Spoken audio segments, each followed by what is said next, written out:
Hello everybody! What's going on?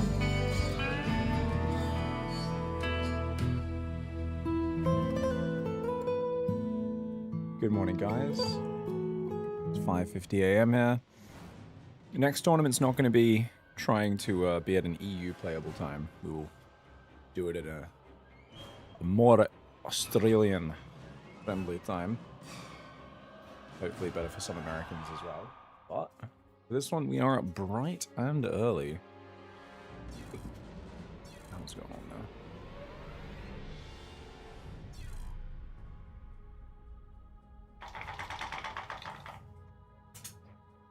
Let's go. Alright. If you guys have never played a tournament, you're playing today, make sure you watch the little video linked in the bracket where I go through all the basics of how to play a tournament. It's going to be a smaller tournament today. In a very busy month. We haven't advertised it as well as normal. I think a lot of people just get intimidated by a mod as well. Oh, I don't know how to play that. No one does though. So, oh, I'm gonna get like so much sleep in my eyes and shit, guys. Oh, what's up? You guys think about you the other day and how you locked Dot out of the balcony? I know you love the fact that I locked my waifu on the balcony. Shit happens, man. Shit happens, you know. If she wasn't so whiny, she would have stayed out there and built some character. But no, she had to demand I let her in. Pig, I just had a cottage pie and some banana and a strawberry smoothie. Oh, nice. That sounds good, man.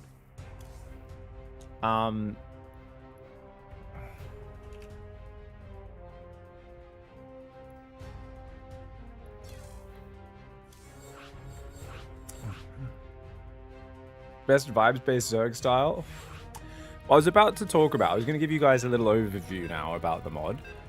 I think like anything, you can play this just like the current game, and because you guys are already used to 8 workers if you've been playing ladder, that's not as big of a change. So I think for a lot of people previously, that was a bit of an issue. Like now, for instance, so...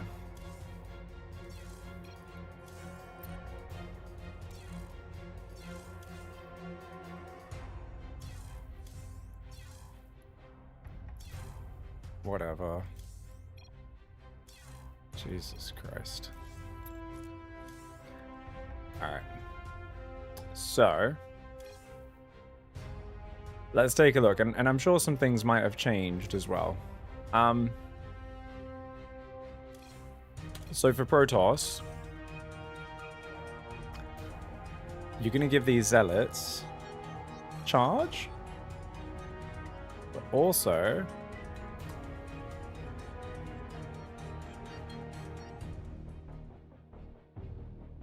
Ooh.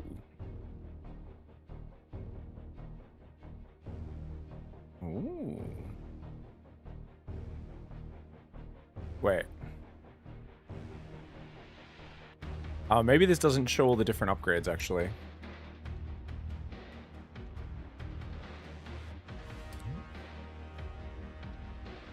You have to build the structures manually. Okay, right. Cool, cool.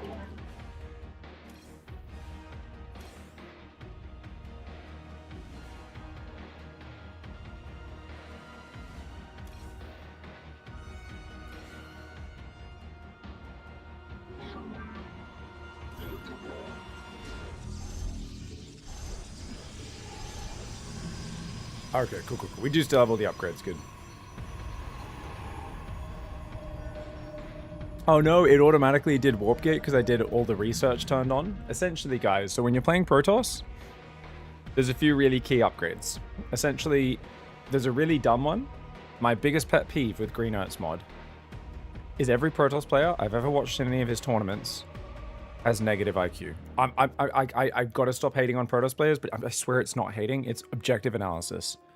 Protoss players have the lowest IQ at figuring out new patches. Every single one of Green Earth's mod tournaments, whether they're off-racing or maining Protoss, you have an upgrade where Zealots get +3 shield armor after charging for 3.5 seconds. A massive boost. You have Stalkers getting 40 shield healing every time they use a blink. Massive. You get another option, which you have to choose. These are exclusive options, these two guys. You can turn them into a Dragoon. 20 life, bonus on the Stalker, +1 range, +2 damage. 7 range Stalker, amazing. Or you can prioritize getting Adepts attacking air units. Please don't be one of the low IQ Protoss players I've seen in every one of Green Earth's tournaments rushing this upgrade. This is a troll upgrade that can be useful sometimes. It does not make the Adept a good anti-air unit. And why the fuck would you get it? It's such a dumb... Like, there's these 3 really powerful upgrades, and people keep getting the really dumb upgrade. Keep in mind, if you go Warp Gate, you can't get these 2. You can't get a lot of these upgrades. Interestingly, even with Warp Gate, you can actually get the Blink healing. Now, one of the interesting things, guys, so is essentially you will pick between Warp Efficiency and researching the normal Warp Gate upgrade. So as Protoss, you will pick which one you want, go warp efficiency. That allows you to produce only out of gateways. You can't use warp gates, but you get all those cool bonus upgrades like the Zealot Charge and stuff. And to be fair, I actually thought that the Blink healing upgrade would only apply as a result of that as well. Now on the other side of things,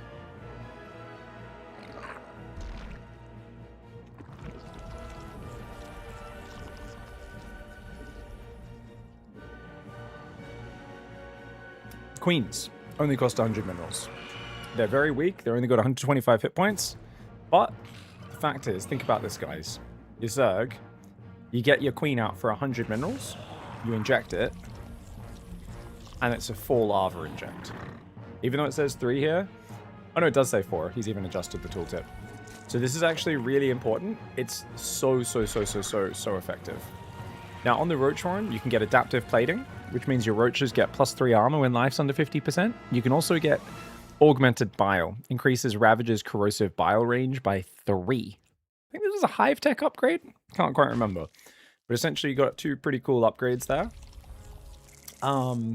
You can also build Hydralisks on Hatchery Tech. But the 2 upgrades, which... Oh, okay, I guess they have actually upgraded, haven't they? I should turn off... There we go. So these 2 upgrades only unlock at Lair Tech. And the Hydra in itself takes a bit longer to build. You've also got Hydra's plus 20 life. Hive Tech upgrade. So there's a lot of cool things you can do here. Ultras actually hit the field a bit better than they used to, in that you don't have to wait. There's no chitinous plating anymore.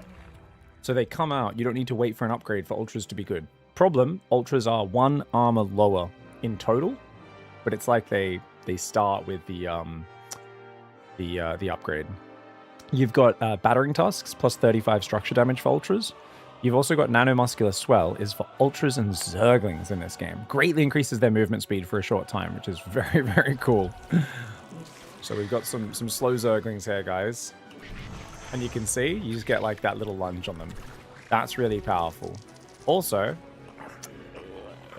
Infestors have Microbial Shroud, but Microbial Shroud speeds up all friendly units off creep by 30%. So check this out, right? Whee! And it sticks to them after they move through it? How's it work? I think it sticks to them for a second or so. Let me check. I'm not sure if it does, actually. I don't think it does, because there was no graphic of it sticking. Okay, so you can see we're off creep. And then... Shwoop! Yeah. Whee! It takes about 1.5 to 2 seconds to wear off after they leave the Microbial Shroud. So Microbial Shroud is a movement boost ability. You can build Infested Terrans. I haven't played with this. This is one of the latest changes to the mod. So Infested Terrans you can just build out of hatcheries, guys. Obviously they're Infested Terrans, so are they good? I think off creep, they're kind of slow. Actually, they're faster than... Okay, so he's made them decently fast. They cost 1 supply, though. They're 50 minerals and 50 gas. Apparently, they're an anti-air specialist. So they do come with Infested Rockets. So this is your specialist anti-air unit, the Infested Terran. But you have to build it out of lava. Swarm Host, I don't know what's changed with the Swarm Host. But yeah, Viper... I don't know if anything's changed with the Viper either. I think that's kind of the same. But yeah, there's a lot of things. Obviously, Sundering Glaives, both Patches and Greener have this as an upgrade, guys, which gives Glaive Mutas +9 damage against armored targets. Hive Tech upgrade, really good upgrade. There's also Corruptive Spores, adds a stacking armor reduction to the Corruptor's weapon attacks as well. I think that's an AoE, if memory serves. Can't remember. Maybe it is, maybe it isn't. But the, yeah, essentially some nice upgrades to add some longevity. However, Corruptors are still a good unit, but they have 1 less armor. It's not the 2 armor you're used to from the live version of the game. So that's Zerg.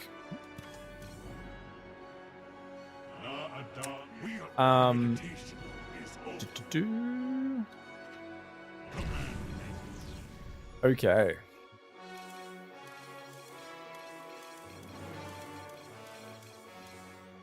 Okay, so what about Terran? Honestly, I've got the least experience with Terran on this mod. I think Hellbats are probably some of the biggest changes. And obviously, look through the document yourself. You're not going to remember all the changes, guys. That's just not going to happen. But just have some fun with it. Now, obviously, command centers are still 400 minerals. Orbital command centers, maximum energy is reduced from 200 to 100. So you can't bank as much energy. You do need to actually macro correctly to be efficient with your orbitals. And they're not as obnoxious in the late game. But in terms of regular power, as long as you're spending your energy on them, you're macroing well, you're still getting the same value out of them, right? It doesn't change your build-up power. It just changes the late game mass orbital spamming mules and scans. Now all the macro mechanics are buffed, remember. So Protoss Chrono is like half the cost. Zerg is 4 lava inject. Mules mine a little bit more. Obviously the supply drop gives a bit of extra supply. Has a faster cooldown as well. Though the healing is not quite as much as in the live version of the game. Just 200 hit points when you do that supply cooldown. Planetary Fortress is not the current expensive version, because obviously the command center is not 300 minerals. High-sec auto-tracking also increases bunker range from +1 to +2, which is a very cool, very niche bonus. Just a bonus for it. Check it out, guys. You get fire suppression system. So there's an engineering bay upgrade you can get, where your buildings will auto-repair when below 50% health, repairing back to 50% health at no additional cost. So obviously that's from the campaign. Really good upgrade. I love to mix that one in. There's also a new upgrade here, guys. Check it out. Improved Stim Pack. It halves the life cost of Stim Pack. So Marines will spend 5 life rather than 10, and Marauders will go down from 20 to 10 life per Stim. Now, it does cost 150, and takes 2 minutes to upgrade, and you need an armory to upgrade it. So you need to upgrade this after the regular Stim. Okay, guys? Very cool upgrade. Very cool. How weird is it to play this for the first time? There's a lot of new stuff. Don't think about what your opponent's doing. Just think about what you're doing. And just remember... Oh, I forgot to show you guys, actually. Sorry. You know, I should be showing you. Protoss is... Yeah. Okay, here we go. So this is... The Disruptor is basically a Reaver.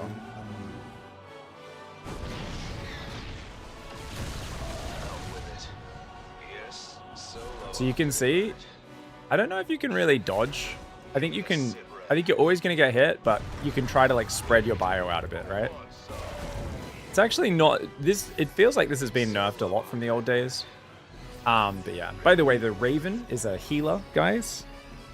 So the Raven, as you can see, is actually healing mech units here. 4 life for 1 energy. It also has Ignite Afterburners. So you've got Speedy Ravens. And you've got Analyze Weakness, which will basically give -3 armor on a unit that it just channels an enemy unit. You'll notice the Raven doesn't have any of the normal abilities. So you might be like, wait, what the fuck? These are all like super light support units. That's okay. The Raven is very easy and very cheap to build. Doesn't need a tech lab. Doesn't cost very much. So the Raven, it's like an Overseer. Think of it as an Overseer. It's just a unit you always throw one of these into your army, 1 or 2 of these, so that you actually have accessible detection as Terran. Yeah. There's also a new upgrade, Kinetic Foam, guys, plus 25 life for Marauders. Reaper build times back to what it should be. Ghost Supply is 3, but they do lots of damage, and their movement speed is increased from 3.85 to 3.94 as well. So he's got the proper Super Ghost in that set. They've got the full 20 damage, the full 7 range as well and stuff. But yeah. EMP is removed. Instead, EMP is an ultrasonic pulse. It's like a Psystorm, guys. It's a big purple blob. Lasts for 3.5 seconds, draining up to 120 energy shields and revealing cloaked units in the target area. Yeah, it's very nice. New upgrade ability, Interference Matrix. And guys, don't worry, the tournament, you guys need to get checked in, by the way. So far, no one's checked in. What? No, 22 people have checked in. We've got 7 people who haven't checked in yet. Go check in, guys. We're going to delay the tournament another 5 minutes. Try and let more people... Can you guys sign up, by the way? If anyone is trying to last-minute sign up, we can still get you guys in here. Just do Green Oats mod. No, you don't need any casting mods, Chenstrap. Don't start the tournament yet, guys. These are not your opponents. Keep in mind, these are not your opponents. We have not started the bracket. This is just a preview, so this is made up. This is not going to be who you're playing. Yeah, Green Knights mod and 25-minute game time, all you guys need to do. But yeah, check it out, guys. So ghosts get interference matrix, which is awesome. So you get interference matrix on the ghost, but your EMP is an AoE energy drain, energy shield drain, okay? 120 energy and shield, so a bit more than a regular EMP, but it's going to take 3.5 seconds to drain. So it's still pretty damn high DPS, but obviously not as brutal as the live version's EMP. Here's one you guys are going to love. Hellions can move and shoot with this upgrade. Sweet Fire Protocol. You do need an armory to upgrade it, but you can literally move and shoot with Hellion and Cyclone, where they both just just run around together being proper dickheads. You also have, this is the Make Mech Viable versus Protoss upgrade, guys. It's called Plasma Igniters. You need to get this instead of Infernal Pre-Igniter, and it'll give you plus 11 shield damage and Hellbats plus 12 shield damage. So it allows your Hellions and Hellbats to clean through enemy shields really, really quickly. Yeah.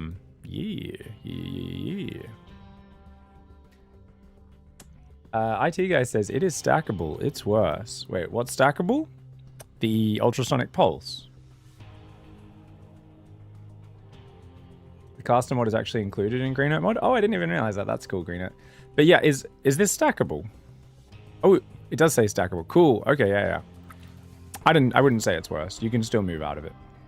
If you drop 4 storms on the same spot, don't get me wrong, it could do good damage, but your opponent still needs to sit in it. You don't need to download anything. No. It's really easy to host a game, guys. You just literally go create game and host it like that. It's super easy. So this is the Ultrasonic Pulse, by the way, guys. That should do friendly as well, right? Oh, it doesn't do friendly fire. I didn't know that. Cool.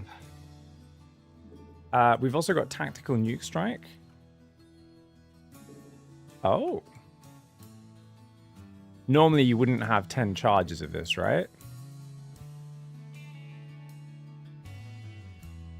Okay, Nuke is the same? Okay, never mind. I was like, that seems like the same stats. Okay. Viking, Thor has emergency repair, guys. Look at this. So it basically disables itself, and it regenerates 28 life per second. So if we attack it, we can press that, and you can see it disables itself and it repairs itself back up. It cannot move or attack until fully repaired or 14 seconds have passed. So it's a very cool ability, but puts you very vulnerable, so Thors can repair themselves. Yeah, Widowmines do more damage. I mean, Hellbats have 10 less hit points, guys. There's so many changes. They also have 1 less range.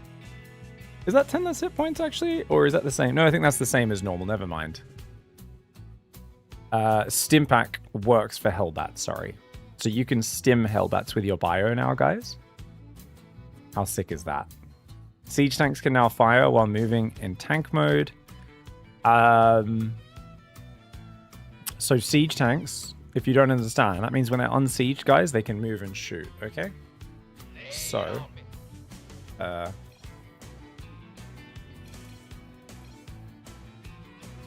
we stand as one. What's that?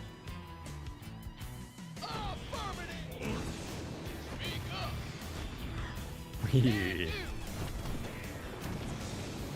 Tanks aren't the most impressive unit in tank form, but this is pretty cool.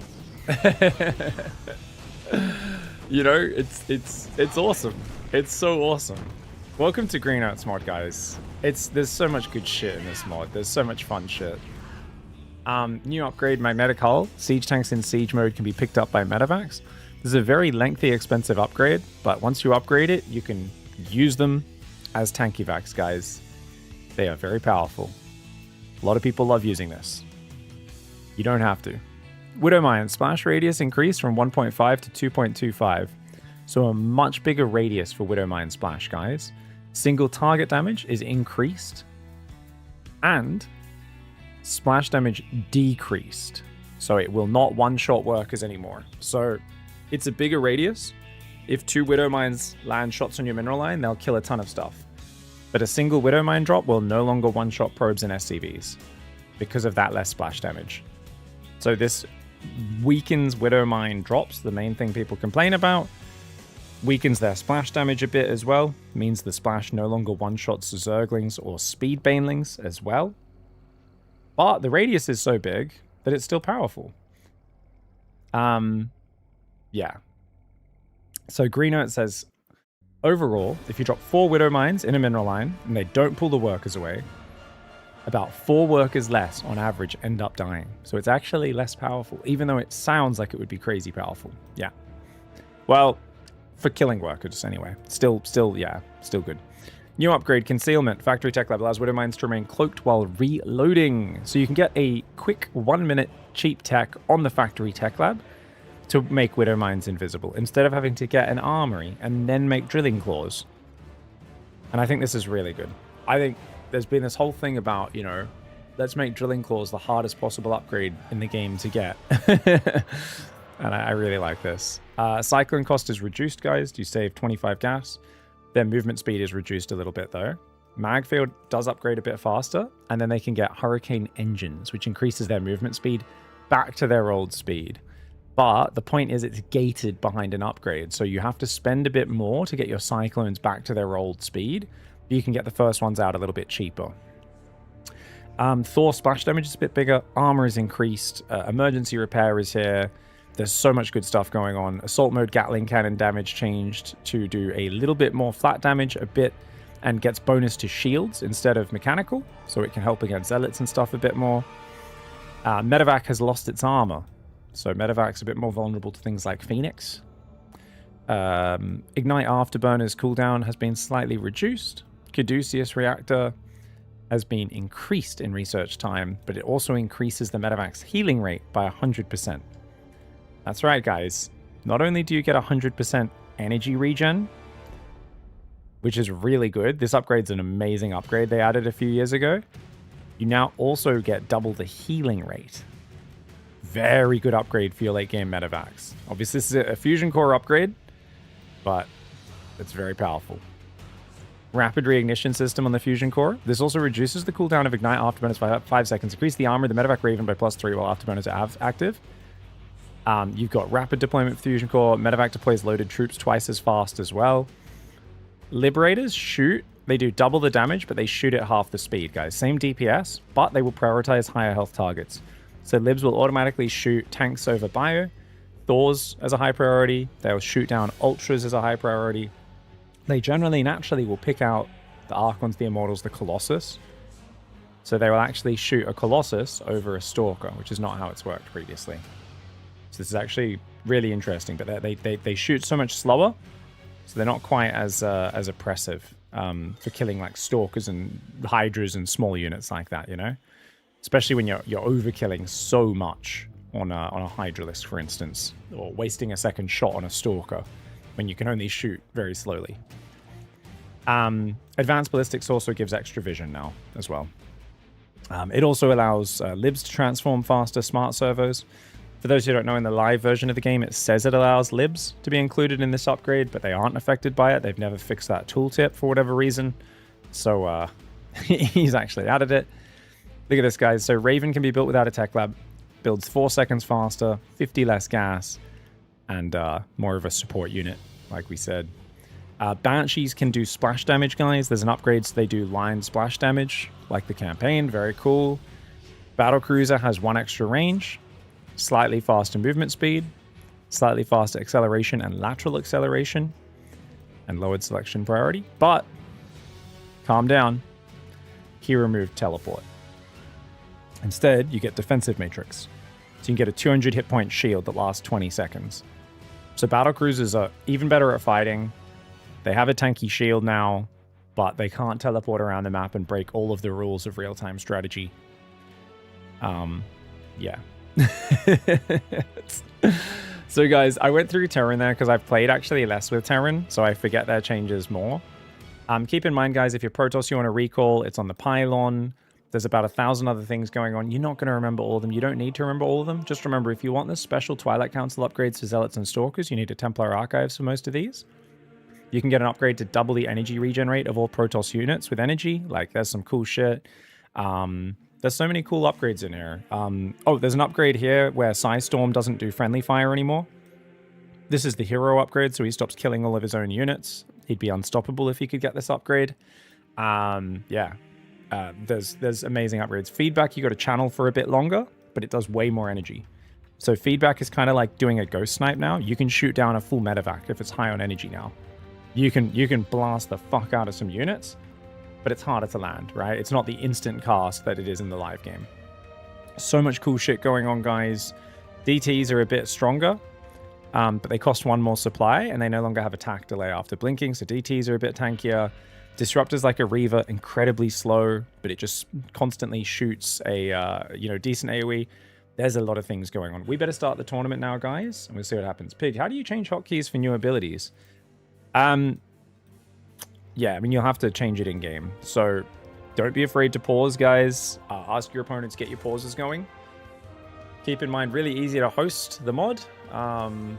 Obviously, like, Rainfall is probably the most standard map this season, right? Have I put Rainfall as the default map here? Yeah, I have. But if you guys want to play any of the other maps, go for it. Just agree with your opponent. Really easy to host. All you need to do is go create with mod. Once you're in game, I would advise you guys create a copy of your hotkeys before you go in. This is just a good idea with any mod because Battle.net 2.0 sucks. So I would let's say this is my normal hotkey setup. I would create a new profile based off of this. I'd call this Gmod hotkeys. Create. That'll copy my existing hotkeys, and then once I'm in game, as I go, oh, you know what? I'm going to be using this one new ability a lot. I don't end up using many new abilities, you know? But there will be 1 or 2 you might use a lot of. So you want to get on that and just, you know, pause at the start of the game, or even if halfway through the game, yeah, like, make those adjustments as you play. You're gonna have a game where maybe you don't have something hotkeyed, and maybe you'll have to change it after the first round. We'll see how we go, okay? Yeah. All right, guys, how are we doing? How many check-ins did we get here? All right, we got 25 or 32 participants checked in. All right, it's time to process the results. Sorry, I've already delayed the tournament start a lot. Did I miss anyone who was struggling, guys, by the way? Obviously, you should be on the NA server in the Pig Viewer channel. If you're not already there, say hello. Aloha, gang. Thanks for the patience. Anyone with issues? Or are we good to start? I got a bracket. Isn't finalized yet. Nothing that you can help with, says Dave. I cannot help your crippling anxiety. I'm sorry, Dave. Much love, mate. Yeah. I mean, you guys could just pause at the start of the game or whatever.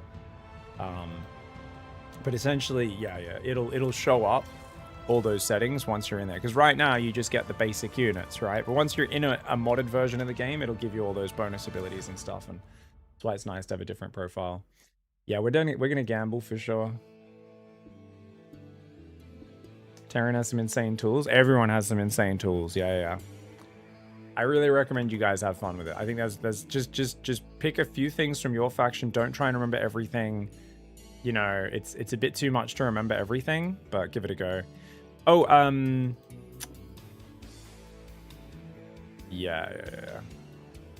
Oh yeah, Mothership heals Protoss units slowly, guys. It's the only Protoss healing in the game for their regular units. It's so funny because I remember, like, every time I mention stuff like this, there's always someone in chat who's like, that ruins the lore of the Protoss racial identity as they can't heal. And I'm like, what? They're like, yeah, it ruins it. I'm like, what? You built the fucking planet seeding capital shit in the late game, and it gives you, like, really, really slow life regen, and that's gonna ruin your immersion for some reason because the super high advanced race loses their identity if they can very, very, very slowly regen. And, like, I'm just so dumb. But yeah. Go check it out, guys. There's some really cool upgrades for, like, faster creep spread, or make creep spread regenerate more life. and spread faster. You can get hyper metamorphosis to morph units quicker. There's so much I haven't even talked about, guys. You can also get lurkers on lair tech. There's so many things you can do. My main advice here before we get into it, guys, Zerg players, don't rely on queens to defend. Queens are an injecting unit, and you can get a couple to help with anti-air and spread creep. They're still pretty good at anti-air, but they die very quickly. They're very vulnerable. You need to rely on spores and then either hydras or spire units for proper anti-air if your opponent goes proper air later on, okay? So as a Zerg, still get queens early for injecting. The fact that you can get 100 mineral queen for 4 lava is a massive momentum boost. But that means you need to use lings, roaches, or banes to defend early game. So as a Zerg, the advantage is you can play more aggressive. You can do roach pressures, you can do ling pressures. Usually when I watch Zerg players play Green Earth's mod in the past, it's like watching people who just don't understand, and myself included, stop making mass queens. Be aggressive, play more units. You're going to have to play an active army, and that's so much more fun. This literally forces you to not play the sitting in your corner getting punched in the crotch repeatedly Zerg style. It's so much more fun. For Protoss players, I would recommend using gateways. Go for warp efficiency on the gateways. Do not go warp gate. Why? Because it allows you to get those badass upgrades, which turns Stalkers into Dragoons. It turns Zealots into Beasts with their rush, their extra shield bonus when they charge. Quick question for Green Earth, guys. Can you get, even with Warp Gate, you can get the Blink healing ability for the Stalkers? Was that correct in the unit tester, or was that a mistake? I'm not sure. Because I thought that was an upgrade you could only get if you didn't go Warp Gate, but you can let us know. If you're a Terran player, remember guys, Widow Mines do really good radius now. They're just not going to... The splash damage is a bit less damage. You've got really cool battle mech armies with move and shoot Hellions and Cyclones that move at a very similar speed. You've got tanky vacs you could use as well. There's so many things. Using 1 or 2 Ravens as a support and healing unit is really good. There's so many different things you can actually do. Only High Templar Energy and Zealot Shield cannot be gotten with Warp Gate. Okay. So if you can get Kaidaran Amulet, so High Templars pop with a Storm ready, guys. But you can't get that if you go for Warp Gate, obviously. Makes sense, right? Yeah, I very rarely use them on the current patch. Why would I start using them on Green Earth's mod? Pretty much. Yeah. So anyway, have fun at it, guys. No one's going to know what they're doing.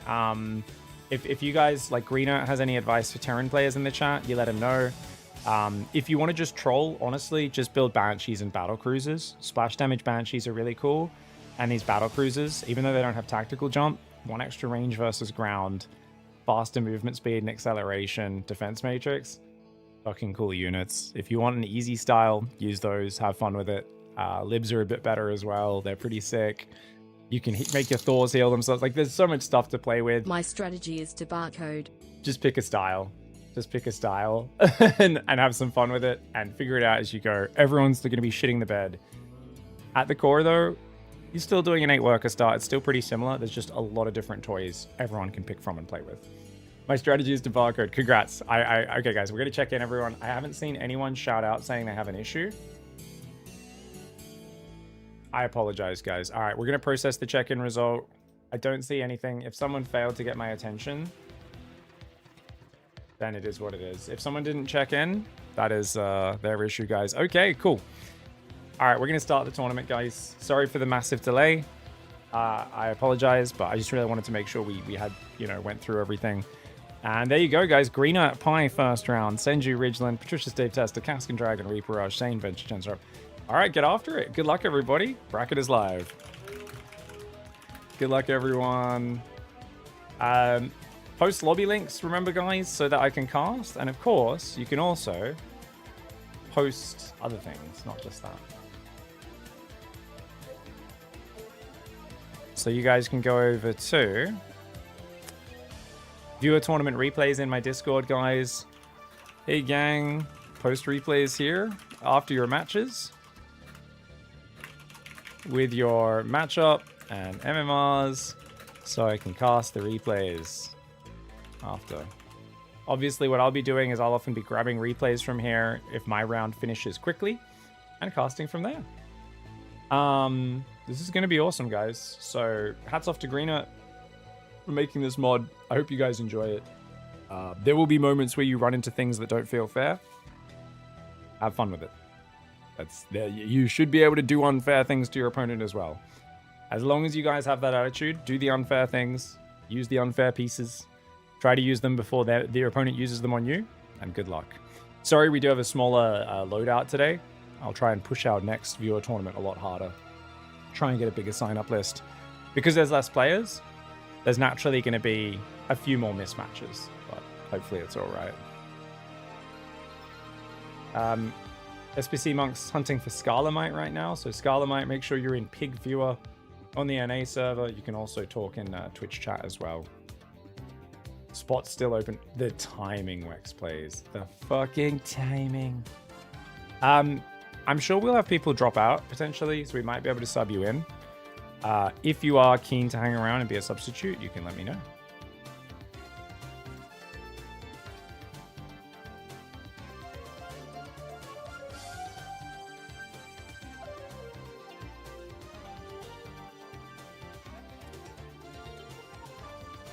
Oh, guys, by the way, we have prizes today as well. We've got a water drop prize. One water drop prize. Unfortunately, one of our 2 players from the final, the winner from last month's viewer tournament, actually was in Canada. I found out water drop can't ship to Canada. So anyone who's not in Canada, most places they ship to, just not Canada, we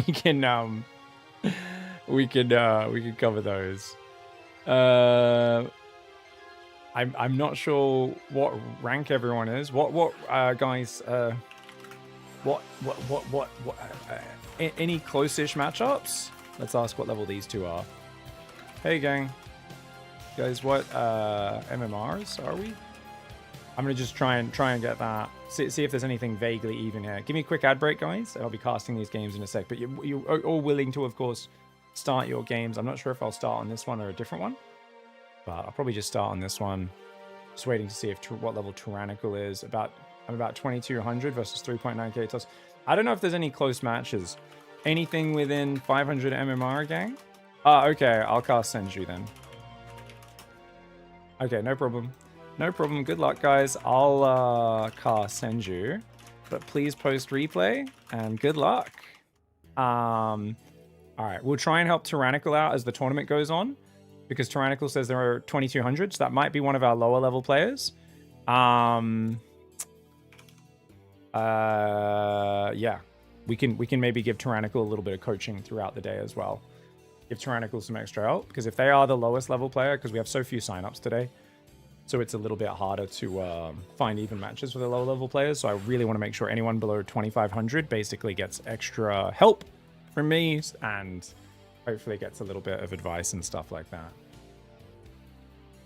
You there now, Scarlemite? Yeah, Monk's in the channel, so just shout out in the channel and you'll find Monk in there, and you two can get matched up. Guys, I'm gonna miss the early game. I gotta go bathroom. I'll be back in a sec. Quick ad break as well. BRB. Hello.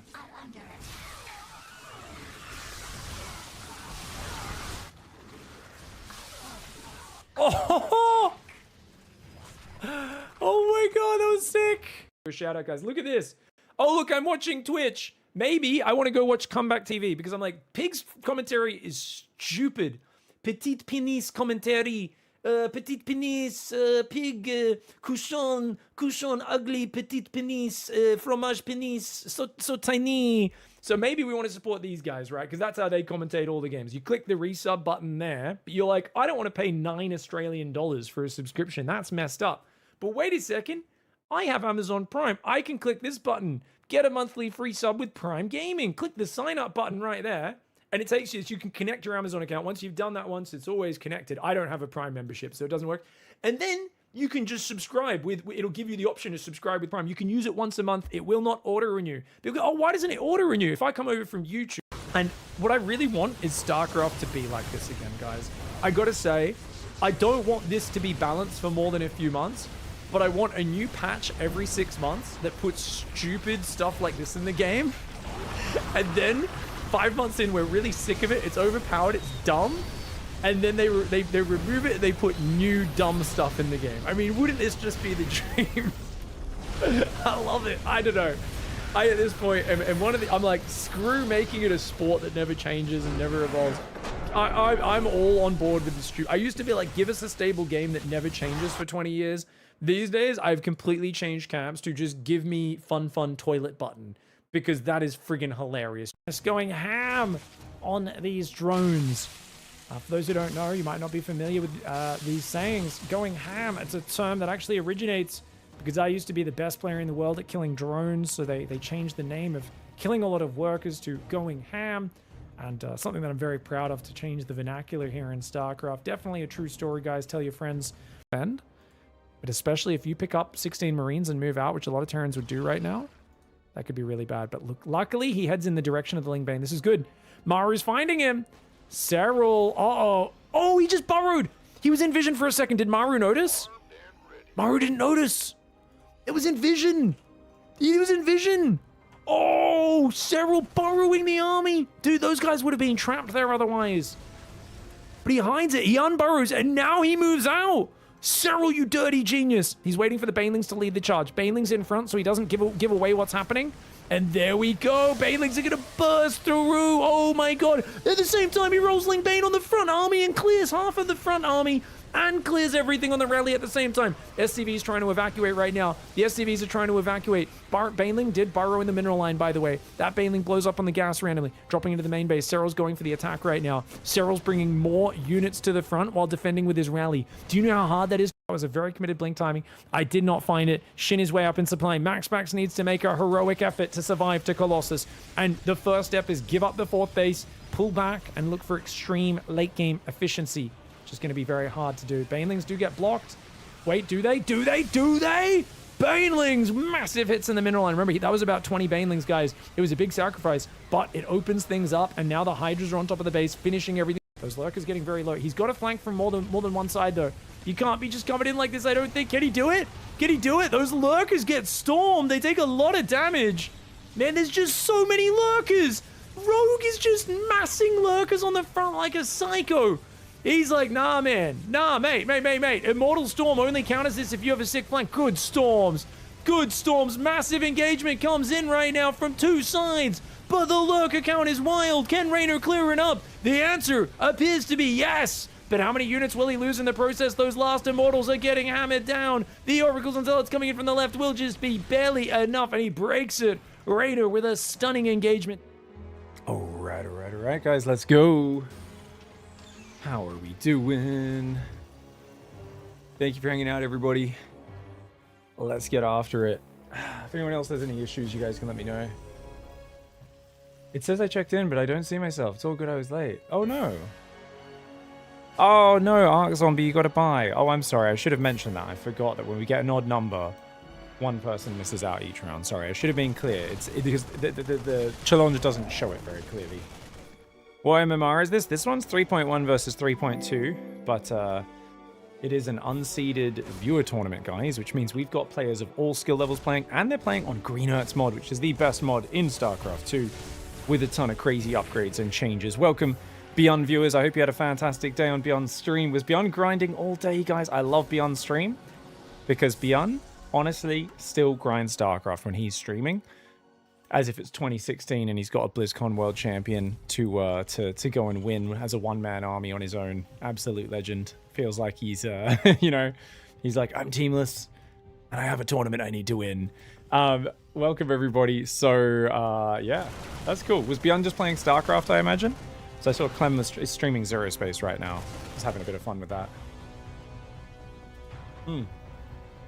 Okay, guys, so Ridgeland's playing Terran. Now, remember, Terran has some really cool upgrades to get tank evacs, to get some cool mech stuff.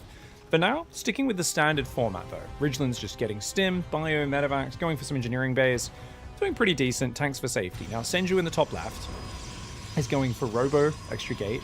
Keep in mind, he's gone warp efficiency. The warp efficiency upgrade is a choice on this mod. So basically, you either go warp efficiency or you go warp gate. By going warp efficiency, his gateways build much faster than gateways, than warp gates. You can see 16 seconds for a zealot. However, you can't make warp gates ever. But if you go warp gate, it blocks you from getting two very powerful upgrades. Because he's gone warp efficiency, he's still able to get those. One of those is Rush Guard shielding, which means once you got Templar Archives, you can get basically an upgrade that gives Zealots +3 shield armor whenever they charge temporarily. There's also an upgrade where High Templar spawn with 75 energy out of your gateways. So both of those upgrades will be really good additions for Senju as time goes on. And we'll see how Ridgeland looks to combat it. Remember, Banshee splash damage was the big thing I recommended people try out on this mod for Terran. I do think battle cruisers are amazing as well.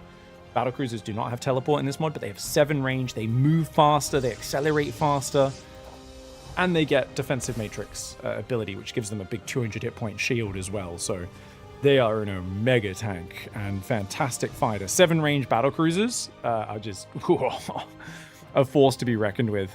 Second Robo Base coming in. I hope Senju goes for the Reavers. For those who don't know, they're not actually Reavers, it is the Disruptor, but the Disruptor works a lot like a Reaver on this mod. You don't have to pay to build the Scarabs, but it's very, very slow, but it shoots pretty quickly. Like, you know, it doesn't take as long to cool down as a Disruptor, and doesn't do quite as crazy splash damage, but it's pretty damn powerful, especially if you target the middle of your enemy's pack of Marines. It's really, really good.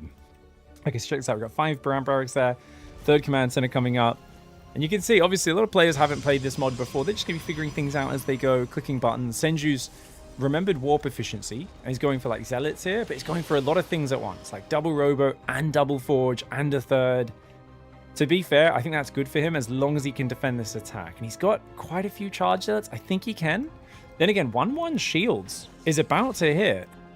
Unfortunately, Ridgeland did leave. Ridgeland. I'm just gonna call you Ridgy. Digi. Ridgeland is gonna be able to leave 1 tank at home, which is unfortunate for them. Combat shields kicking in right now. The Marines aren't stimmed. Oh my god, and they're running away right now to the left side, which I guess isn't too bad. The 1/1 upgrades are good. No Guardian Shield or anything like that. Remember, sentries do have healing by default. That's right. You can see the sentry healing the shields there. So sentries are shield healers. They also still have force field. They still have Guardian Shield, but by auto cast heal will be on by default, which is very good for healing your allied units' shields. 2 Colossus are building right now. I'm not sure. Do Colossus have like a set the ground on fire upgrade or anything like that, guys? I think Patches has one of those. I'm not sure if Greener has any Colossus changes. You guys can let me know in the comments. Anyone who's got the mod open. ! Greener if you want access to the notes. Big, how are people feeling about Zero Space, especially ranked? It looks really fun. I've been playing a bit. I've got to play a lot more before I give it a serious review or anything. But I think it's the best RTS that's come out since StarCraft 2 is my current feeling. In terms of like smooth multiplayer competitiveness game flow. I think I haven't played the campaign yet. I'm sure there's campaigns that are more finished and stuff. It is still early access, so it's not finished, but it already feels really, really good. Bio comes in. Gonna try and pull back here. The tank gets picked off. This is a very marine-heavy army. You cannot fight that Colossus. I think this is good micro for Ridgeland, though. Very good micro for a 3.1, 3.2k player, guys. This is impressing me. This is really impressing me, like, quite a lot. I'm kind of blown away here, man. Let's move my camera over here a little bit. Ooh, the Marines standing and fighting was bad there, though. There's 3 tanks out. Where are they? Oh, if he pulled this bio back and had two tanks sieged here, he would have been fine. Gonna siege the tanks here, which will be good. Oh, EMP. Remember, guys, EMP is an AoE spell. It's stackable, but it drains 40 shields and energy a second for 3.5 seconds. Or not quite 40, just below. I think it's like 33 a second. It's 120 over 3.5 seconds. Gets a Colossus. Good hold there. Ridgeland doesn't lose any workers, which means it's still a very close game. Now, Ridgeland got the Fusion Core. It's clearly thinking about getting some of those cool extra upgrades. Remember, improved stim hasn't been upgraded yet. So even just for basic bio, you've got improved stim, you've got kinetic foam. There's a lot of really powerful upgrades just to make Marauders can get 25 bonus hit points. And like I said, the other one as well. Let me just move myself over here, guys. The other one is, so improved stim means it'll only drain half the hit points when you cast it. But this is 3.1 versus 3.2k. So far, the only upgrade that's being gotten is the Zealots have +3 shields. Ooh, +3 shield armor, I should say, whenever they charge. So you see, that's them glowing, and it wears off. So it's very good for the initial charge. You charge, 3 seconds later, you're looking absolutely fantastic. Bahamut, thank you very much for the raid, mate. How is your stream? Bahamut. I appreciate you so much. Hope you guys are doing well. Welcome, everybody. We're casting a StarCraft viewer tournament today on a heavily modified version of the game. And what's this upgrade? Oh, Immortality Protocol. Okay, so he's going to be going for Immortality Protocol as the Protoss, which gives Stalkers, it makes them like Dragoons. Extra range, extra hit points, extra damage. Very powerful. But these Zealots tearing up this worker line. That command center is going to go down. Colossus are in the open. One of those Colossus gets heavily damaged. Oh, but they're getting healed by the Sentry. The Sentry healing the Colossus is really good. The Vikings and the Marauders will finally take care of that Colossus. The Widowmines are cleaning up the Zealots. Colossus does go down here. And that's going to be a defense once again. But Ridgeland lost their 4th command center, which is quite unfortunate. Otherwise, I think they were going to start out scaling. Upgrades are pretty good for them, though. And they're going to go for Caduceus. Now, remember, Caduceus Reactor not only gives double healing energy rate for the medevac, it also doubles the healing rate on this mod. So medevacs heal twice as fast and regenerate energy twice as fast once that upgrade comes in. Improved stim is on the way as well. These are like, there is just some really good basic bio upgrades that add some strength to them as the game goes on, and those are going to be doing very well. The Colossus getting overrun, the Rush Guard shielding Zealots, tanking that front line though, and this looks like it was an overextension for Terran, but he gets 1 Colossus, and he's going to get the 2nd because there's no anti-air to defend the Vikings. Oh, this is actually a really good game 1, guys. I'm glad we found an even match for the first round. This is awesome. Vehicle weapons on the way as well. 4th command set is coming up. The Zealots are coming in. These guys are both playing really well. For their rating, kind of like low diamond, high plats, incredible. Because they're both doing a mixture of macro, micro, and getting new upgrades and discovering new tech trees. Ooh, what's this, guys? Oh, Searing Lance. Attacks cauterize enemy targets, reducing healing by 50%. So if your Colossus are hitting their front line of Marauders, they can't heal while they're being hit by Colossus. I'm not sure how long that effect lasts. Greenert's in the chat. Maybe he can help us out with it. Oh my gosh. Ooh. The best games always seem to be just over 3,000 MMR for whatever reason. Greenert says, yeah, well, I actually made this mod for like diamond and below mostly. Yeah, I think that actually just is how you make fun games. This is like something we've got to realize. I think, like, you know, pro gamers will make things skillful and fighters ways to win anyway. I think it might actually be a good idea to just design RTS for 3K MMR normies, you know? Maybe that's the way to do it. Was that actually your thought process, Greener? Try and make it, you know, focus on them having a better game flow and everything. That's cool. I like that. All right, comes in. Nice snipe on the 4th. Dude, Ridgeland's looking pretty pro right now. Guys, this is not 3K MMR. This is like pretty damn solid, bro. I know technically it is 300 MMR, but oh no, we left out medevac. This is what I get for complimenting. Now remember, these Stalkers cannot blink, guys, because they have 7 range. These are Dragoons, essentially. These are Immortality Protocol Stalkers. So basically, they've got 20 extra hit points, 1 extra range, 2 extra damage. You can see their attack graphic has changed, is how you know that they've gone up for that upgrade. But that means they can't go blink, right? So you got to pick one or the other. Obviously, you can't blink. If you go blink, you can also get an upgrade where they heal 40 shields after blinking. It's over 5 seconds, but still, very good upgrade. Kinetic Foam's coming in, plus 25 hit point from Marauders, guys. So at that point, Senju's going to really need to make sure Senju gets probably Psystorm. That's the big equalizer in late game. You can get Psystorm.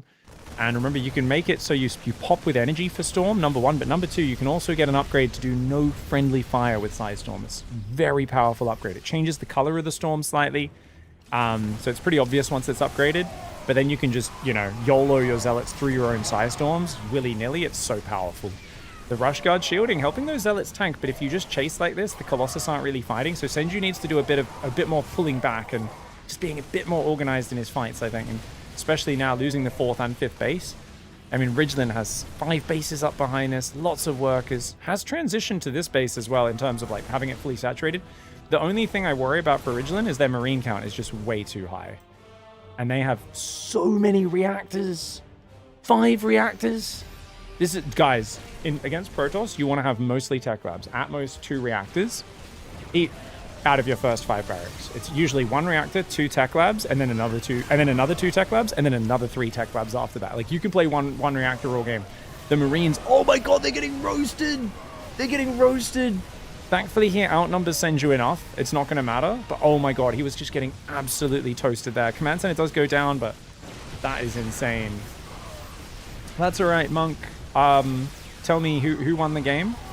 So who's meant to be the winner? I'll update it myself. Sorry, I haven't made... Normally, Senju helps me mod the tournament as well. So me and Senju can update the scores for you guys if you mess something up. Imagine if upgrading the Stalkers to Dragoons made them have dumb aim. Greener, if Greener was a better coder, I'm sure he would do it. If he thought it was good for gameplay. Guys, did he just... Was that an EMP there? Or was that a Psystorm? I think that was an EMP, right? That was an EMP. Senju's been a bit too slow to rebuild his economy, so he's going to get overwhelmed now. But actually a really back and forth. Very good game. And we saw the power here of two things. The medevac healing. Like, this looks at face value like, oh, Terran's just playing totally normal. But these medevacs heal twice as fast. The units take half damage from stim. So Marauders are only taking 10 damage of stim. Marines 5. And Marauders have plus 25 life. So, I mean, yes, your Dragoons do a bit more damage. They're a bit tankier. They have one more range. Your Zealots have extra shield armor when charging. Colossus stop units from healing. But I think this comp, you need to have probably Psystorm and who knows, maybe even something else to deal with it. I would imagine with these upgrades, like, Clem never loses a game on this, right? Like, you give Clem improved stim, double healing medevacs, he's going to win with Marine Marauder medevac every game. For average Joes, though, they really struggle against splash damage. And we didn't really see any disruptors, unfortunately. I think disruptors would have been quite hard for Ridgeland to deal with. Because I think you can defend a pretty small number of disruptors, can just defend a much bigger army, and then you can counterattack elsewhere. And that's one thing I would have liked to see more from Senju, is defending with like a main splash damage army, and then just having Zealots running around the flanks. But for a lot of Protoss players, if you're not used to using gateways that much, and I know people are starting to learn this season, but a lot of people are F2ing their blob around, and it's a bit hard to counterattack in those scenarios if you're just F2ing constantly. Got to try and get the habit of going to your rally point like a Terran and grabbing your units from there. Templar Archives coming in, but Ridgeland's macro is just out of this world, and I think a well-deserved victory in our opening game, guys. Really, just great play from both sides. Back and forth game. Few moments where I thought Ridgeland was going to be in trouble, but the Mass Marine army was especially good at dealing with the Zealots, even though it was very vulnerable. Greenert says, will Ridgeland get +4 weapons? Wait, oh, you put +4 in? I didn't even know you put +4 in the mod, brother. Oh, really? I didn't even know that was a thing. Does every faction get +4 and +5? Oh, no way. How much do they cost? Where do I see them?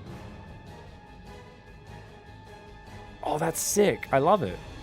Why not? You know, it's so dumb. Like, the worst thing in StarCraft 2 is that, like, your investment in anything to improve your army just stops, like, 15 minutes in, and then you're like, oh, no, we're just going to sit here and have no way to progress our 50k versus 50k bank right now. And you're like, okay, this is kind of dumb.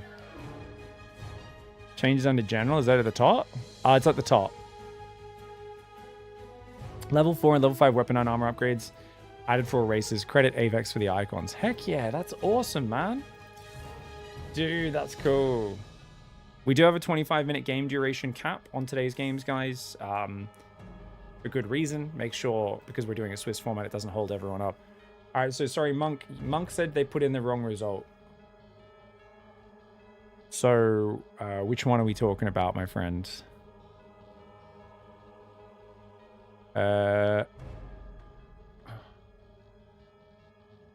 Which match?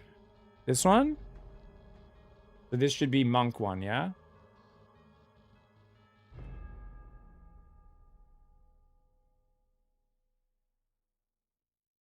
Okay, and that should change the entire next round. So everyone make sure you refresh.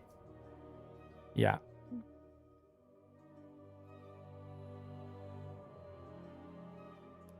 Make sure you refresh the bracket. I just changed a result. Round 2 is up. Greenut says everyone rush 4-4 and 5-5 upgrades, please. I didn't even realize that was 4-4 and 5-5 upgrades in the mod, guys. Oh, how you guys doing? Can we increase 25 minutes? You can easily get 5-5-5 in 25 minutes. That game had 7 minutes left. If the game went for another 7 minutes, easy would have got there. Tyrannical. And anyone else in the tournament who's below 2.5k, I'm gonna try and hop into those guys' games after another round or two. Not this round, but in a round or two. For now, any matches within 500 MMR of each other. Thanks for being patient, gang. We'll take a few rounds for even matches. So just enjoy figuring out the upgrades for now. I don't have an upgrade. An opponent says Bulgarian. Bulgarian, we have odd numbers.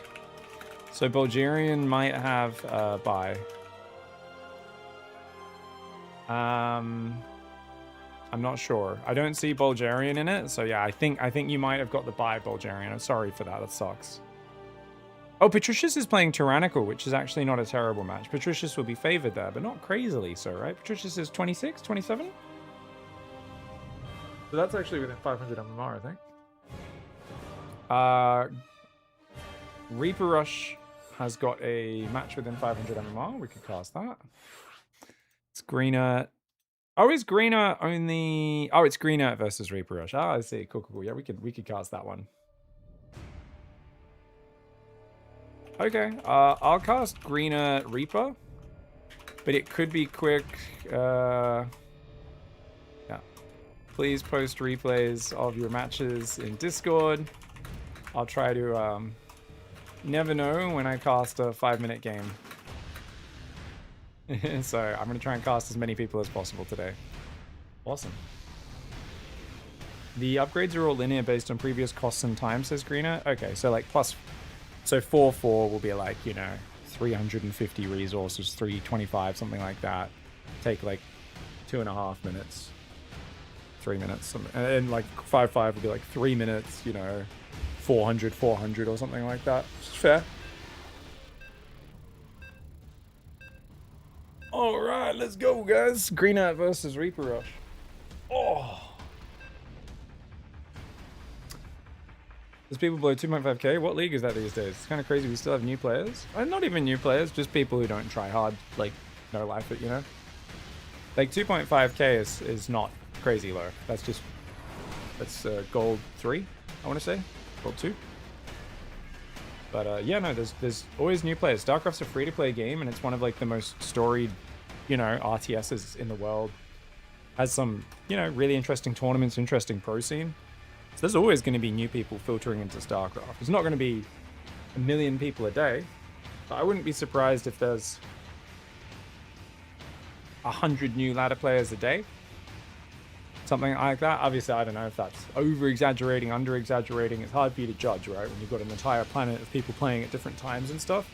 And then there'll be spikes at different periods where it gets a lot more attention when some euthermal video goes viral. Or, you know... I stomp a bunch of losers that play other RTS in some Age of Empires tournament. And they'd be like, oh, we play this StarCraft game, you know? Only losing to the guy who also was a very good StarCraft 2 player. Much as people make fun of Grubby for being a Warcraft 3 player. You know, he's kind of made it. He almost won Singapore that one time. IEM Singapore, 2012. Was it 2012 or 2013 when Grubby made the finals? I think it was 2012. Good tournament. Good tournament.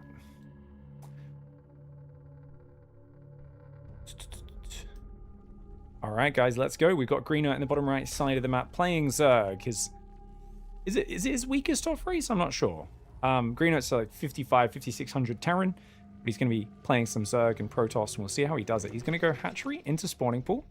So that was like 15, 16 hatch into 17 pool. Reaper Rush in the top left. It's just gone for a Barracks Gas. Now, Zerg. Let's talk about Zerg, guys. Zerg.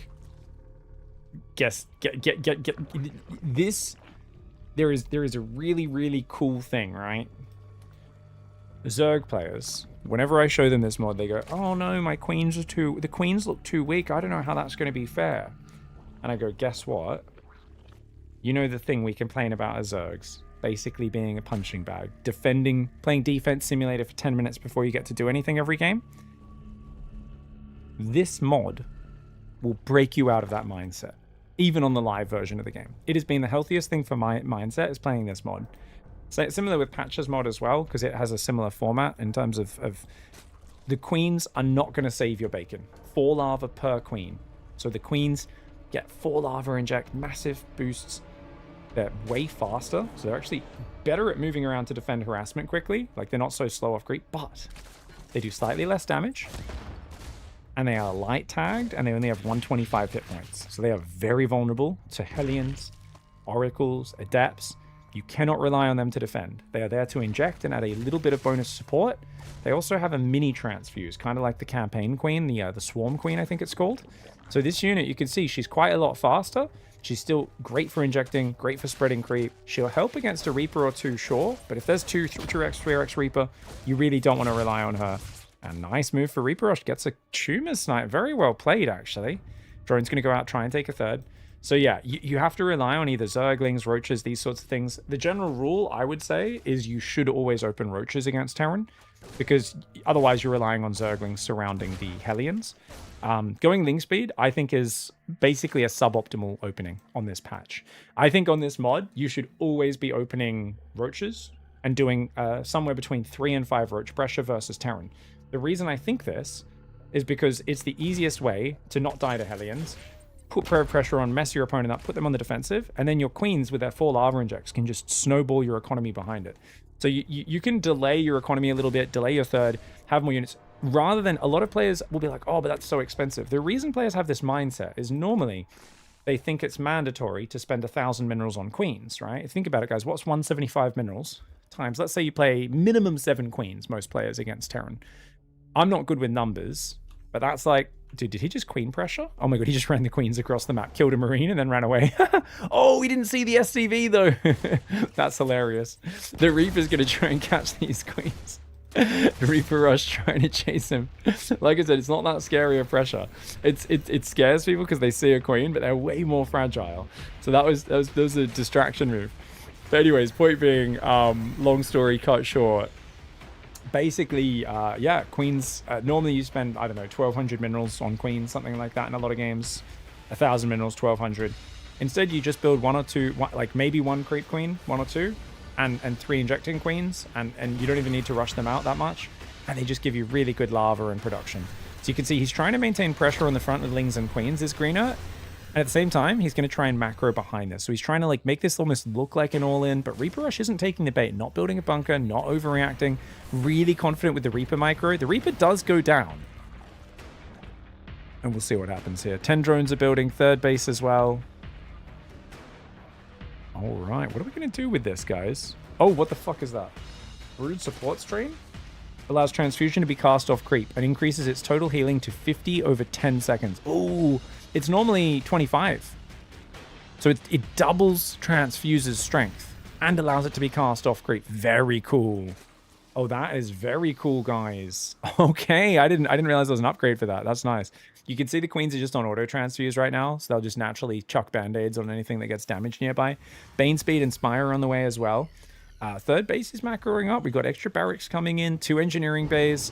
Now, if you're playing Bio versus Mutalisks, what do you have that's new? Keep in mind, guys, Thors have more splash damage now against Mutas. Also, Widowmines have much bigger splash damage, but Widowmines will not one-shot Zerglings and Banelings. They only do 30 splash damage, not 40. So you both will hit way more units, but you also won't one-shot drones, Zerglings, Banelings with a single Widowmine shot. I honestly, I think the radius being so much bigger and your Marines being able to like one-shot the units afterwards still means it's pretty damn effective. But it's not quite the Widowmine blasting the entire army to death that it is on the live version of the game. Extra hatchery in the north is there. We've got 5 hatcheries coming up. 2 tech labs in the back. So Reaper Rush wants to go stim and shields at the same time. Chadham is on the high ground. 4th command center is going to go down here. Reaper Rush, a bit slow on the gases. So Reaper Rush really needs to take 6 gases here, recover that economy, take a minute to fix the macro. What is this, guys? Oh, okay. Abdominal Fortitude's coming in, guys. This is +5 hit points for Banelings. In this mod, that doesn't come in by default. You have to pay for it. It's a 60-second upgrade. It only costs 50 minerals and 50 gas, so it's not really that huge. It just delays the Banelings getting that extra 5 hit points, which I think is a pretty decent change. I love Green Earth's mod because it has a bit more complexity, a few more upgrades, a few more things in it. I think one of the big things I've seen in terms of RTS from StarCraft 2 onwards is there's been a lot of a mindset of, oh, players will be overwhelmed if they have options and decisions to make. So we need to give them less decisions that are more impactful, and we can't give them lots of small, you know, niche, interesting decisions. Like, we've got to give them less decisions so that their brain doesn't hurt. As someone who's a big lover of strategy games, this is one of the most cancerous design metas amongst people trying to appeal to the most peasant level of gamer in the world. And please stop, game designers. Please stop. Not with my strategy games. Just more upgrades, more options is fun. You don't have to engage with them, you know what I mean? I was playing some board games yesterday and we were talking about, like, one of my friends was way overthinking every move while we were playing Arcs. And then I was like, okay, can we play one more game, but can we speed play? Like, just go with your first instinct whenever you're starting to second guess yourself. He won that game. He played way better because I wouldn't let him overthink things and stress out. I was like, just stop fucking stressing and just go with your first instinct. He crushed us in that game of Arcs. And I was like, mate, you're better when you switch your brain off. Like, and this is like a real thing in strategy games sometimes. Sometimes you got to calm down and just like click the button and see what happens. And the faster you play and the more you fail and mess things up, you actually learn faster as well. Whereas a lot of the time people overthink it so badly and then they don't actually get to the point of seeing if it works or not. And it's like, just see if it works or not, and then get more experience and figure it out from there. But a lot of the time, I think games designers try to move towards, oh, we can't let players get in that position where they even feel that overwhelm and they feel stressed out. And I'm like, fuck that. More upgrades, more options, more little gradations, more little things to click on. And that's awesome because it just gives you more choice. And I love that we've got 4-4 and 5-5. Watching Serral versus Classic is the only thing anyone needs to convince them you need 4-4 and 5-5 upgrades. 2 dudes sitting with 30,000 resources each, not making anything. Marine tank coming forward. Siege tank, stim the Marines. Oh, Microbial Shroud is a movement boost, guys. That's a movement boost ability, and it sticks to them for a full second and a half after they leave the Microbial Shroud. It does not reduce damage. Keep in mind, guys, that is the it's a launching pad. It's like mobile creep, essentially, is the way that Microbial Shroud works. Now, if you pair that with Nanomuscular Swell, it's ridiculously powerful. Keep in mind, guys, Fungal is only a 50% slow now as well. Dude, these Microbials are big. The Baneling's getting so close. The Marines. Oh, they were too pre-clumped. The Marines should have tried to spread out there. But really lovely attack there. The second wave of the Microbial Shroud does it. Really well done by Green Earth, utilizing all the mechanics in his own mod. Who knew? Who knew he'd be utilizing his own mechanics? Honestly, I think Reaper Rush could maybe get back in this game. No, 86 work, because Green Earth's economy is way too healthy, I think. The Muta's dancing in and out. He's got queens in his army, transfusing his units as well. Just a few queens acting as healers in his army. Very powerful. So I think Reaper Rush needed some Widow Mines or more siege tanks. A bit of a pre-spread. He's still got a Chad Hammer on the high ground, but she only covers to there. She doesn't cover everything. Planetary goes up on that side and on that side.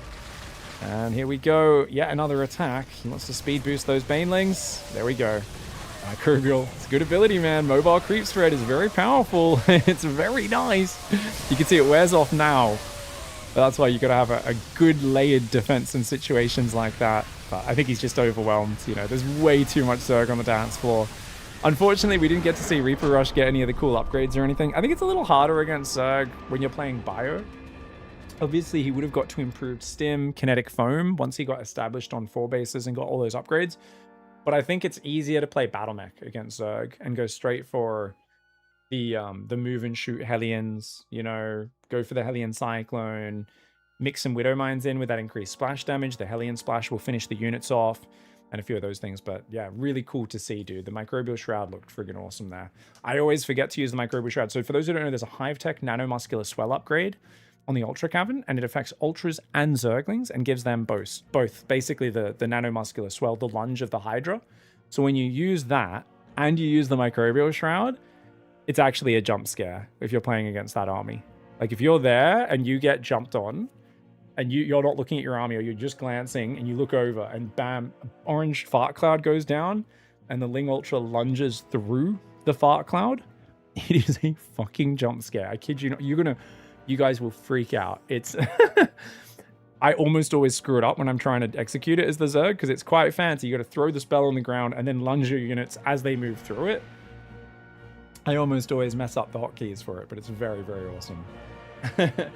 All right, guys, thank you for hanging out. If you guys aren't familiar with Green Earth's mod, you want to go read the massive document and all the changes, !Green Earth, okay? Is how you check that one out there. It's a massive document. Take your time scrolling through it, and often you can see it's 68 pages. Oh, what the hell? He formatted it. It used to be 69 pages. Green Earth, what the fuck, brother? But basically, go Control F, guys, and just search for the unit you want. And you go, oh, let's see what's changed with the Thor. And you can go down to the Thor. Oh, so this is like his patch log, right? Yeah, go to the very top. Here we go. New ability, emergency repair. Oh, okay, cool. You can see it. Because the other one, he's got like a big list of like credits of who came up with this idea, who came up with that idea, and kind of the order in which they've changed at the bottom. So part of it's just the change log. Pig, why aren't you playing on the live StarCraft 2 patch? Well, because this is the best mod made. So for those who don't know, I've been playing this mod for a long time on and off. We haven't been playing as much because of the live version of the game.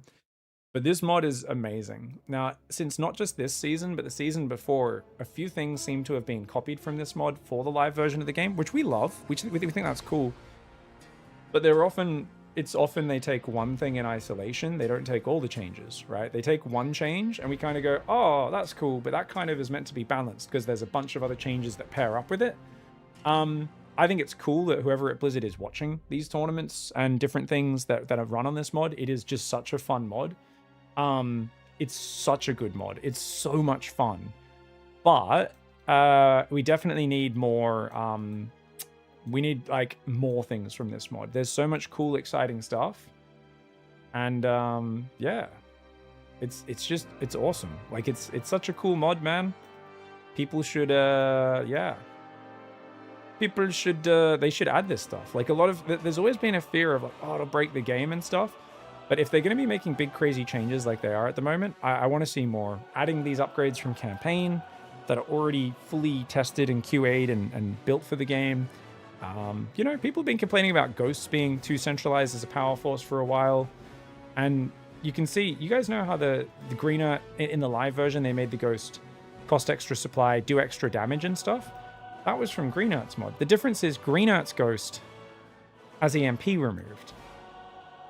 And instead it has an AoE storm EMP that's not as brutal as the main EMP. So that it's not too powerful versus Protoss, right? He's also got Interference Matrix as an upgrade on the Ghost, which is cool as well. And the Raven is not such a destroyer of worlds in TVT, which I personally love. Because I hate that Ravens dominate TVT so much normally. Whereas in this case, the Raven's a support healer unit that also you know, repairs nearby units, detects. It's nice. There's a lot of cool things. But the cool thing is there's so much cool shit for each race and faction. It is balanced through there being so many imbalanced options and stuff that it kind of works out quite nicely. And I think the early game momentum feels quite balanced on this mod. So they went 8 workers on the live game. The way Green Earth's fixed the balance for that is he's gone and made it so the Mule is better, the Chrono Boost is better for Protoss, and the Lava Inject gives 4 lava. And I think they probably should have just done that on the live version of the game as well. But they've done the 8 workers like his mod's done, but they haven't done the other things for it. And that's why they've had to do the lava change. Now they've done 300 mineral command centers. I think if they just went with Green Earth's mod, like Green Earth's mod, every time I've seen it, pros play average Joes, I never feel like, oh, Zerg's always so far ahead. Oh, Protoss is always so far ahead. Like, I do always go, oh, I think Zerg's a bit ahead because of the 4, like, lava inject queens, but I don't know. I play from multiple sides, and I always feel like I have overpowered things. Like, I'm always like, I don't know, man, these 25 energy chronos are fucking broken every time I play Protoss as well. Yeah, I don't know. And I haven't played much Terran on the mod. I've only cast people playing it, so we'll see what happens.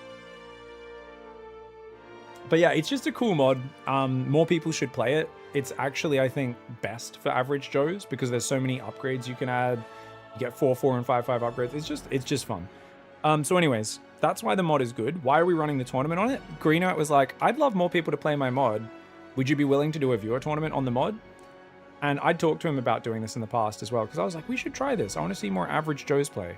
Yeah, you can get 4, 4, and 5, 5 upgrades, Senju. Yeah, go for it next time.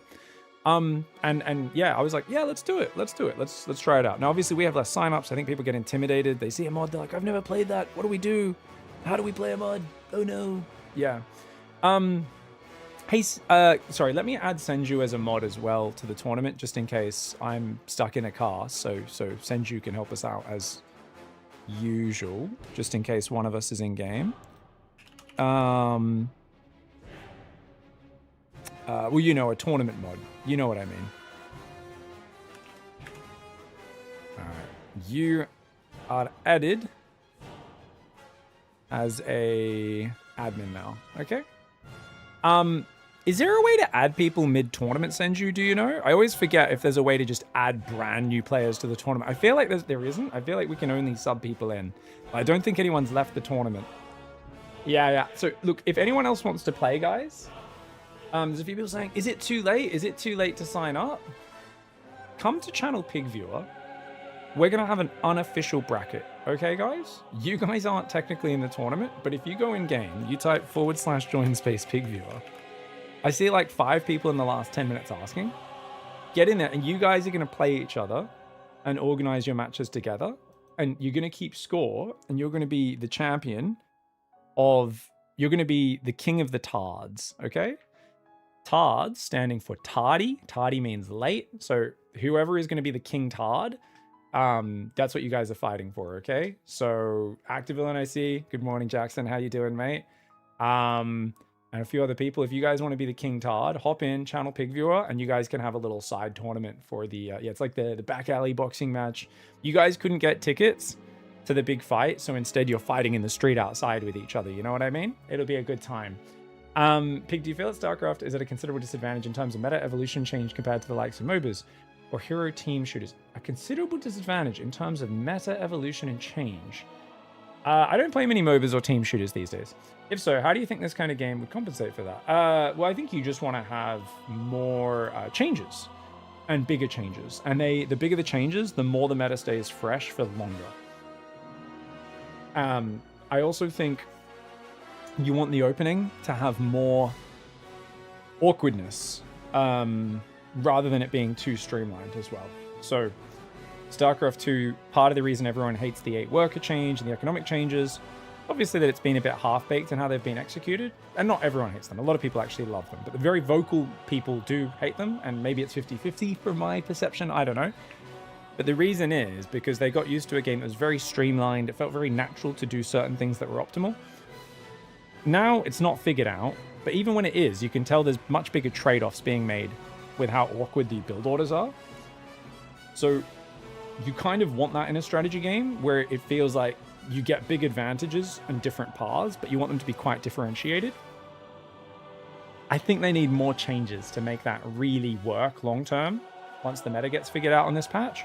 You want to have as many options as possible that all feel powerful, right? And that's where rebuffing things that have been nerfed and buffing a wide range of things across multiple factions, as well as adding new powerful things and options for each race, that's like a really big key. So that's a big thing I've been advocating for a while, is removing a bunch of nerfs to things like libs, ravages, all these sorts of things, and kind of you just want to oh, this thing's good again, this thing's really good, but as long as everyone gets a bunch of good things, and you have to have a higher tolerance than what StarCraft 2 has had for frustrating bullshit. You don't want it to be too frustrating. I do think if you look at very early StarCraft 2, there was like really cramped maps, which in a game that's as lightning fast as StarCraft, and it's like you start two meters from your opponent, and there's like your expansions are 60 miles from your base. Like that did suck. Let's be real. Like opening map design in StarCraft 2 in 2010 was terrible. For such a fast-paced game, you could just instantly die so quickly. It was claustrophobic, but I think we're starting to get maps that are a bit more varied, and they're already creating more interesting games. But I think you need to be willing for there to be some broken stuff. So a good example of this is if you look in the last 3 years, healing shrines have become standard in StarCraft 2 again. And remember, for those who don't know, if you're not in the mapmaker community, there was a fucking vicious battle over healing shrines being allowed. Many people said if you put healing shrines, a heat shrine, your units can move on and heal, it will be completely broken and it will ruin competitive StarCraft. People forget most maps that have healing shrines on them even exist. And it shows that there was such a kind of reinforcement of fear of anything new in StarCraft 2's community. And it's because StarCraft 2 is a fast and frustrating game, and people are always looking for excuses outside of themselves for when they lose. So it's, oh, the healing shrine and him healing that adept back to full life for free, that's why I lost. And you're like, really? Is it? I don't think it is. But okay. You know, like, and basically it's a fast and brutal game, and it's almost like to buffer our egos. There's been like a community thing of like, we need every map to be the carbon copy, you know, cookie cutter copy of the same thing. Ravagers are frustrating, nerf those. Liberators are frustrating, nerf those. You know, and you kind of go around like nerfing all these things and creating the most consistent path to the 8-minute mark. And that's something which has led to a little bit of uniformity in StarCraft. And we're starting to move in the other direction. And I really like that. I really love the Old Storm. I like the Old Storm too, Pathosum. Liberators are a big problem for sure, Avex. I agree with that. I understand that. Not the best example, but you know, in general, healing shrines, were they really a problem? No. Even today, I still think we keep getting maps with healing shrines that have air blockers on them. And I'm like, I get it. I understand why. But I think as a community, we should be more willing for there to be a map in a map pool that has a healing shrine right in between your bases and it's not blocked for air units. And yeah, it's kind of broken because Protoss Oracles can keep healing up after taking damage. And that's annoying. And that's a big advantage for PvZ, right? And we should kind of be okay for there to be one map that has that bullshit thing on it. We err on the side of we never even get to the point of the broken thing in the one matchup getting to the map pool. We had one map with an un-air blocked healing shrine. It was off on the side of the map in a really inaccessible position. And no one really used it. Clem tried it once against Serral and lost the game. And almost ended up throwing a big advantage in a series. He was up like 3-1 or 3-0 or something, and he started fucking around. And then he tried to heal his battle cruisers on the healing shrine and just got wrecked. And I was like, no. Yeah. This mod is perfect for a whiny streamer, I know, because there's lots of different stuff to complain about. Yeah, which streamer is that? Is that me? Or are we talking about like Ruff or someone? Or are we talking about Dark Butters? Because I feel like that's every RTS streamer. I don't know if you've ever lost in a strategy game, but it's never your fault. Hello? I don't know if you guys know why I wear such baggy shirts. It's because these sleeves, they're like the sleeves of a wizard. Excuses for days. I got fucking excuses here. I got excuses here. Yeah, no, this is great. You have unlimited new excuses if you lose on Green Arts mod. Sorry guys, I thought because there's only one round left, I didn't hop into replay because I thought, oh, if there's only one round, they might be about to finish. And now I'm regretting it. I could have cast a replay in this time. Fuck. Sorry guys. I'm gonna play an ad break really quickly. If you guys are, oh, is he on stream? Of course he's streaming, right? Oh, I can literally just watch on his stream, can't I? Jeez, what am I doing? Okay, guys, so it's a late game PvZ. He's got Colossus, Archon, Sentry, High Templar, Immortal, Tempest Carrier. What is this army? He's played Warp Gate, so he's not played the regular gateways. The Sentries can heal. He's got a Dark Templar in his army. Wait, what is this box art game? Wait, is he playing with his food? Is his opponent in Gold League, guys? Is Dave playing with his food? Or is the other guy got a sick army of like Ultras is going to come in or something? Oh, is he making... He's making a +4 upgrade. Was that +4 or +5? I don't know which one it is, guys. He just made one of the upgrades. I don't know if it was +4 or +5. He just started for ground units. That's sick. That was +5? He's getting +5? +5 air attack and +4 armor he's going for? Really? I think that was ground, wasn't it? Yeah, ground. He's getting +4 ground attack and +4 armor. Oh, that's cool. Dude, this is sick. Oh, he's getting an... What's that upgrade? He just got an interceptor upgrade. What's that do, guys?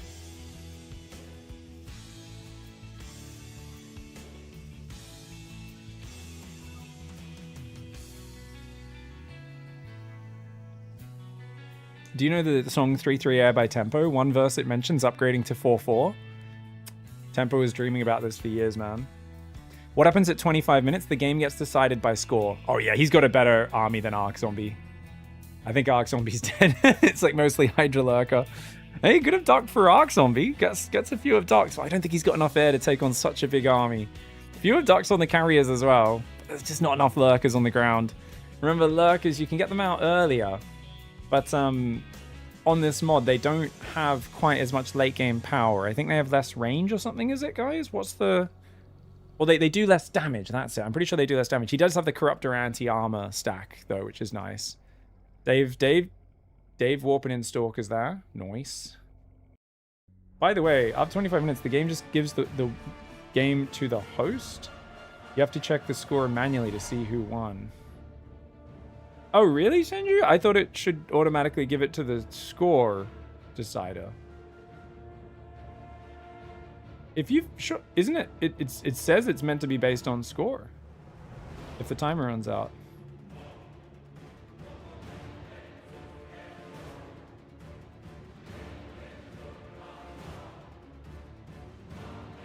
The game said one guy won, but the other had more score.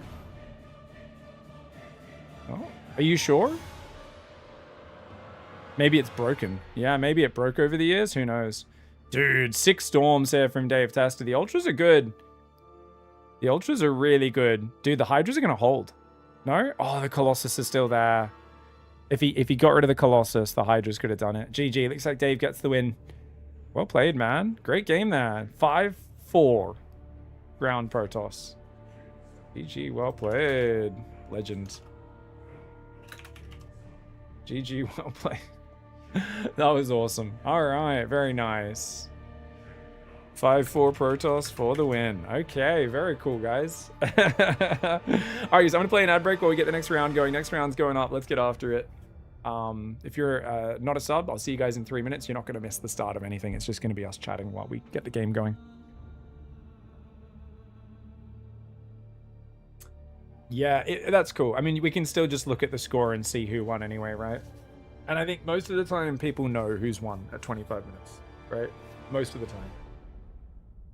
So even if the score lies, like even if the score actually is like for whatever reason a bit dodge, then you can do it the other way.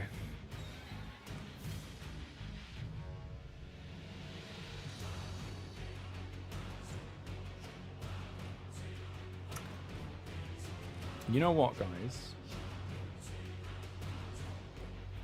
Hey, Arg Zombie. Didn't feel I could attack. That's on me. Hey, mate, we got to see some cool upgrades. We saw cool ups. Did you get past 3-3? You well played. He got 5-4.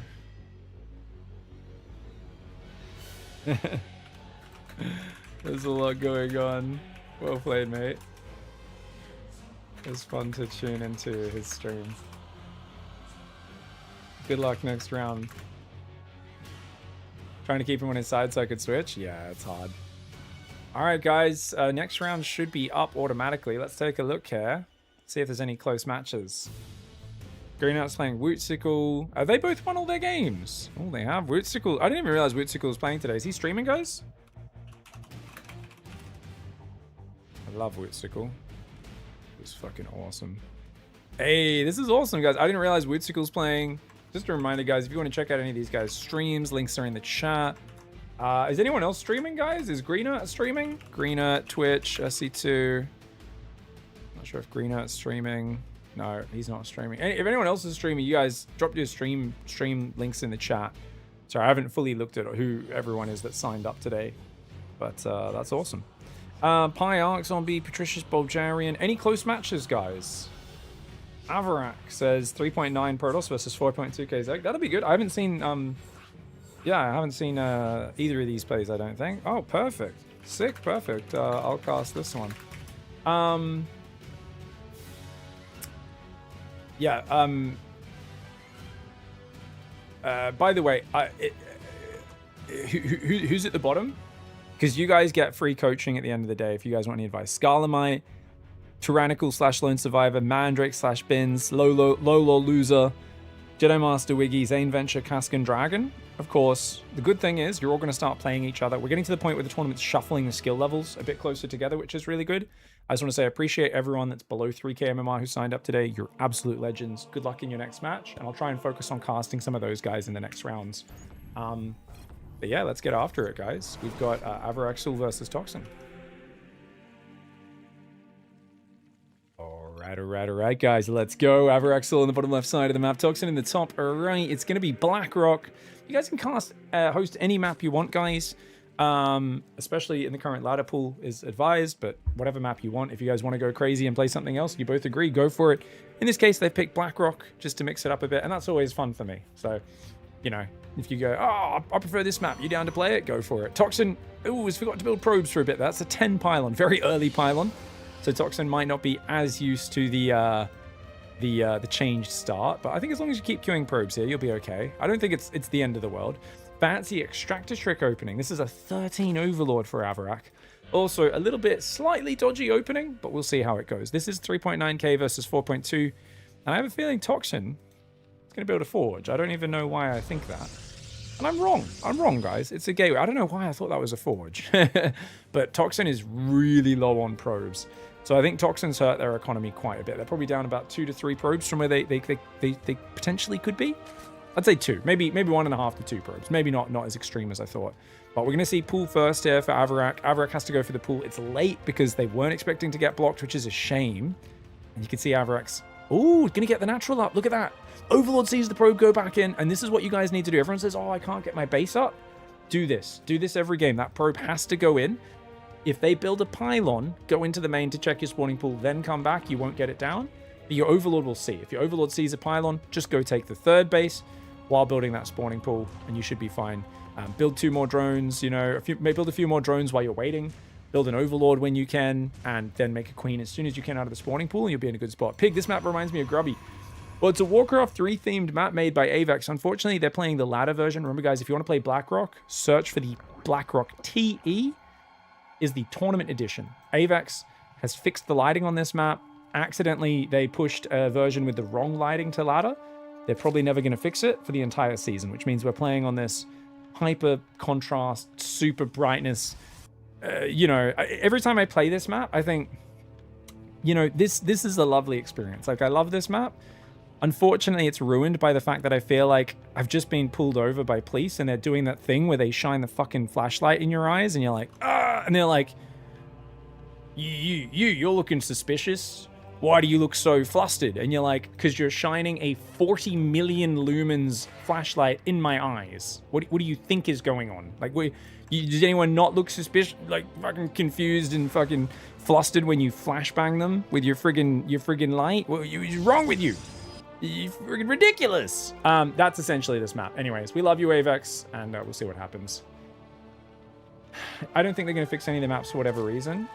Sanctuary also has an incorrect mineral line. Oh, really? What do you mean by incorrect mineral line, Avex? Is one side, like, inefficient? I don't think they'll fix anything until the next season. I don't know why, for whatever reason. I think they need to, like, get an engineer who usually works on other games to, like, do something whenever they want to push maps live. And as a result, it happens once a season. They're able to get someone from, like, one of their lucrative mobile games to come over and do it. And then they're like, that's it, the window's closed. That was our once every 6 to 9 months map pool update. Thankfully, they can push hotfixes and balance changes very easily for whatever reason, but it seems like they can't push maps very easily. I don't know why. Yeah, there's an inefficient patch. Which side of the map?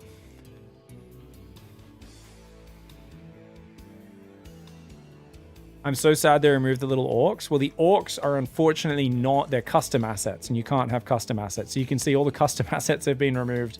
Hence, there are also floating sticks on the map as well. In a few spots, and they had to use Tauren Space Marines because the grunt graphic, the orcs up there next to the watchtowers were, unfortunately, custom assets. Thankfully, these orc watchtowers Avex built using existing assets, which was really clever. Is this the umbrella, by the way, from the Seaside Resort map, Savex? That you basically made bigger, stuck on top of a Moopy hut. You took a bunch of wood doodads, built them in a crisscross, put a flag on top, and then you also got like dead trees and you put them on an angle and stuff. Like, this is actually such clever building an orc watchtower from without using custom assets. It's actually so clever the way you did this, dude. I adore it. Like, when I was like, oh cool, he just took like the orc watchtower graphic from the Warcraft 3 Reforged campaign or whatever, you know, not Reforged, what's it called? You can play the Warcraft 3 campaign in the StarCraft 2 engine, but it's freaking clever, man. All right, guys, third Nexus goes down. So very defensive play for Toxin. Toxin's gone warp efficiency. They're going charge. They're building a sentry. Sentries are healers, remember. Stalker's going to deny the Overlord. So this is a pretty solid ground-based play for Toxin. I really like it. Whereas Avarak's third is only just now coming down. But Avarak has roach speed and +1. So how do you defend a big roach attack is the real question. And Toxin needs to build an observer ASAP. Get out there so they can see the roaches coming. And they need to just be chronoing Immortals. And they can't be going Forge and Robo Bay. Oh, no.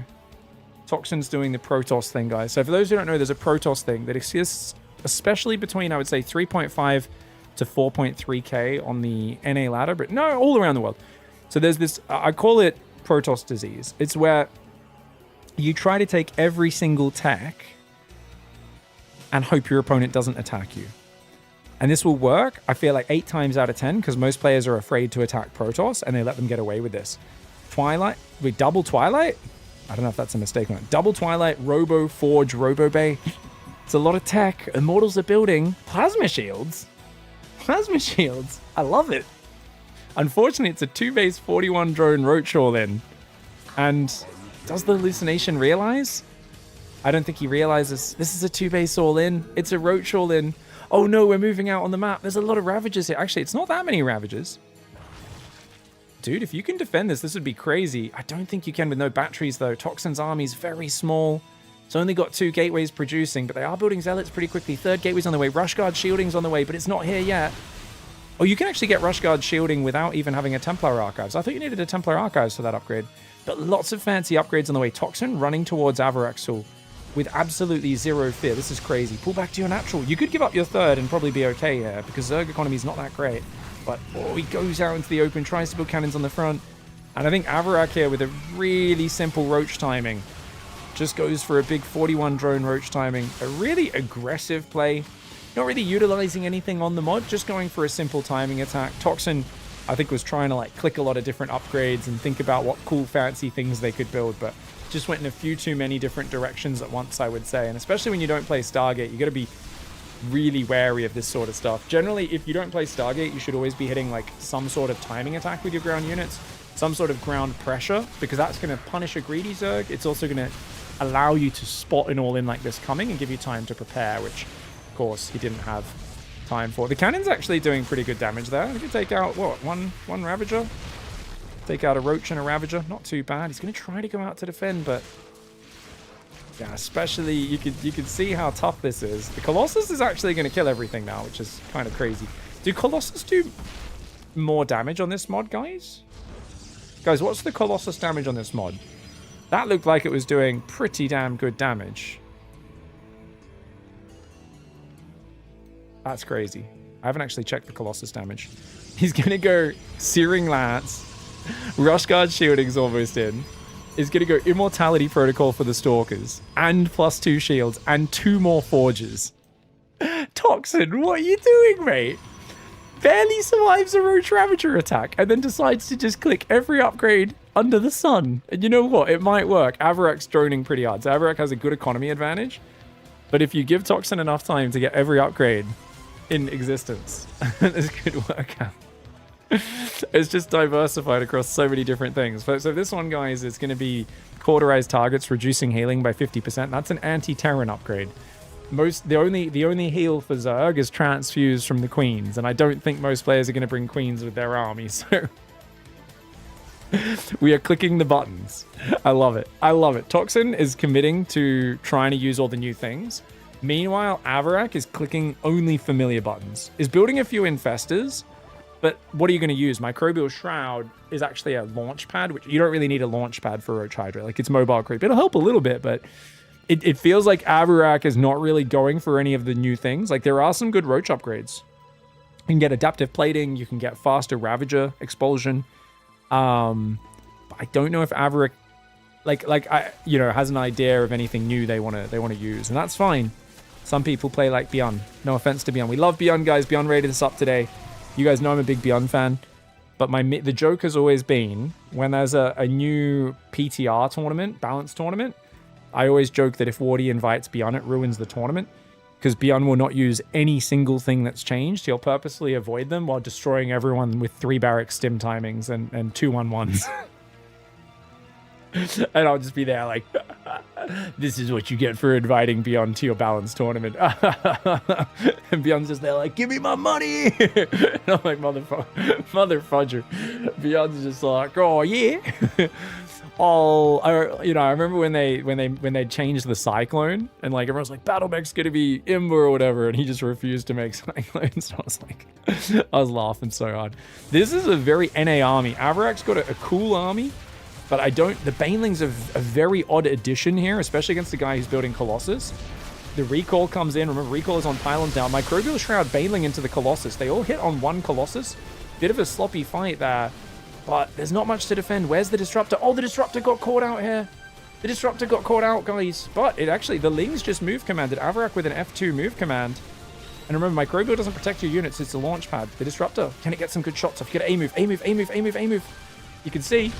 That's a decent shot there. It shoots pretty quickly as well, remember. This Disruptor is a bit more like a Reaver. Toxin could survive this. Oh, Toxin needs to keep shooting. Disruptor, it fired there, but it only hit a few Zerglings. Another shot goes out, gets 2 more Roaches.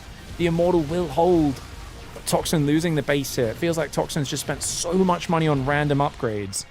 And even though they're holding, they're barely surviving. Now, we've got the Queen upgrade coming in here. That's going to give Queens the ability to transfuse off creep, and they get double healing, and they're building more Queens as well. Oh, Avarak's actually going to bring Queens.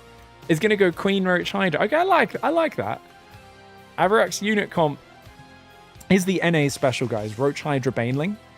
Don't do this at home. It's a very bad comp. It makes me upset because I keep telling people this, and they're like, but Pig, it's always guys you're playing in Grandmaster who are doing this. And I'm like, I know, just don't. It's a reminder you can, as much as I love, I'm not shitting on Avarak. There's a lot of 5K players who play this exact unit comp, Roach, Hydra, Baneling. It's really bad. They go into 2 different compositions combined in one. Don't get me wrong, guys. I think he just had Roaches left over from the earlier stage, and he's trying to play more of a Hydraling Bane. And he's got Bane speed now. He does have melee carapace upgrades as well as range upgrades. So he will it's just an awkward transition off of the Roach Hydra start. Usually you should try to be a bit more focused one way or the other. But like I said, plenty of GMs play this style. I'll stop making fun of Avarak. One of the big problems is the Roaches and the Hydras block the Banelings usually. They don't. It kind of, the whole army blocks itself is what tends to happen. That's what makes it awkward. It's a very chunky army. It's so far ahead in supply, I think it can win. Because there's just so few units for Toxin. There's a Zealot run by comes in, but the Spines are there. Good old position. This one Zealot is out of range. It'll kill a few drones. Nexus gets cancelled. If you had 3 Disruptors in here, I think you could defend. Force fields, maybe? Oh my god. Oh no. Toxin's army is just such a hodgepodge. It's like a handful of Stalkers, 1 Colossus, 3 Sentries. I mean, I don't think this Disruptor can hold this choke point. Toxin playing a pretty fun meme style, but it's not going to cut it. The Disruptor can fire while moving, apparently. I didn't realize that was a thing, guys. The Colossus will go down. Avarak keeps it simple, goes to the Roach Hydra. Doesn't really use much new stuff, but Toxin was clicking every button. I'm going to give Toxin the victory here just for this base, guys.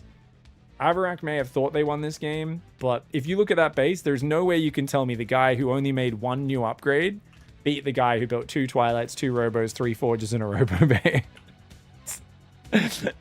I dig it. I think you can actually get a lot of upgrades and play this sort of style, but you just got to cut something out of the build. You can't be going for the Zealot charge upgrade, but then only build a couple of Zealots. You kind of just need to simplify it a little bit, if you go for the Zealot upgrade, a lot of Zealots, and then add a few Disruptors to it, you can really focus on using those units. I think it's usually a bit easier to feel the strength of the units if you just do that rather than going, build a few Zealots, a few Colossus, a few Sentries. If you do too many things, it's kind of hard to get a feel for all of them. Hats off to Avarak, though. The initial 41 drone roach speed +1 timing was very powerful, very hard to stop. And I think from there, Avarak droned, like, what was it, like 40, 50 drones behind that push, straight to a mass economy, and then just kept attacking and just had too much of an advantage. Essentially, it was timing attack versus kind of intuitive feel it out build. Got a lead, and then just kept following up with attacks where their numbers were just too far ahead. That was an army graph win, is a way to look at that, right? There was this massive investment in tech that hadn't paid off, loses the third, takes a bunch of damage, and then Zerg's up like 40 workers for the rest of the game, just does a giant army attack. Yeah, obviously double Twilight was a mistake. I know that one was a mistake, Toxin. I was like, is this on purpose? And I was like, no, there's no way it could be. Yeah, GG's. You built all the things, which I love, Toxin. Avarak just did a really simple timing attack to start and only made one new upgrade, one new thing the entire game. Obviously, the queens are different. So Avarak, effective, but not as fun. You made like every new upgrade. Keep in mind the Colossus upgrade is really specialized against Terran, and kind of it's decent against Protoss as well because of Sentry healing, but Zerg doesn't have as much healing, so it's normally not going to be effective unless your opponent has brought a lot of queens to the front. He actually did bring a lot of queens later on, but you don't want to be getting that upgrade too early.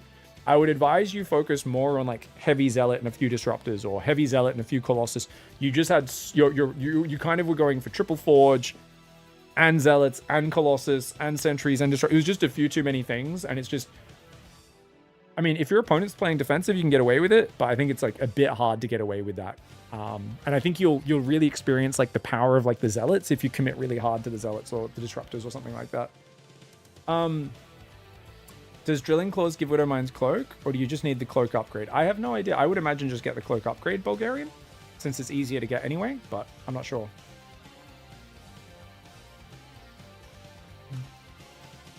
I think yeah, because I think Bulgarian's kind of like, oh, but if I get that separately, will that help me?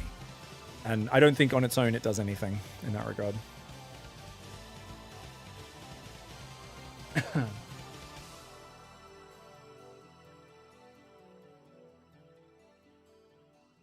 Pig, I've noticed roaches seem to suck versus Protoss in this patch. Zealots eat them alive. Early game anyways.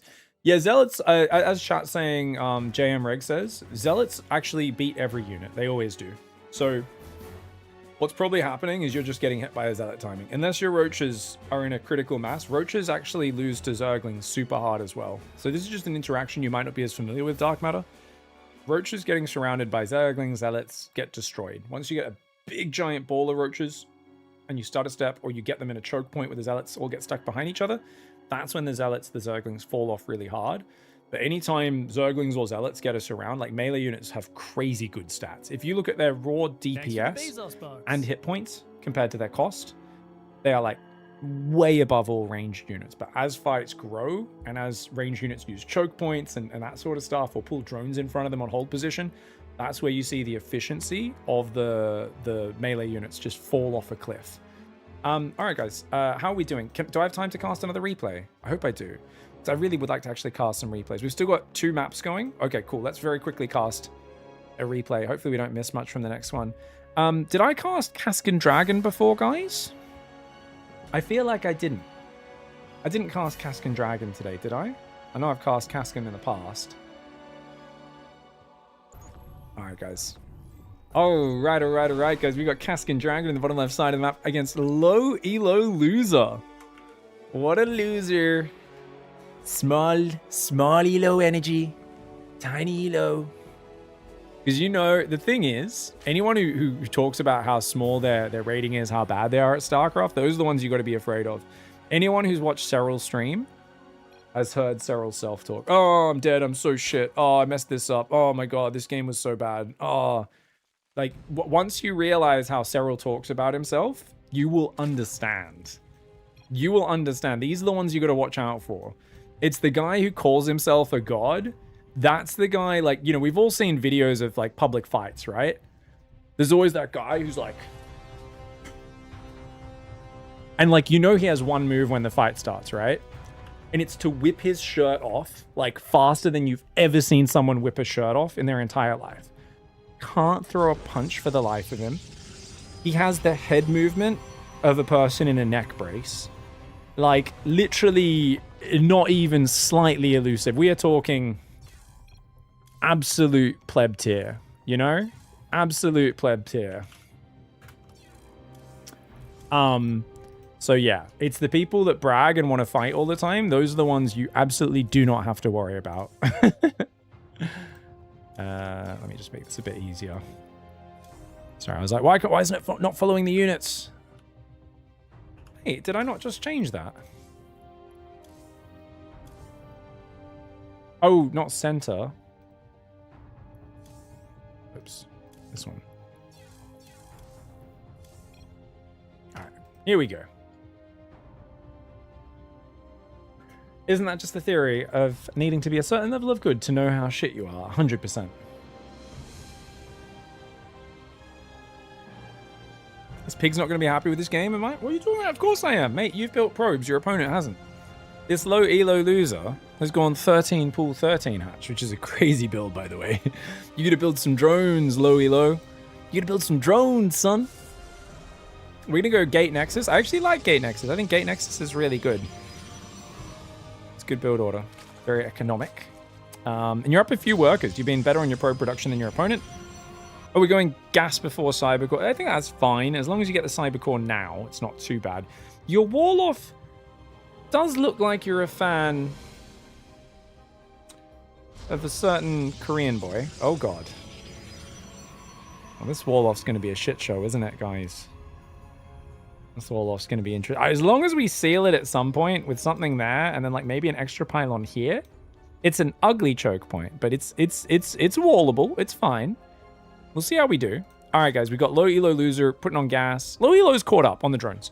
Low elo had a really rough start with not building any workers early, and went for a pretty fast spawning pool. Should have built 6. If you're going to go for a pretty quick pool, you probably want to go for 6 Zergling pressure. Unfortunately, the Lings didn't go in. They could have gone in and caused some real ruckus.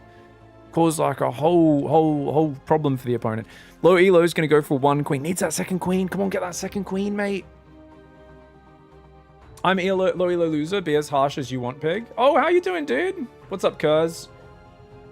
I'm new and I'm a noob. You're not a noob. You're really good. You're already at like, what, 28, 2900 was it? So you're already doing well, dude. You're doing good.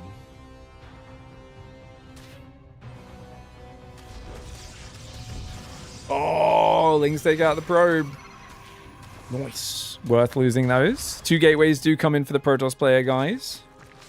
Inject's going up in the main. All right, so make sure you do get 2 queens going at the same time.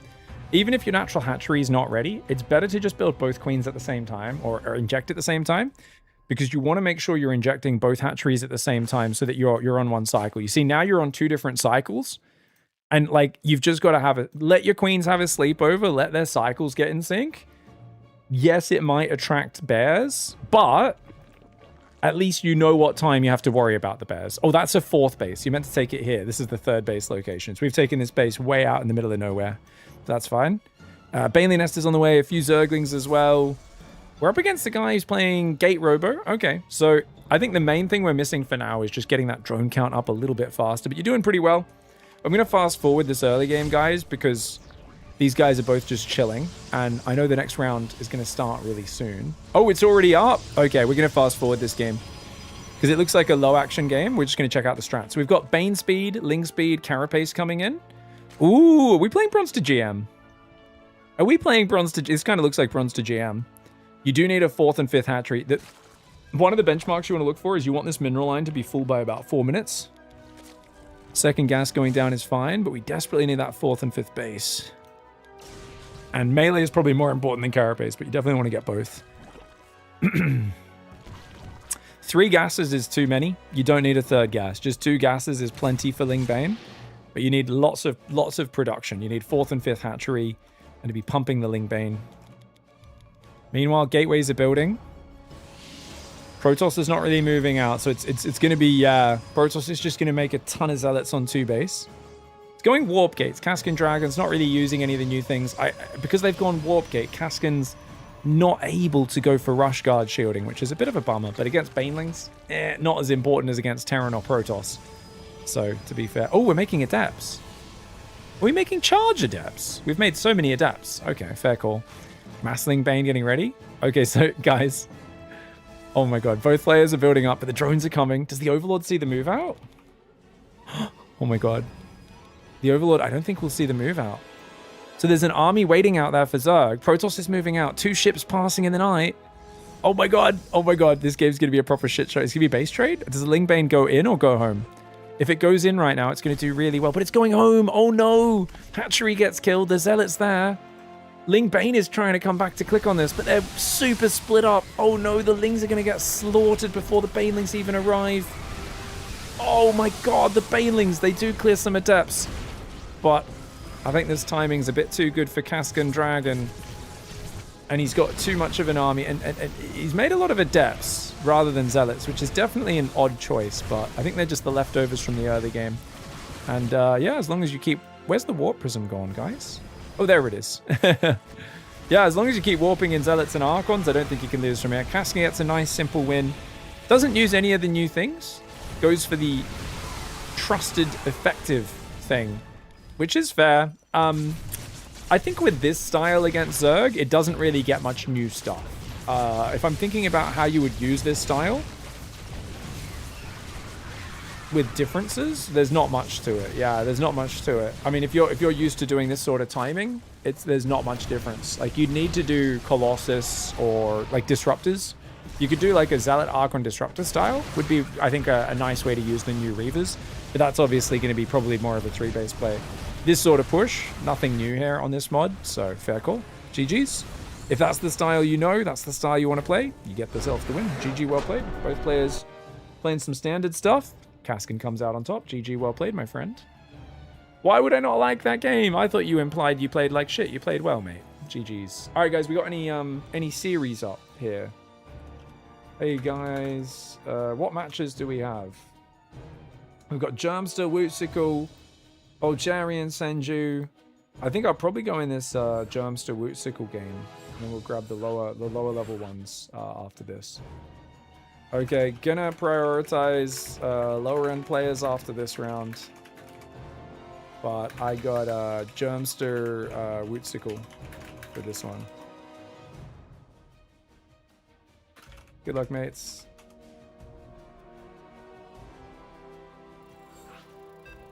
For those who don't know Wootsicle, guys, Wootsicle's both a streamer and the creator of one of the most funny clips of all time. Can we find it? Wootsicle StarCraft. What is this cheat clip? Is there a way? Yeah. Do you have a link to the clip? Oh no, not this one.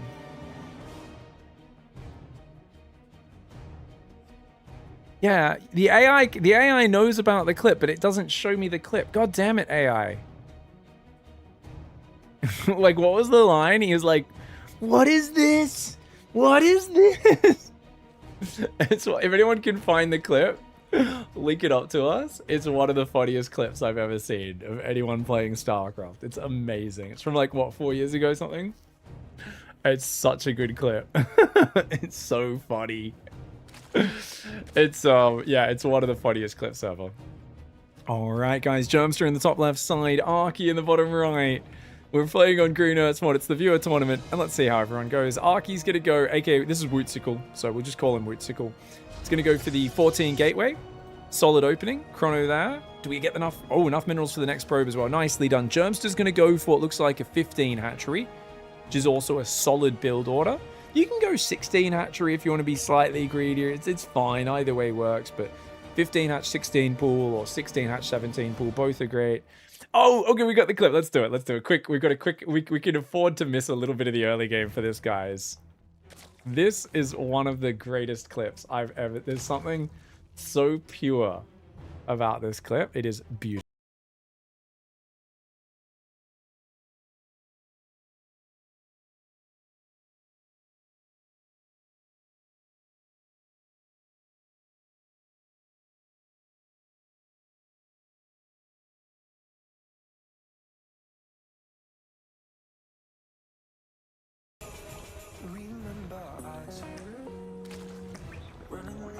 This is some glitch! This is some glitch! This this is some fucking glitch! What the fuck is this? What the fuck is this, man? How is this a part of the game? I think if the fucking creep goes away, the pool should be destroyed. I don't give a fuck. I don't give a fuck.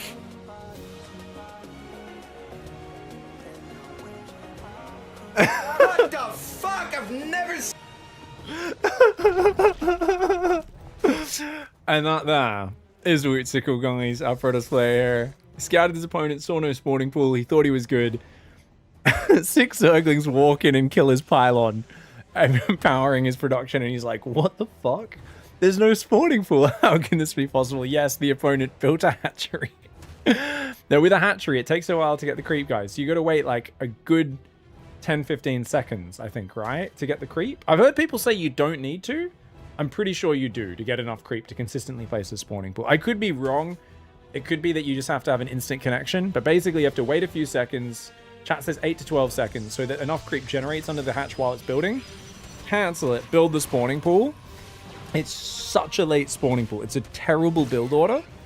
But if your opponent is like just going, well, I see your base, you don't have a spawning pool, you must just be building a hatchery, a lot of players will just play very greedy.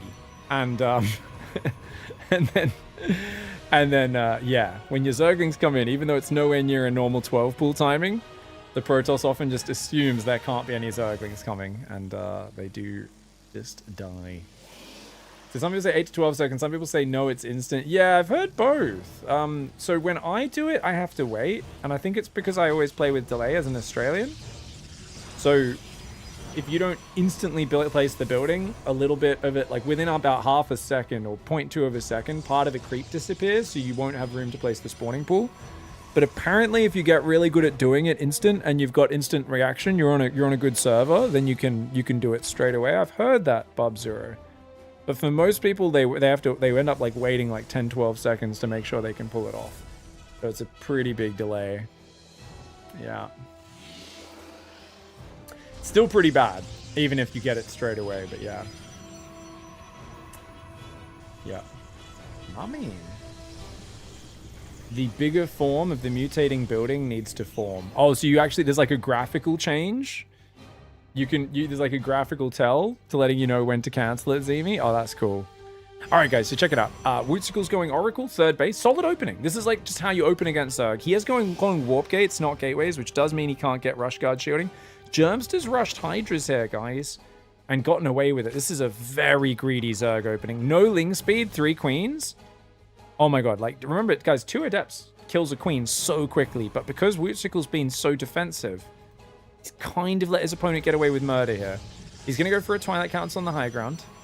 His natural wall-off's very awkward. No unit can move through that except workers, so his units will have to do kind of maze defense to get in and out of his base. This is basically terrible base design. I love Wootsicle, guys. I love Hero as well, but this is terrible base design. It's really bad. If he ever gets Nidus or dropped in his main or has to move around his base a lot, he's going to be really feeling the pain. Dude, that Oracle is sick, though. Gets him before the Hydras are out. That's amazing. 7 drones, big binding time. So just to show you guys, you're going to have to go here, here, here, through the mineral line, up around here, up the ramp, and then around the Twilight Council to get to this area. He's going to go for Immortality Protocol, guys. So he's going to get the upgraded Stalkers, 20 life, +1 range. And it upgrades its weapon to a weak splash attack. Oh, they get a bit of splash. I didn't realize you get splash on Immortality Protocol. How much splash damage is it? Does anyone know? Oh, I didn't even realize. So the Stalkers, when they become Dragoons, get a very small amount of splash damage, which is cool. Okay, this is awesome, guys. I didn't even realize that.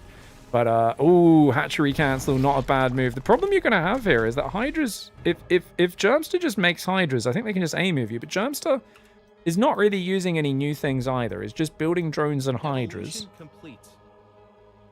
Trying to force StarCraft 2 players to do new things. It's very difficult, guys. Now, don't get me wrong, there is a Hive Tech upgrade for Hydras to give them +20 hit points, which is huge. We'll see what happens. I'm going back. I think the sub 3K players are where it's at. These guys that are like closer to 4K, look at them tryharding. Look at them tryharding, doing the normal things. No, I mean, I do like the Stalker upgrade. Wootsicle winning in my heart for this one. Oh, it's going to be a Hydra drop. Okay, very cool. Hydra drop's going to go hit the main. Remember I was saying, with this base layout, you really don't want to be dealing with drops, guys. What's the bet? Wootsickle also builds more buildings here and walls himself off, so he has to go around through the mineral line to defend the main as well. If he builds a few gateways here, it's going to really hurt. I swear, man. Yeah, there's a Hive Tech Hydra upgrade to give plus 20 hit points. Yadas. Dude, there's like 50,000 upgrades in this game. It's great. We are playing on Green Earth's mod. Hope you guys are doing well. My man. Hey, thank you, Tricon, 16th student. Hope you guys are doing awesome. Hydra's loading up. Thing is, there's nothing else happening, so it's going to be a Hydra drop. Oh, we're going to do a two-prong. We're going to play... Oh, look at this wannabe Terran player. We're going to go drop on both sides at once. Now, the map control and pressure for both sides is very low. Like, Rootsickle's just sitting in his corner, Massic signing. Jervster's doing the same. These guys are both playing very uninteractively, which is surprising because they're not building that many new upgrades. I'd love to see Rootsickle make way more of these Stalkers, guys. They're a bit tankier. They got that little bit of splash damage. They are really good, but, you know, feels like he's so diversified right now. He's got, like, 2 Robos, Stargate, Templar Archives, 4 gateways. He's building more gates now on the front. So once all those gateways transform, we'll be in a good spot. I believe there's, like, a toggle on the Nexus to turn your warp gates on auto-transform. Or maybe it just is by default once you get that upgrade. But here comes some Ling Hydra. We've got a drop going down the right side into the main and one on the left. Wootsickle's going to have to multitask really well. The Oracles, unfortunately, fly on top and do really struggle with the Hydras. And guys, this is going to do so much damage. This is what I used to do every day in Wings of Liberty. 2010, this was my main build. This is exactly what Germster's doing. Hydra dropping in the back while attacking the front with Hydraling. My favorite strategy in Wings of Liberty is EVP. It's really hard for most players to deal with. Oh no, the High Templar getting caught in the open by the Hydras. And another drop in the natural. Absolutely devastating. As much as I want to shit on Germster for not using new cool things in the mod, this is a cool enough strategy that I have to pay it. I have to go, hats off to you. Very well played. Really cool. It's a classic 3-prong. So I remember basically back in the day, right? Everyone was just like, oh, they just make Colossus and Sentries and you can't beat it. It's bullshit. And every Zerg would just A-move front on into the wall, get their army split by force fields and roasted by Colossus, and they would just headbutt into the wall. Because you got to remember, most people who play strategy games are very stupid. And who was the most famous player for Zerg that everyone wanted to copy in 2010? Does anyone remember? Any guesses who was the most famous Zerg player in the beginning of StarCraft 2? That even though people love to hate him, most Zergs copied his strategy. Forsen, Neve, Idra. Idra, guys. Idra. And Idra's strategy was basically getting a macro advantage and then A-moving his army, watching it get killed, and then rage quitting and blaming the game and shouting and calling his opponent a fucking low IQ cretin and stuff like this. So most Zergs were copying Idra's strategy of just taking like the worst fights of all time and then crying about it, rather than doing anything assertive to like sneak mutas in their base, do roach run bys, that sort of stuff. So Zergs would just complain and they would just headbutt. And me coming from a position of having no real competitive RTS background, right? And I wasn't a good player back then or anything. But I went, this seems really dumb, number one, and also not fun, number two. So I know, there's two things, guys. I play strategy games to do things that I think are smart and fun. This is like revolutionary strategy. You guys should try it sometime. So I watched some StarCraft 1, and I was like, they're dropping Hydras and Lings everywhere against these Protoss players. I saw some game where a guy did that. I was like, I watched Terran players pick apart Protoss with bio drops everywhere. And they're just like, that's crazy. They're dropping everywhere. That's insane. They're able to just pick apart the Protoss because the Protoss just runs their death ball around in one blob. What if I as a Zerg could attack 2 or 3 places? I'm like, we have drops. And I would just drop Hydras in every mineral line and players couldn't multitask, and it was crazy. Pig, that's not true. Idra would win the fight sometimes and then leave and complain. That's also true. That's also true, Genstrap. So yeah. Oh my god. Let's go take a look, guys, at one of these other games. We'll load up another one of these random games. Guys, can we get some more low-level replays posted in the... I'm looking at the channel. Where are the 2K games? Guys, where are the people at the bottom of the results? I'm looking in here. Where are the 2K results, my friends? What's going on? Where are they? Guys, post your replays. What the fuck is going on? This is not even half of the games that have been played today. What's the point in playing a viewer tournament if you're not going to post your replays? Oi! Bad. Everyone, post replays in Discord, please. Especially low-level ones. I don't see any 2K games.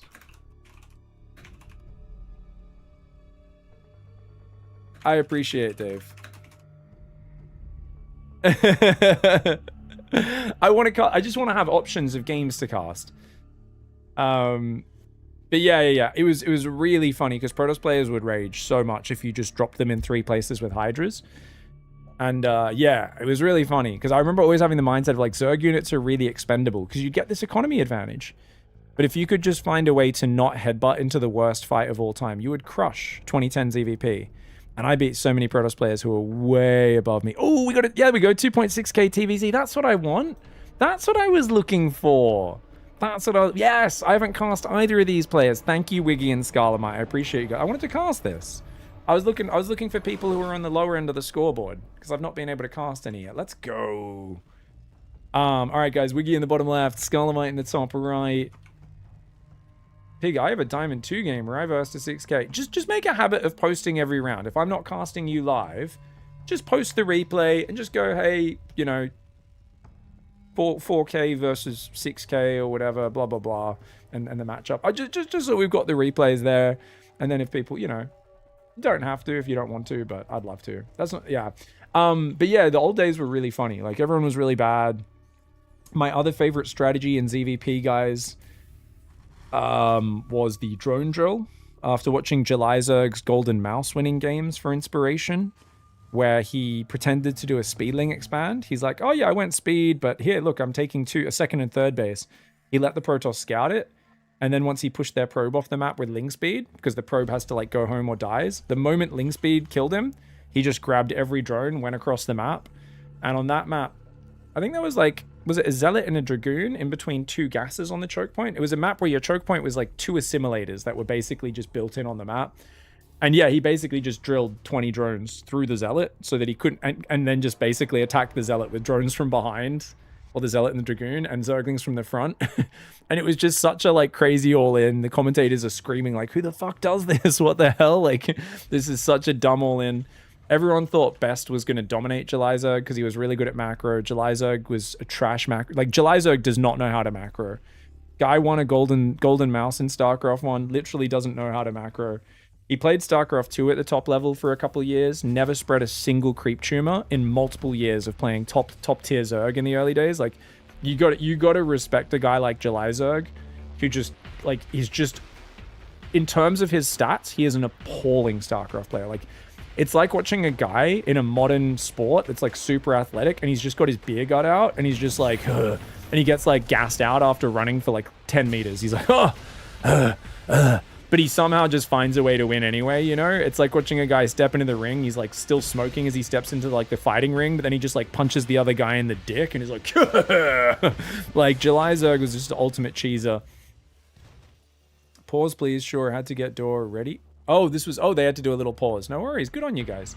So anyways, yeah, Jelizerg did that. And I remember winning a lot of tournament games against guys who were quite good in the early years of StarCraft 2 just by drilling drones through their Zealot in the wall-off. And it was just like such a dumb all-in. But that and Hydra Ling drops is all I did. Every ZVP 2010 was just cheese. And it was so much fun. And the comments, I wish I collected all the comments. Like, Florencio used to collect every rage comment he got, and he would make montages out of them. I really wish I collected all the rage comments from back in the day. My favorite was when they'd like load the replay up, and then they'd see that I was floating like 2k minerals while doing my Hydra Ling multi-prong drops, and they'd be like, fuck, you suck at this game, you're so fucking bad. And I was like, oh, but I won, didn't I? They're like, you're floating so much friggin' money, what's wrong with you? And I was just laughing so hard. And I was like, yeah, no, I suck at macro, man. I'm new to this game. What's going on? How's it feel? They're like, I've played StarCraft 1 for 10 years. And I'm like, I know, isn't that embarrassing that you're losing to me? That's so embarrassing, you know? And they just be like, it really fuels your desire. I always get surprised when I go on like Reddit and someone's like, oh, people keep getting mad at me for beating them and calling me names. Is this community really that toxic? It demotivates me wanting to play. And I'm like, what's wrong with you? What are you talking about? Like, what world do you live in that doesn't make you feel deep joy in your soul? Like, what is going... Like, when people say stuff like... I honestly am like, what is wrong with you as a person? That's like saying you don't like chocolate or pizza. You know, it's just like, I don't understand what your reality as a human. If someone calling you names when you're crushing them in a competitive activity doesn't give you a stiffy, like, what is going on? If someone starts calling you a cheater, calling you a piece of shit, calling you bad while you're beating them, that's like the best compliment you can get. I'm sitting there hard as a rock going, this is what I live for. And there's random guys going to Reddit going, why are people so mean? And I'm like, mate, it's because you fucking destroyed them. Like, what are you even talking about? Like, that's the ultimate compliment you can get. Ooh, bit of a marine trade here between Wiggy and Scarlemite, guys. Let's go in and commentate the game. Oh, Combat Shields is coming in real early. Okay, so both players are building Marines, guys. We've got a reactive starport. If Scarlemite builds 2 libs... Oh, we're going Medivacs. Oh, I was really hoping it would be libs. So this is a 1-1-1. This is a double Marine drop, but no stim. But Wiggy's doing a 2-1-1, guys. 2 barracks factory starport. The factory is very late. Oh, actually, there's no star. It's just 2 barracks in a factory. Wiggy's outnumbered, but has combat shields. Oh, I think Wiggy wins just because of combat shields. Scarlemite sees them. No, Scarlemite, run away. They have shields. You don't. Oh, Scarlemite's... Oh, no. Yeah, run away. No, Scarlemite, run away. They've got shields. You don't have shields. You can load up and drop and avoid the enemy Marines. Could still be good. Stims coming in, 3 Marines, that starport. Yeah, so the 2-1-1 of Wiggy is really good. Now, Wiggy's not been dropping any mules. Keep in mind, guys, remember, there's only 100 max energy on the orbitals. So this is not as bad macro as it looks like. This looks like really bad macro. Supply drop, great move, but you've got to be dropping mules here. And Wiggy, unfortunately, forgot to rally the main to the natural. It's going to start building more depots, which is great. But at this point, both players really should have like 5 SCVs queued up per command center. You really want to always queue up extra SCVs to make sure you don't mess up your macro. This queuing up 1 SCV at a time business is hurting my soul. And they're both doing it. Oh no. When I started doing the Pig Daily in 2016, one of the biggest things I had to really argue with people about was people who religiously followed an old Day 9 Daily where he'd said, hey, it's a really good thing to only have 1 unit in the queue at a time so that you can put that money elsewhere. And he was just kind of teaching opportunity cost and being efficient with your spending. And I was telling people, no, you guys are really slow and bad gamers. You need to queue up 2 workers per command center. 2 workers per nexus. And a lot of people argued with me on that. They're like, but Day 9 said, and I'm like, trust me, if Day 9 saw how bad you guys were, he would 100% explain when you get better, you can apply what he said there, but you're too bad right now and you need to queue up more workers. And this goes for most players. I usually queue up 2 workers per command center and nexus, unless I'm really purely focused on just my economy and nothing else. If there's any distractions, queue up so many SCVs, it's always better for your macro, even at my level, guys. And I've played millions of games of StarCraft. Reaper had to leave, guys. We have 1 open spot in the tournament. What's Reaper's score, Mr. Big? If someone wants to sub in, guys, get in the Twitch chat. We want someone who's similar to Reaper in skill. We want someone who's probably about 4k MMR. He's 2 wins, 2 losses. Maybe 3.5 to 4k MMR would be peak to match that record. Anyone who's way above or way below that is going to get matches that are a bit too easy or hard. I think Reaper's like 4.2, 4.3k, so, you know, you could be that high. Yeah, anything in that range is good. Yada says 3.8k, that would be perfect. Yeah, Senju's going to sub you in right now if that's okay. Thanks for suggesting. Oh, Scarlemite! Dude, what an ambush! Scarlemite with a sick ambush! Oh my god, Scarlemite! Holy shit! What in the... No way! Guys, this is like a 2.5k game. Instant rewind. Look at this. Look at this move. You're not... This is... Oh my god, look at that. Saves the tank. The Marine stim they chase. Look at this move. Pulls back through the slow zones. Scarlemite does not have stim, does not have shields, is massively ambushed. Boosts back, unloads, sieges the tank. And honestly, Wiggy probably still could have overwhelmed it, but Wiggy's like, oh god, I'm getting shelled on by this tank. The live siege is up. And then Wiggy's too afraid to pull back through the slow zone and loses the whole army. Dude, that was a sick move by Scarlemite. Amazing ambush. Hats off to Scarlemite. That was amazing. Because Wiggy, I think if Wiggy A-moved that, they like slightly win that fight, but it's like kind of close. But it's such a scary position. I totally understand Wiggy's reaction there. kind of panicking a little bit, but you know, understandably so. Now, if Wiggy can defend the counter, I think Wiggy's had a little bit better macro. Like you've got 1/1 upgrades, you've already got stim and shields, and Wiggy has a third barracks, right? So there are 3 barracks for Scarlemite, but Scarlemite doesn't have the engineering base, which is really big, and stim's just starting. So Wiggy's just got to hang on, but with the Liberators, that's a real problem. Oh no, Wiggy's got to scan right now. If you ever get scanned, always reactively scan in TVT, because it means they're about to come in. Stim the Marines, and maybe if we can kill the Libs. No, you got to kill that Lib. Oh, but the Lib runs away. Both players run away. They both had good fights there. Oh, I love watching players shit the bed. We've all done it a million times. If the other Lib comes forward, dude, Scarlemite can break this position, but Scarlemite's overthinking it a little bit. Oh no, now it's Scarlemite's turn to panic with the attack. You gotta be decisive in StarCraft, guys. You gotta be decisive. You gotta just go. Scarlemite stims in. Oh my god, actually moves in. No stim, sorry. But the bio of Wiggy's pretty powerful. The Lib's gonna go down. The tank's gonna siege up. Wiggy surviving. Someone's shooting the rock. I don't know who. This tank is attacking the rock, guys. The SCVs get fooled. Oh my god, this is an amazing game. Both players panicking, freaking out. The Drilly Boys go forward. Drilly boys, assemble! Unfortunately, the Drilly Boys go in on their own. The tank can defend now.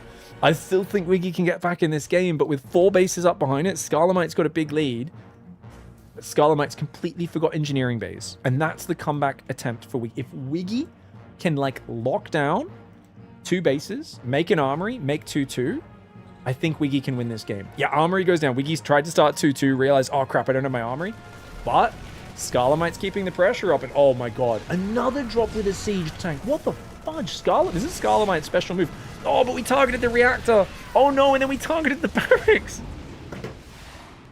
Guys, even pros would not have targeted an enemy unit there. This is what I love about like lower and mid-level games. is people always try to like over micro everything. There was no need to click on anything there. The tank fired on the reactor, and then this barracks. It could have killed so many units as they came up the ramp. Unfortunate. Wiggy barely trying to survive. Scarlemite's had such good drop play though, and I think Scarlemite's still going to win this game, just like numbers wise. Good move there. It's such a scary position for Wiggy to be in.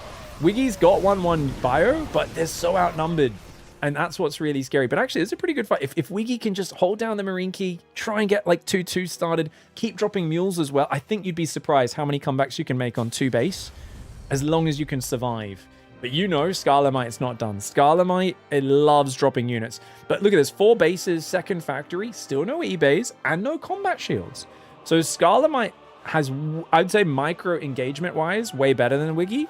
But Wiggy has way better, like, upgrade diligence. Like, way better upgrade diligence. So Wiggy has, like, the correct upgrades and number of production buildings that, like, a pro would have, right? Okay, I've got 2 barracks. I'll go up to 5 barracks. Okay, we are missing the 5th barracks, but still, like, we're getting 2-2. Scarlemite, on the other hand, is just building random factories, starports, and bases. Is just, like, clicking buttons. So the plan for Scarlemite is, like, very loose. Like the sleeve of a wizard. But Wiggy is way behind on bases and not quite as good in the engagement micro. Oh my god, Scarlemite didn't boost. No! No! 2 full medevacs go down! 2 full medevacs! Oh my god, getting Wiggy with it! Getting Wiggy with it! Getting Wiggy with it! One more Viking shot! One more Viking shot! Another full medevac! 3 full medevacs have gone down. Scarlemite picks up. They want to lose more full medevacs. Oh no, Scarlemite! You were so good with the engagements up to this point, and Scarlemite's not producing. And Wiggy's on the warpath. Wiggy going for a desperate counterattack. Wiggy might be back in this, mate. Oh my god, where's Will Smith? Because we're getting Wiggy with it. It's the 90s again. He's a rapper. He's not a emotionally traumatized Hollywood actor who's busy running around slapping dudes because he's angry about everyone banging his wife. He was still cool. He was still hanging out. The Fresh Prince. It's the old days. Getting Wiggy with it. Let's go. He's going to take out the 3rd. To be fair, Wiggy's only on 2 base, just now taking a 3rd, so that doesn't put him ahead economically. He's overstimmed. He's overstimmed. I think even with the upgrade advantage, it's still only a double upgrade advantage, and Wiggy, massive overstim. All the units were on red hit points. And it, oh no, throws away the army advantage. An overextension. It's really important when you're attacking to scan ahead so you can figure out if it's a yes or a no, because if Wiggy kept those units alive, waited for 2-2 and improved stim, what a huge advantage they could have had. But now, Scarlemite gets a very, very well-needed respite. And this is why we wanted to cast more low-level games, guys. This is amazing. This is a great game. This is actually really good. Yeah. I mean, Wiggy looked so successful, was getting Oscars, all sorts of stuff. And then they just overstimmed there. I think they just crashed out after realizing everyone was banging their wife. It's crazy, man. It's crazy. This game has gone back and forth. Remember, both sides have had massive leads at various points.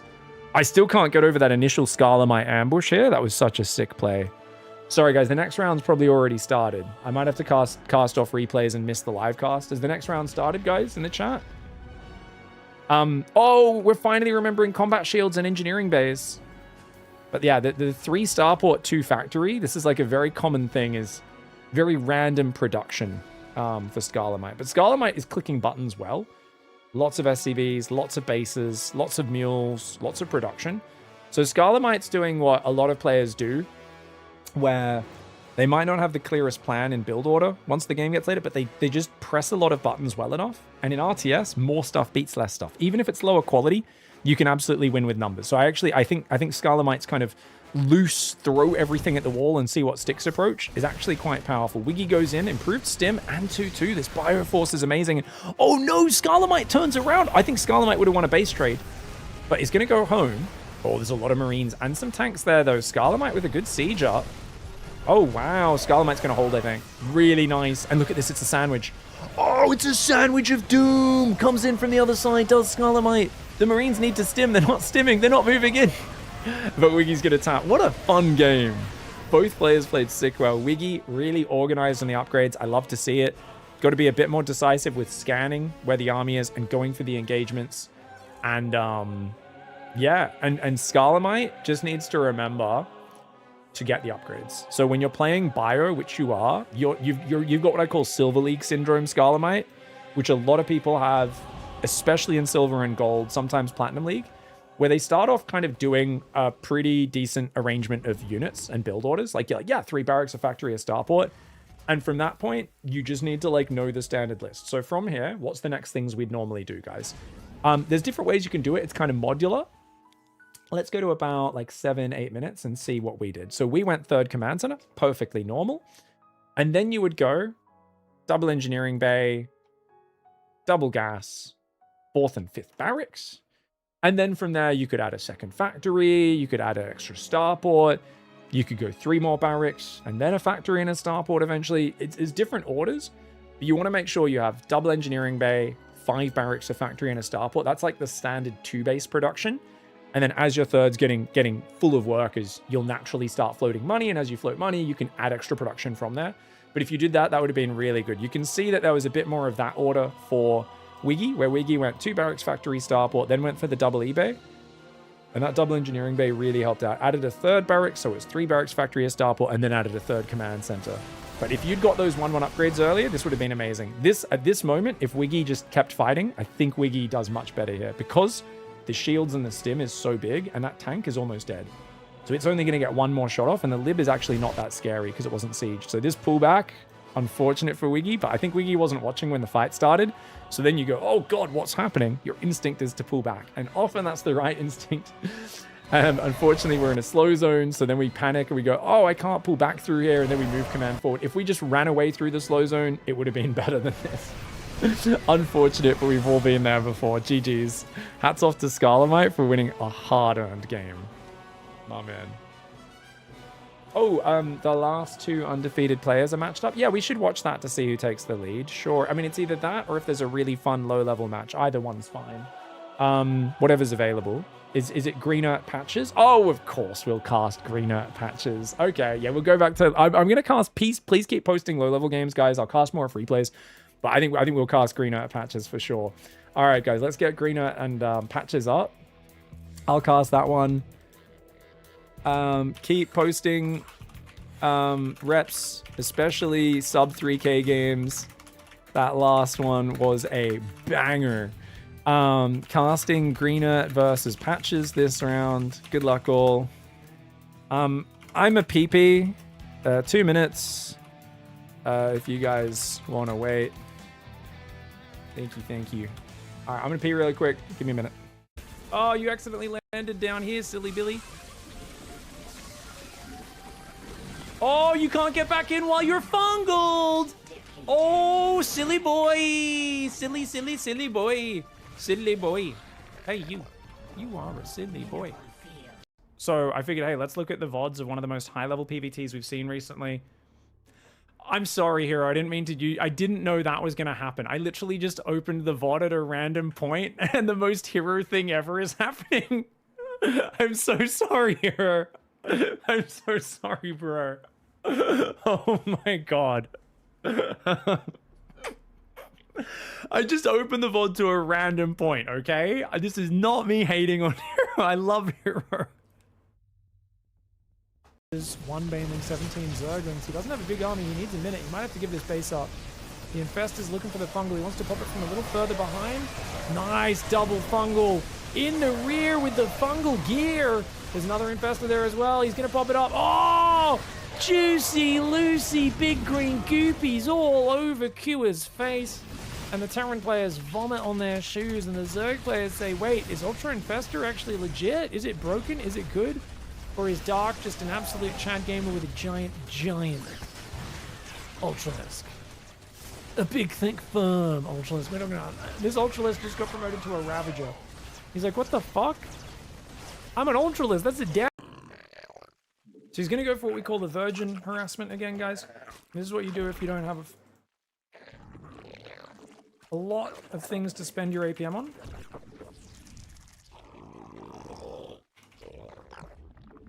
Spawning pool's delayed a few seconds there.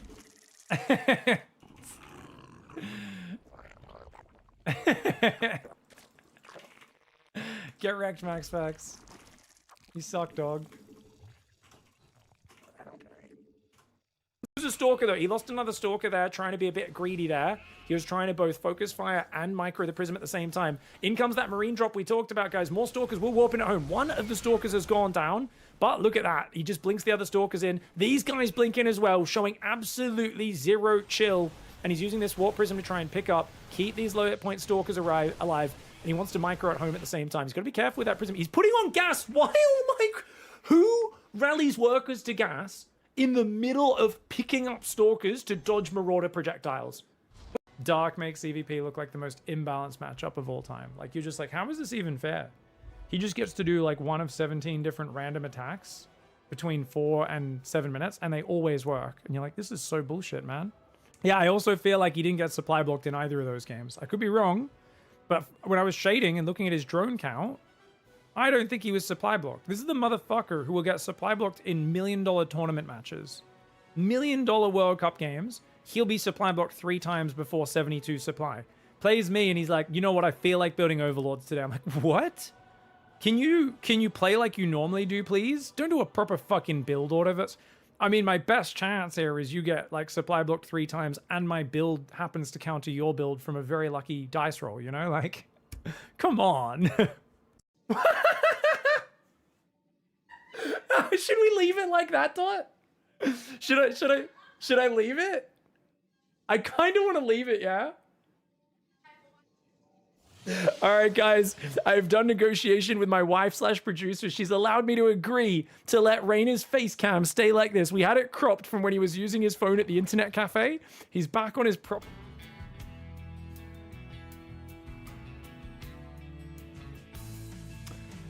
Hunting for Yarders? I think you have messaging turned off. I'm in the channel, says Yarders. Guys, talk in the chat channel in-game, but make sure your social settings are fixed as well. You guys, yeah, just go into your social settings so you guys can sort it. Pig Viewer, NA, Mandrake, and Yarders, you guys found each other in the Twitch chat, so should be able to match it up. Get in there, get it going. Pig, I didn't lose in round 5. Bye. Looking forward to last 2. Oh, you get a buy of round 5? Yay! Well, you've already got your non-loss. Now you're going to get 2 wins after that. Nice! Thanks for playing, Jedi Master. Staying up late. The next one is going to be at a worse time for EU. We'll try and do one that's a bit more friendly for the Australian audience, but I'm glad the Europeans who did stay up late to play this. We appreciate you guys. Specifically, I've been starting the last few very early, 6 a.m. my time, to try and let you guys play. Unfortunately, it's gated a few of the Aussies that would be playing, but generally, there's not that many Aussies in general or in StarCraft. So normally we try to cater to the Europeans where the hardcore RTS fans are. All right, guys. Greener at bottom right side in the pink Zerg shoes. Patches in the bottom left, playing Protoss. Who is going to be winning here? I do wonder, man. Who's gonna be winning? Who's gonna be taking this bad boy out? Patches has gone 2 gate to start. It's Hatch Gas Pool. Hatch Pool Gas here for Greener. Obviously, Patches is a main Terran, as is Greener. So they're both playing their off race. I think the Protoss off race would be the most powerful of both players. But remember that Greener is actually a pretty solid, well-rounded off race player. Patches off race looks like a drunk person. I kid you not, it is shocking to me how good he is with a Terran compared to his Zerg. When I watch his Zerg, it's like watching Sal play Protoss. It's like, how is it humanly possible for you to be as good as you are with one race and as bad with another? I think that, I don't know what it is about Terran players off racing. You're either Clem, where you're a god with Protoss, or you're just like, it's like you don't understand how any of the pieces work. So for Patches, he doesn't know how to rally his Nexi or hatcheries. When he's Terran, he knows how to change a rally point to a mineral line on the natural. But when he plays Zerg, doesn't know how to change a rally point. He will literally build 40 workers on his main before changing a rally point. It's the wildest thing you've ever seen. It's actually crazy. Yeah. What the hell? You would have to start the stream at 6 a.m.? This is not gamer like at all. Yeah, I mean, I should start it earlier, normally an hour before, to make sure we get people checked in. I probably started only 25 minutes before the start time. 5:35, 5:40, something like that. Rolled out of bed at 5:20. I have this thing, guys, where I set my alarm. I always wake up, almost always, just before the alarm. You guys have this? Lately, it's because I sleep so late that I wake up to do my middle of the night, waking up to chuck a piss, and then I'm like, oh, wait, I have to get up in 5 minutes anyway. Okay, cool. This is a sick 4 zealot pressure, guys. The queens are quick, but they're also very fragile. They'll die very quickly if they stand. You see how fragile these queens are, guys? Only 125 hit points. I don't even know if they have an armor. Auto transfuse is being turned on. Queens and Zerglings try to defend. These zealots are doing well, man. Oh, keep in mind, zealots, I think they have 10 more shields on this mod. Yeah, they do. I forgot to mention this earlier, guys. Zealots have 10 more shields on this mod. 60 shields rather than 50 by default. That was a good pressure. 3 drones, massive Zerglings gets built, and as long as you're macroing behind it, you should have a good lead. Now, to be fair, I don't think he was macroing behind it. And his main saturated, guys, 16 on minerals, 3 on each gas. So clearly this is where you would change a rally. Oh my god, he doesn't know how to change a rally point with Protoss either. You're kidding me. Oh my god, he doesn't know how. Guys, I kid you not. He's gone home to macro. He's chronoed probes and he's gone, this looks... Like, why does he not know? Does he not do it with Terran? Is it just that we don't notice with Terran because Terran doesn't oversaturate as quickly? Every time I watch him off race, he just doesn't change his rally point. It's he's a GM Terran. It's so wild. Every time I watch him off race, he does. For those who don't know, Patches is if Marijuana was a StarCraft player, not just Marijuana, like heroic dabs, that would be Patches. He is such a mad lad. He just literally, he doesn't, every time you'll be like, man, your builds are crazy. He'll be like, builds? What's a build, man? And you're just like, oh, fuck me sideways. Like, it's crazy. Even when he plays Terran, everything is vibes based. He just clicks buttons in a seemingly random order. He's going to transfer workers. Look, he realized he was oversaturated, so he just transferred workers. He didn't change the rally point. At this point, he's fucking trolling me. I kid you not. He's just going to, every few minutes, he's going to grab some of the workers and pull them to another base.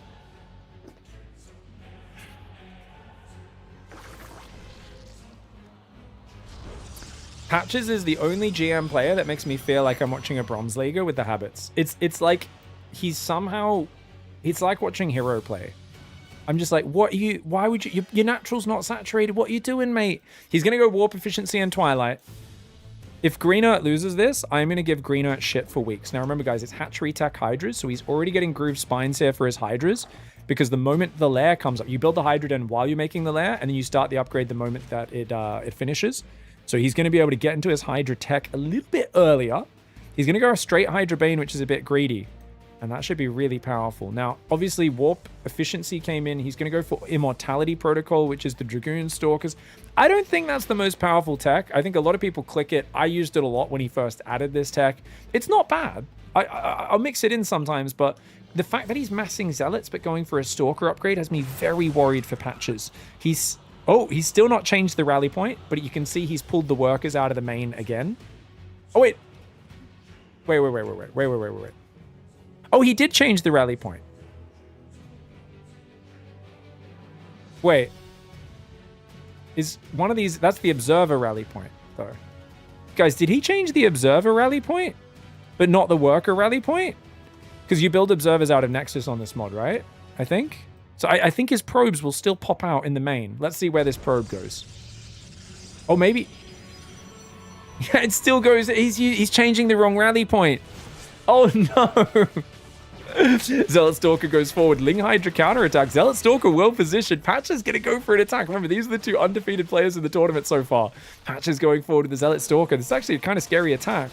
He's going to kill a lot of the Zerglings while the Nexus tanks damage, which is not bad. Hydra Den Snipe is actually really good. It'll deny the movement speed upgrade. He does chase these Hydras away. The Zealot Stalker's doing well. Greener's kind of in trouble. Oh my god, Patches. He's up in army supply right now. The Queens are going to come down to help defend, though. And these Lings and Hydras will come back.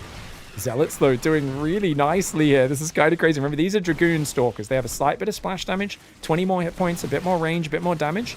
Pretty damn good unit. The Hydra Ling trying to come in to surround them. You could see these Zealots and Stalkers tankier than normal Zealots and Stalkers in the live game. 7 range on these Stalkers as well. They're Dragoon Stalkers, Immortality Protocol Stalkers. They do a tiny bit of splash damage as well. More Zealots and Stalkers rallying in. Oh my god, Patches is going to kill Greener with a random set of Zealot Stalker. Oh my god, he's trying to make a Roach Warren right now because he's realizing his Hydras can't cut it with the units on top of him. And he didn't have Banelings. He should have morphed Banes to deal with the Zealots. I think he's forgot about his Baneling nest, guys. He should have used Banelings here. Remember, the 10 extra shields matters on the Zealots quite a lot. Third base goes down, fourth base is there. You've got to be extra safe when you play against Patches. Patches, the man who doesn't know how rally points work, is actually going to be getting overwhelmed. He's going to overwhelm Greener. I can't believe it. He's done crazy damage here. He's not really macroing much behind it, so maybe... No, there's no way Greener gets out of this. He's building Queen Roach Zergling, but this is wild. This is wild. Queens, Lings, Hydras trying to defend. 1-1 upgrades in Roach speed coming in right now for Greener. But he's so far behind now. 17 workers down, and the Zealot Stalker rally off the warp efficiency. He's just rallying Zealots in. It's just unupgraded slow Zealots, guys, off of the regular gateway production. And Greener's really struggling to deal with it. Now, Greener's obviously way more confident with his Terran. His Terran is really high level. But I really thought he would destroy Patches here, but Patches is mincing him. And even though he'll defend this attack eventually with this little ball of Roach Hydra Queen, the mini transfusers going down are actually really good to get some efficiency. Hydra does barely beat the Zealot over there. But you can see these Dragoons actually doing pretty good, man. They do pretty good damage. He's going to run home now, but 18 workers left for Zerg. And he's going to go for Hyper Metamorphosis upgrade, guys, which allows him to morph Banelings, Ravagers, Lurkers, Broodlords, and Overseers 50% faster. Very cute upgrade. He's going to start redroning now, but he's on 18 against 52. So if you're going to redrone now, as Greener, you need to split all your Roaches off, put them up here. Your Ling Hydra needs to run in here, basically run it around, get Patches to F2 his army to here. Your Roaches need to run into the natural and the main and kill at least 20 workers. That's actually like the play. This is not bad. He gets 1, 2, gets two probes, does get cleaned up by the Dragoons. It's actually the Zealots that are going to go for the counter up top. Rush Guard shielding coming in, guys. That's going to give plus 3 armor for 3.5 seconds on Zealots whenever they charge. And remember, charge, what's the cooldown on charge? Like 8 seconds. So basically almost half of the time, like about, I don't know, 40% of the time you end up having that plus 3 shield armor. And with 60 shields on the Zealots on this mod, very, very effective. He's also getting the Psionic Propulsion, which is the Sentry movement speed upgrade. It's the least necessary upgrade in all of StarCraft. For some reason, Protoss players love to get it. Oh, they're not very stacked. Unfortunately, the mineral line doesn't have a lot of workers on it. 12 workers, though, not bad for a few Banes. Loses his 4th base up top, but this is the correct move for Patches. Do not let him rebuild his economy. Greener on just 32 drones, and he's going to be forced to build more Banes, more Zerglings. Try and deal with these Dragoon Stalkers, man. These Immortality Protocol Stalkers. They don't do much splash damage, just a little bit. But even that little bit, combined with their 7 range, their extra 20 hit points, their extra 2 damage, these Stalkers do really well. That Force Field is ridiculous. Remember, Force Fields tank hit damage in this mod, guys. They have like 500 hit points. So you actually can kill them, but it takes a lot of damage to kill the Force Fields. And Patches the man that does not know how a rally point works has done it again. Now, to be fair, he did start trying to change his rally point, but I believe you build observers out of... Yeah, you build observers out of Nexite. I thought when you right-click on a mineral patch, it should naturally change the worker rally point. I'll have to ask them if that's bugged. So do you need to manually... Oh, you always press the hotkey. Wait, you press the hotkey to set... Why would you ever press the hotkey to rally? Oh, when you started, you thought you needed to press a hotkey to make a rally point. Did you play some RTS from 20 years ago where you had to do that? How old are you, Patches? This seems like a habit from someone who played a lot of RTS in like 1997, where there were games where you actually would have to do stuff like that. This is like, you know, there's someone out there, guys, who still is using Warcraft 1 mechanics. In Warcraft 1, you couldn't drag a box. You know how you draw a box to select units, guys? In Warcraft 1, you had to hold down control to do that. Otherwise, it wouldn't drag a box. You'd have to hold down control, and then you could drag a box and select up to 4 units. Patches is only 21 years old, was born in 2005, and it is playing like they were born in 1978. Pig, I think the audio is doing weird distortion with the music. Probably just you. I'm not sure. Let us know, chat. That you could be correct. Yeah. That's such a weird habit, Patches. To be fair, though, even though you are messing that up, Patches, I want to remind you, you are terrible at managing your workers. You are the worst worker manager of anyone above 3k MMR. I know 2.2k MMR players who are better than you at managing your workers. Because you didn't even try to change the rally point until after you'd transferred workers 3 times from your main. You manually transferred workers 3 times, and then you went, you know what?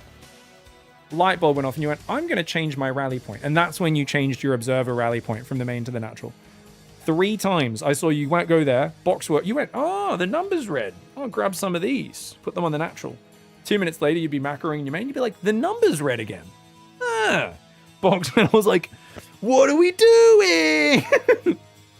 This is like the thing you do 2 minutes into the game. And like, it's one of the most satisfying things in StarCraft. And what makes the macros so easy is you get your main fully saturated, you have both gases, and you go, I never need to adjust workers in my main until the minerals mine out like 10 plus minutes from now. You just change the rally point and you go, And when your natural's full, you go, oh, it's full. Both the minerals are on 16, the gases. I can rally to the 3rd. So like, to me, it's like watching, I don't know. It's like, I don't even know how to describe it. It's like watching a man who's just like, he's got like a drink and he just keeps putting it next to the coaster on the table. And I'm like, just put it on the coaster. He's like, yeah. And I'm like, but the coaster's like literally, and he'll like keep reaching past the coaster to put his drink on the table, not on the, and I'm just put it on the coaster. Just put it on the coaster. And Patches is like, yeah, not a big coaster fan. And I'm like, but Patches, please. And you're like, no. I'm like, this guy. It's actually so painful, my friend. I love you, Patches. Well played, dude. I can't believe you beat him, dude. Greener didn't see you move across the map, and those Zealots and Dragoons just wrecked. Dude, Greener had a pretty sick economy lead as well. If he made Banelings earlier, maybe, but yeah. That was some sick fights you got, man.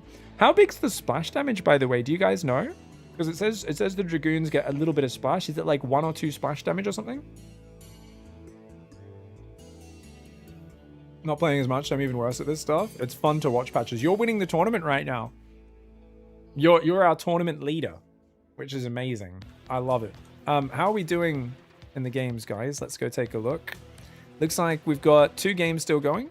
I might just quickly open up a random replay here. And, Oh, guys, yes. It looks like Tyrannical Dark Matter's been posted. Yes. So Tyrannical 2200, Dark Matter 2700. All right, Tyrannical, you in the chat? I think you might be the lowest MMR player in this tournament. So this is a pretty tough match for you. I'm going to give you a little bit of coaching advice if you don't mind and stuff.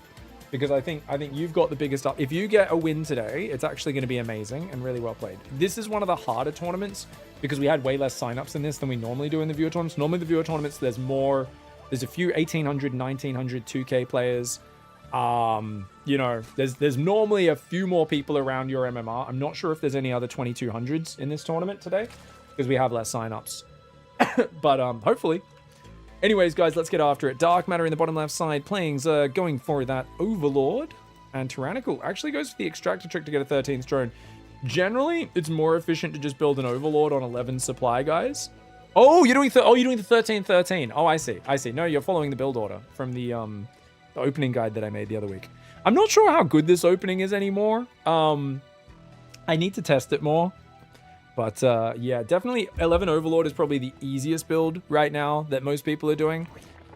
Into like, I guess if you want to be really safe, 16 pool, I think it might be better than this build. Even though I was doing this build a lot in the early days, I need to do some new guides. I don't think this will put you too far behind because the hatchery does come up so early that you actually have an immense amount of lava. I'm just not sure if you're able to spend it, especially if we... Oh, that's a very early pool and gas. Yeah, we've got a very low worker count here. Oh, maybe you're not doing a build guide because we're still only... Yeah, we're very low on workers here.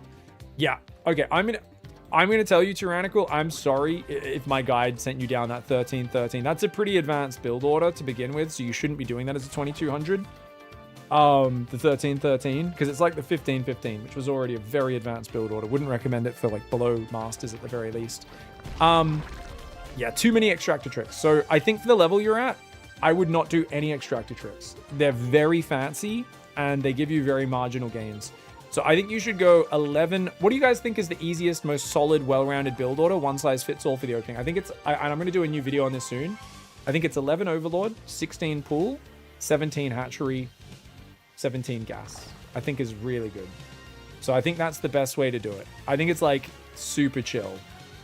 Yeah.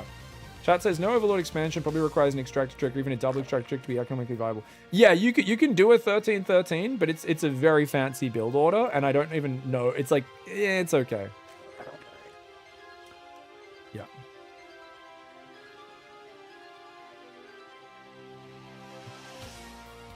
I've been tempted to join the tournament one of these weeks. I've only been back in StarCraft for 3 weeks. You should join. So basically, you're making a sacrifice, Ishtar. If you sign up as a low-level player, you're meant to get your ass kicked. But you will be playing other low-level players towards the end of the tournament. We're getting to the later rounds now where the matches are getting more even. So as a result, like you always basically sacrifice yourself for the first few rounds. But remember, because it's a Swiss format, no one gets eliminated, everyone plays each other. The more low-level people we have sacrificing themselves, the higher chance there is of the low-level person getting wins. So if you make the selfless decision to sign up to a Swiss bracket tournament as a complete noob, even if you're let's say you're the worst player. I always say there's the Batman in every tournament. There's like usually one player who gets no wins in the entire tournament. Usually only one because of the way a Swiss bracket naturally shuffles people to play against people with the same record. That player has made the ultimate sacrifice because if it wasn't for them signing up, the next person that beat them would have been the person with no losses. So you're basically like, it is the ultimate community service is signing up. And there are often players who sign up like, I haven't played in years, or I'm terrible, I never made it past gold. They sign up, they usually win one or two, sometimes even 3 games. The people who are most like, oh, I don't know if I'm good enough. Yeah, we normally encourage a lot of low-level players. Like I said, we got lower signups for this one. I didn't promote it as much as I probably should have, which is kind of a bummer. Oh, Dark Matter's got more Zerglings, but a bit of a messy fight. Neither player was really watching at the start of it, and I think that's an even trade. 1 Zergling for Tyrannical goes now. Actually, Tyrannical wins that trade. Very nice. Now, Tyrannical's building a lot of queens here. 3 queens. Roach Horn goes down. Ling Speed as well. It's not too bad here on the build order for Tyrannical. Spending the money pretty well. 3rd queen's not a bad idea either. In terms of Overlord vision, I think Tyrannical's doing really well. We've got a few Overlords outside of our base, 1 outside the enemy base. Ideally, you would get a 2nd Overlord outside their base, so you can kind of have like here and here in ZVZ. And in terms of your Overlord spread, as nice as it is, we really only need 1 Overlord here. And we could shuffle this whole line of Overlords south so that there's an Overlord here, an Overlord here, an Overlord here. Is a really good way just to give you a bit more vision around your bases. We're building 7 roaches. Okay, so Tyrannical, I want you to go all in. If you're building 7 roaches this early, I want you to go all in right now. I want you to build, Overlords, build nothing but a few more roaches, a mass of Zerglings, and just go for an attack. Because you're floating money though. We did build a lot of workers for this. If we're going to be not going all in, we need to be taking another hatchery yesterday. Remember, hatcheries are production facilities. Never be afraid to take extra bases. You don't have to drone them up. Droning a base is greedy. Taking expansion is not greedy. This is a good thing. Every Zerg player, I see Diamond players who forget this all the time. You guys have got to take more hatcheries. Speaking of Diamond players who forget this, Dark Matter, not a Diamond player, admittedly. I think Platinum 3? Are you Platinum 3 now? I think Dark Matter made Platinum recently. But Dark Matter is floating 1,300 minerals. So Dark Matter should have a third base, a fourth base, a macro hatch.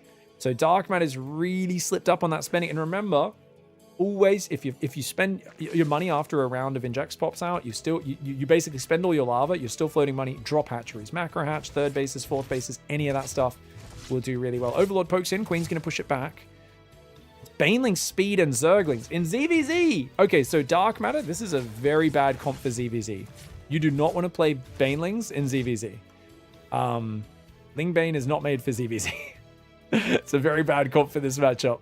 I'm not sure if you're just toying with it, having a bit of fun here, but that's a really bad comp to be going in ZVZ. You can go Mutalisks and use Banelings as support to deal with enemy Zerglings and Hydras, but generally going for a core of Zergling, Baneling, oof.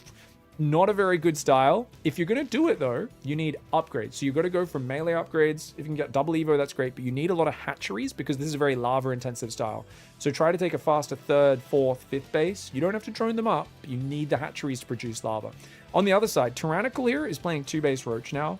It's taken a while to get to the double upgrades, but I love the wall off. I love that we're spreading creep, building Roaches. And if you get a big ball of 1-1 Roaches, they will trade very well against Lingbane.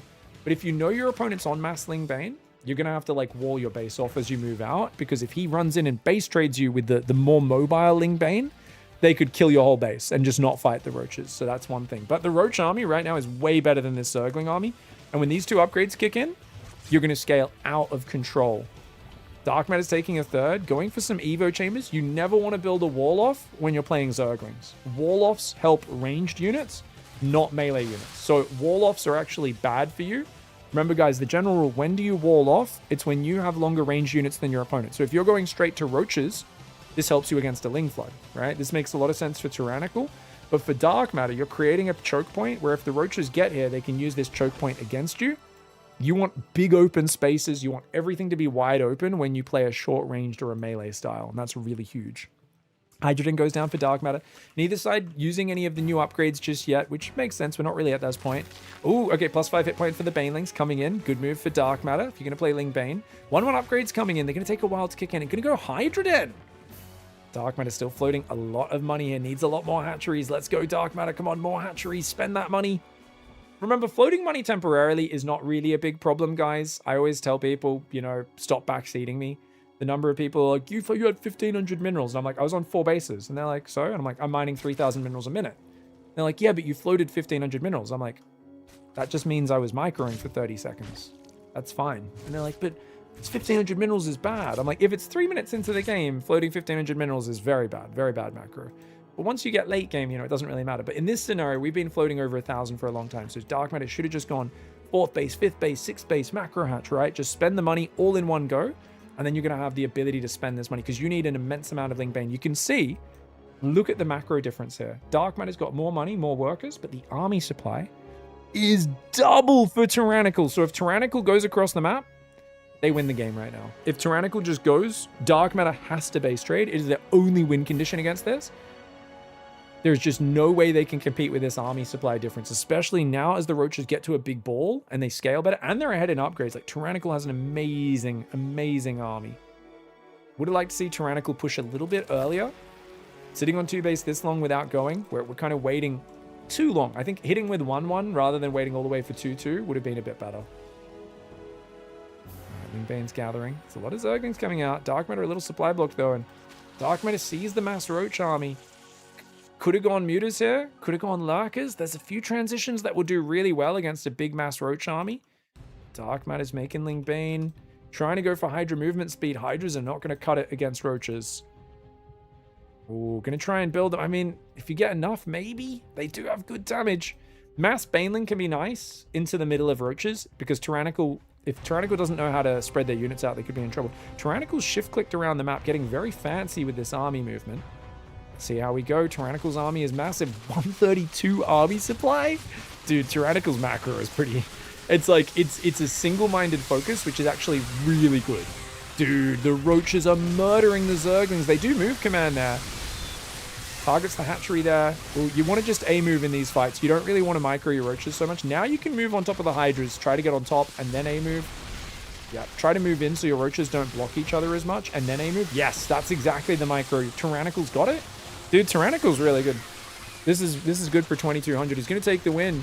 Dark Matter going for the Ling Bane style. Tyrannical takes him out there. Dark Matter just needed to macro a bit harder. Get that massive Ling Bane. Ling Bane falls off really hard once the roach number gets past a certain point. So you guys will see me sometimes play upgraded mass zergling versus roaches.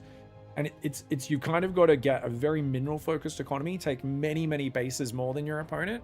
And if your opponent is very patient, adds upgrades, masses their roaches, you kind of need to hit a point where you go, okay, now I've got muters or I've got lurkers or something like that. Because they've been, and you base trade in the meantime. Once the big roach ball pushes, you counterattack, you base trade, and you go for it. Zemi says more bases equals more problems. 100% not. 100% not. They are your production facilities. This is the mindset that gets Zerg killed all the time. I always rant about this. Like, guys, if you refuse to build bases, it's like a Terran or a Protoss refusing to build gateways or barracks. It just makes, it's bad. Don't do it. Don't do it. Build more hatcheries. If they kill them, they kill them. It doesn't matter. Hatcheries don't cost that much. Only if you drone a base that you should consider that a big economic investment. Hatchery on its own is just a production facility. More production, always good. Pig, you had to pick my worst game. I was looking for Tyrannical games because I saw Tyrannical had signed up as a 2200 player, and I was like, yes, Tyrannical's playing. Fudge, yes. Like, I'm glad to see Lone Survivor Tyrannical getting in there. And you know, because I was really worried we wouldn't have many lobies, and the fact that you just gave Tyrannical their first win in a tournament, I would imagine, probably. I would imagine that's their first in a tournament. I don't know, but I'm assuming so. That's awesome. And a 500 MMR punch up as well, which is a big punch above your weight. All right, guys. Yeah, post your lobby links for this next one. Are there any close games coming up? Any close matchups? Any players I haven't cast yet? Post those lobbies, fam. Has everyone already started or what? He played way better than 2200 in the end? Yeah. I mean, to be fair, Dark Matter did counter themselves, but it's kind of funny. So I don't know if how much Tyrannical you were reacting, but the strategy Tyrannical went for was kind of the hard counter to what you did. Like, being patient and massing an immense ball of roaches, the bigger that roach ball gets, the better it scales against Zerglings. So the way you were kind of not efficiently going Ling Bane also wasn't ideal. But the fact in general is just, if you're playing mass Ling Bane and they're playing mass Roach, the bigger, like, you fight with 5 Roaches getting surrounded by 20 Zerglings, the Zerglings will destroy it. It's 10 Roaches and they get a nice little ball, bit more efficient. Those Roaches get up against a bit of terrain as well to limit surface area. They get a bit of a better fight. You get 20 Roaches, a better fight. 30 Roaches, that was like 60 Roaches or something. So that was like, Tyrannical got like the army that is not going to give a shit about Zerglings. If you had a full surround of like 150 Zerglings with 2-2, you might have been able to do it. But you would have needed to have either an upgrade advantage or at least even upgrades with the Zerglings. If you up 2 upgrades with the Zerglings, it's a different thing. But yeah, it's a tough one. Pig, me and Prince Iser are facing. Oh yeah, we'll cast that. I don't think I've cast you guys, have I? Monk and Iser? Okay, I'm clicking on your lobby now. I don't think I cast either of you, did I? Hey gang, good luck, have fun. All right guys, we're gonna cast. It's the ZVZ. Ooh, you know, queens aren't as good at defending, right? They get like boomed by banelings really hard. So I don't know what the meta should really be for ZVZ. All right guys, we got a match. All right, I got Zizer, Monk. Good luck, fam. Round 6 coming up, guys. Oh, when's the next tournament? Yeah, we do these the last weekend of every month. Yeah, it's become a bit of an institution. It's been really fun. Doing a lot of them this year. This is the lowest signups we've had in a long time. Only 27 check-ins. But I think doing a modded tournament, it's Going to be a little bit intimidating for people. I also didn't promote it as much as I should have. So hopefully we can get back to 50 plus signups in the next one. 50 plus check-ins. It's hard to get 100 plus. It's been a while since we had 100 plus players playing one. For just a viewer tournament is kind of crazy. We'll see how we go. All right, guys. We've got Prince Zyzer in the top left side of the map. Monk in the bottom right. It says EVZ here. Both players about that 3k MMR mark. Keep in mind, queens do get blown up by banelings really hard. You put 2 queens on your ramp on this patch. Is it 3 banelings almost kills a queen, right, guys? Because I think they do 35 damage each. So 3 times 35 is 105. Queens only got 20 hit points left after that. Yeah, queens are light, and they only have 125 hit points. Now, they only cost 100 minerals, and they inject for 4 lava. But in general, that means, you know, a defensive spine crawler is going to be more essential than ever if you are trying to play a bit more defensive. And you're not going to roaches yourself. So you either get aggressive yourself, use your banelings, use your roaches, use your spine crawler. It's nice. Queen's not as much of a defensive boon. So definitely you could be a bit more aggressive. In terms of like core upgrades for this matchup, I do think adaptive plating would be pretty damn good in Roach Wars. Would it? Plus 3 arm? I don't know, actually. Plus 3 arm is not that impactful for Roach versus Roach. I think rapid expulsion, faster landing corrosive bile would be pretty effective. And we are seeing our first differentiation, guys. Prince Size is going to go for the spawning pool first. Hatch first for Monk. So Monk's going to get away with a bit of greed here. It's not a huge difference, honestly. And I actually think because the queens are so cheap, getting the pool out to get the queen started earlier is, and with 4 lava, this might actually be even more economic than hatch first, if I think about it. It's a good build order as well. 16 pool, 17 hatch, 16 gas. Solid build order for Zyzer.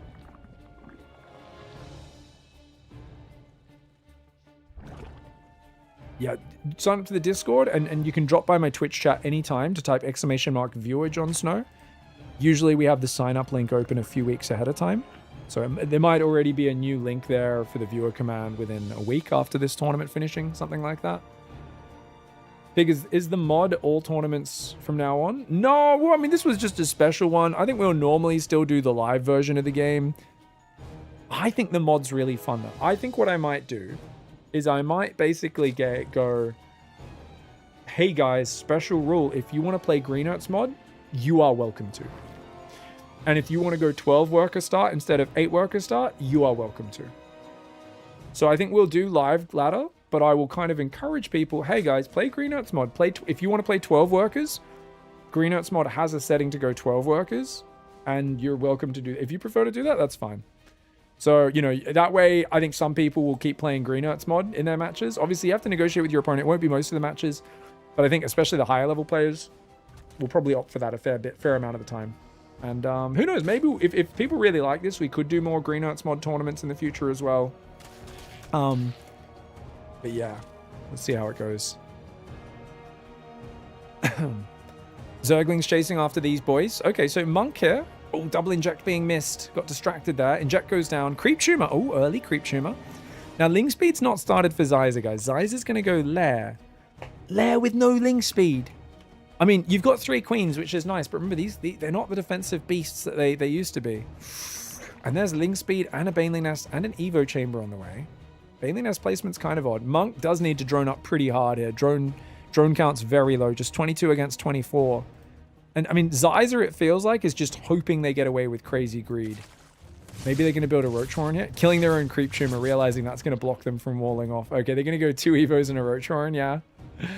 This is actually good for Monk, because Monk's work account's been really shit. Oh no, Monk's going Ling Bane pressure. Oh, but off 23 drones, this is going to need to do big damage. Now remember, the Queen in the Wall is not going to last as long as it did pre-patch. Ooh, he actually could have snuck around this Overlord if he went around the right side, but he gets spotted. Oh my god, Zyzer, wake up. Zyzer doesn't have a Queen in the Wall and is not walled off. Dude, oh my god, there's a flood of Lings coming. Zyzer's paying 0 attention. The Lings are waiting outside the base. They're not going in. They're not going in. Both players are asleep at their helm right now. What? What the fuck? What the fuck? Well, that's GG. There we go.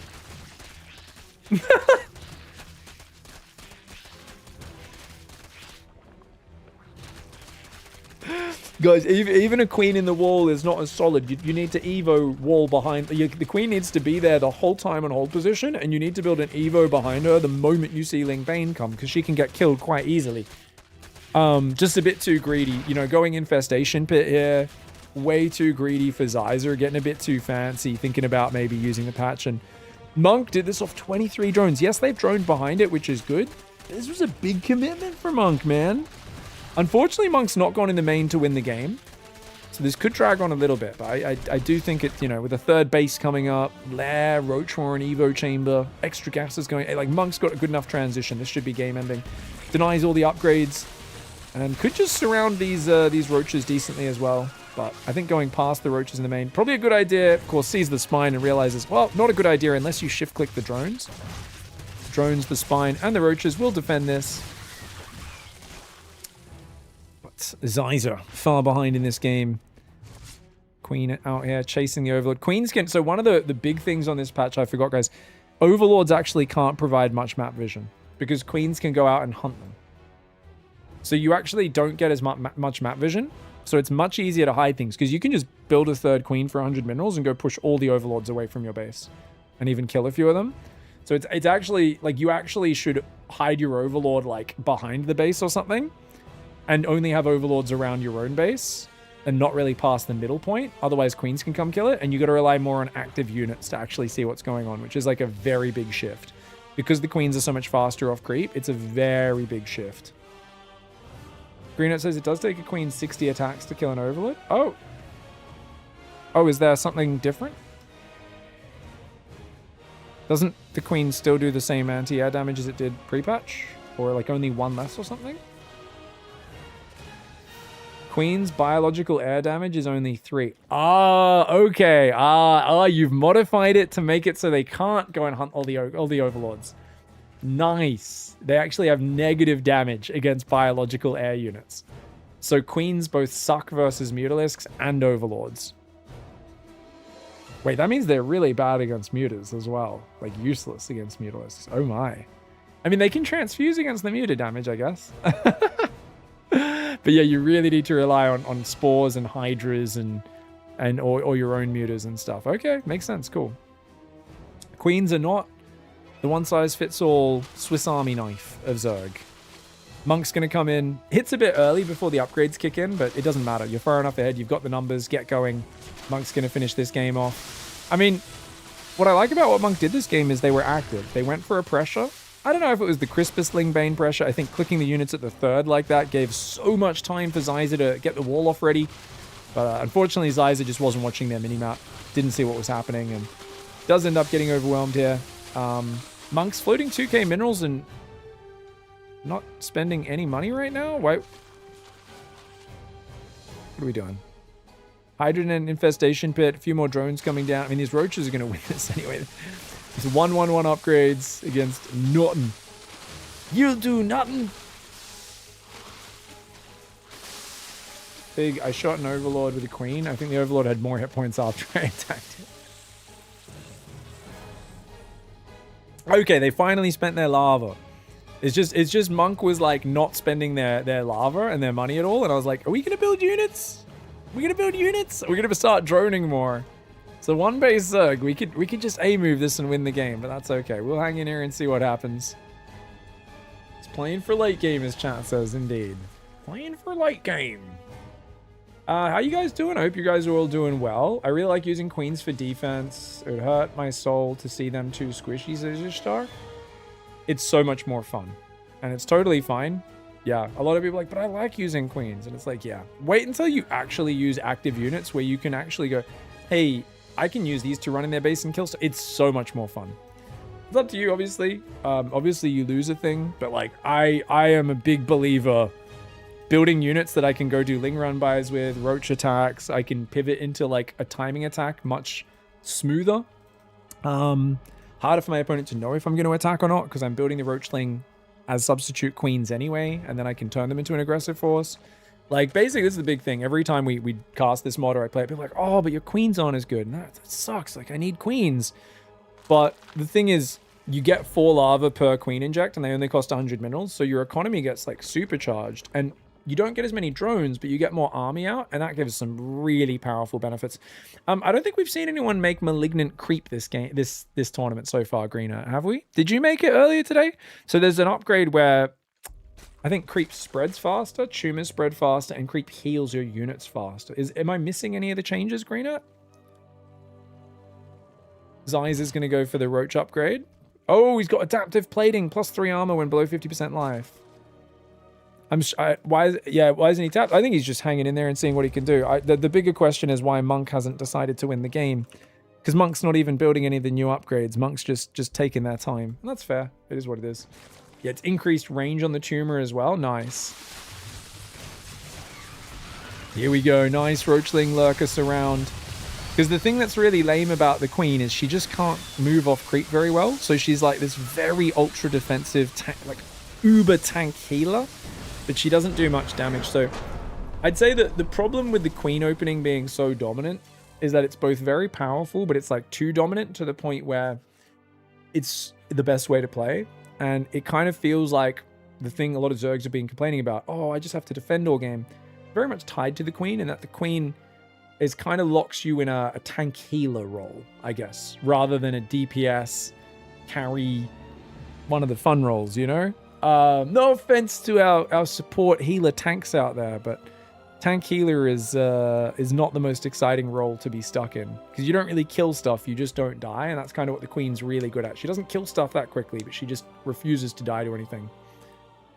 Hey, Green Knight, what's Zerg's response against Zealots with Charge and Rush Guard? I feel like Roaches, even when kiting, are still at best trading even out where it's getting destroyed. I was playing from a bad spot, admittedly. No, they do fine. Roaches do okay, 16th student. I mean, obviously the Rush Guard does help, but 3 less damage on a Roach attack, if you have +1, 18 goes down to 15. Like, it matters, but it's not a crazy difference. So the interactions should be roughly similar to current game. It's much bigger for Terran, because Marines and Marauders do much lower increments of damage. It's bigger against Hydras as well.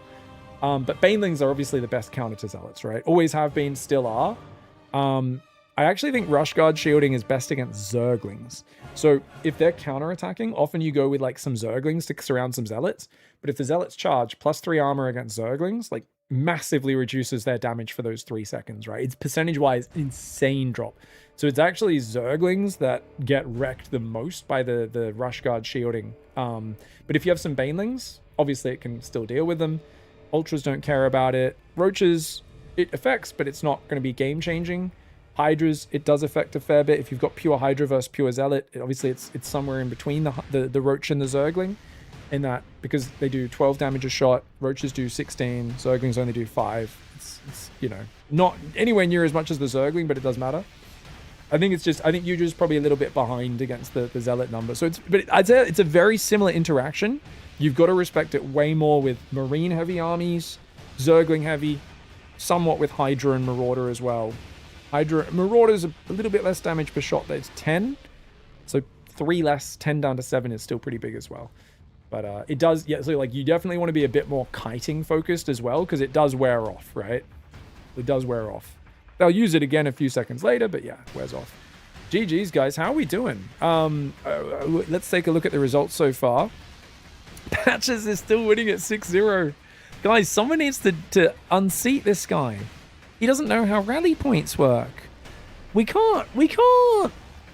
No, we'll see how it goes. We've still got 2 matches, or 1 match going. It's just Aegis versus Tyrannical in this round. Having a bit of a barn burner. I'll see what replays we can grab. Zane Venture versus Patricia's. Oh, I don't think I've cast either of these 2. Oh, hello. Look at this, guys. All right, we'll fast forward the early game. Welcome, guys. We've got Zane Venture in the top left side. Patricia's in the bottom right. Oh, me, oh my. How does Fungal changed in your patch in this mod, Greener? Let me know. Yeah, 150 hit point Marauders are very good. Hey, Malikath. They're powerful with improved Stimpak as well. Oh my god, they're sick. All right, guys, this is a 2.5k match. Patricia's going for the 12 racks, 12 gas. This is an early Reaper pressure. Unfortunately, Zane's gone for the 16 pool. If 16 pool is meta, Terrans need to stop doing 12 racks, 12 gas. So when I made the 12 racks, 12 gas guide, everyone was going like 16 hatch, 17 pool, 18 pool, this sort of stuff.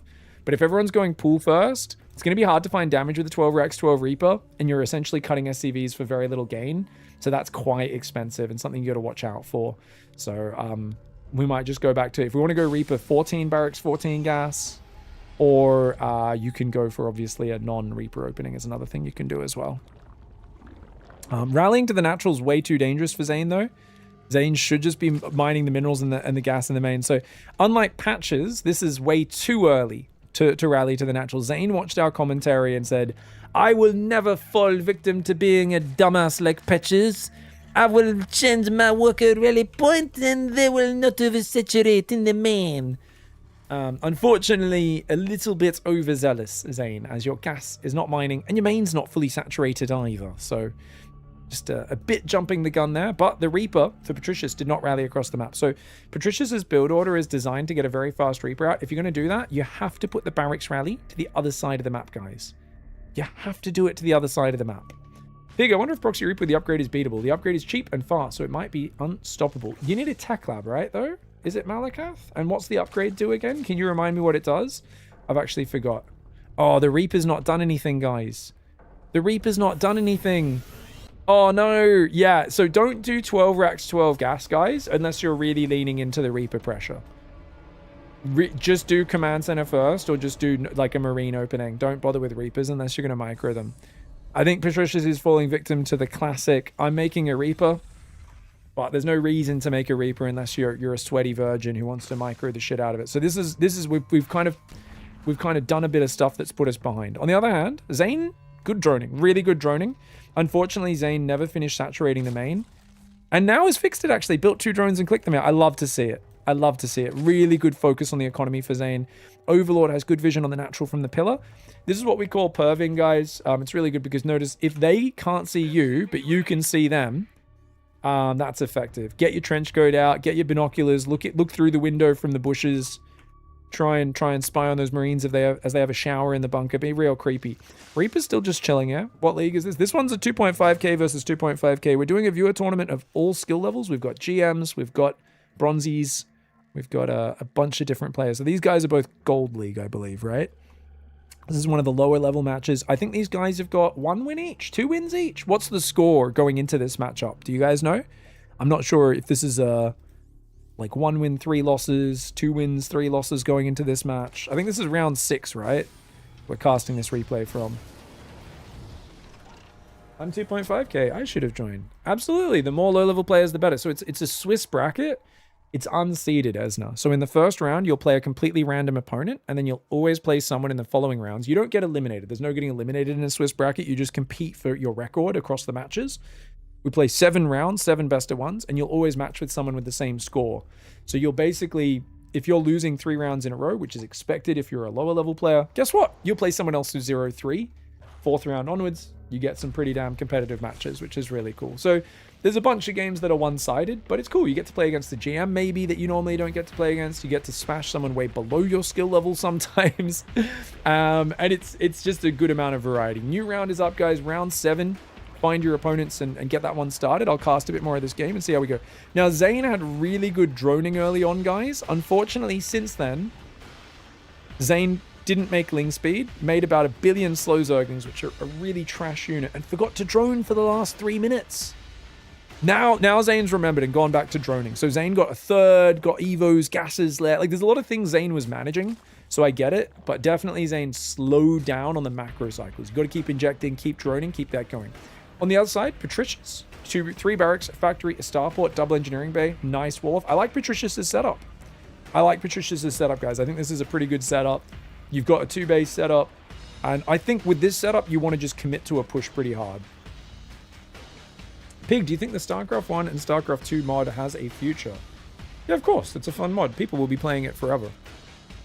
If you mean a future is in, will it be like a big esport thing? Probably not.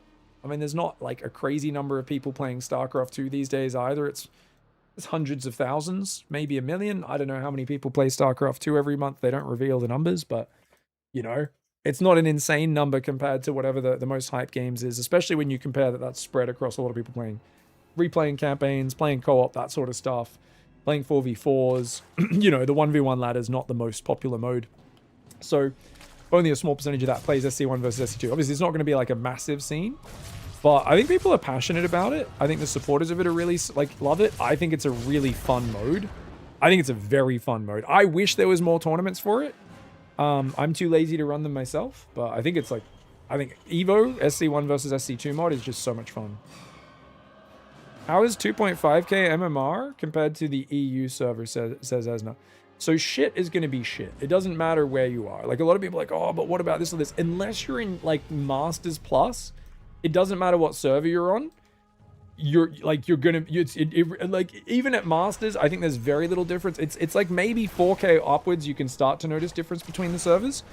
But below that, it makes no difference, basically. And even at the higher levels, it's like, it's not a huge difference. Like, there's always guys who will make out like, oh, EU is always so much better. And I'm like, are you playing at pro level? Because if you're not playing at pro level, I doubt you notice a huge difference.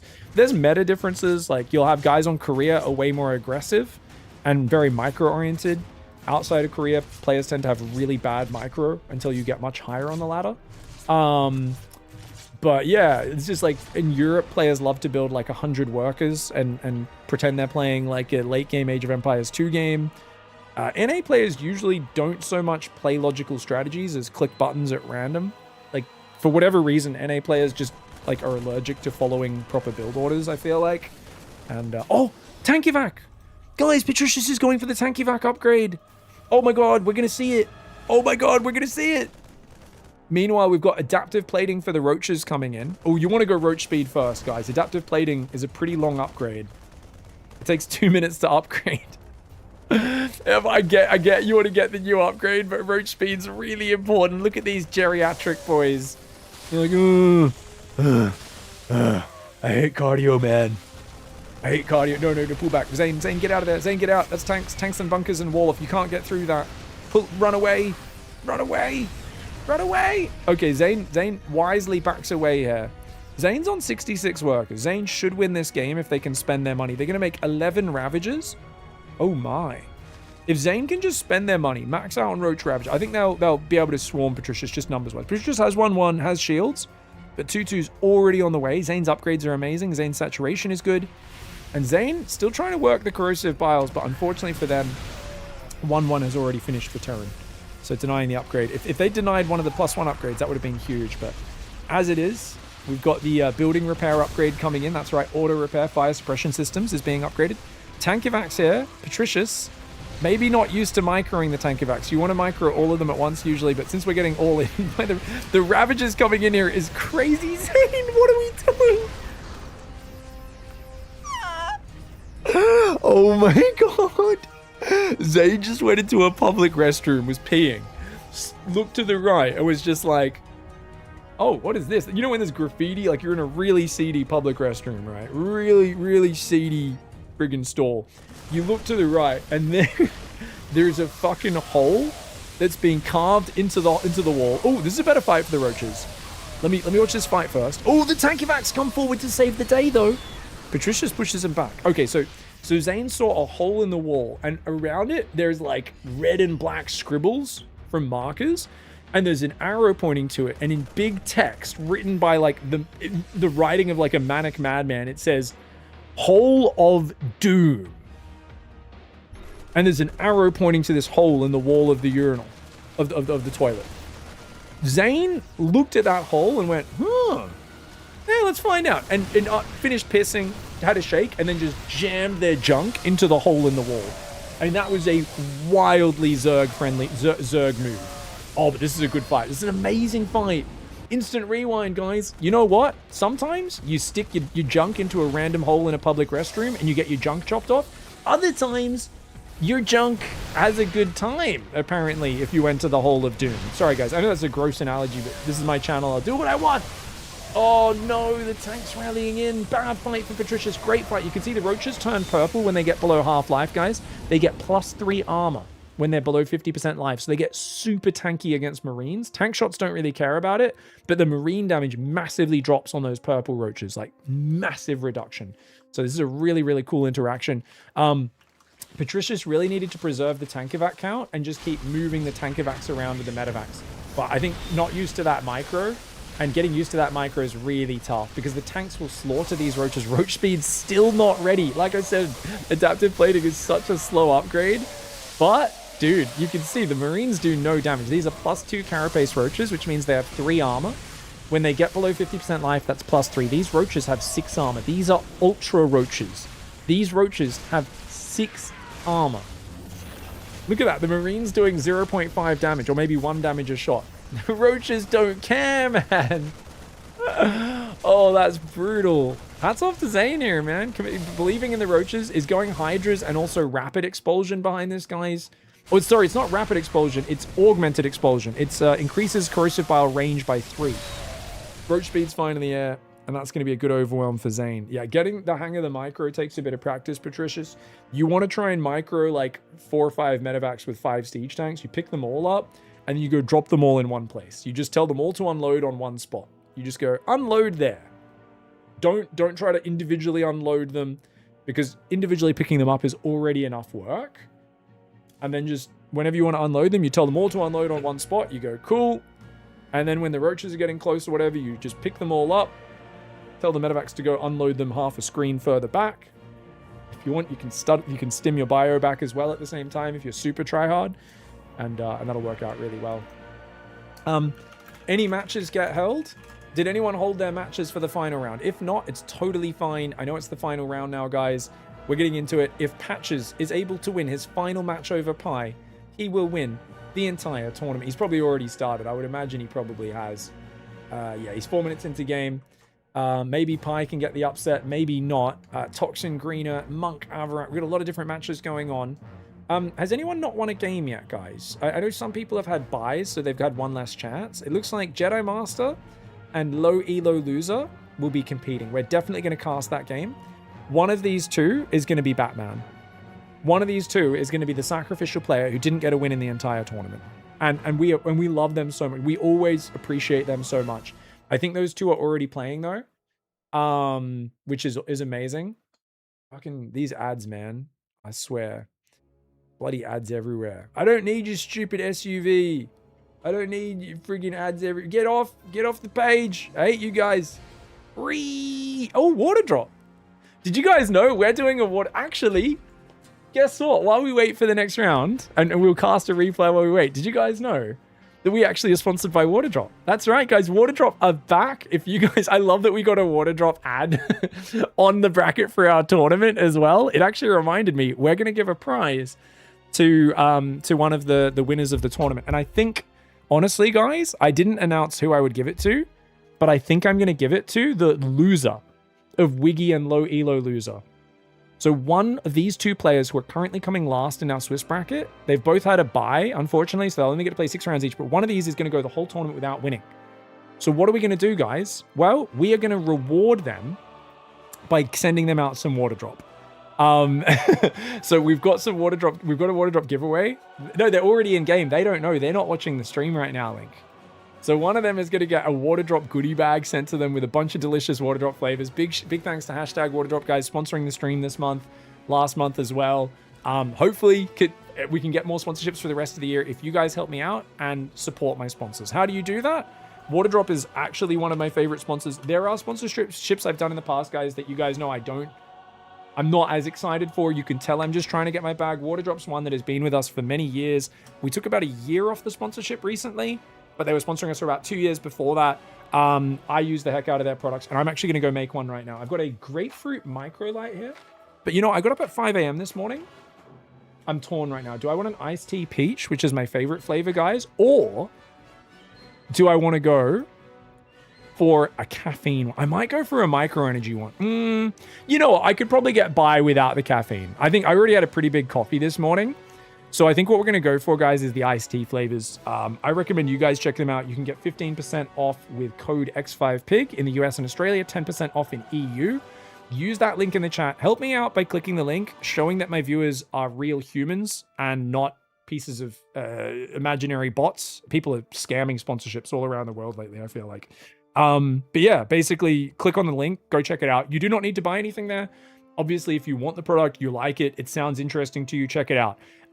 What I love about Water Drop is their water bottles are awesome. You will see me every day drinking out of their thermoses, out of their little vacuum sealed, double sealed things. They keep liquids hot, they keep liquids cold. Usually, you see me with warm water when I'm casting all day to keep my throat relaxed. So that's a weird thing that I drink warm water. When I drink the actual water drops themselves, I'm always using cold water out of the fridge though. And this is my favorite flavor, iced tea peach, always has been. I have a whole bunch of favorites. That is by far and away, the iced tea flavors are fantastic. They have real tea powder in them essentially. And it's like very good quality ingredients. I believe everything's made in Germany. Essentially, for those who don't know, essentially, for people who don't know what water drop is, you get a little box, you pop it open, and it has just little cubes. You drop the cube in your water, and that adds some vitamins to it, a bunch of flavor. I'm not sure if every flavor, but all the ones I've had are sugar-free, so I think most are sugar-free. But they taste really good, and it's just a delicious, delicious treat. You can get ones that have caffeine. There's ones with electrolytes. If you guys are doing a lot of cardio, when I was doing my 300 kilometers in 30 days about a month and a half ago, I was smashing one of these after each one of my 1.5, 2 hour runs, which was really good. And yeah, they're great. So check out Water Drop. They sponsor a lot of tennis, a lot of athletes, a lot of things around the world. I'm pretty sure they were sponsoring some stuff at the World Cup recently as well. I'm pretty sure I saw some Water Drop logos around. But check them out. It's a nice sugar-free alternative that's really tasty. And I really love them. So thank you, Water Drop, for sponsoring the stream. And giving a prize, which we'll be giving away a little bit later today. We'll announce that the person who does not win a single game in the whole tournament, since it's a fun community event, the player who makes the ultimate ego sacrifice and doesn't win a single game, they will get rewarded with a winner. So everyone will be a winner today. Thanks. I know people say no participation prizes. You're making this generation weak. Well, guess what? This generation of StarCraft players can be as weak as they want because we love Water Drop. We love you guys, and especially the low-level players who go in knowing they're a noob to play a tournament, putting themselves out there, knowing I might commentate their game, make a bit of fun of them, make light of some of the mistakes they're making, but also give them some advice. It's freaking awesome. So yeah, I don't know, man. Thanks to Water Drop for sponsoring this month. And I forgot we had another Water Drop prize to give out. So yeah, I was like, oh, let's do that. That'll be great. All right, guys, let's grab a replay really quickly to cast while we wait for this round to finish. A few people have posted replays, but without any MMR attached to them. So it's always a bit harder for me to know if I should cast them if you guys haven't put the MMR in there or whatever, because I don't know if there were close matches or this or that, but we've cast a few really good ones. Let me see. I think we might cast I don't think we cast Yardas yet. I think we cast Germster one game, but we can look at this game. Oh, it's Bulgarian. Oh, Bulgarian versus Yardas. Oh, let's go. Let's go. All right, guys. Quick ad break. I'll be back in a sec, and we'll cast this game. I'm gonna grab an iced tea peach water drop because I want beverage, and ad break's about to autoplay. Allowed me to leave it for game one. We are gonna see into the eyes of Rainer here in the bottom right side for Basilisk because he plays against Showtime in the top left. Too much.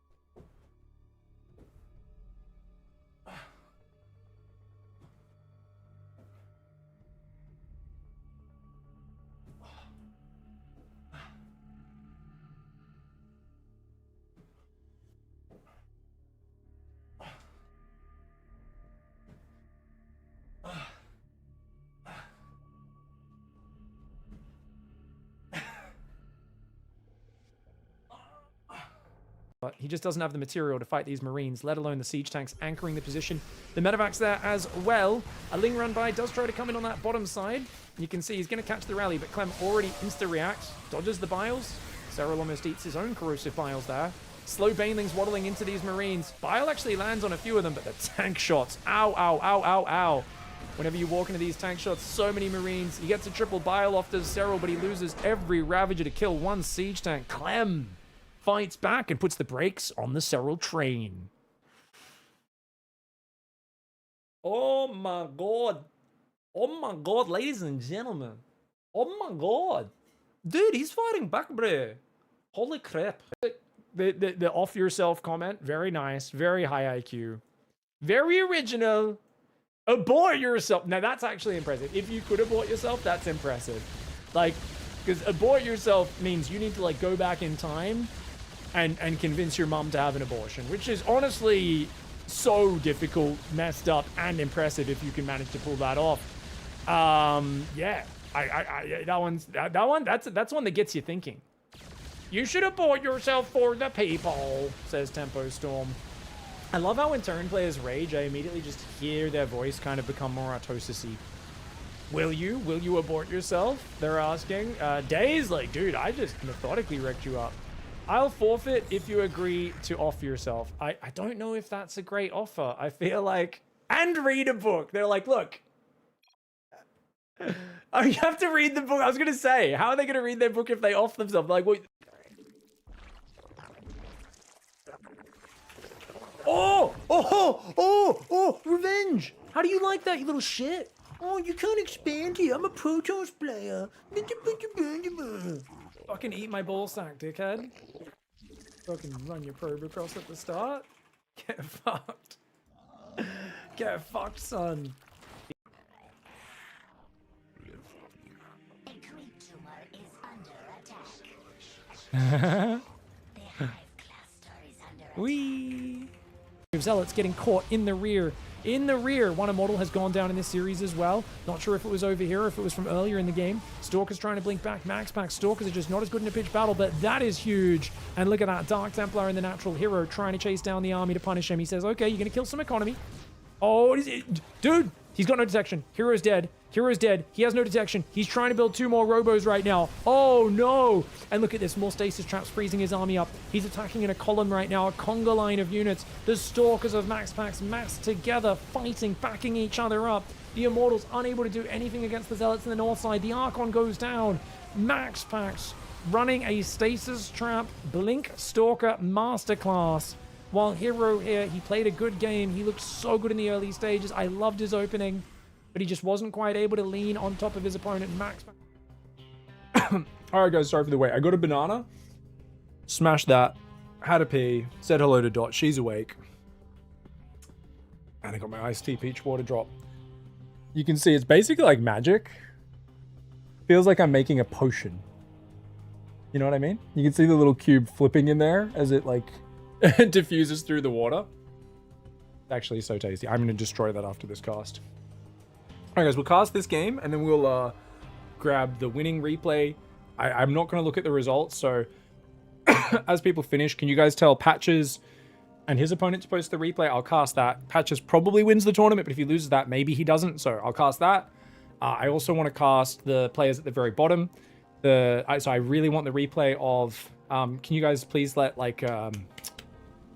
what was the name of the... Low Elo and Jeremy, was it? Who both haven't won a game? And they're playing each other. I really want that replay. So I need that as well. Pig Honest, though, is $1.25 a drink worth it? Well, I mean, obviously money is very, very perspective-based. If you have no money, absolutely not. Because why would you ever pay for liquid when water's free, right? Smarter World. If you enjoy a tasty sugar-free drink, got some vitamins in it, you enjoy it, it's good for you, you know, why not? Is it absolutely something you need? Definitely not. No one needs to buy micro drink cubes. What the obvious, this is one of the most superfluous extra purchases you could, not necessary at all. I like it. It's good. A lot of people in my channel have drunk it and enjoy it. That's, yeah. I'm not gonna lie, like they're not gonna ask me to lie. They're like, you need this to be healthy, guys. Magic energy drink. Manage to get. No, it's like I enjoy it. It's good. It's tasty. Yeah, no, it's good. Obviously I don't know what the price is in different currencies and what deals you can get and stuff. You can also use my code when there's water drop. They do water drop days sale. I don't think there's one on right now, but you can do that usually with my code if you wait for one of those as well. But if you do, make sure you put in, you use the code. It does help me out a fair bit. Because what is the code? It is X5pig is the code right now. Yeah. How many subs to eat one straight? Ooh, yucky. That would... You say eat. I mean, essentially, I'd just be swallowing it. I mean, no, you'd have to break it up. Because if you swallow it, it's going to, like, be fizzing in your tummy. Or, like, breaking apart. I mean, man, that'd be real indigestion you'd get, I imagine. Oof. Did they make a version with whiskey in it? No, but you can put the cube in your whiskey. Have an iced tea peach whiskey. Good way to do it. How many subs to chew one? Same amount as to chew your mum. Anyways, let's get after it, guys. We got Yarders in the top right side and the Bulgarian in the bottom left. And I believe both of their names in Twitch chat are just Yarters and the Bulgarian. Wait a second. Same StarCraft name as Twitch chat name?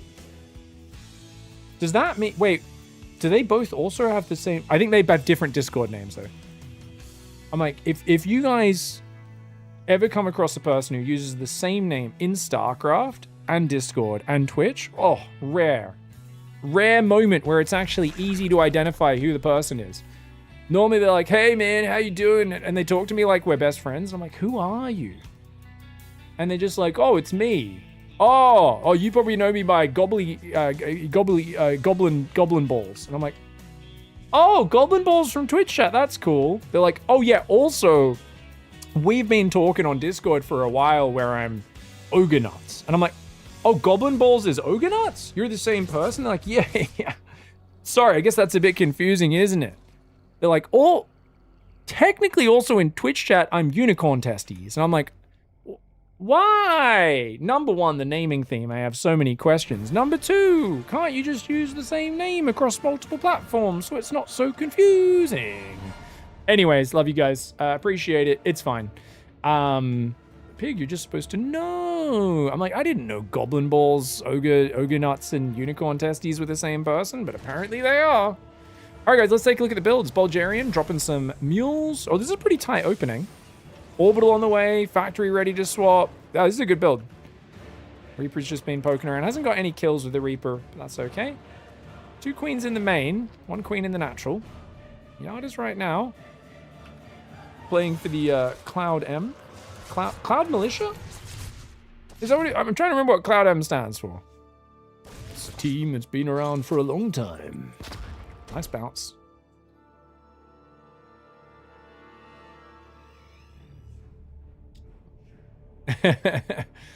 I'm such a hater on Twitch, so I don't want my name to get dragged through them.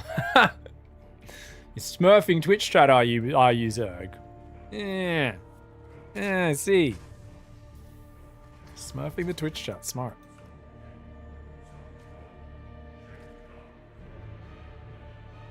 Oh, thanks for playing, Dave. I really appreciate you playing, streaming your games. I think you might have been one of the only people who got to +5 attack today. Did anyone else get to +5 upgrades, guys? Because Dave got 5-4 finished at the end of that Rainfall PVZ, which was pretty sick. Not many. Senju got 4-4 once. For those who don't know, you can get up to 5-5 on this this mod, guys. It's pretty awesome. Yeah, I didn't live long enough. Hard to live long enough. Yeah, I did as much as I could for playing Warp Gate. Yeah. Warp efficiency opens up a couple of cool extra upgrades.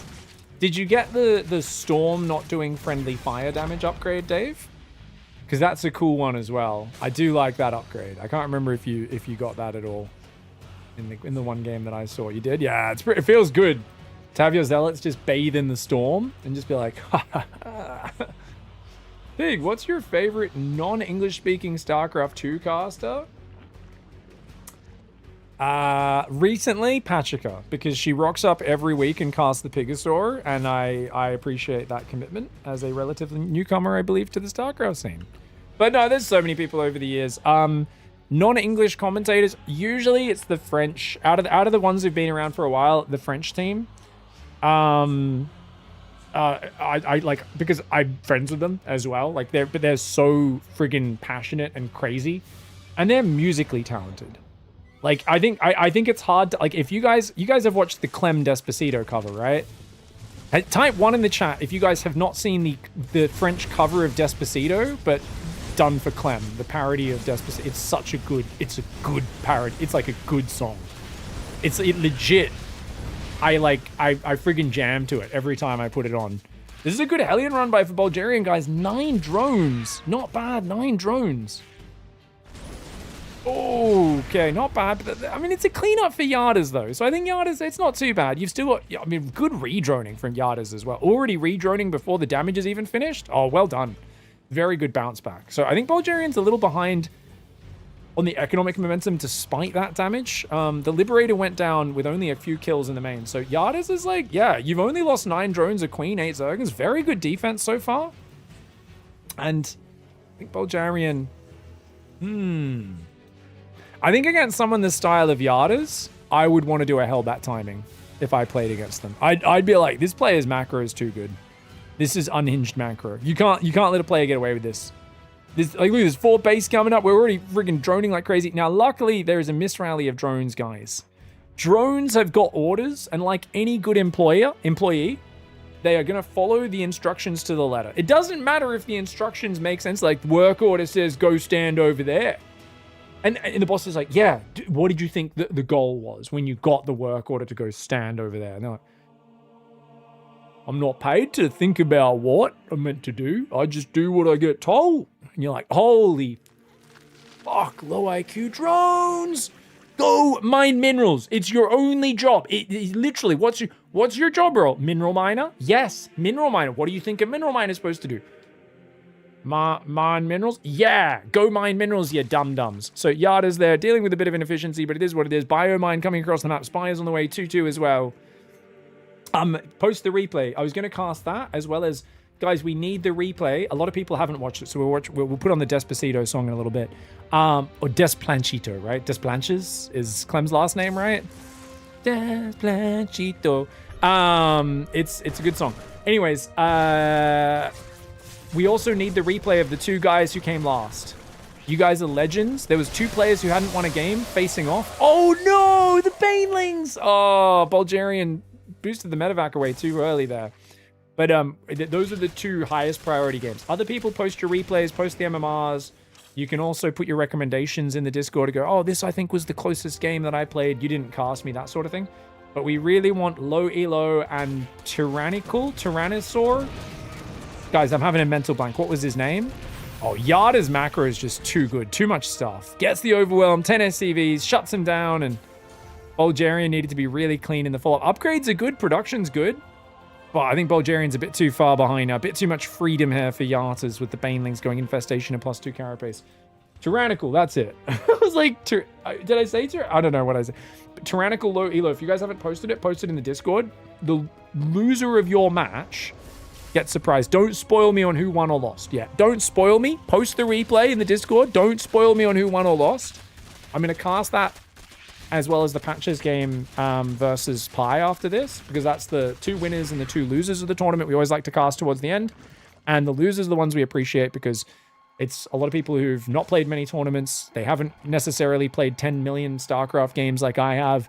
They've signed up to a tournament to have some fun. I appreciate them so much for it. And yeah. Actually, it wasn't you, because you won a game. It wasn't Tyrannical. It was low elo and Wiggy. Sorry, it was Wiggy. It was Wiggy versus low elo, because Tyrannical already won a game. Sorry, thank you guys. I'm very stupid. Speaking of low IQ drones, this guy here can't friggin' manage a tournament and talk at the same time. Yeah, don't spoil me on who won those matches if you can, just so I don't know what's going on. As my mouse loses connection momentarily. Oh, what are we doing? There we go, it's back. Wireless mouse just bugged out for half a second. Uh-oh. Bulgarian deep on creep. This is dangerous. Microing in a bit of a ball here. Very dangerous micro for Bulgarian. Dan Bulgarian here, man. Dan Bulgarian. Moved on from taking photos with models on boats. Doing drippy droppies. Good 3-3 timing. I feel like there's a lot of reactors, quite a few tech labs. Concussive shells is lacking, but if Bulge can just basically slow down, get to max out, and spread out Widow Mines and stuff, they could do really well. What's this? Oh, Malignant Creeps coming in, guys. Zerg units on creep will regenerate 5 life per second while out of combat once this upgrade's done. It's a Hive Tech 2-minute upgrade. Really good upgrade coming in there. That's going to be amazing. There haven't really been too many other cool things from the mod coming in just yet. Oh my god, that's a lot of Zerglings. Bulgarian's so overwhelmed, they're just going to get A-moved. Oh, that Widowmite it killed a lot of Zerglings, but it friendly fired as well. Bane speed is about to kick in. The Banelings don't have the +5 hit point upgrade yet. So these are 30 hit point Banelings until they get that upgrade. It's a very quick and cheap upgrade. Muters going in the main as well. Bulgarian on the back foot here. I think these Muters in the main are going to cause a lot of damage. Fusion Core's almost done. You really want to get the medevac upgrades. Gives you double healing rate and double healing energy. Muters got to be careful. Widowmine gets a nice shot. Bulgarian trying to hang in here, but Yardas has just got such a lead in this game. He's going to go Carapace. We've got like 100 Zerglings building at a time. Bulgarian goes for the counter attack, which I love having the wherewithal to do that. You're like, I'm sick of defending, but oh my god, the spores. That's really good spore placement. How often do we see guys just get dropped on the edge of the map constantly? This is a you will never drop me on the edge of the map. Muters have gone back in the main. They take out one of the Widow Mines. They're heavily damaged, but dude, 41 workers to now 87. Yarda's macro is absolutely out of control. High on life, drunk on action, and absolutely friggin' punching in the dick. Bulgarian has a large bulge, but even that bulge can eventually get beaten into submission by enough Zerg units. That was gross. That was a gross way to word it at the end. Yeah, I think you had a good harassment with the Hellion Lib. Great defense by Yardas. Amazing macro for Yardas. I think if that first push maybe didn't throw those units away, maybe you could have exerted a bit more pressure and been able to macro back into it. But it's always hard when the Zerg has such a big macro advantage, and every time they engage, there's like a billion Lings and Banes just jumping on you. That's tough. Bad luck, Bulgarian. Yeah, he lives in Bulgaria, guys. That's why I was just being respectful and using the correct local pronunciation of his country. I know you guys aren't very good with foreign cultures, and as a result, some of you mispronounce things, but we're culturally sensitive down here in Australia, so what can I say?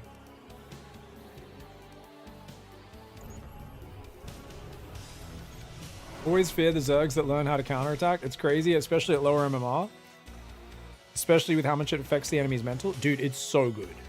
Zergs that know how to counterattack are unreasonably good. Alright. What's going on, everybody, and welcome back. It is the final match at the end of 7 rounds of Swiss format. We are watching the two players fighting for first place in the entire tournament. Both players, well, to be fair, Pie's on 5 wins, 1 loss in the top left for Berserker fan. Bottom right side, we've got Patches for Platinum Heroes, who's 6-0. The man who does not know how to change his worker rally point. The man who, when you say, dude, your build orders seem really weird, he will scoff and go, build orders? That's right. The map maker who invented Jungle Maze 2, which is one of the most demented maps created by anyone known to man. It is a map with a roaming Ultralisk that eats units until it gets full. It has a hunger meter that periodically fills up until it runs around eating people's units. We're talking about just a guy who's demented. Essentially, Patches, I was saying earlier, is like a heroic dose of dabs or edibles combined into one StarCraft player / map maker. I'm pretty sure he's permanently high, and he's going for a double gate on 12, which is one of the silliest openings I've seen in a while. I think it's just more efficient if you go to 14 and then build these 2 gateways, surely. Maybe, I mean, it's going to hit a little bit faster, but boy, is his follow-up going to be hurt. Anyways, he's winning. If he wins this game, he wins the tournament, hands down. Wins the Pig Viewer tournament, the prize of which is being called the biggest piggest for the next week or 2, or the next month until the next tournament. We do one of these tournaments at the end of every month. It's a viewer tournament open to all skill levels, and because it's a Swiss format, it naturally shuffles players to play against peoples of similar ranks. And of course, these guys who've lost no games, or only 1 game in the case of Pie, are now facing each other at the very top end. But even the people who've lost most games up to now are facing other players who've lost most of their games in the bottom of the bracket, and that's what's so fun about a Swiss format. It's best of 1 though, it's brutal, it's a very crazy format, and not only that, we're playing on Green Earth's mod. Keep in mind, Green Earth's mod means these Zealots have 10 extra shields. That's right, guys, they spawn just automatically 60 shields rather than 50. I'll hide myself for a second. That's right, 60 shields, 100 hit points. So Zealots are buffed in this, but not only that, there is a bunch of crazy changes for all factions. Zerg can get a high-tech upgrade where creep heals units for 5 hit points a second out of combat. You can get Hydras on hatchery tech. Queens only cost 100 minerals, and lava inject for 4 lava.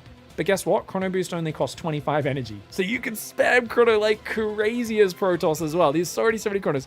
And this 2-gate Zealot pressure is going to be absolutely bizarre. Now, he's only scouted in one direction.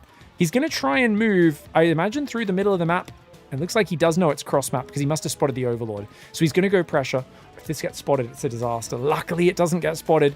The Zealots go past. They slip by. Yeah, there's a bunch of changes. You can get an upgrade later on where Zealots get bonus shield armor when charging. You can turn Stalkers essentially into a Dragoon with a tiny bit of splash damage, extra range, extra hit points, extra damage, bit of splash damage. There's so many changes. There's so many things. Sentries can heal other units. I can't even name half the changes. Roaches can get bonus armor when they get below half-life. Really cool bonuses. You can see the Queen, not as slow, but she's only got 125 hit points. She has a light tag, and she does a little bit less damage as well. So the Queen's not going to be the same thing for holding this. And you can see Pi right now in massive stress. The Zealot, though, doesn't target the Spine Crawler. Zealots are just going to fight here against the drones and the Zerglings. Oh, the Zealots. Can they get a lot of kills? The answer is yes. Already 6 drones have gone down. The drones are going to run away. The Queens and the Zergling will finish this off. Those 2 Spines will come up, but dude, Pi's got to be kicking himself. Has gone for a 3rd hatchery here. I think canceling the 3rd is the right call because you've got 9 lava right now. 9 lava. Now, this is not actually a proxy gate. I think Pi thinks they're being proxy 4-gated right now because that's what this kind of feels like. Little do they realize there is a Nexus and probes and a Cybercore coming in behind this. So Pi's like, phew, I survived and I have 3 bases. I must be miles ahead. Little do they know, Patches is like, lol. This is actually got a Nexus, man. I really do. I just feel like every time I watch the way Patches plays this game, I get such meth head vibes. It's just something so methy about the way he plays, you know? I don't even know like how it's so fun and intuitive and super stupid at the same time. Like it's really great. I love it. And that Zealot in a diagonal choke point, the Zerglings just walk right past. One of them apparently not following their Weight Watchers. Their Jenny Craig diet does go down there, but the other 3 do just squeeze right in. That's why you never want to have a choke point on a diagonal, guys. You always want to have an opening. Chat says, yes, I agree, Pig. Very methodical gameplay. Yes, yeah, methodical. That's what you call when you're on a heroic dose of methadone to try and help with your crippling heroin addiction, yes?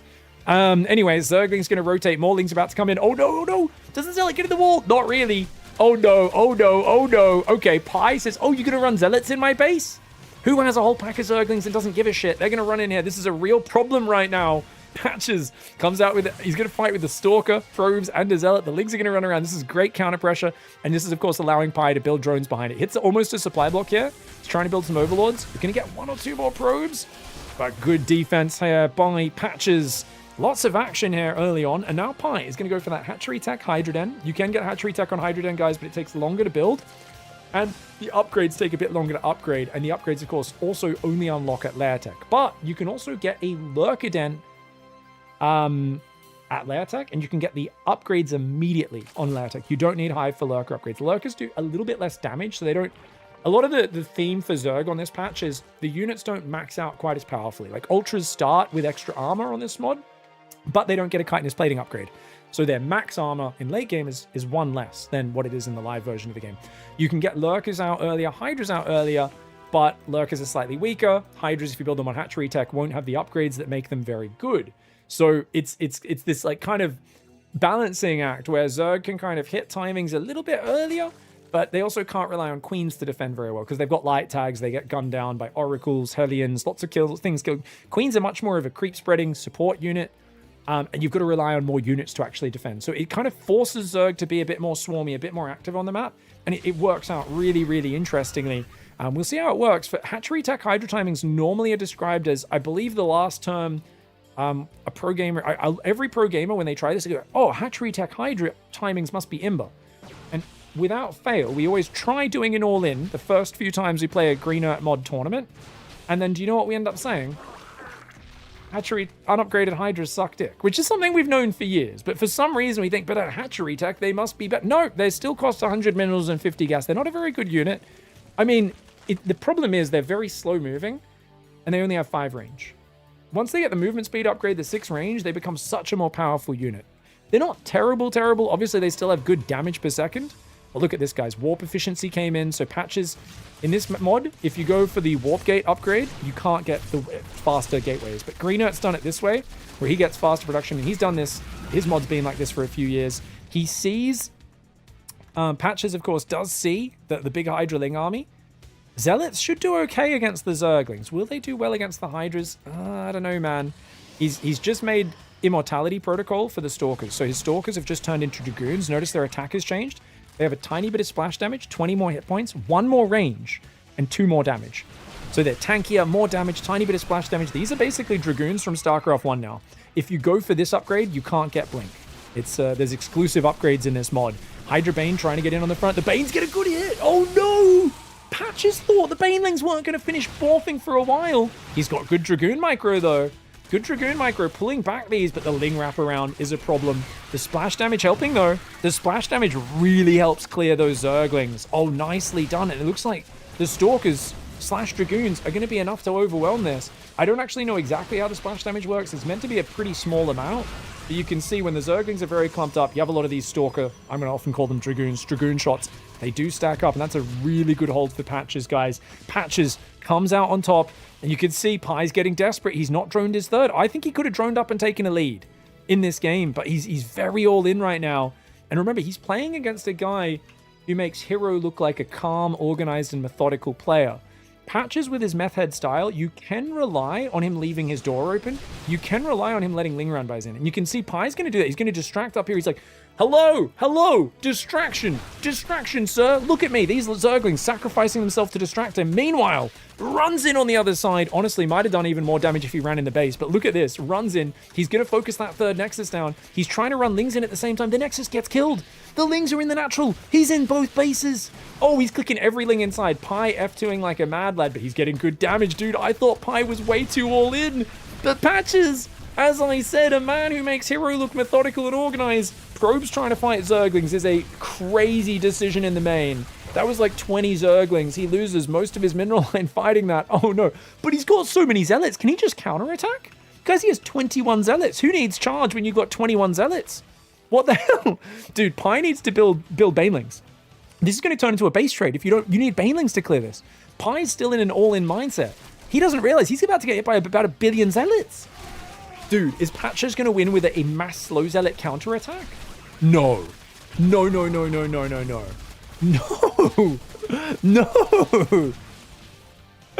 Oh my god. Okay, this is getting crazy. The production's all going to go down.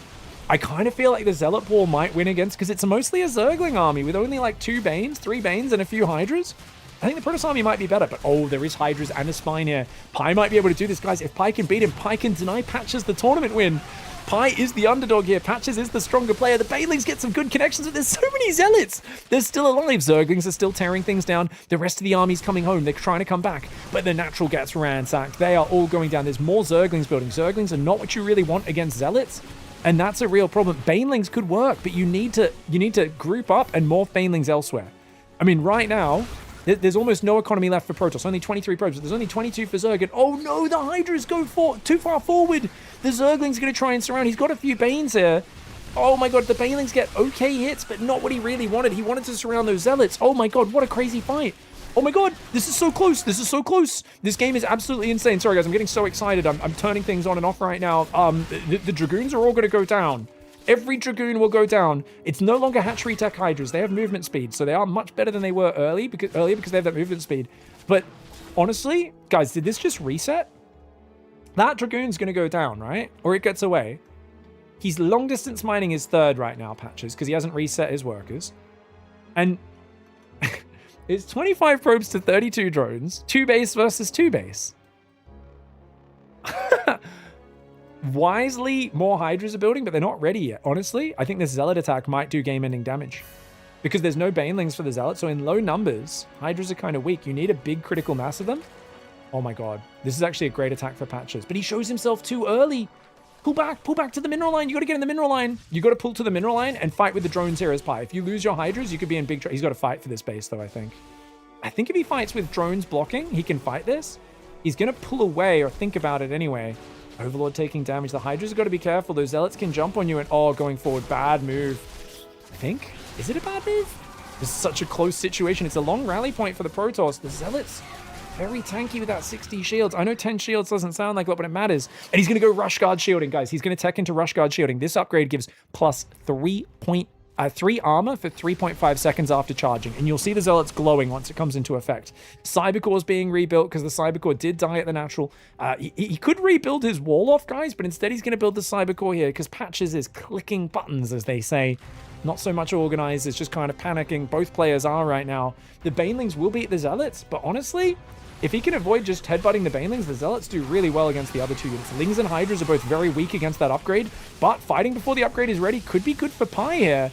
Pi cleans up a bunch of these units. Units lost type 1500 in favor of Patches. He's going to turn and fight. Hydras are expensive. Hydras are really expensive. I mean, Stalkers are as well. But this looks like it's good for Patches, I think. Picking off a bunch of those Hydras. He really wants those Reddit point Hydras so badly. Oh, the Zerglings. Individual Zerglings getting shot down. The speedy zones on this map. Absolutely wild. Observers are there.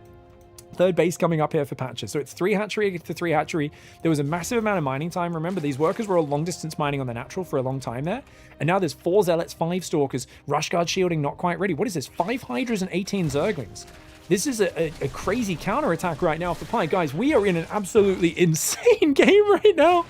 The viewer tournament delivering today as these guys just go for the throat. The Zealots get surrounded. Patches might die to this counterattack. He's up in economy, but he needs time for his upgrades. And he's not being given that time. The Stalker micro is really, really good. Remember, Stalkers have 7 range, so they outrange the Hydras by 1. They have a lot of hit points, a little bit of splash damage as well, just a tiny bit. And oh man, what a crazy situation this is. But this is an overextension for Pi. Pi's going to lose the Hydras, man. Yeah, the Zealots come in. They clean this up. That's a hold. Third base is able to finish. And Pi's still building Zerglings. Oh, no. Look at the upgrades, guys. Immortality Protocol. +1. Warp Gate Efficiency, which makes those gateways build incredibly quickly. There's still only 3 gateways up. 4th gateway building. But Rush Guard Shielding's kicked in now as well. +1 armor's coming in. 1/1 upgrades will be huge. So Pi looks like he's going all in. The problem is, Hydra Bane, I think, scales better as the army gets a bit bigger. Zealot Stalker does pretty well in these tiny little scrappy fights. I think a Ling run by into the main and the natural could be good. The problem is the Zealot rally kind of naturally defends it because the unit's popping out from there. A few sentries building here as well. He's going to go for some sentries because why not? Remember, sentries heal your units on autocast by default. So sentries are actually a very good unit just to have like healing your units in the middle of a battle. There you go. You can see them healing those Stalkers there. The Zealots charge in. That +3 armor is really big. It does wear off there after a few seconds, but the Banelings were too late for Pi. The Banelings were too late. The Zealots with the charge bonus and the sentry healing. You could see the upgrades coming together for Patches, and it feels like Pi is run out of steam a little bit. Now, in terms of things that Patches could go for, or Pi could go for, he could get the upgrade after Baneling Speed to get +5 hit points on the Banelings. That's not built in with the Baneling Speed upgrade on this mod. At Hive Tech, Hydras can get a +20 hit point upgrade as well, but that's miles away. We're nowhere near Hive Tech in this game. We're going to see Double Evo. I think Double Evo is usually one of the worst things you can do with Zerg versus Protoss, but I understand he's got to do something to add some longevity to his force, so he's trying to go Lurkaden Spines. Oh, I'd love to see more drones for Pi. I think if you're going to transition, you need a lot more drones. Patches ain't going to give you that time, though.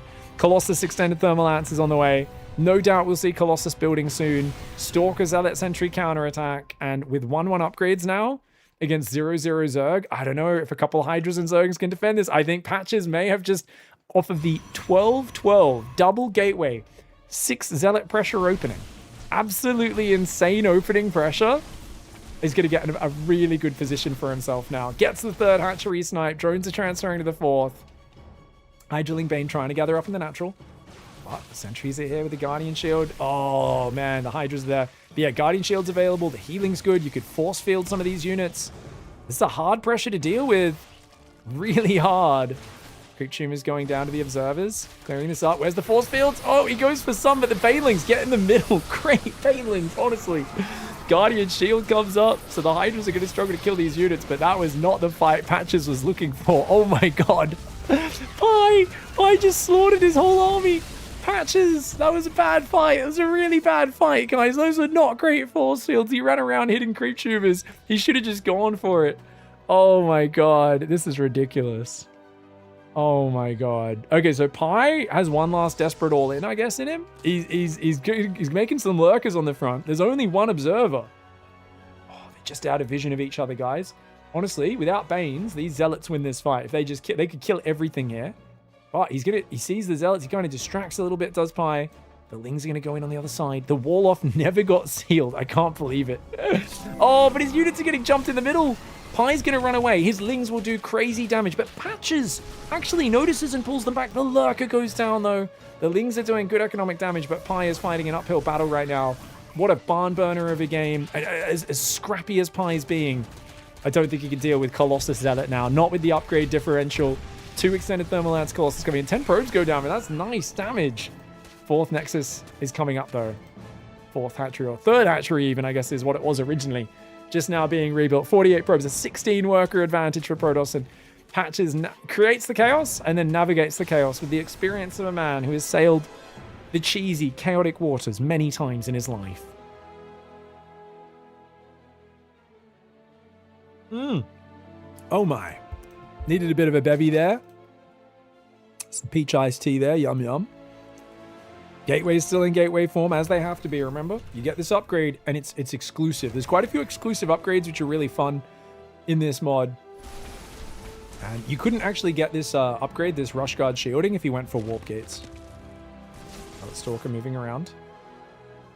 In one of the much earlier versions of Green Arts mod, you actually couldn't get Warp Gate. It was just removed from the game. So you had to play this style, but instead he realized, oh, you know what? Why not just let people choose which path? If they want to play the Gateway Man style, get these cool bonus upgrades and stuff. You can also, because you're producing out of gateways, you can get a Kaidaran amulet. So you can actually make it so your units spawn with your High Templar spawn with 75 energy. There's also a late game upgrade. I think it's on the Templar Archives or Fusion, or maybe Fleet Beacon. I'm not sure. There's an upgrade that gives double energy regen rate to all Protoss spellcasters, which is actually really cool. Obviously, with no High Templar in this game, he's not really thinking about that. Just got a good Colossus Sentry army. He's going to go for the burning upgrade on the Colossus. It stops units from healing while they're being attacked by Colossus. Really good against Marauders, against Terran. Kind of a niche upgrade, not really important against Zerg. He's just clicking it because he's way ahead. And Pi will realize he has been out-microed, out-macroed, and most importantly, out-chaos. Patches, the meth head, brings it out. He becomes the biggest dick as he holds up his chalice and he drinks it as the champion of today's Big Viewer tournament. What an absolute barn burner. I could not have scripted that any better. I was casting that as if I was going to put it on YouTube because I was like, yeah, I never put Viewer tournament games on YouTube, but you know what? These guys are both pretty fun players. It's on Green Arts mod. We'll see if we see a good game. I'm posting that to YouTube, guys. That was friggin' awesome. I hit the record button and I'm glad I did. Shout out to Pi, Patches, for playing Legendary Game. And I'm really happy we played today's Viewer tournament on Green Arts mod for a change. Nice breath of fresh air. Hats off to Patches for winning the tournament. GG, well played, mate. That was cool, man. Apple pie or jizz pie? I think he likes cream pies. What? Sorry. Couldn't help myself. Patches Pie Viewer tournament finals. Guys, what a fun game that was. We're gonna go cast the losers match as well. The bottom match, the final match, to see who gets their first win, who was the last player in the tournament to get their first win, and who's gonna win the water drop prize as well. Patches Pie.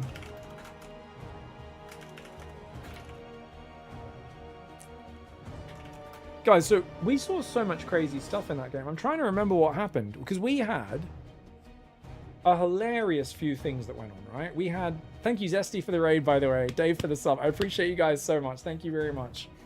There was like... It was so back and forth. How you doing, Patches? So there was no prize, but I basically realized we had a leftover giveaway from last month, because one of the guys... We did a giveaway in the last viewer tournament where... there was a player who, one of the winners of the... We basically gave a giveaway to the two people who played the funnest tournament match. One of those players was in Canada. Unfortunately, we can't ship to Canada. Water drop can't, so for whatever reason. So we said, oh, do you want to give that to a friend? anywhere else, because apparently anywhere except Canada can get water drop prizes, basically. And they said, oh, just give it away to someone else in the next tournament. So we said, okay, so we've got a giveaway. So I decided, we appreciate you very much, Patches, and I wish we had a prize. If you guys let me think of anything, we can potentially throw something together. But because we've got that leftover giveaway, we were going to give it to the only person in the tournament who doesn't win a game today. So basically, I don't know who won out of Jedi and Low Elo. So I'm going to grab that replay. I haven't been spoiled on it yet, and I'm going to cast that one next. And whoever loses that, the Batman of the tournament, the hero we don't deserve, who played a tournament, didn't win a game, is going to get a giveaway. And hopefully they sign up next time, and then someone else can be the Batman. But it's a great sacrifice. Those who sign up who are below 2.5k MMR often sign up to a tournament where they know they're not going to be getting too many wins, but it allows other people who are below 2.5k MMR to get wins because they end up playing each other towards the end of the bracket, and that's friggin' awesome. All right, I'm trying to remember, guys, what happened in that game. Patches, sick opening, by the way. So it was 2-gate Zealot, and then was it him who attacked you next with Hydras? No, you went and attacked him. 2-gate Zealot, then ran into Hydraling, defended with Dragoons. Your Dragoons were really good, and then you countered with mass slow Zealots after losing a shit ton of economy to Ling Run buys. I'm trying to remind myself of what like the moment is to see what I could put on the title of the thumbnail, because it's so funny. And then you did a mass slow Zealot counter, and then it was like Rush Guard shielding Zealots carrying versus Ling Hydra as well. That was so fun. Yeah, slow Zealot Dragoon was really fun. That was just a fun game, man. Really well. That was just such a fun game. Yeah. Peak StarCraft.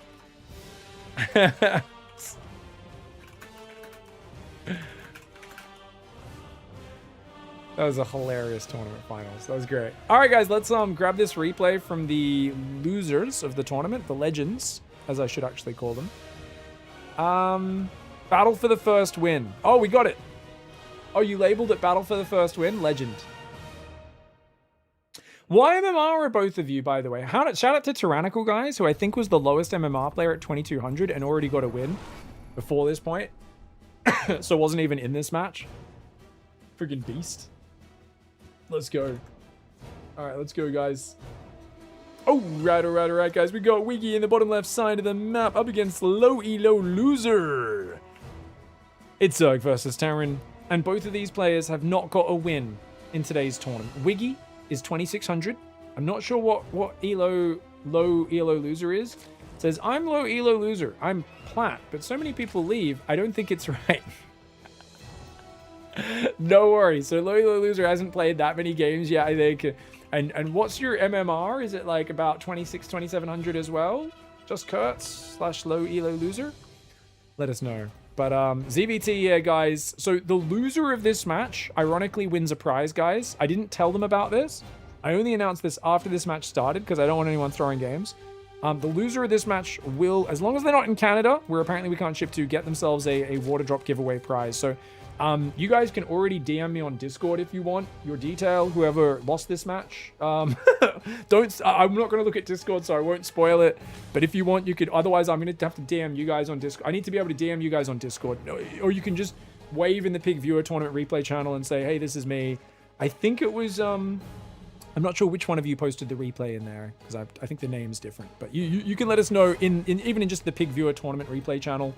Let me know, oh, hey, I'm blah, blah, blah, I lost. Because I'll DM you after, and I'll just need to get, like, a name and address to get it shipped out to you. Send you a goodie bag from Waterdrop. I'm not sure exactly what'll be in it. Probably just, like, a bunch of different flavors and stuff. But, should be fun. I went 12-1. 7 of the wins were levers. Oh, no, that's a bad streak, bro. Sad to be Canadian. Yeah, sorry, Zarathaus. Alright, guys, so this is a good build for Low Elo Loser. We've got a hatchery, gas pool. Oh, maybe the drone count's a bit low, actually. I think the drone count's a bit low. Maybe he just went for the buildings a bit early, but that's fine. Marine into Reaper. Chill opening for Wiggy. Pretty early orbital. Oh, we're pulling 2 SCVs. I think that's a mistake, right? I think we accidentally pulled the second SCV to build the depot. Oh, shit happens. It's fine. As long as pulls SCVs and starts dropping mules. Remember, the orbitals only have 100 energy, guys, so I keep thinking, oh, they forgot to drop 2 mules, but it's like, no, it's just the bar. The bar gets filled up much faster. SCV goes for the scout. Sees a pretty normal opening. That is a scouting pattern. Look at that, guys. Sometimes, as a hard-working drilly boy, you've just got to wonder if your manager just wants to tell you to do tasks. They're like, you need to look busy. This is a professional place. And they're like, wait, you don't have any work to do? And they're like, you need to look busy. I need you to go and straighten the things and make sure you look busy. And you're just like, oh my God, wow. My life as a scouting SCV really does have no purpose. Jesus, man. Come on. What the hell, dude? Trying to demotivate me or something? Reaper goes across the map. Hasn't gone in with it just yet. Reaper's a pretty fancy unit. It's not a terrible unit. Obviously, it's decent to like work on your micro with it, but definitely going to be hard to get value once the Queen's already out. Queen doesn't do as much damage as on live game, right? I think it does 2 times 3.5, right? Actually, can you guys clarify in chat? I don't know if Greener's there or anyone who's read the mod, but I know previously it did less damage. I'm not sure if it still does. That damage looked reasonably normal. Oh! Citizen's arrest! That drone! He's like, did you boys see when that guy with the jetpack and the 2 pistols came in? And I gave him the nipper. I gave him me little nippers. I went, hoi, dickhead! And I just fucking pincered him. He's going to be bragging for so long. He's going to go home tonight to his drone wife. He's going to be like, honey, you won't believe what I did at work today. Who's the big boy? Who's the talk of the town? Killed a Reaper. Killed a Reaper. He was shooting me, but he'd already been pieced up by the Queen. He had needles sticking out of him. I went up and just fucking stabbed him in the dick. He fell right over. Yeah, he's getting laid tonight. Anyways, 3 Queens are out. Ling speed, 3rd hatchery. Extra gas is going down there as well. Always feels good if you can kill a combat unit as a worker, I think. SCV production's a little low for Wiggy. Ooh, and does need to keep dropping mules as well. You can see that energy caps out much quicker, so you get punished for not dropping mules a bit more because of that change. Combat shields first. Oh, that's a very early combat shields. Hellions are building as well. So far, neither side really pulling massively ahead, guys. Oh, double Evo early. Oh, and there's a lot of gas with double. This is a very early double gas. General rule of thumb for you guys, if you want to be jumping from somewhere in the 2K to the 3K plus range, is you want to focus on the minerals. Pig, maybe the drone was a she. I didn't say they were a he. They can identify as whatever the fuck they want. I just said they have a wife. Maybe I did say he, actually. I probably did say he, to be fair.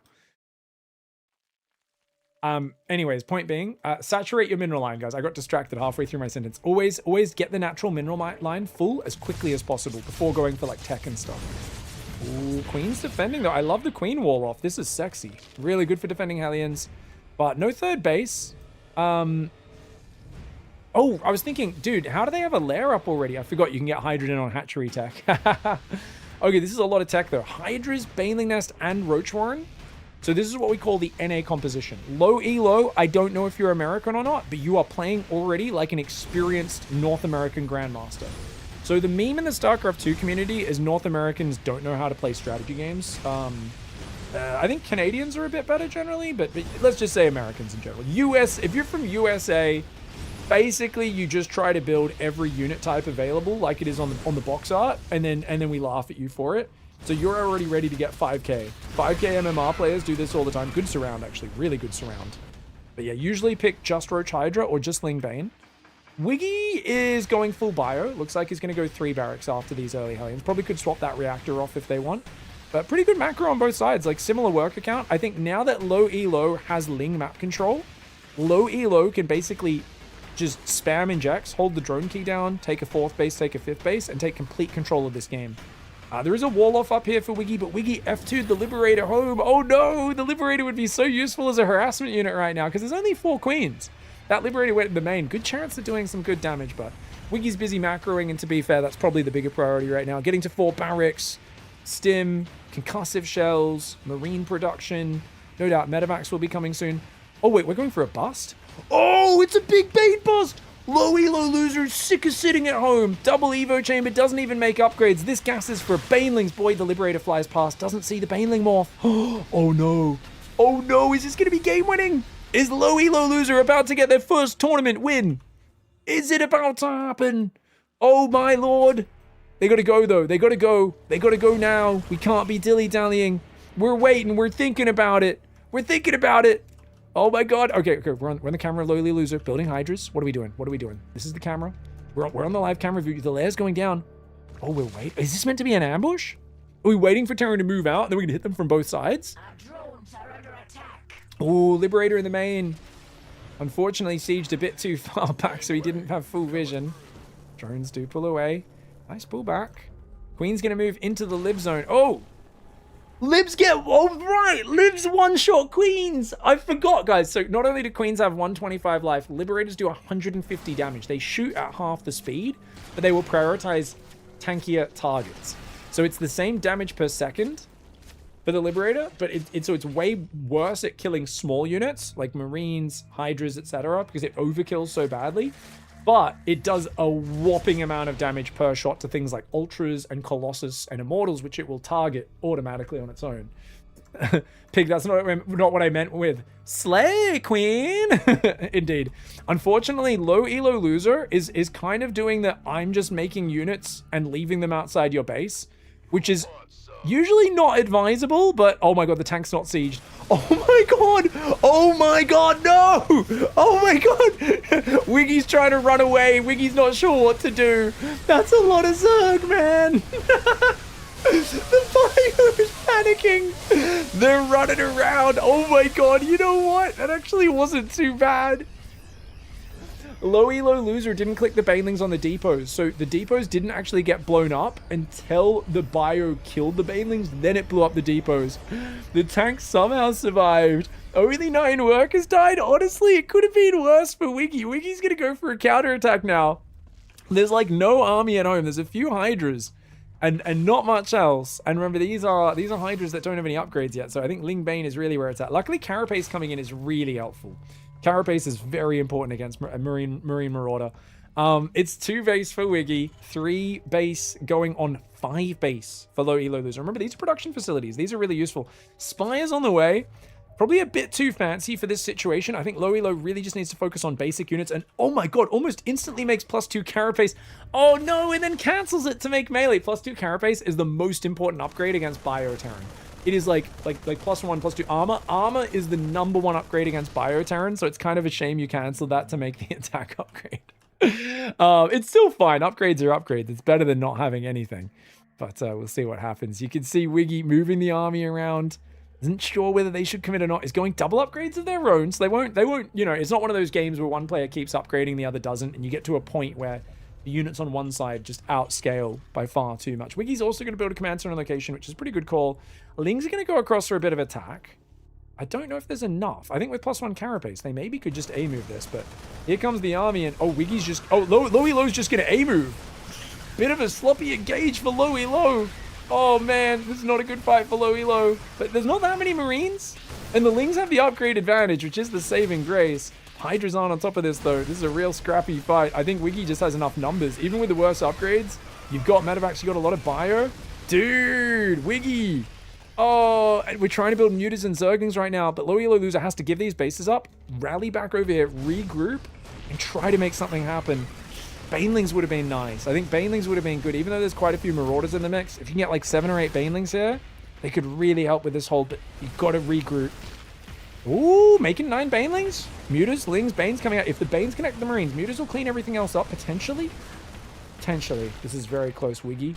Thinking about moving forward. Wiggy's not scanning ahead. Always scan ahead of your Terran army, guys. Always scan ahead, but oh, he's not on A-move for a second. Got to stim. Stim and A-move. Oh no, we move commanding into the Banelings. Trying to spread there. Oh my god. Oh my god. Oh. Wiggy survives. Okay, Wiggy loses a few units, but keeps most of the Marines alive. Another wave is making though. Low elo is keeping him back. This is very scary. And Wiggy needs to just A-move when the fight happens and then just spread the units out a little bit. Just A-move and spread. It's stim and spread. And if you can do that, that'll be really powerful. But modeling Bane building. This Bio army hasn't reinforced in a while. The Marines are incredibly clumped. The Banelings, if they go for those Marines, will be affected. The Ling Bane has all clicked on a single Marauder. Neither player A moving. Guys, you got to A move. You got to attack move. Both players have been doing a lot of clicking on things. Oh no, they keep doing it. You got to do more attack moving, guys. Let your units micro. Neither side. They're both panicking. One of these players is about to get their first tournament victory, guys. One of the players, they're both panicking. It happens. I panic. I shit the bed all the time when I play StarCraft. Oh my god. Okay, who's going to change their sheets in this game? Who's going to manage to swap out their shitty sheets and get in control? And low elo loser loops around for the counter. Who the hell thinks to do that when they're under this much pressure? Not most players below 4k MMR. Very good move for low elo. That's going to pull the whole army home. You don't need to fight as low elo. Probably could have ran in with all the Zerglings there. Chatham is still alive, by the way. She still survived from earlier in this game. Mutas are trying to kill the command center. That would be a great kill, but only 4 mutas. Not really enough damage to do so. 2-2 started. Oh, that's big. That's really big. So Wiggy, having the wherewithal to do that, has a planetary up on the 3rd as well. But this bio army is so overstimmed, and there's only 3 medevacs. These Marines are already mostly double stim. Banelings walking into the Marines. The Marines aren't even watching. Stim A move. Oh! Oh, stim A move! Slow Banelings, baby! Slow Banelings get a big connection. But the bio does pull away. Good micro for Wiggy here. Oh my. And the Banelings, the slow Banes. Oh, good spreadies. Good pullback. Wiggy, or more like Marine King Prime here with the micro, avoids the worst of the Baneling hits, pulls back, slaps his chest and says, how about that, Zerg player? Yeah, how about that? Hydra, Groove Spines is on the way. Gonna get range for those Hydras. But low elo has a higher worker count, but doesn't actually have that much gas. 4 gas is going to transfer workers to this northern base, which is excellent. Probably needs to rebuild some other hatcheries as well. Low elo has a good worker count, only 42 for Wiggy, but Wiggy has mules. And Wiggy also can transfer workers. But Wiggy right now... Oh, no! Oh, my lord. There is 1 SCV mining. Every other SCV got misclicked on that 1 SCV.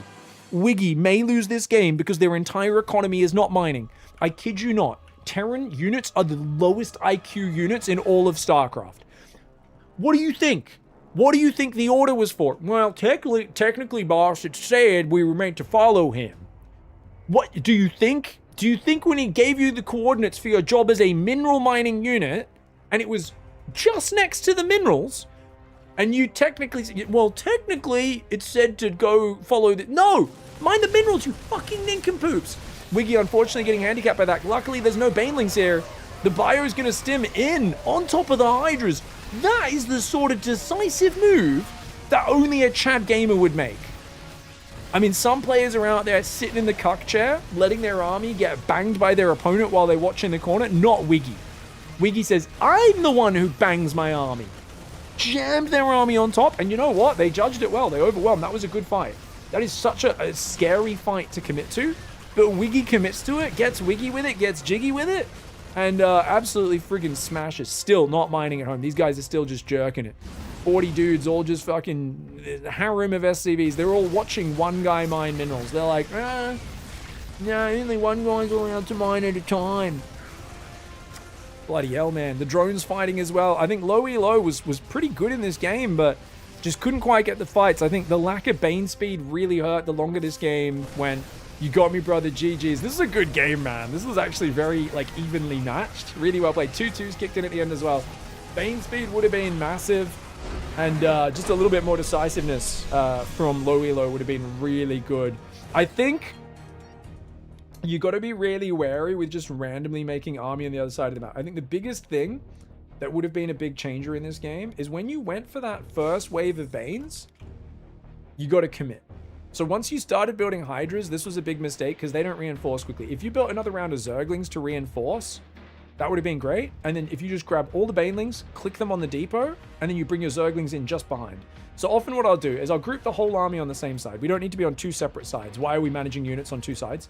So what I'd do is I'd get all the Zerglings, I'd click them on a Baneling, I'd control click the Banelings, and I'd just click them on a depot, and I'd just send them in, send the attack, and just go for it. Just go, go, go, go, go. If you went for it, no, the game was over. How did he tap out with 3,500 minerals in the bank? What's he going to do with it? He's got no bases, no lava. Yeah. No, you didn't leave early. You were dead. You did. I mean, you should have been building extra hatcheries a bit earlier, but it's like at that point, there was a lot going on. So no, it was the correct time to leave, Just Kurtz. It was absolutely correct. There were things you could have done to not be in that situation a minute, 2 minutes, 3 minutes earlier, but when you left was, I think, perfect timing, mate. Yeah, if you sent these Banelings in, I think there's a good chance you do crazy damage here. And then you can drone up behind it as well. But I think you were maybe thinking about it and then the Liberator distracted you. Just remember, when a Liberator comes in, first things first, pull your units away and then grab the Queen and always shift click around the circle. So if you see a circle here, a lot of people go, oh, I got to go here. So click here and then shift click there.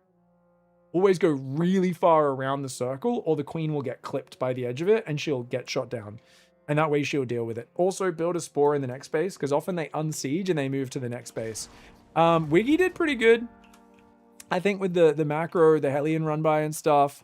Unfortunately, the lib was so late because we F2'd at home, but that's fine. It is what it is. Later on, I think the big thing here was just keep it a bit tighter. So Mutalisks are really fun as a unit, but if you're not using multiple control groups where your Mutalisks are on one side of the map flying around and the rest of your army's elsewhere, if you're using Select or all army, Mutalisks are a near worthless unit because they're not good at frontal fighting. The whole thing is hypermobility, fast regen, good for flying around bases. So if you're not used to using army control groups yet, just do not build it. It's just a pointless unit to build until you're used to splitting your army up into different groups, which is quite advanced. So it's very standard for people to build mutas and use them the way you did. It would have been better to stay with Hydra Lingbane. Like I said, +2 Carapace, and just stay on melee Carapace. Just Lingbane is the core. You can still have Hydras. They don't need attack upgrades. After +2 Carapace, you could add range upgrades. And if you kept building Hydra Lingbane, it's actually a really good army. But you do need both Hydra upgrades. There's no point building Hydras until you get these upgrades on the way. And Banelings, outside of a Bane Bust is okay pre-Baneling speed, but after that you want to get Baneling speed and these Hydra upgrades really fast. Focus on the melee Carapace upgrades. It's basically a Ling Bane army, Bane speed being the most important upgrade, Carapace as well. And then a few Hydras kind of mixed in for support. If you focused on that army, I think you could have done really well against Wiggy here. Wiggy, hats off to you, mate. A little bit more, just spread your units, I think would be really nice. Obviously, it's hard to get the hang of it, but like, so this one here, the habit here, when this crazy attack came in, here's what we do, is we stim, and then we just kind of go, you guys move there, you guys move there, you guys move here. And if you could siege the tank as well, bonus points. But notice, you microed exactly like my lovely wife who's in the other room, Dot. Every time someone Psystorms her, when she's Zerg, right? So she does exactly the micro you did here. I call this the panic spam your army back and forth. Move back. Move forwards. The sieging the tank was mint. I didn't think you'd manage to siege the tanks here. That was sick. That was really well done. And then this pull away was actually good. This pull away was really good. I'm amazed you didn't lose all your units there. It was a little bit of a panic back and forth, but actually it was better than what Dot would do. No offense to my lovely wife. She would have done that worse. She would have shat the bed more. Well, she's not a Terran player, but still. Yeah, good hold, dude. Good hold. I thought you were going to die. Well played. All right, dude. That was a crazy game. That was really close, a bunch of those battles in the middle. The earlier Carapace upgrade was huge, and it made it quite hard. But once 1-1 kicked in for Terran, and the fact that the Bio Ball avoided any really bad Baneling hits or fights was crazy. This happens to pros even sometimes, by the way, so don't be too ashamed of that. I've seen that happen to pros. Normally not with the whole mineral line, but kind of close. Another cool button for Terrans is you want to do Control F1 if you're using standard hotkeys, or just Control plus the idle worker button. It'll select all of these idle workers. It won't select the guys that are following, unfortunately, but all these guys that just got sent to build stuff and are just idling now. And then you just send them all to one of your newer spaces, right? It'll naturally, you just go Control F1, right click on the minerals, it'll send all, and then you basically select all idle workers at once. Really, really good usage. GG, well played. Guys, hats off to Low Elo Loser and Wiggly. They are both winners. Why are they both, Wiggy, I should say. They're both winners because Wiggy got their first win in a tournament. 1 win, 5 losses. And Low Elo Loser, our Batman, our undeserved sacrifice of the day, not only almost won the game, that was a very close game, and I'm really happy it was so evenly matched, but Low Elo Loser gets our prize for being the sacrifice. We're going to send you out a pack of water drop goodies, thanks to our sponsor, Water Drop. So big congrats. Can everyone in chat just cheer for them? It's Kurt's in chat, and just say thank you. We've got to cheer for Patches for being the champion, but we're also cheering for everyone who signed up to play today to make this community tournament what it is. It wouldn't be what it is without you guys. And I also want to say, of course, the massive thank there to Low Elo. There's almost always one player who doesn't get to win a game in the whole tournament, and we appreciate you. Next time you're going to get some wins. The more people who sign up below 2,500 MMR, the more even matches there are for those lower level players, and it just creates a fun experience for everybody. So thank you for donating the wins to the other low level players today, so they got to get and enjoy some of their first wins. That's friggin' awesome. Hats off to you, mate, and a big thanks. We're going to send you out some goodies straight from Waterdrop. So let me know on Discord. I'm going to send you a DM, get your details, and we ship that one out to you. Big thanks, Waterdrop. Big thank you to you guys. And slap your bacon down, everybody. Say a big thanks to those guys. Patches for becoming the biggest piggest, the absolute legend, and the man who I think just showed, especially in that final match against Pi, how to lean into the chaos of a crazy situation. That was amazing. I'm going to slap my bacon as well. We have to do that one off stream.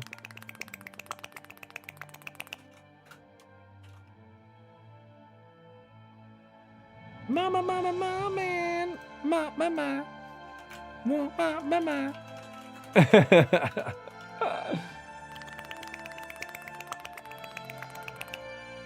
Hey. Thank you very much for the love, guys. That's awesome, dude. What a fun tournament this was today, guys. I was worried because we didn't have as many players that there would be too many uneven matches. But the fact that we had enough people below like 2.7, 2.8k MMR to get a bunch of even matches for you guys, a bunch of matches for the 5k, 4.5k guys, actually worked out really well. Wootsicle and Dave, a couple of streamers played today as well. And overall, just a really fun event, guys. So many people signed up. Patches, Greener, Toxin, Pi, Dave Tester, Senju, Yada, Zyzer, Germster, Monk, Avarak, Bins, AK Mandrake, Bulgarian, Chenstrap, Aegis, Adigilin, Kaskin Dragon, SV Lago, Please, Ark, Zombie, Zane, Venture, Wootsicle, Darkman, Patricia, Scalamite, Lone Survivor, Jedi Master Wiki, and Low Elo Loser. We appreciate you guys very much. Thank you very much for the support. Hey, you don't have your time energy. I know I've cast already. My last game with Ark Zombie was quite the banger. No worries if you want to move on. No worries, thanks for the suggestion. I will see how we go. I'll keep it in mind, Bulgarian. Thank you. Thank you very much. I think we're probably done for the day just because my energy is a bit low. Yeah. I've been sleeping not that long for the last few nights, but we got there. Okay, let me message Kurtz, aka Low Elo.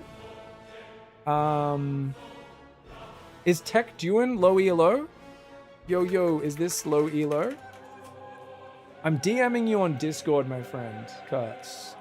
Are you Tech doing, or is that the other player? Thanks for getting up at silly o'clock to run the event. No worries, dude. Oh, you're just Kurt? Okay, it was the other guy who posted that. Are you in the Pig Viewer channel?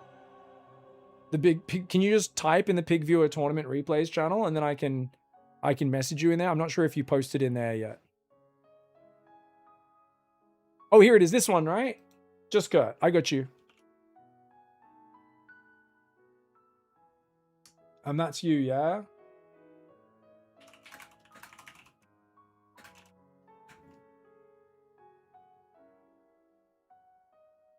My man. Okay, GG, well played, thanks for playing. I think normally, I think a phone number would be good as well in case they're like missing the delivery. What do they normally ask for deliveries, guys? I think normally it's like name, address. It doesn't have to be your name. Obviously it has to be the address you want it sent to, and then you're not in Canada, right? Deets for the package to get sent. Social security number, credit card, body count, yeah, girth, length, Jesus. UK? No, I'm not shipping it. They're shipping it. They're in Germany, so literally Canada's the only place they struggled to. I would just give the info to Waterdrop and they'll send it to you. So UK's, yeah. It's just, I was shocked they couldn't send to Canada. I don't know why. Name, address, phone number for delivery. I don't know if they need the phone number. I think they can do it without it. So if you don't want to share that, don't bother. But sometimes I've had times in the past where we do a giveaway for whatever company, and then they're like, oh no, we need a phone number for the delivery company. And I'm like, oh, okay. You can always put a fake one, I guess. No problems. GG, well played, yo. Great game, mate. Well earned victory. May your SCVs never idle again. All right. Did you say the next video tournament would be a different time? I might do it later. I'm not sure. I mean, I feel bad because there's like a few Aussies like Geonic who will actually get up early to play if I do it at like 8 a.m., right? If I do it like 2 hours later. We generally will probably do like a 7 a.m. start later in the year when daylight savings swaps in a few months. When daylight savings swaps around, it's going to be much more viable to get just a time where it's like, okay, I do 7 or 7:30 a.m. start, and it's like 9:30 Central European time, 7:30 a.m. Australian time. It's like good for everyone. But this time of year, when the time zones, because we have daylight savings not on, you guys have daylight savings on in the Northern Hemisphere, Europe, America. America's fine for the time zone, but it becomes, if I don't start early, it's so late for Europe, it's hard for guys to stay up for a few hours for the tournament. But then it's so early, it's bad for Australia. So we'll see. I'll let you guys know. I haven't decided yet. We might do it a bit later, even just 7 a.m. start, which is 1 hour later than this one. Some Europeans will not be able to play for that, but a few more Australians like Geonic will be able to get up early, wake up at 6:50 and go, okay, I'm up early to play some StarCraft, smash some coffee. You know, we'll see how we go. You know. Yeah, I know it's almost 3 a.m. in Germany. And yeah, we have plenty of Europeans play because they're degenerates who stay up late because they're gamers. And that's obviously, and the tournament finished, what, half an hour ago, 40 minutes ago, something like that.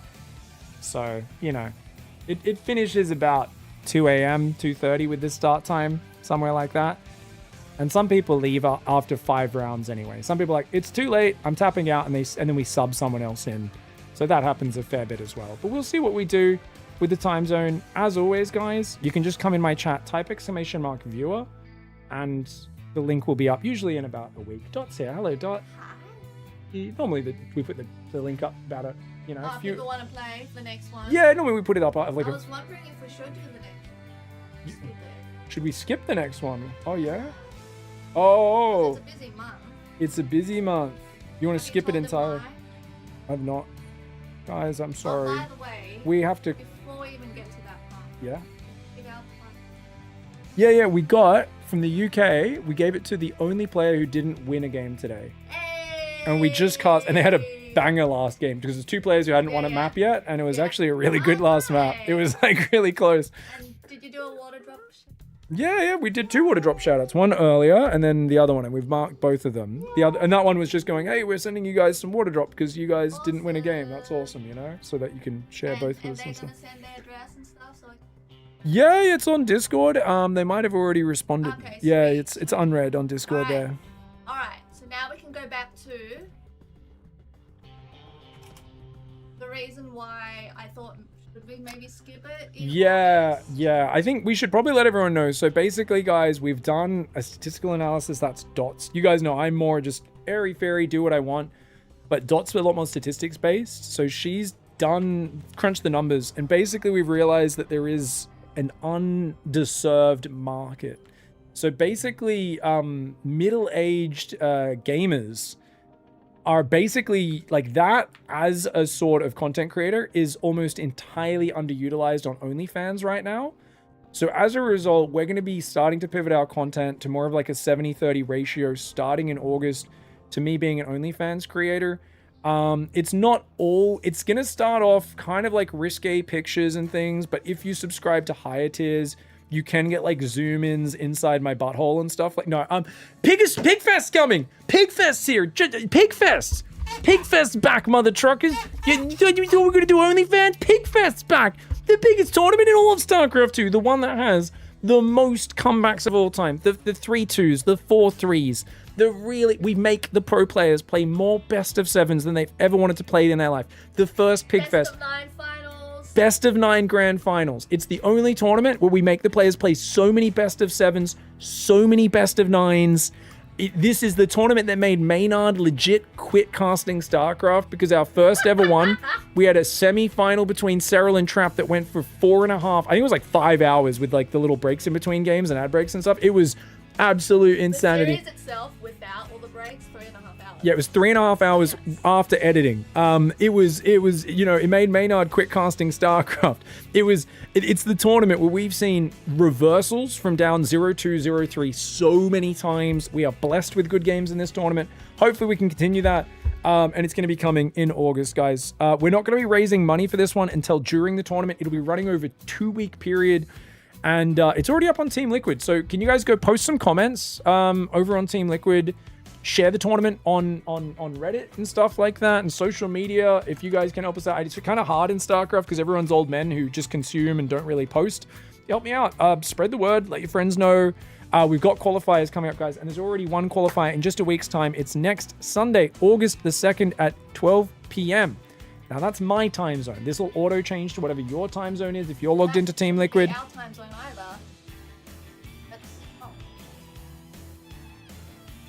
I don't know. Was right when I pressed- Both of these, Are you logged in?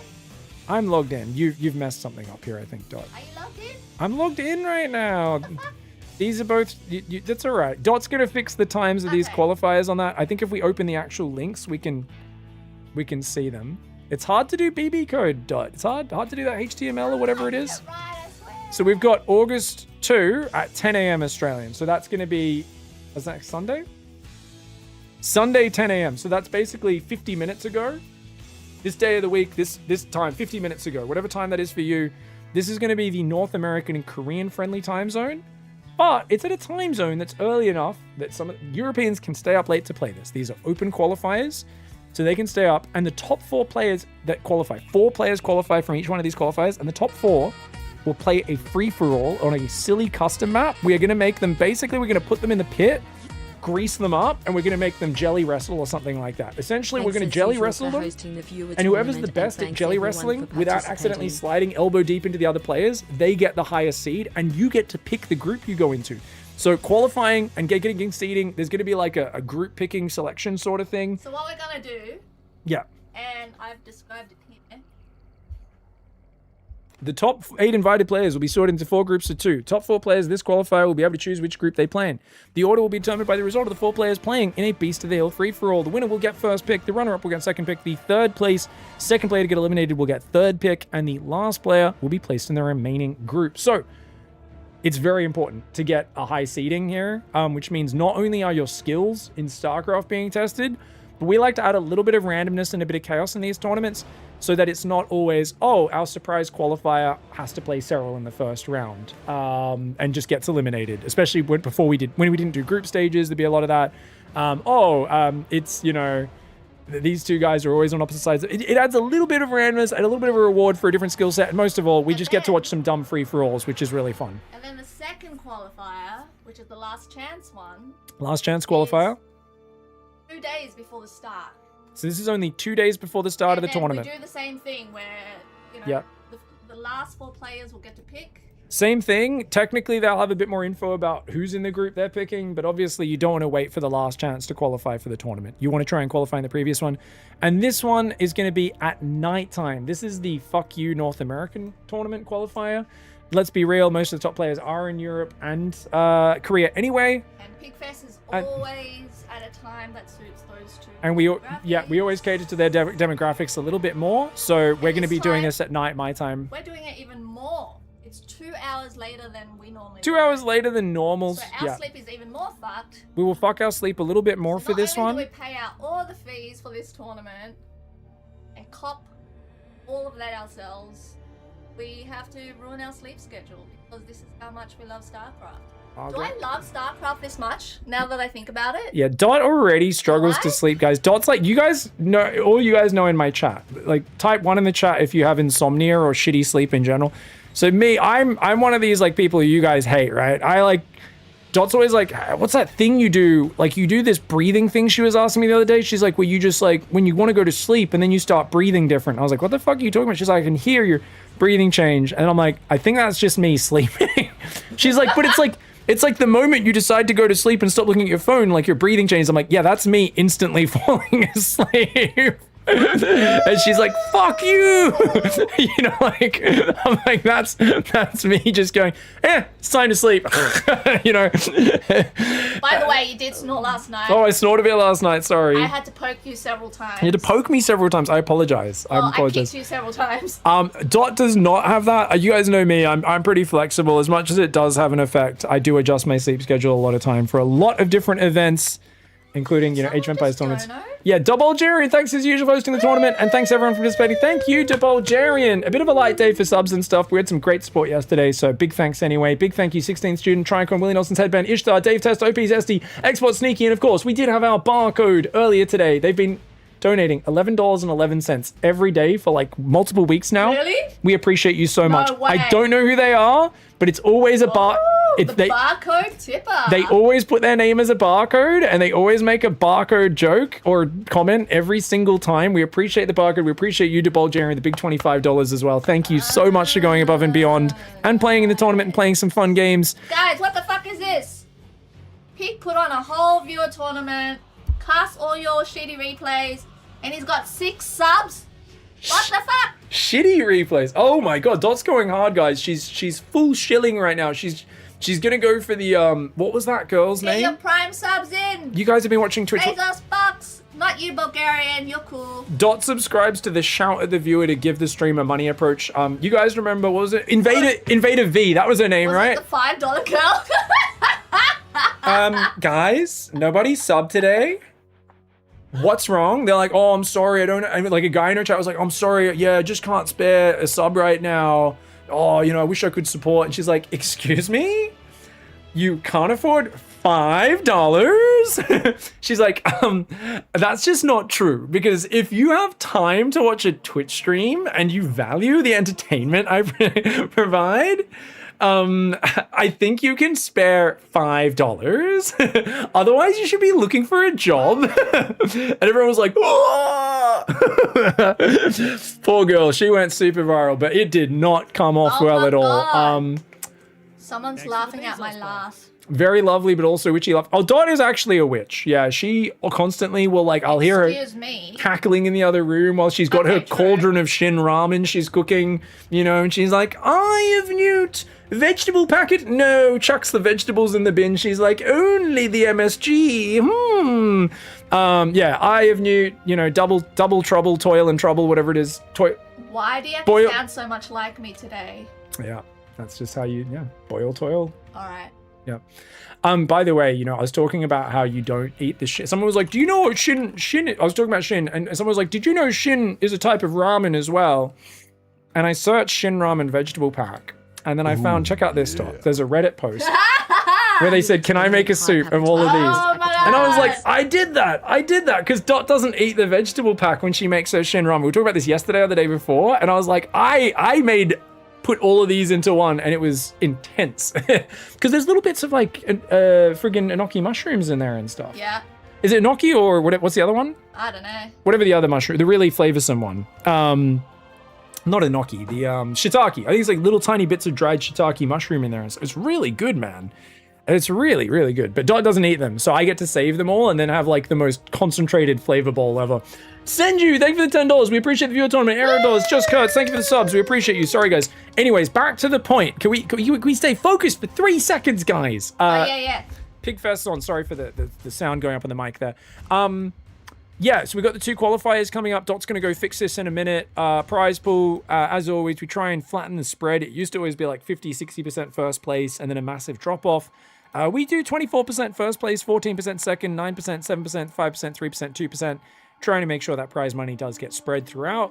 Yeah, we've already got $6,000 raised from the last one. We're going to try and raise $4,000 to get the $10,000 prize pool is how we do it, guys. We try and do a $10,000 prize pool this tournament, and everything above that helps us fund the next one. The reason we got forced to host this when we did is we had $6,000 left in the kitty from the last tournament. And yeah, and we went and did that. Obviously, We basically put all donations from the stream towards the prize pool starting from during the tournament. The tournament will start in a few weeks' time, and then we'll have a 2-week... 13th. The 13th. So from the 13th of August, all donos on the stream until the end of the tournament will go towards the prize pool, 100%. I will cop any fees and anything like that myself, as I always do. And yeah, we appreciate the support. You guys are legends. So we'll get all that going. Yeah, we'll see how it goes. Group stage, 13th to 16th August. It's going to start at 2 p.m. Central European. Has daylight savings changed by that time? Have you checked? Yeah. It's not changed? I don't know, but I use that website. So It should be, yeah. Daylight savings, USA 2026. It's going to end in November. USA is always really late. Let's go Germany. Germany is usually pretty standard for Europe. Ends on October 25th. Yeah, it's way after. Whereas our daylight savings will have come in like a month or so before that, month and a half, which is cool. Anyways, yeah. Oh, for the 200 biddos. Thank you for the 200 biddies. Thank you. Yeah, 2 p.m. Central European, 9 p.m. KST, 10 p.m. Australian each day. So we are pushing the start time a little bit later. Sorry, Aussies, you're going to go to sleep to it each day. But I think it's just better for that kind of main RTS time zone, which is often midnight, right? Is when a lot of tournaments like 11 p.m. midnight start, going through to about 6 a.m. our time. But yeah, this way, trying to get that afternoon Europe and nighttime Korean. Koreans stay up really late, so this should be very comfortable time for them. 4-player group stage, GSL format matches best of 3, qualifying matches best of 5, same format we've used. And we're going to use the AFL playoffs, which apparently AFL's changed their playoffs now. Do they? I think they might have changed the playoffs. It's the... Alright, fine. I'm renaming it to the Pigfest format. I think it's the old AFL playoffs format. I could be wrong. I haven't been watching AFL for a long time. Pigfest But I feel like the last tournament, people in chat were like, oh, they actually changed the AFL playoffs, apparently. Right. And I never looked into it. Yeah, and I don't know if they were telling the truth or I assume they were. Anyways, this is the old Australian Football League, Aussie Rules Football playoffs format, where it's actually really cool. So if you get first seed from the group stages, you go to these outside matches where you essentially skip around. So if you lose, you go to this match, but if you win, you jump straight to the semifinals. Whereas these guys in second places have to fight an extra round just to get there to fight the loser of the first seed matches, which is awesome. That should be really fun. In terms of NA time zone, it's going to be about 8 a.m. Eastern Standard Time. That's not terrible. Yeah, I don't know why Dot doesn't put NA time zone there. She's like, you guys don't matter. Yeah. I mean, it is a bad time zone for the Americans, so I get it. It's 5 a.m. Pacific, 8 a.m. Eastern for the Americans. They're going to be waking up and watching every day. I think we might try to do the format of rebroadcasting the previous day's tournament run in the lead up. No, like the next day. So you start the stream 4 or 5 hours early and you play the previous day's games. Yeah? Is that what we're doing? We might do that. I saw someone else doing that recently and I was like, oh, it's kind of smart. Yeah, maybe we could maybe do that. We'll see. You could also just replay it just after you play. Yeah, or we can just replay it right after and then let the Americans who are actually awake by that point kind of watch from the start. Exactly. Which I think make more sense. That's true. Yeah, we'll do one of those probably. By the way, there's now 3 StarCraft 24/7 channels. Oh yeah, I saw Wardy's done one too. Wardy added one as well, yeah. ESL backed out of the market and now they're all... No, ESL's still there. Oh, really? I'm pretty sure it is. I didn't see it last time. StarCraft ESL 24/7.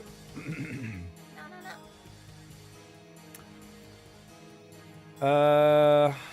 Go by viewers. Oh, there, it's right there. Oh, it is still going. Okay, cool. My favorite is to go in these channels and read the chat.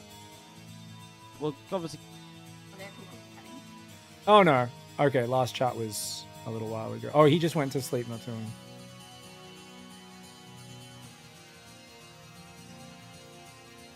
Oh wow, this person even knows what the other one streams. Wow. Do people watch it because it feels like they're watching with other people? Is Well, that why? I always talk about how I hate rebroadcasting on Twitch because then I'll go back and look and there'll be like one dude talking himself to in the channel who doesn't know. It's like they never, there's always people watching who are just like, hey Loco, why do you think Hero did this or whatever? And I'm just like, and I hate even if it's just 3 people who think they're sitting there talking to me, I hate the idea of them thinking they're watching something live, even though it's so obvious. Like, they've made special channels that are just there to rebroadcast. But yeah, I guess you just get, it's just like ad revenue just builds over time. I mean, it's got to pay for itself. I can't imagine they're big money makers, but yeah. There's still the 24/7 AI stream as well. This has been going for a long time. It's just AIs fighting each other on that stream. Yeah. It's a lot of 24/7 stuff. Sorry for derailing everything. Yeah, no worries. You're a big derailer, Dot. Big poopy derailer. That's what they call you, Dot. Poopy derailer. Speaking of rails, I had the railgun card yesterday. Playing Ox. It's an okay card. Makes it annoying to attack you. Is this stream even live? How can we know if it's not? It's because your mum. No, that's it. There was no follow. That's it. That's the whole comeback. It's because of your mum. Nothing else to it, mate. But yeah, get on there, share the Team Liquid. Hopefully Dot can edit the time zones on that to fix it up. Ad break's about to autoplay. Take your shirt off to prove this is live. Oh, you want to see some armpit? Oh! That's right. I just gave you a bit of that saucy picture of that sweaty, hairy armpit. Fuck yeah, Twitch chat. You weirdos. We'll be back in a sec. Quick ad break. It's auto-playing. He's so good at fighting back in these longer games. The Dark Templar in the main base as well. And that's about all she wrote. Once 1-1 finishes, it's going to be even upgrades for a long time. Finally, Dark sends a big Ling run by. If you can get up the ramp, that could be very powerful. Hydra Bane tries to run forward, but Clem's on point. That tank positioning is real nice as well. Ling run by comes in. Dead Fourth Command Center, no cancel. 400 mineral snipe. Really juicy there for Dark. Banelings connect with a few Marines, just can't go too deep. There we go. Oh my gosh, the Marines go a little bit too deep. The Medivacs as well. And he gets flanked. Dark shutting this army down. Dude, I mean, you defended your economy. You're still on 83 probes. I feel like Jizzard's way ahead. Oh, Hungry Ultras. Hungry Ultras is playing his favorite game called punching children in the face as they walk past him on their way to school. Oh, my lord. Guys, and this just tells... Okay, the Protoss government finally sends some people to intervene. You just imagine... Oh, he's trying to run. But he's still coming forward.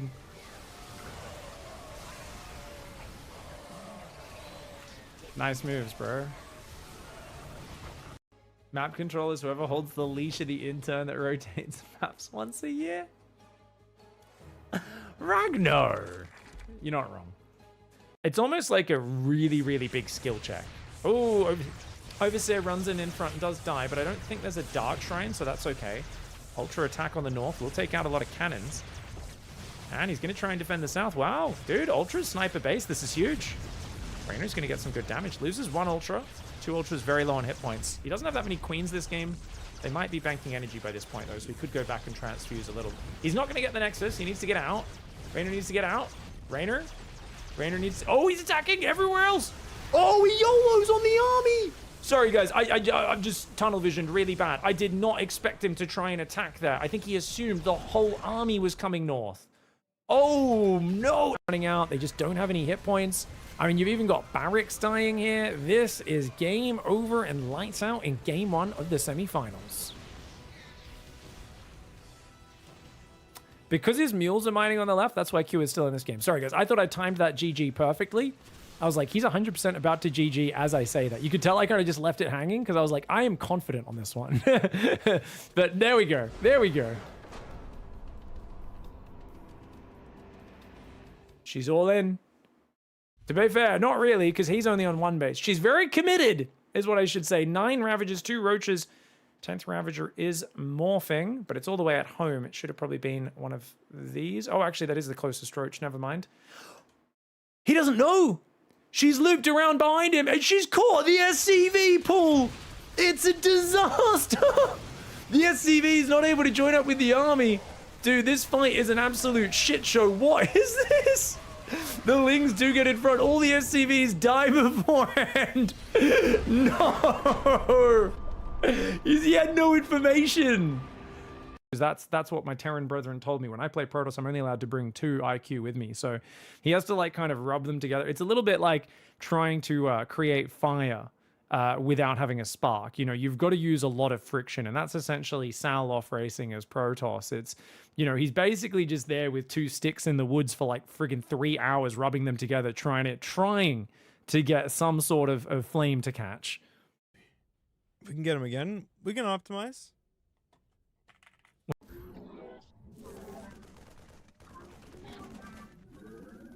Run.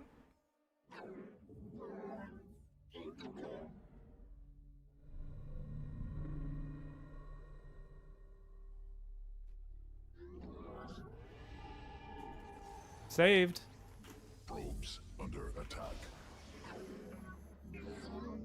The economy Mr. Ghost. Do you guys think I could have done that? It's a robo building. It's a long shot. Can he get it? When behind Dark Shrine. That's what they say, guys. That's a saying we have in StarCraft. Oh my god, these stasis traps are utterly ruining right now. Lots of probes going down. Stalker's running in right now. He's like, okay, let's try and get the Oracle. Dude, he's going for he gets the Oracle. He gets the Oracle, and he recalls out. Oh, Geralt with a Maples level play. 300 IQ. He only lost 6 probes at home, and now there's no detection until that robo builds an observer.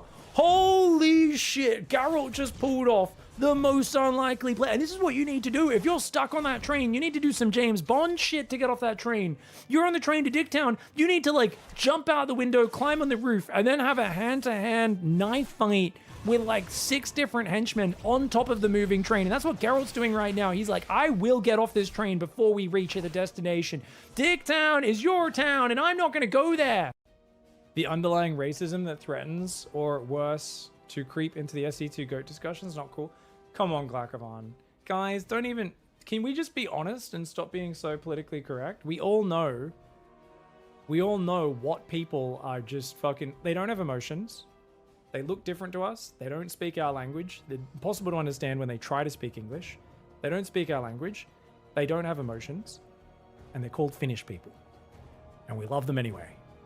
We fucking love them anyway, okay? We love Serral. We loved Elfie back in the day. We loved Wellmu.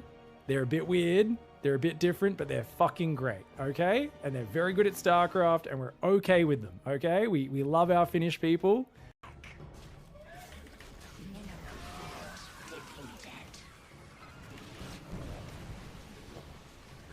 Escape.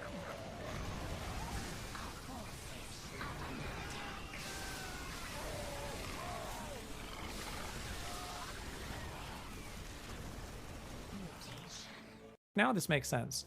And how do we not win the game with this attack? How do we not just win the game right now? Did we just build around it? We just built around a drones. We're waiting for Hydra upgrades. And we're attacking around a corner. No. Oh my god, this looks like you're the AI in the tower defense that just goes, you know, when a tower defense where they like maze around the lane, or like a maze tower defense. What are we doing? If you're gonna do this attack, move down and then move in together, not around. This is like the most extreme corner I've ever seen an army attack move around. Oh no. And then we clicked our whole army on the tank. No. No! We were lucky the roaches came in from behind and got a tank kill. We just A-move, just A-move. Just A-move, stop microing. No! No! No! No! Oh my god. She doesn't see, is she gonna scan? Oh my god! Oh! Oh! Oh! Oh my gosh! She scans now! Forward, the medevacs do not get out of there, trying to evacuate. And Clem's out of income. He's just got this little army here. He's going to find the last Protoss base with the last 8 probes on it. There's not enough money to rebuild probes or Nexi right now. He loses every probe, which means... No way! Clem just forced a draw. Clem just forced a draw. There are no probes on this. Oh, no, he has enough money to rebuild. He can rebuild probes. He can rebuild probes. There's still 2 Nexi. If he gets rid of the Nexus, if he gets rid of both Nexus, it's a draw. If it gets rid of both Nexus, he can float his buildings and it's a draw. He needs to get rid of both Nexus though. No, don't get distracted by the army. Clem, this is your only condition. Your army is so much weaker, but he doesn't get the Nexus. If MaxVex keeps the Nexus alive, he can rebuild probes and long distance mine. But if he can't keep the Nexus alive, then he will be dead. Clem knows that. He's only got 1 medevac, and Clem not able to get the draw condition there, and he'll have to tap out now. Steps of War was an awesome map. Like, having to go to school every day as a child was fucking amazing. So much fun, man. They're like, we're going to add numbers together again. That thing you did yesterday and the day before, we're doing it again. Whoa! I got it the first time, guys. I got it the first time. They're like, no. The number's slightly bigger today. I'm like, we've been doing this for fucking 7 years. I actually want to kill myself. If you guys make me stay here for one more day, I fucking want... To be fair, when I think about that, Steps of War actually seemed like a good time in comparison. The earliest. So, because we had harassed him, it should be a little bit later. If we recall now, he shouldn't be able to get me, but we distracted him. Oh my god, again! Again, that's so... do you know how hard it is to actually get that picture perfect 2 games in a row? 2 games in a row, I got the recall bugged out by the perfect grenade timing because I'm leaving it too long. That's actually wild. Normally that's like 1 in every 15 games. He's going to siege a few libs. The libs are going to do okay against the Mutalisks. He's got to unsiege these libs. He's got to unsiege all the libs, I believe. Nice spread on the Mutas. Is it enough, though? I think the Mutalisks with the 2-3 upgrades should be able to take them down. But, dude, nice spreads on the Mutas to try and minimize their splash damage. He's killing quite a few of these Liberators. Is this Beyond's second vaunted Liberator push this game? Mass Transfuse going down on those Mutalisks. The libs are falling. No way! Oh, Beyond overcommits. He overcommits with his Liberators for the second time in... Remember when Protoss late game was actually 20 Tempest with a few Stormers? Oh, I remember, No Pret. Dude, that's when I loved playing Protoss. And then the Terran would pick up 4 drops and go in your main. And do you remember what we do, No Pret? Do you remember? You select your mothership hotkey, you double tap it, and you fucking turn on 8 pylons and turn them into cannons. And all 4 medevacs get shot down. And you go, ooh, how's it feel, Terran player? Eat my fucking balls, you idiot. My 2 supply hero unit just killed 40 supply. Eat a dick. You weren't looking for 2 seconds because my Tempests are fucking giving you 50 attack alerts, making you walk into my storm.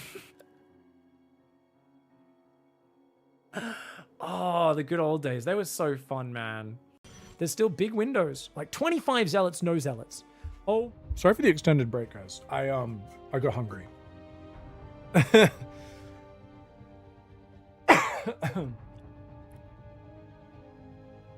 There's stream metric shenanigans. Oh, you mean because it doesn't... Yeah. So it's not like it gives you extra sponsorships. It just... Obviously doing reruns on the main channel is bad. 100% tetrasize. So, yeah.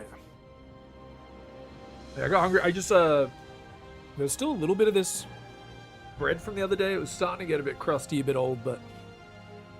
I smashed some with some sheep's cheese spread. Delicious Aldi kind of salty sheep's cheese spread that's really yum. And then I had one with peanut butter as well. Thanks everyone for playing viewer tournament. Let's go. You know what, guys? I'm gonna try and play a Nightmare Legacy mission. Let's do it. It's been a hot minute. So what we're gonna do is we're gonna swap over to campaign core.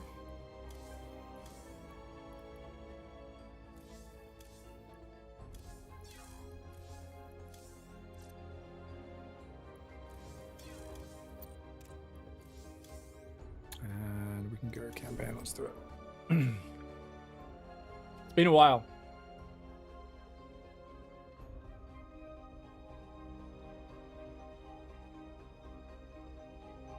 Oh, Nightmare? Oh yeah, Link's Soul 3, yeah. Oh, Zero's Base is fun. I don't know how many people here have been playing it.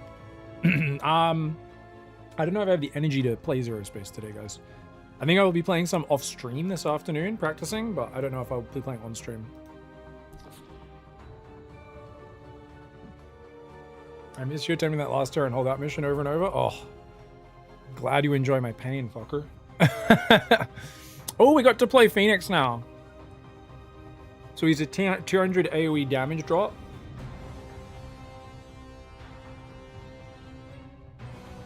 Okay, he only lasts 30 seconds. Okay.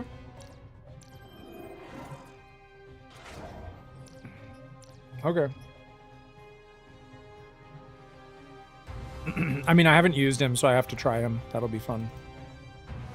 So we have Nexus Overcharge by default. Doesn't cost energy, which is nice. We've got Temporal Field and Warp in Reinforcements. I love Temporal Field. I think it's so good. What are we using on the War Council? It's been a hot minute, guys. So it looks like right now we've got reconstructing zealots. Okay, I guess because they're new, I want to use those because since they respawn. Ah, sure. Regular stalkers we're back onto. We've got the barrier immortals on. And a tanky immortals, okay. Resurrecting DTs are just insanely powerful. We've got the Energizer Sentry. It boosts attack and movement speeds of friendly units and transforms to generate a power field. Okay, so basically it's just going to buff our units, get a few of those mixed in. I think Sentry, Healing Sentry is probably going to be better usually. And we've got the Phoenix, which are just crazy. It is a good day, Sudzai. Yeah, I mean, these are obviously very good as well, but I think we'll play... The Phoenix seem amazing. Cool. All right, what mission are we on?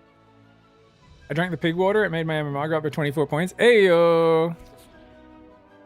All right, what mission are we up to, guys? We have to rescue Artanis. Be unaware of the danger closing in around him.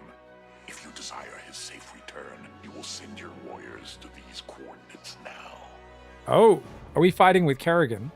On our side.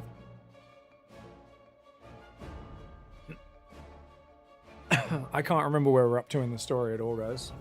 I can't remember what's happening. There's hostile Terran bases and hybrid life forms detected. Is the only info we get going into this.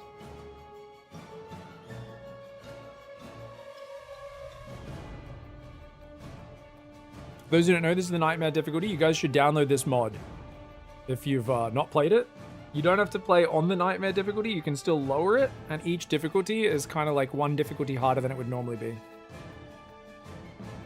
Oh yeah, I've heard it's really good, Zombie Grub. A few times I've tuned into people and it's looked silly, but I assume it's quite fun. Your forces to Artanis. Is it hard? Done as I promised, Dark Templar. Now go tell your hierarch. I am waiting for you. Matriarch, our High Templar have volunteered to aid you. It gets very hard? Okay, awesome. Was not easily born, but we are ready. Did you to build the serve giant once again. Power Ranger mech thing? Templar, I thank you for your bravery in this dire time. We will recover our hierarch. Alright guys, we're going... Our spirit is in Alright guys, we're back. We're meant to be rescuing Artanis, I believe. Unleash Let's go. storms, brothers. Let these hybrids. So I think this is the first time we've got Storm, right? And this is old Storm. High damage Storm. Oh! Oops. Threw an extra Storm accidentally. Okay. Oh, okay. I have heard of these Terran specters. Focus Oh, what the hell? into a feedback. I told you guys to feedback that. Idiots. Let's see if losing these units matters. Probably does. We've got the regenerating zealots. Let's go. So, guys, I can't really remember what I was up to in the story, so we got distracted by doing a lot of other things for a while here. But let's take a look. And it looks like... Templar, join us quickly. Okay. Oh, you're gonna abduct my Templar? Okay. I don't know if this matters or not. This start being good. Just in time. Amon has opened a portal to the void. Okay, so we're meant to be like saving Artanis. But him and Kerrigan are working together now. My swarm and I will bear the brunt of Amon's power and buy you time. But it's up to you to seal that portal. The gateway draws power. Sorry, I from forgot. I these gotta turn storm music crystals. off. We will need to destroy them if we are to seal the gate. Okay, so I need to seal these gateways. Okay. So I forgot, guys. We normally use the in-game music. Let's turn that on when we're because otherwise there's built-in music in the cutscenes. We don't want two things at once. All right, so we've got Chrono Boost permanently on here. We don't have the Super Chrono on. We have Nexus Overcharge. It looks like... Oh, it does actually matter that we lost those units at the start. I'm going to restart the mission. All right. Because that's the... I think we should have one more High Templar. All right. Let's... I think having one more High Templar, you know, it doesn't sound like a lot, but it's really going to matter. It will matter a lot. Where do I get the Nightmare Legacy? If you type !Nightmare ? In my chat, it will give you a info on how to download it. My So you're gonna go here. We can storm from the high ground, right? Unleash psionic storms, brothers. Let I don't these think- hybrid thralls feel the wrath of the Templar. Zealots took a little bit of damage, but that's okay. We can let their shields regen. We can take our time here. Shall wisdom through adversity. Yeah, 50% more storms is a lot. It's really important we keep these guys alive. Thanks everyone for being patient with me. Sorry, I kept meaning to... I have heard of these Terran specters. Focus their energies into a feedback. Ooh, I kept meaning to Will not bear it. cast this, or get back on and play more of this campaign, but we've had a lot of things going on. We've been very distracted. But here we go, guys. Let's get after it. Get up here, help these guys. If we lose the Zealots, we don't really care. They'll regenerate as well. They come back to life. I think, actually, only one of my Zealots died. Ooh, you know what? I think maybe there's a cooldown on reconstruction, guys. Can they reconstruct multiple times? It's just there's a very long cooldown on it. Because this guy has... Oh, it is! So as long as I keep him alive for another minute and a half, he's going to be able to do it. Ooh, very cool. It also says the Sentinel has +1 life armor. My hive cluster, Artanis. I hope you're getting ready to disable those crystals. Okay, cool. I'll continue sending as many Zerg as I can spare to help you. Fight well, Templar. Okay, let's build some more pylons, guys. Pull off that. Okay. So what do we need to do? Destroy Void. Okay, so I need to go destroy these 4 points before this pushes through her whole base. Okay, I get it. All right, so I think I understand the objective. I don't know what the bonus objectives are yet.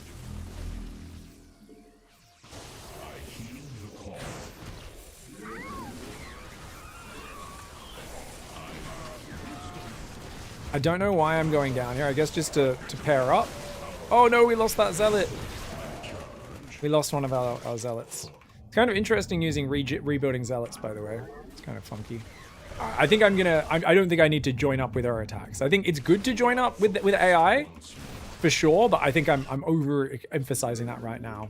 Now, let's think about what comp we want to build, guys. Do we want to go, you know, Phoenix? We're really good before. Because they can just spam pickups on units. Do we want to go Immortals? I am detecting several energy sources. I'm really not sure. I feel like Immortals will be a very good core to my army. Ancient power sources. I wonder if there's an expansion I can take. I should be able to use their energy to free up additional solarite from the Let's sphere just of the Dune's core. keep feedbacking units where we can. And I think we can just transform warp gates, because why not? Don't think there's any reason not to. Okay, now that we're getting close to saturated, we can start thinking about going on gas soon. I'm going to build one pylon back here, by the way, one there, so that I can build some extra stuff. All right, let's go. Oh, is that an air attack? It looks like it. Nice. I don't know if that's the correct call, though. I just used a lot of energy there. They're going to take a while to recharge. I don't have energy recharge or anything like that, so... Okay. I mean, we're just going to build on one base for now. I guess there's some gas there that we can grab. Okay, we've got 20 dudes out of 21. I think that's good enough. So we can focus on this now. Prepare for transfer. Oh, we got a solarite vessel. Okay. So those are the bonus objectives. All right, that's fine. Why does this still show up as white on the minimap? It's like there's a bonus there. Okay, there we go. Now it clears up. We can drop Phoenix, but he only lasts 30 seconds, guys. That's the thing we're going to be trying to use a lot more of this time. Obviously, I like getting upgrades as well. We might as well start working on those. I think we could probably get +2 upgrades now. Oh. Oh, yeah. Oh, no, you don't. No, you don't. No! Oh my god, I almost lost my Oh, that was scary. Okay, you go there, you go there. Jeez. That was super scary, dude. Okay, let's go for... I know shields are pretty good. I will get shields. All right, you know, we'll get shields, actually. We'll go mixture of shields and attack, I think. High Templar are going to be fantastic. So this is a base. Okay, so we should be clearing this base up as quickly as possible. Okay. My swarm moves against the crystal. Join us, Artanis. I mean, we need to clear this base up. Okay.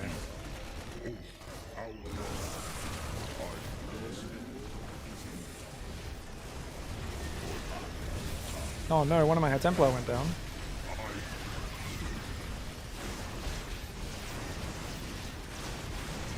Oh! Oh my god, it's targeting my dude. Okay, we pull Phoenix down. He's going to auto-attack. I don't think I need to do anything with him. Oh, he's not even controllable. Oh, okay, I didn't realize. The crystal's defenders have fallen. Move in and destroy it.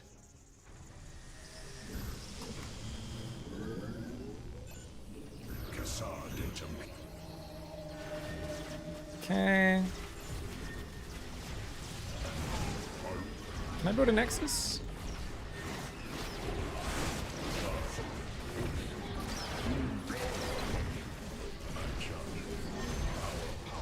Oh, hello. Dude, feedback's insane.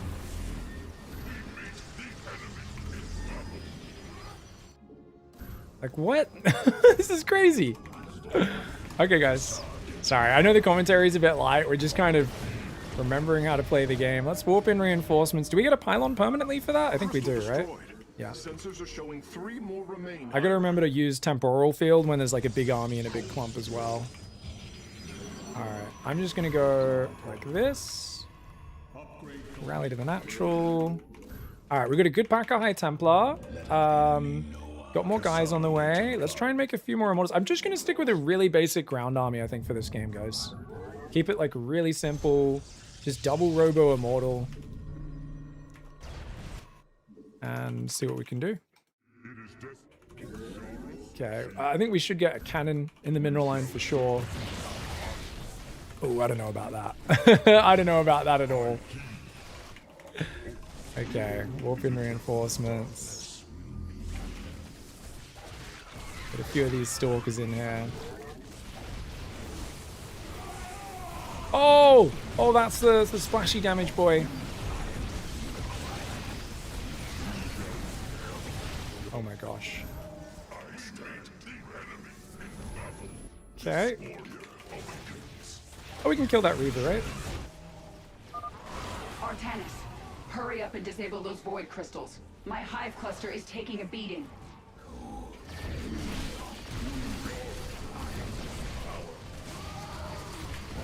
Okay. Let's build a few more immortals. I think we've got the barrier immortals. I'm kind of not too happy about that. I kind of wish I built better units, but oh well. I'm gonna go north, actually. We can clear that a bit later. Okay.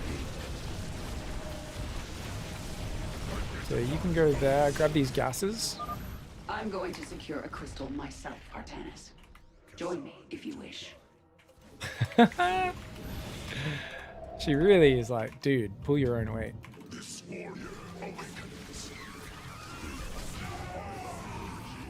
I wonder if we can bait these units down.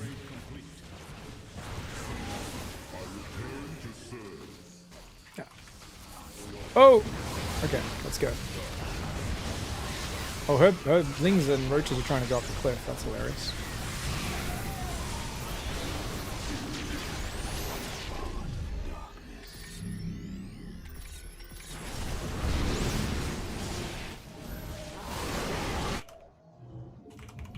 Okay, we need a few more probes. That's fine. Throws up a bunch of the enemy units. Oh, Seeker Missile. I don't know what it's cast on, though. I can't really see. Okay, let's go. You guys can go there.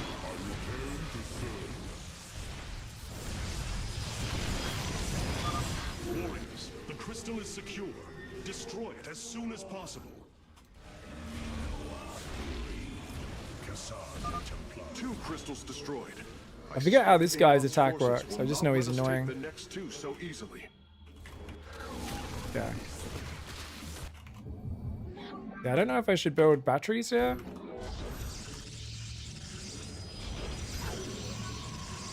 I feel like I should. Yeah. All right, nothing too crazy yet, guys. Obviously, her base is dying, so we do need to get a move on to a certain extent.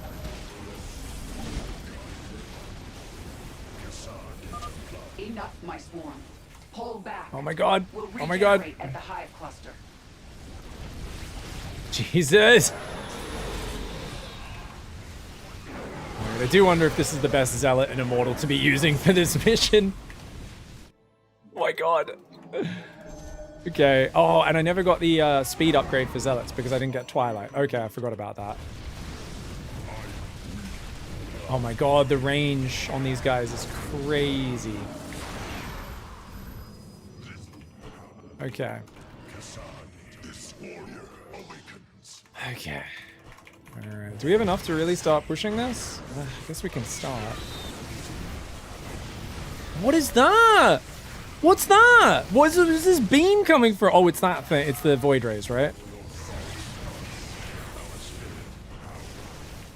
Oh my god, that looked frightening.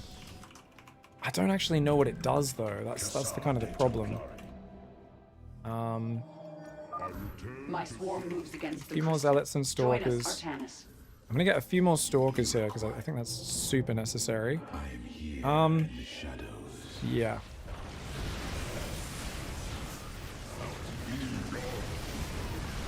Okay, let's go. I don't think it does that much damage, so I think we should be okay. We're gonna call Phoenix in here.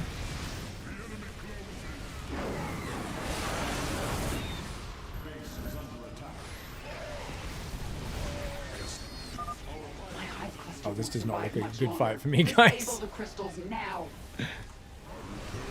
Okay.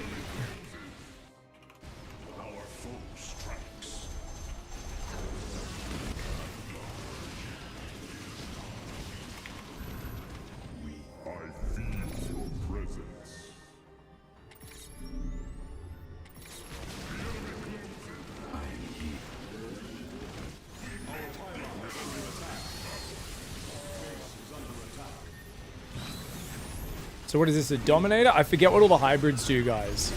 What's a Dominator do? Anyone remember? Shit. These Banshees are ruining me. Whole army just went down. Okay, I think we're dead. Oh, here come the Void Rays as well. Yeah. Oh, those Banshees are big.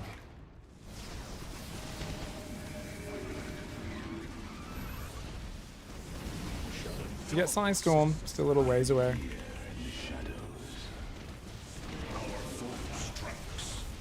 No!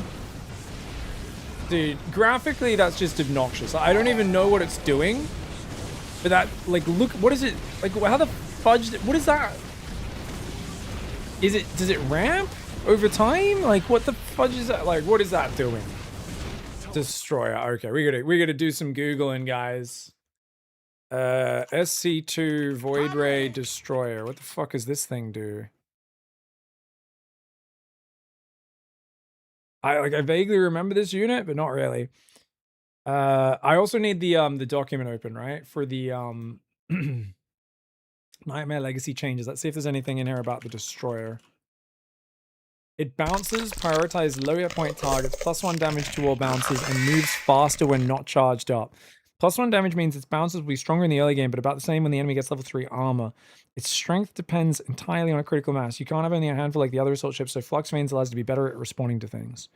Okay, this is talking about if you play with the Destroyers, I guess, because you can take them as well. That's crazy. Thank you so much, dude. A super chat of $10 from Paperwitch. G'day, mate. Thanks for being a top bloke. You plan to have a bit of a chinwag with Winter about the number of roided up tradies you get at the start. Chinwag with Winter about the number of roided up. Wait. No, what is? Well, I gotta know. Does he have a strong opinion on it or something, Paperwitch? The starting work account. Dark Tiger, thanks for the 2-month resub as well. Appreciate it. I think there's a lot of things going on in this patch. I think the work start is like kind of one of the smaller things. I don't think it really matters as much as the other things, but I can understand some people don't like it. I don't really have a horse in the race at this point. I don't really care either way. As long as they make more aggressive changes to make the game interesting, I'm fine with it. Dark Tiger, thanks for the 2-month resub. How you doing, mate? Emperor Zerg as well. Dark Matter, what's up, guys? Thanks for the subbies. Yeah, it's just AoE and more hit points. It just looks so obnoxious, its attack. That's what I find so distracting about it. Because it clearly wasn't doing crazy damage, but yeah. It's freaking annoying. And it does charge up over time, so I got to target them. I think I do need I don't really like using Stalkers for anti-air. Because they kind of... So the problem I'm having on this mission, guys... So let me explain this. So the problem I'm having on this mission, guys, is that normally the way you beat air is you kill them with blink stalkers, right? So normally what I'd do is we'd attack here, bait the void rays forward, blink back to here, we'll run back, and then when the void rays come forward, you can blink on them and kill them. But instead, they're just stopping to attack the Roach and Link, because Kerrigan's rallying like a friggin' nincompoop. She's too stupid to group her army up and rally in one big group. She's allowing... I can't kite them out of position. So I think I need something that's a bit more mobile that can go in there and smash air units. Phoenix are very good on this mod, I'm pretty sure. So let's just check the stats on the Phoenix. It's pretty damn good versus light. I don't know if it does enough versus the Void Ray to really be what we want, but it's the only air unit we have. So realistically, I only have a few options. I should get a few Energizers in, by the way, to buff my Immortals and whatever. Obviously, I can storm them. I can storm the Void Rays down, but it'll take a while. These guys are just going to do friendly target gets 50% attack speed, 50% movement speed, which is cute. I mean, I could get a stack of Phoenix. They'll kill Banshees very well, and they will pick up and disable ground units. I can obviously time warp as well to break positions. But,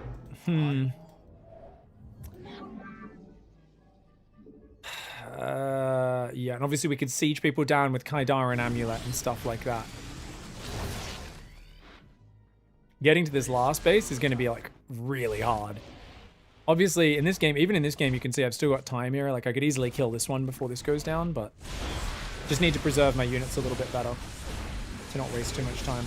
And what does this thing do, guys? Reduced armor and attack speed. So if they're attacking the Nexus and the cannon and stuff, yeah, their armor over time and attack speed slowly ramps down. Which is why you want to have a bunch of cannons around. Because these guys aren't too tanky, but if you can have like 6 cannons or something, you should be able to gun them down quickly enough that their stuff doesn't ramp too hard, right?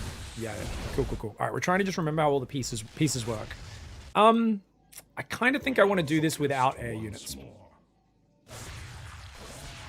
I think I'm just going to try and use Storms and Blink Stalkers and Temporal Fields when I really have to break through. Yeah. All right, let's go again.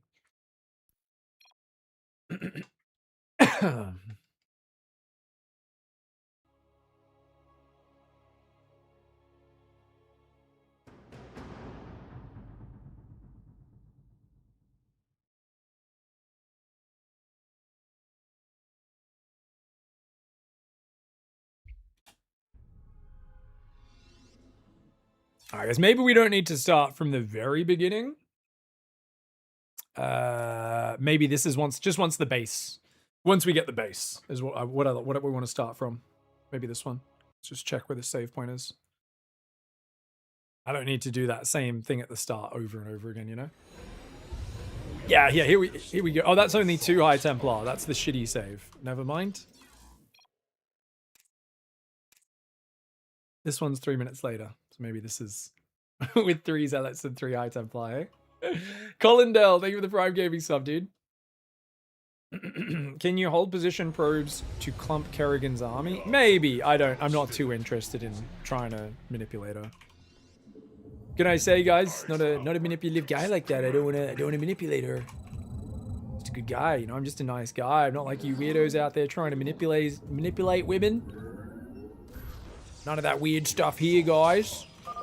The darkness is approaching my hive cluster, Artanis. Grab some gas. I hope you're getting ready to disable those crystals. I'll continue sending as many Zerg as I can spare to help you. Let's go. Fight well, Templar. Oh, we get the solar out as well? I am detecting several energy sources hidden across the temple. They appear to be Zelnaga vessels, ancient power sources. If we can locate them, I should be able to use their energy to free up additional solarite from the Spear of Adun's core. We've secured a Zelnaga vessel, Karax. Prepare for transfer.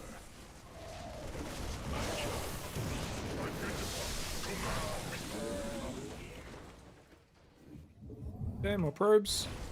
We did pause probe production there, which I'm kind of surprised by. I should have pulled off gas already, by the way. That's sloppy. Gotta get your minerals up as quickly as possible, guys. Just using feedback to one-shot as many units as I can, guys.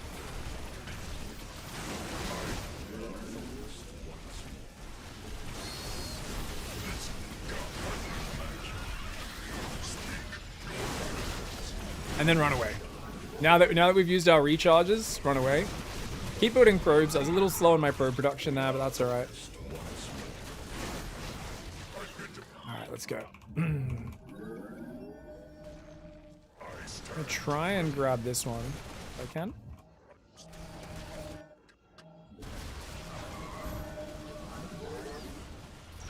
We're gonna lose the Zealot for it. That was unfortunate. Probably not worth it. Okay, we're gonna get one forge. I think one forge is fine, guys. I don't think you need to go 2 forges. I know some people obsess over upgrades, but I really don't think they're that important. You're usually very timing pressured on these maps, so it's more important to just get out there and get stuff going.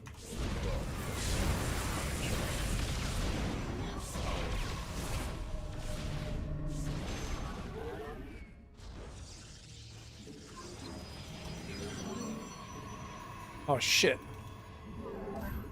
Okay, really sloppy macro for me this time, guys. Not going to lie, kind of sloppy for me. Shizzle fizz. This feels very sloppy. We can break through this. I'm just gonna drop him now. Go for it.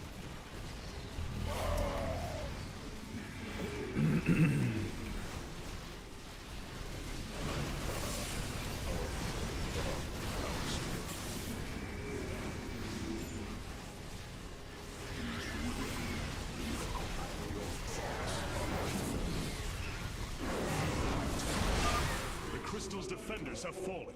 Move in and destroy it. Okay.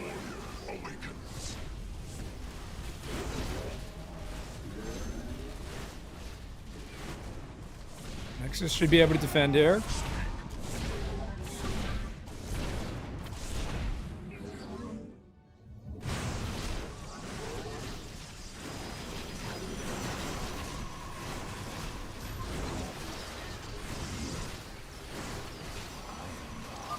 Crystal destroyed.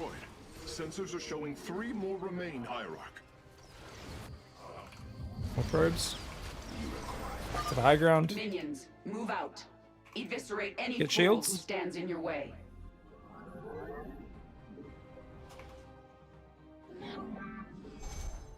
Upgrade complete. Okay. That's a lot of high Templar. Probably more than I need. It's alright. You think Storm doesn't do friendly fire in this, guys? Let's find out. Did that Storm do friendly fire or no?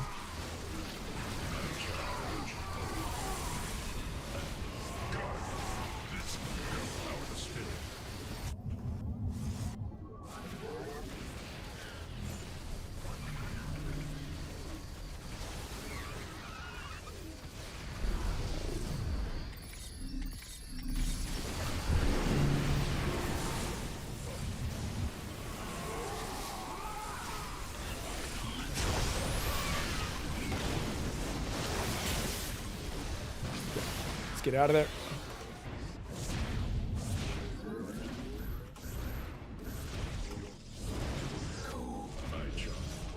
Base is under attack.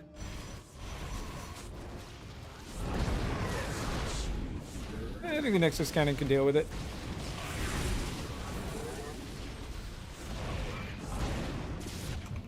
Okay. Put another cannon there. I don't think we've actually got to get a move on here. I think we've got to just be efficient with our units. So we've got Chrono. Chrono is just permanently on these. Like, I don't even remember chronoing this. I guess I did. Very cool. Get +2 attack going now. We've got 9 High Templar, which is a kind of crazy amount. Yeah, let's build another pylon here, I guess. Yeah. Just because that's 3 units. I know they're basic units, but still, I think it matters.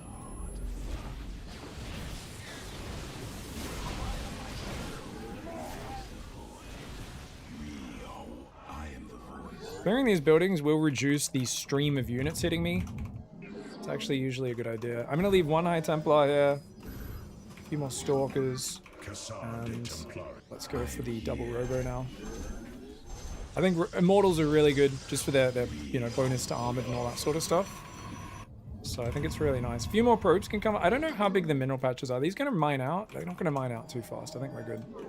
So what we want is we want to have 5 cannons there, plus a battery, or even 2, and a High Templar. And that's going to be really efficient on defending those airwaves of those stupid, annoying units that I hate. Now, this base might get hit. I'll have to defend my main reactively. But I want my natural because it's sticking out so much to be covered. Hurry up and disable those void crystals. My hive cluster is I'm going to taking make 2 sentries here. The Energizer dudes. 1 more of these. And we'll start making those Immortals in a moment as well.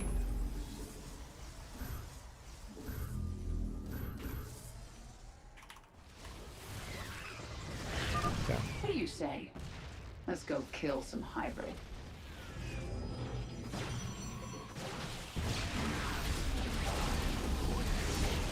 Whoa. There's a tank back there, hey? Oh, jeez. Oh, that hurts.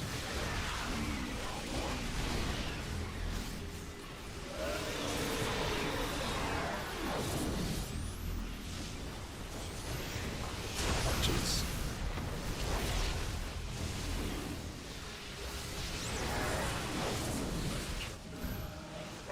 Did I not build more gateways, guys? Apparently not. Warriors, the crystal is secure. Destroy it as soon as possible. Okay.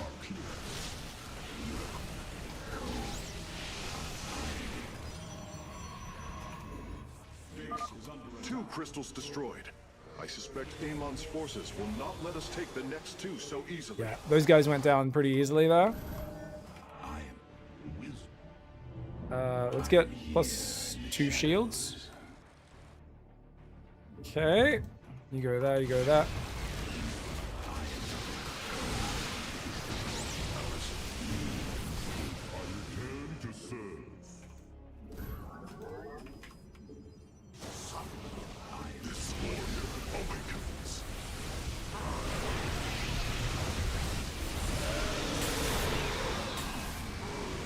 So how?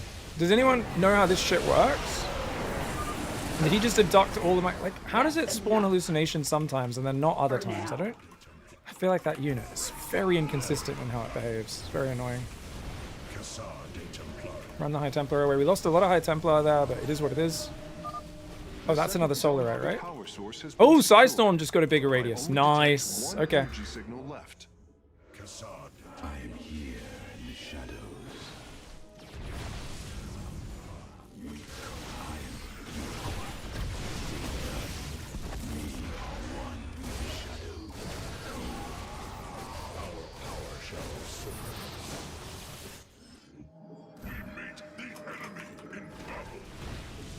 Okay, let's go left.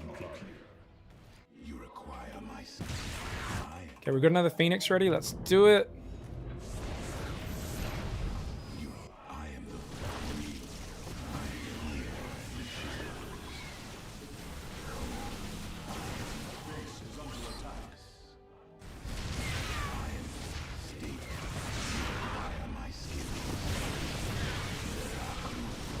Got that destroyer as well. Push forward. Engage Amon's forces. Artanis, now's a good time to make your move. Okay.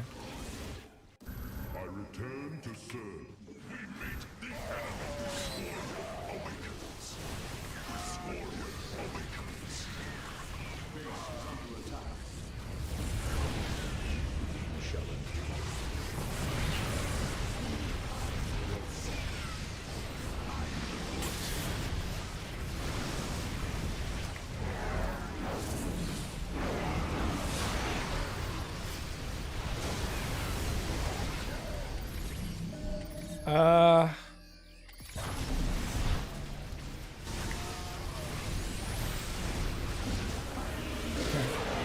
Forward. I think that was this size storm, yeah?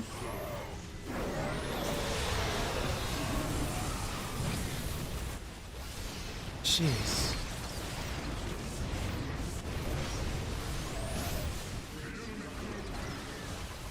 Good storm? Yeah, great storm.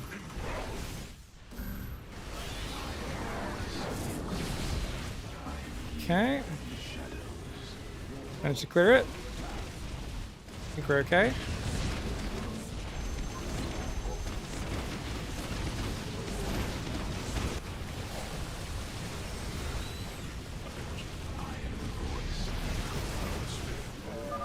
Only one remains, and the portal is growing unstable. We must destroy the final crystal, and do so with haste. Don't you dare. The cluster won't survive much longer. Disable the crystals now. Don't you dare try and kill my main base, you dickhead. Oh, that was scary. Not gonna lie, guys, thought I was gonna lose that. It's nice being able to get these pylons. Oh, hello. Is there another thing up here? I think there must be.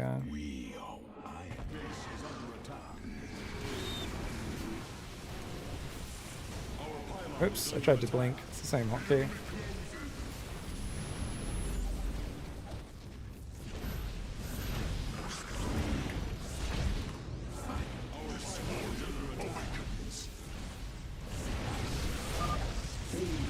Problem is these guys charge up on the Zerg units that are utter trash. Now's a good time to Oh my god, and they plague my buildings as well. Oh my god. What the hell? What the fudge?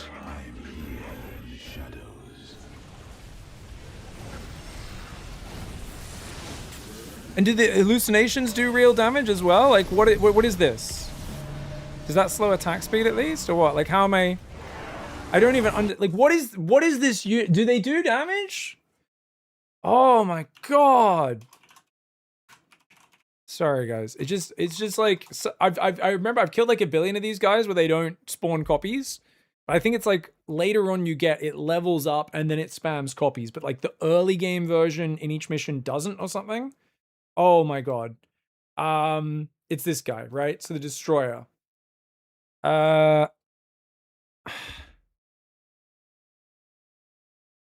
It can use separation, halluc copies, and a structure-only version of Plague Disintegration.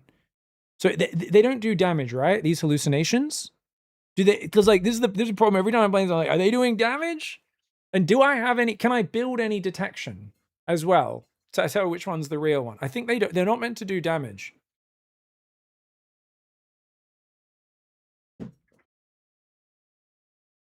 So I guess if I have detection, I can at least tell which one's real. It says they're just hallucinations. All right, let me see if there's a way I can actually build detection, because I don't think I can build detection. That's the problem. Like, I don't think I have anything unlocked that detects. I could be wrong. Maybe I need to put something in my loadout that has detection. Okay, so this was like pretty chill, and then they just came with an omega wave of hybrids. And the problem is, so basically, these destroyers get buffs as they attack you guys. Like, I don't know if they get a range buff. It's an attack speed buff with each attack. So if I don't deal with them quickly and they're just fighting like Kerrigan's stupid Zerg units or my buildings, they charge up. I don't know if it's off only units or buildings as well, but you cannot let these guys attack or they just start getting crazy. Yeah. And they have a structure-only version of Plague Disintegration, yeah. So you can't let them near your buildings either. Yeah, do we have detection, guys? Does anyone know? Because this is I'm just like, I don't even know if I can tell which one's which. I thought we were going pretty well. How do I, other than cannons, I don't think I can make Cannon is a detector, of course, yeah. But what else? I can't make observers. Fleet Beacon will literally just give tech to my existing air units. I don't think it does anything else. And we can make like a... I think Dark Templar would be nice to mix in. These guys aren't detectors, so I could kill them with DTs.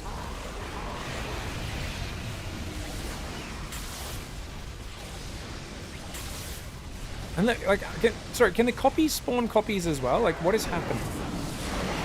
You know what I mean? I don't understand how 1 turns into 20. The copies must be spawning copies. This is ridiculous. If you let them near your buildings, they knock all the hit points off with that spell. Phoenix is detection. He targets the real one. Really? So basically, I just use. I mean, I can just drop Phoenix and it will deal with it. So maybe I just save Phoenix for every time a hybrid wave comes in. I do need him to help break these positions, or we get really inefficient. You know what I mean? Anyways, oh no, not this one. All right, I'm pressing towards. Oh, I need 70, 75 for that warp in reinforcements. That's pretty expensive. I probably shouldn't be wasting that as much as I do. Anyways, let's just load one of these saves from a few minutes earlier, guys, and just don't let those destroyers get out of control. So the problem is that the melee guy also abducts all my High Templar and kills all of them. So I've got to keep my High Templar away from him, but I want to get close enough to feed back the thing as well. So what are those? Yeah, those are Reavers or something? Sorry, let me remind myself what this guy does. Movement speed. He does twice as much versus armored, but attacks slower than the campaign version. Auto attacks cast a nerfed version of abduct. Upgraded, gets yeah. So he abducts the crap out of everything.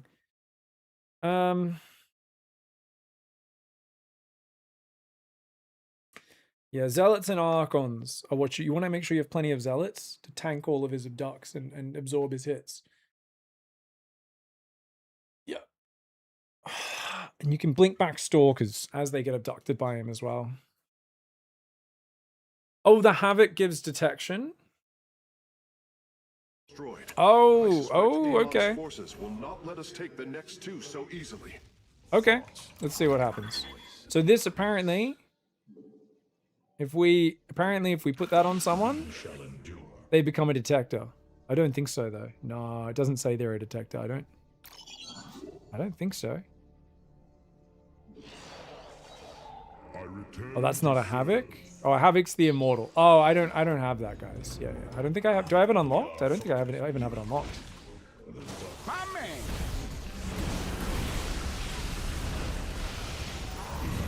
Does this do anything to them?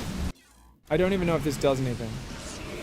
Does it at least slow their movement speed or whatever? You know what I mean? I'm not sure. I think it does. They look like they're attacking slower.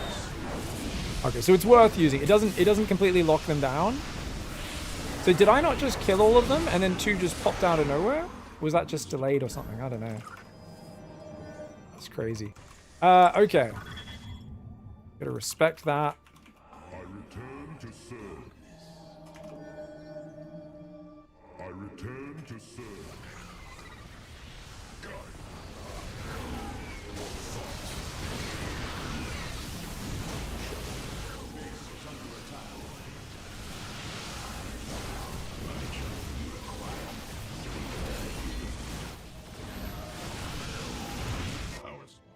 I'm gonna get 2 more gateways, and I think that should be enough. Your thoughts are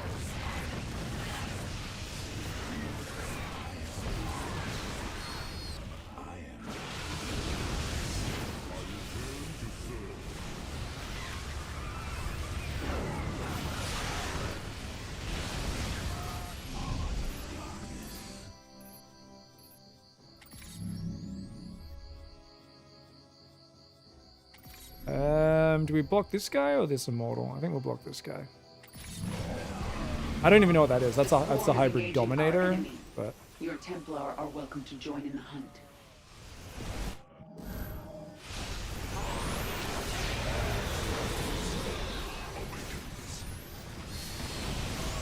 Drag the Seeker onto him. Did he just pick up all my boys? I just saw a bunch of my immortals get picked up. That's crazy. Oh, my High Templar account's not looking so good. No, my High Templar just died. Carriers. Ugh. Ugh. Only one remains, and the portal is growing unstable. We must destroy the final crystal, and do so with haste. Okay.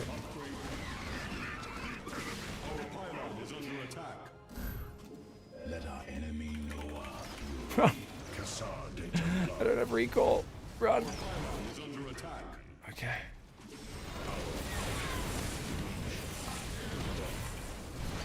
Oh my god, all my immortals are dying as well.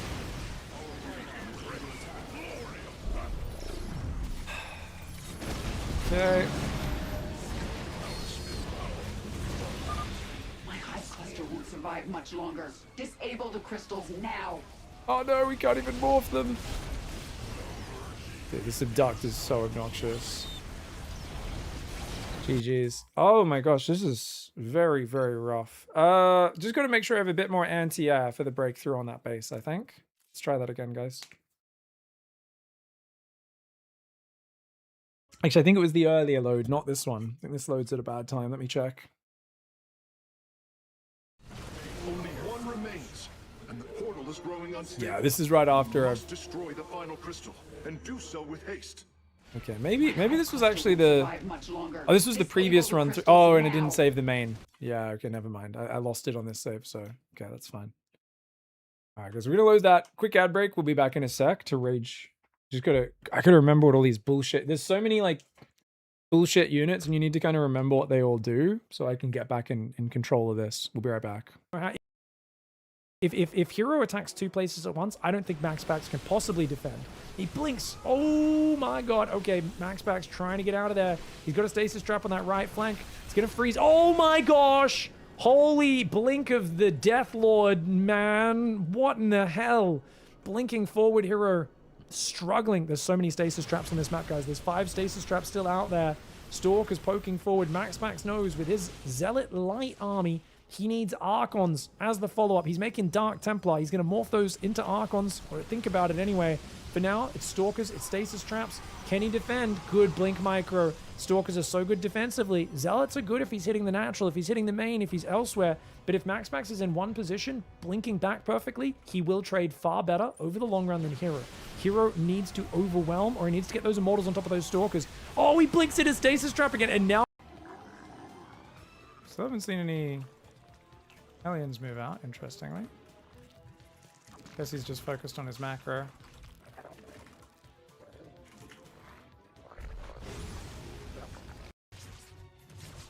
Oh, Adept's gonna get... Oh! Oh my god, the micro! What am I looking at? I'm not even commentating. It's so well microed by both players. What did I just witness? I wish I commentated that. I just couldn't believe what I was seeing.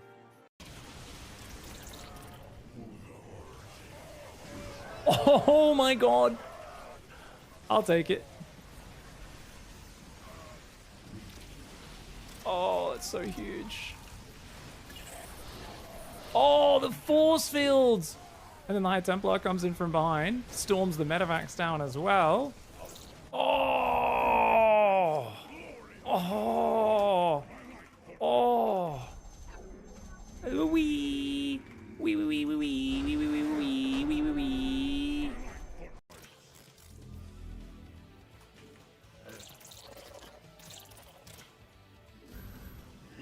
Research completed.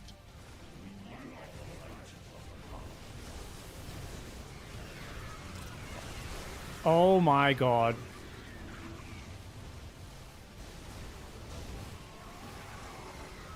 Holy moly.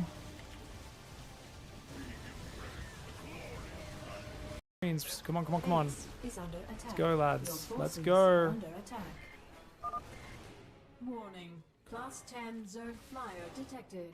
Yeah, class 10, dick in my butt. Scanner showing the largest surge signature I've ever seen, and it's headed your way. Holy shit. Hey Pig, my friend Stuart is watching your stream. Can you give a shout out to Stupidas? Hey, welcome, Stupid Ass. Thank you very much. I hope you are having a great day, Stupid Ass, and welcome to channel Stu. Or should I call you Mr. Pidass? Either way, got a bit of pizzazz going on. How you doing? Position would completely be blindsided by tank pushes. Your face is woefully out of position. I'd say that might be one of the easiest things to fix, but You're one of the easiest things to fix. for some reason, and You're a reason. Sorry guys, this is my new game called unmuting other casters and then saying nonsense at them. It's a fun game. Talk to me, boss.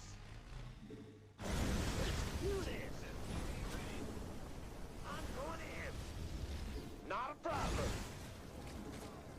All day long. Mineral field depleted. Waiting on you.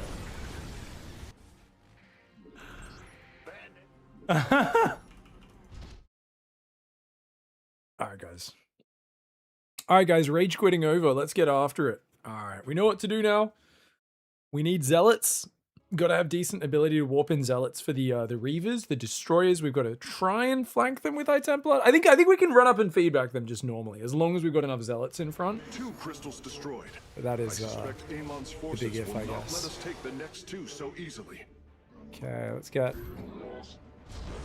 battery there. Get just like 2 cannons there. Keep building immortals. I think having a few more immortals in the army is always good. And one more energizer, and that's a lot of High Templar. Yeah, we'll see how we go. Another battery on that base should be good. Artanis, I am withdrawing to my hive cluster. No! Stop killing my High Templar! You... Do they prioritize High Templar over other units?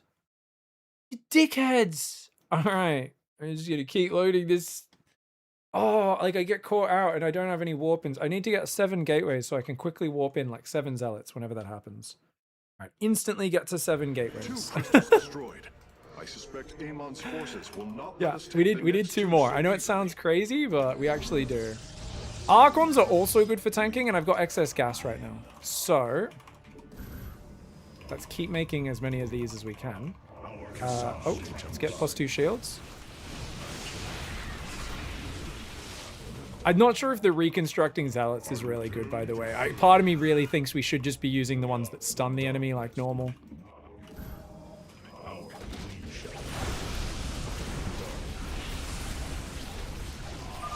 Enough, my swarm. Pull back. We'll regenerate at the hive cluster.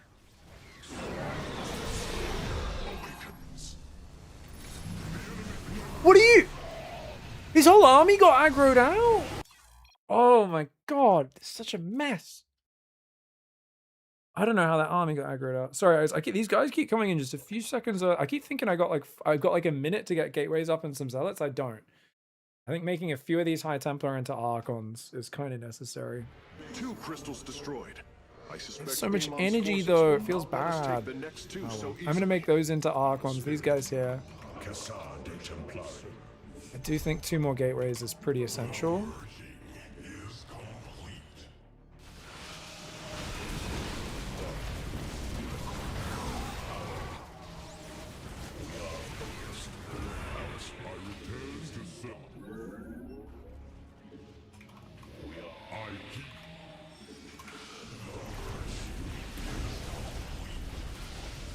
Oh my god. I'm heading back to the hive to recover. You're on your own for a bit. Why is... Oh, Kerrigan's the one who lures them out at the same time. That's what happened. So where did these copies come from? They were out of energy? How did you copy yourself? I would love to know how you copied yourself, my friend, when you have no energy. Cheater. Absolute cheater, bro. Okay. I'm going to go back up to 7 High Templar because I do think storms are like super essential. I'm going to make 1 more Archon. Everything else is going to be stalkers from here.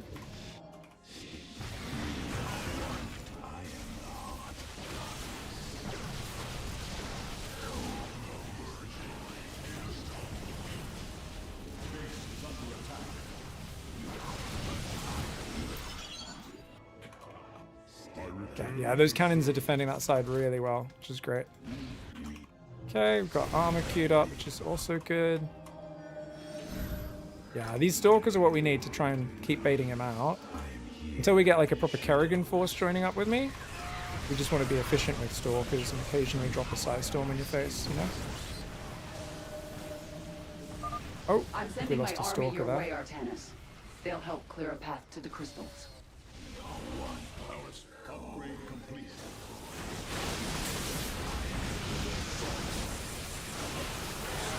How many times can I feedback you, I swear? This warrior awakens. She's coming.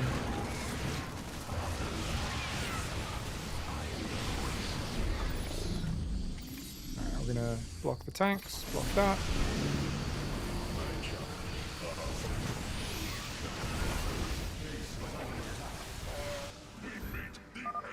My hive cluster won't survive much longer. Disable the crystals now.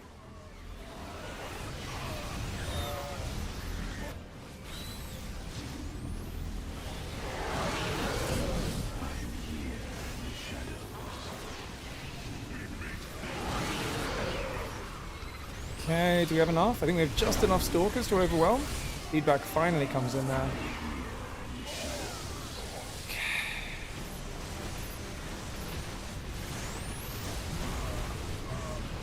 Oh, get that Archon out of there.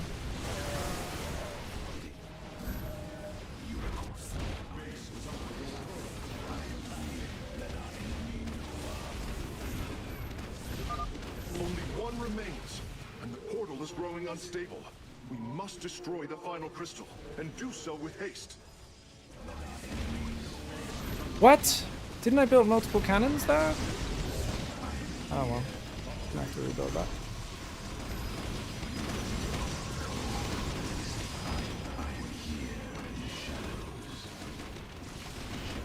Put the stalkers away.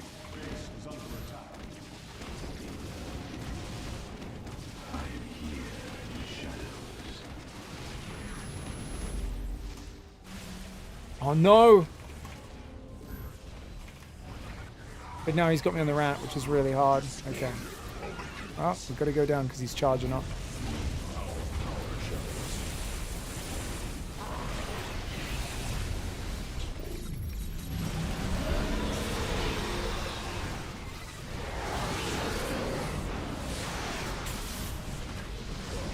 Jeez. The swarm is engaging our enemy. Your Templar are welcome to join in the hunt.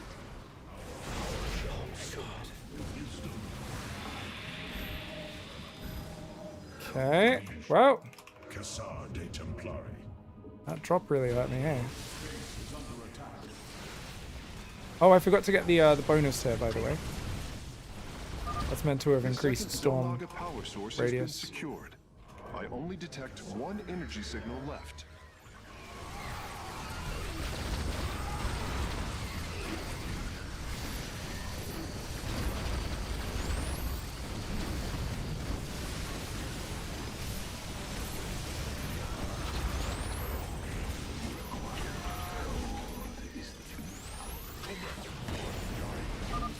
Focus on the void crystals, Artanis. The enemy bases can wait until we're good and ready.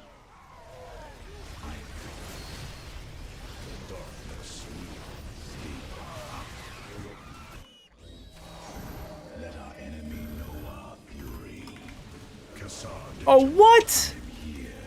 No, you idiots! Why would you have chased up that ramp? You can't be this low IQ if you try. No, these guys are coming in as well. Why? You guys such dickheads. Leave me alone. Oh my god. Oh my god, this is so stressful. Where are you? What's this now? Okay.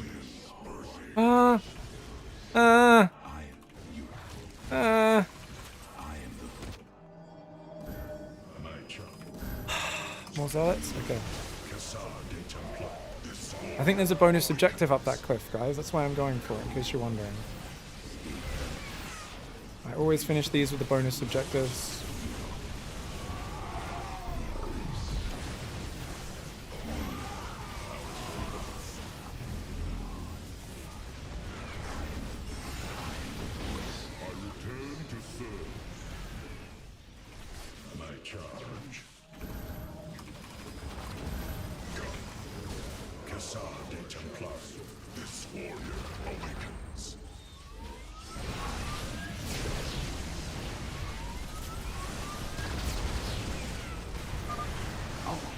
I'm pressing towards a crystal. If you feel like joining me, don't get in the way. It's up there. Oh, this is just a random base. Oh, this is the ramp I was thinking. That's where the objective must be. Fuck. This is like a full base that I'm pushing into unnecessarily. Okay, I see. I thought this was the objective. I'm like, wait, why is there so much stuff up here? It's not the objective. No! Hold on. Okay, so have I already overcommitted too much at this point? Maybe. I don't know. Let's just go past, shall we? I was like, why is this so difficult? Yeah, it turns out... Oh my god. Just lost a bunch of guys there, but it is what it is.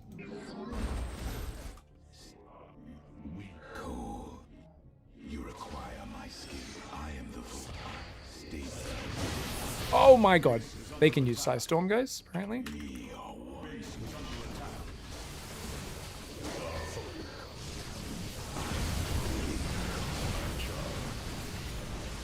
Okay, it can work. Okay. Build a pylon here.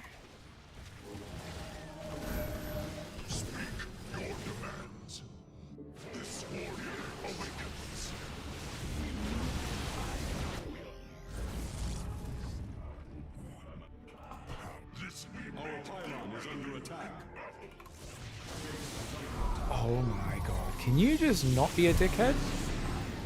Like, you have to go through Psystorm to break this base? Like, what is this? Wait, this is a full base as well? Where's the fucking objective? Base is under attack.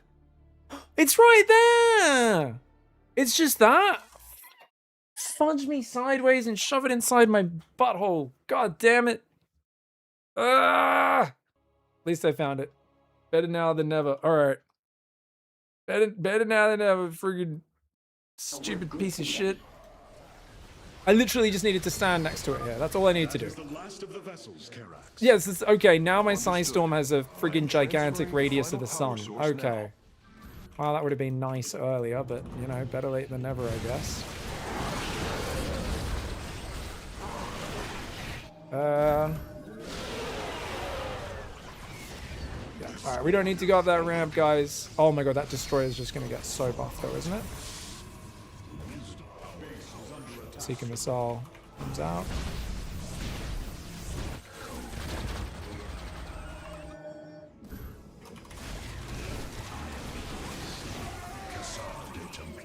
We need more energy, so I'm going to get a few more High Templar, gather some energy. I think we wait for Kerrigan to do the final break, right? Her Hive will survive a little bit longer. Not a massive amount of time, but...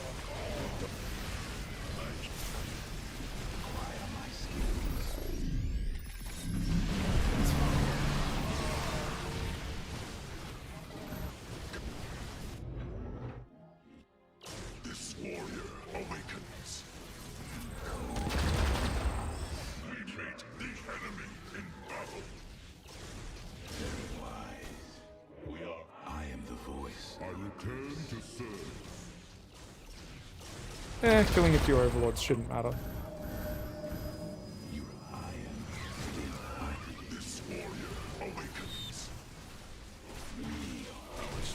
Yeah, I might need to just bust this ramp, guys. Pressing towards a crystal.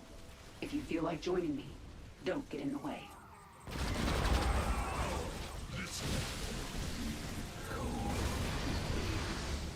This is probably a bit early to drop Phoenix, but I figured whatever.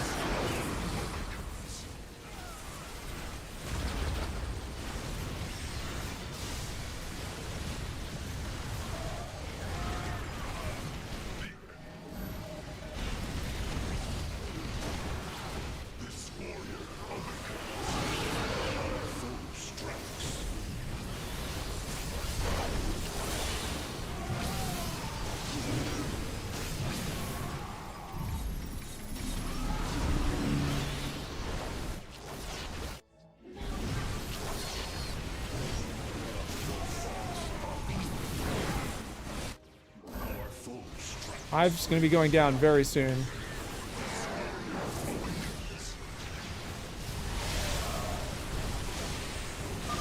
The final crystal has been secured. Destroy Make them all into those. victory is ours. Okay. Alright, Hive was down to like 800 hit points. Whew. Good thing I went in there before waiting for her. Holy moly. From this point forward, we stand united. We shall turn back the tide of Amon's darkness. Yeah, static defense and the Nexus Overcharge really helps. There's a bunch of really crucial things you need to do on these missions, but the main one is just having enough Zealots for the Reavers, so your High Templar and armored units don't get massacred by the Reavers. Swarm was broken here, Artanis. I'll need time to rebuild my forces. There is no time. My people are being consumed. Their very flesh turned into Amon's own. I cannot wait. Then you must do as I have. Gather allies, subjugate enemies, do whatever you can to ensure victory. Survival is never pretty. We are very different. Look at her, sir, explaining to him. But I thank you nonetheless. She's like, why didn't you just pull yourself up by the bootstraps? Life's not meant to be easy. Maybe work hard, Artanis? What the hell? Cool guy, Kerrigan. Super cool guy. She's like, I'm suddenly good now. Are you, though? Yeah. Thank you, Johnny, for the 6 months. Resub, appreciate it. Hierarch of the Twilight Council, Warlord of the Templar. I had expected so much more. Oh my god, he's such an emo. Watch your words, or my blade will watch them for you. Let's go. That's hardly a way to speak of one who saved your master's life. You care little for my survival, Alarak. What is the true reason you've come to me? Our god broke his ancient covenant. He's more of an edgelord than an emo, that's true. These are lies, Artanis. I am the liar. Are you not but a lie incarnate, machine, Protoss? Speak your peace, Alarak. The Tal'Darim's death fleet amasses its slain, awaiting the start of a full-scale invasion. I come with an offer. You will aid me in invoking a challenge for the right to rule my kind as High Lord. And in return, I will grant you a cessation of hostilities between our people. Wait, isn't he already High Lord? Rally my advisors. It appears we have much to discuss. What? I I thought his name was High Lord Alarak. More effectively from here. Besides, Oh, he's the first descendant. Okay.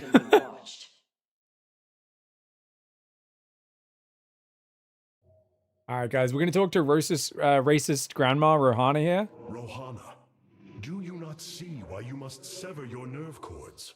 I cannot allow you to fall under Amon's sway again.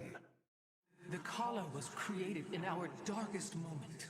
Only its light was able to bind our people to give us unity. Oh, Grandma's refusing medicine again because it's not in the Bible.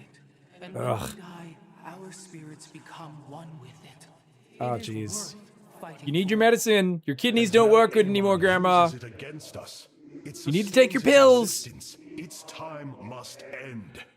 Artanis, through the Kala, our every thought and emotion are made as one. I feel his thoughts and emotions swirling like a vortex throughout. This is an advice-resistant patient. Yeah. Within the Kala, he is vulnerable. How?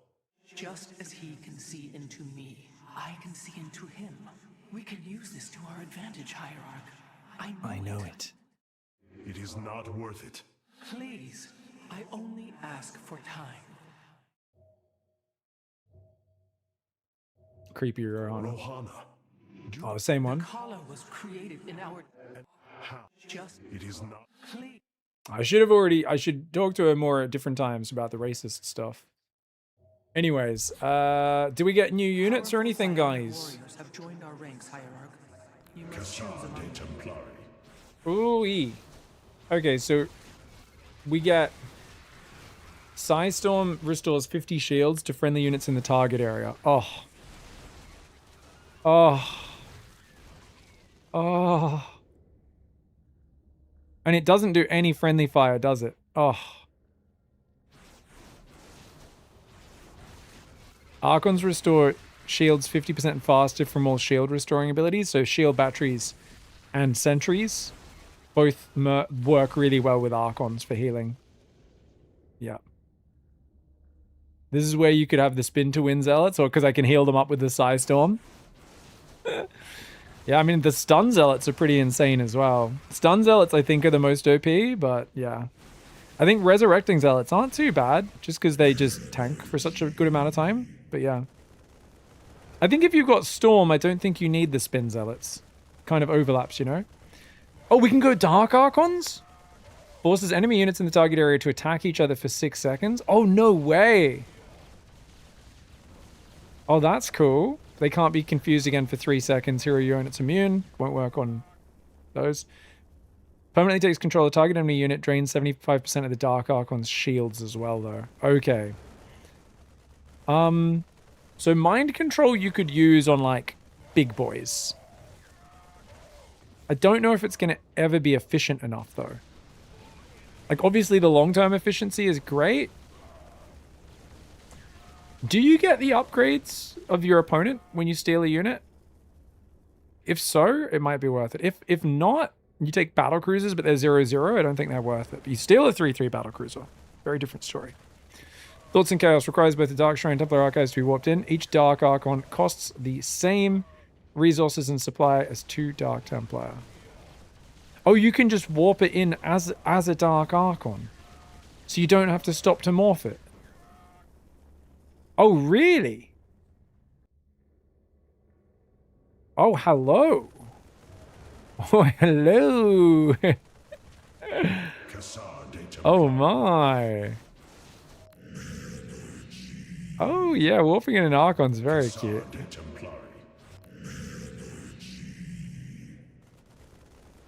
I think we'll try to use the Dark Archon mind control. I doubt we'll be able to with just the pace of fighting in this campaign, but we'll give it a go. Yeah, do I have any detector guys? Alarak's vanguards have joined our cause. It seems our surprises have no end. Someone said the Annihilator's a detector. Is that this one? Is it detector guys? I think I might use this guy because he's got the blasty cannon. Well, we've got vanguards now. It doesn't have great range. It does crazy. Oh, the Havoc? Is it the Havoc this 3rd century? I don't have that yet. What's up, D-Templar? This is a mod. It's called Nightmare mod. It's very true to the original. But it's just much harder. And the enemy actually build their attacks out of their buildings. So clearing up bases, buildings actually reduces attacks. So it's a bit more organic. As opposed to a lot of just scripted attacks in the base campaign. In this case, you can actually, you know, deny certain texts and things from the opponent. Yeah, the Nightmare Havoc is a detector. Okay. The detector is the 3rd century, is it? I don't know what the hell a Havoc is. I think it gives you like range boost to your units or something like that. I can't quite remember. Alright guys, I think we'll swap to Vanguard for a little bit because I don't think we've used these guys much. I think they're crazy expensive though. I think they cost even more. Attacks deal massive damage to ground enemies in an area. Has minus 25% attack range, minus 60% attack speed. Yeah. This thing just does so much damage though. Alright, we'll try and use Dark Templar. Dark Archons, I should say. It is a good day, Zutsai. Both of these do bonus to light. Fair call. Alright, we'll go to Depths. Depths are very good.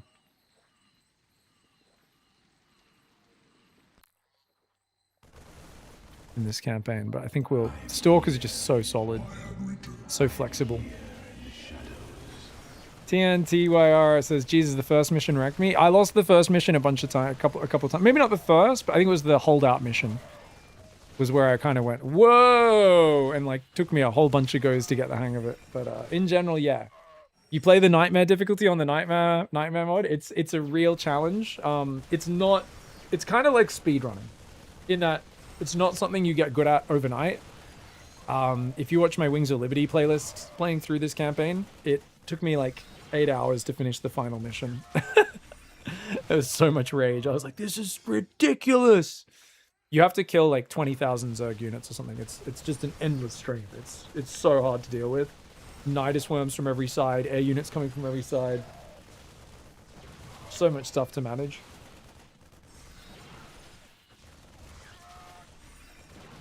I think the back seating was probably the hardest thing to fight, though. The Shadow Guard waits. Yeah, these are my favorite Zealot. They just reduce so much damage coming out of the opponent by stunning units.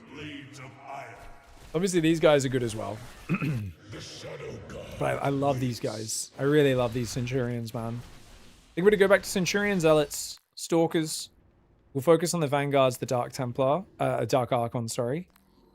I think Energizers were pretty good. They were good. However, I did really enjoy my Sentry. So we're going to go back to really conservative units, except for the Vanguard and the Dark Archon. See how we go with this. Hierarch, I believe I have found a way to save our people. As Zeratul foresaw, this keystone can Hey, look, guys, it's Protoss Iagos. Salvation. Explain yourself. As we have seen, the keystone was designed to be found and assembled by those who would ascend to become Xel'Naga. After leading them to Ulnar, it would also expel its stored energy to awaken the slumbering Xel'Naga. The keystone siphons energies and redistributes essence, matter, information, consciousness. To this device, they are all the same. I see that now.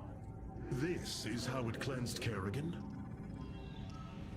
It extracted the essence that forged her into the Queen of Blades. Then it used that energy to release Amon from the void. If I can discover how to control the keystone, we could use it to extract Amon from the Kala and save our people. Then Zeratul has led us to hope after all. Continue your research, Karax. Continue your research, Karax. Take to Amon.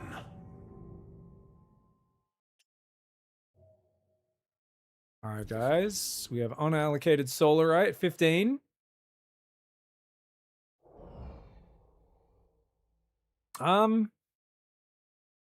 Increase the rate of shield regen for all Protoss units and structures. It's kind of cute. Construction time is pretty big, though.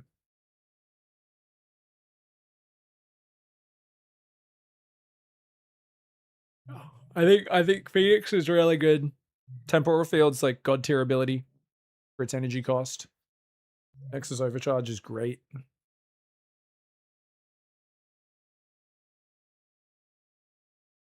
I think we'll go construction time. Let's go. Play one more mission, guys. Oh.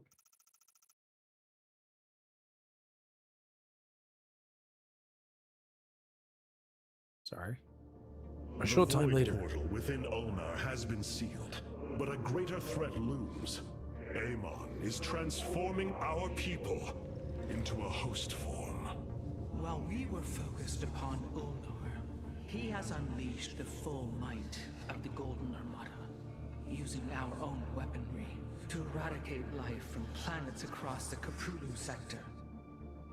Our current forces are not powerful enough to engage the Great Fleet, but Amon's other servants run rampant across the sector. Then we should strike immediately.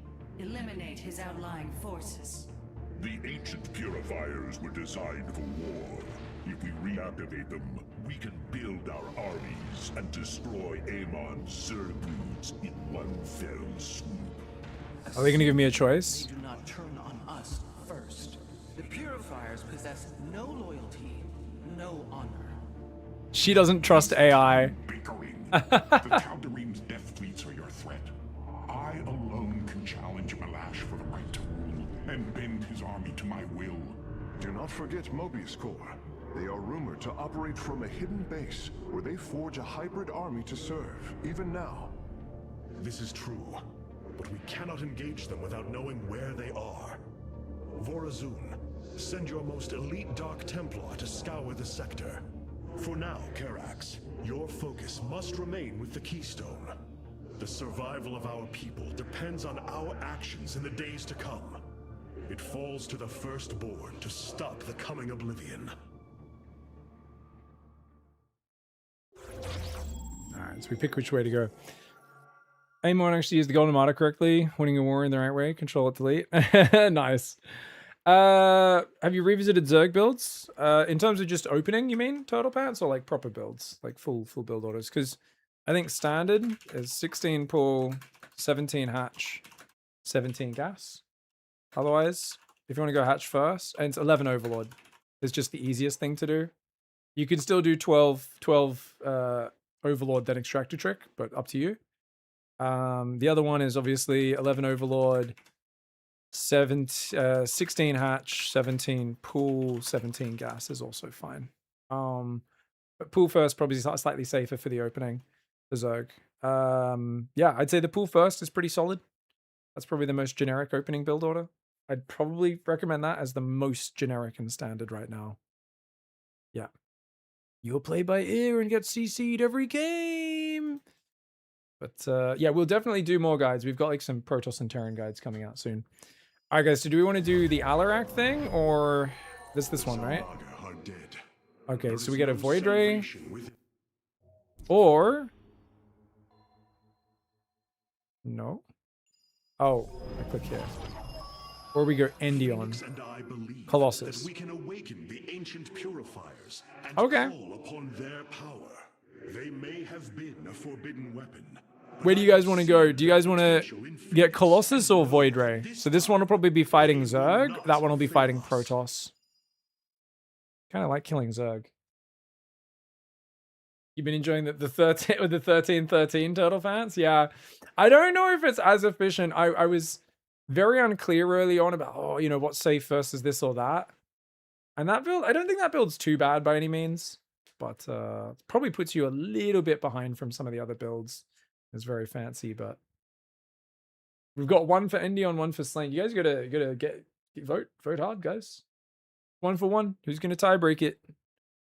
We have 2 votes only in the Twitch chat. YouTube chat can vote as well. 5. Shubooty says Slain. And Alucard says Endion at almost the exact same time. All right, for Prime Hybrid says Endion as well. Okay, we got a few Endions. All right, we'll go Endion. Let's kill the Zerg first. It's fun to kill Zerg. I have made a decision many of you will not agree with. Wah. During my time with Phoenix, I have seen that the Purifier program, under the right guidance, may be reborn. History has shown the Purifiers cannot be controlled, Artanis. They do not have to be. These personalities, like I, will have free will. We do not have enough Purifier matrices to create more like Phoenix.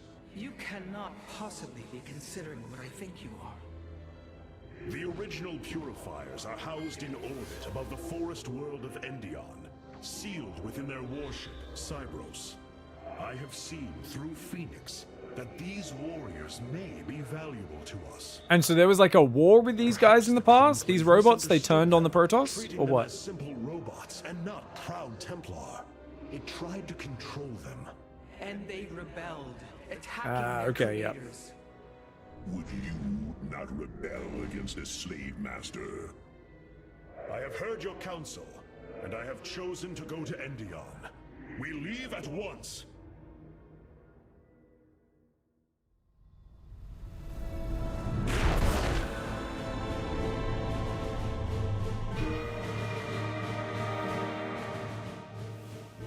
The Purifier stasis grid is still intact. We'll have to destabilize it from the generator below. I'm detecting a massive Zerg infestation on the surface. They can't be Kerrigans. Amon's brood. This will not be easy. Oh, there's actually fallen Protoss bodies in the purifiers? Really? So they were all like dragoons, are they? Ooh. Okay. I no, I played the campaign ages ago, twice, I think. Legacy. I found Legacy the most forgettable. In terms of, yeah, it's been a long time though. It's been like a decade, so.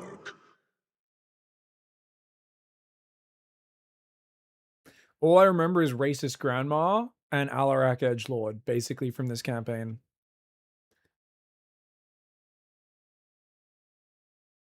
Okay. Oh, okay. So Zergs are going to come out of caves. You can seal them. Destroy all Zerg structures in the unsealing. Yeah. Okay. I'm not obviously you don't go for the achievements. These just give you a hint about kind of what goes on in the mission. Purify is inactive. Zerg infestation detected. Okay. These are all the hints we're going to get. All right, guys. We're doing the Colossus mission, unsealing the past here on Nightmare Legacy of the Void. Let's get after it. We're going to go in. We're fighting Zerg. We've got to try and resurrect or reawaken the Purifiers. Apparently the Purifier Zealots are AIs based on that Hero Zealot they used to create the Purifier Zealot. Oh, okay. But then they got treated badly by the Conclave, so they rebelled. Got put in stasis prison. It is fortunate that Amon's brood has been unable to penetrate its stasis grid.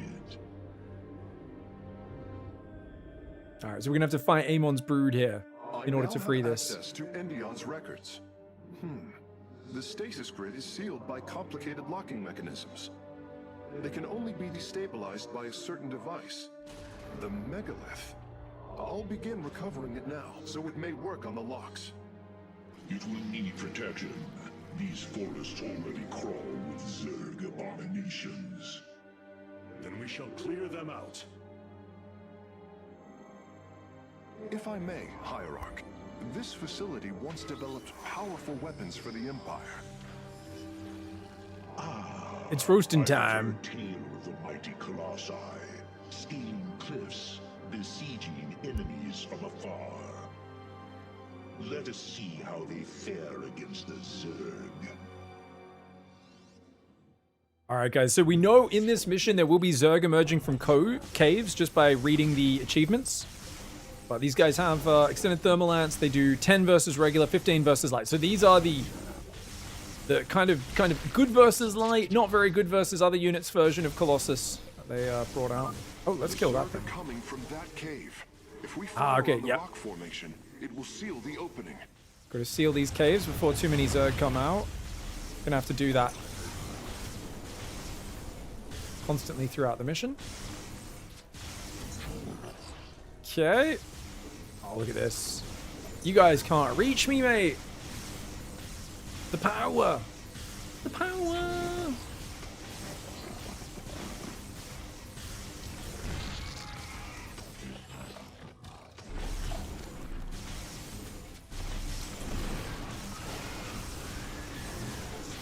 I want to kill these tentacles. I don't like Zerg tentacles being there. Strike it down before we are overrun.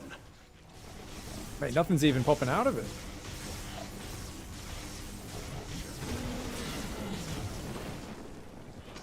Alright, easy peasy, guys. 30 plus Zerg dead. Shields haven't even been dented. The area is secure. Warp coordinates for our nexus point are locked. Let's do it. Karax, activate the megalith. Oh.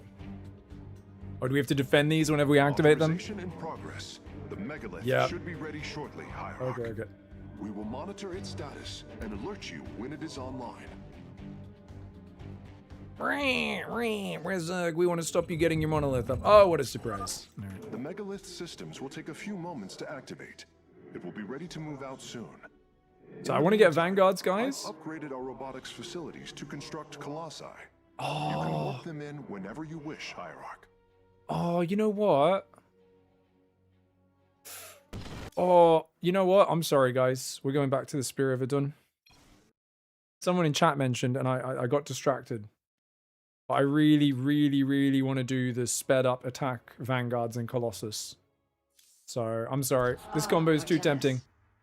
Too tempting. Back to the Energizer. I want to do that.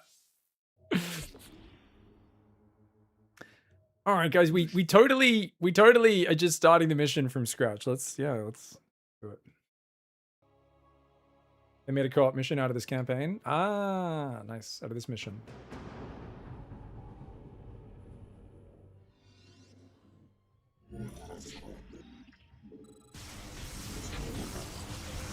It's kind of a tedious start, but it's all right.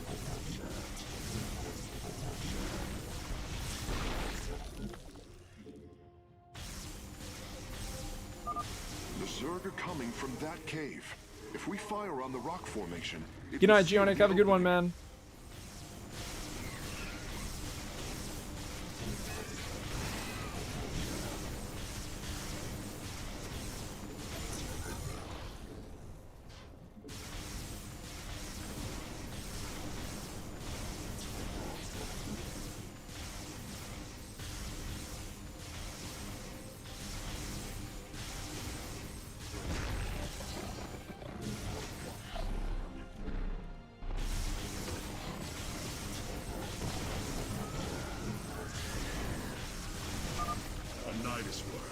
Strike it down before we are overrun.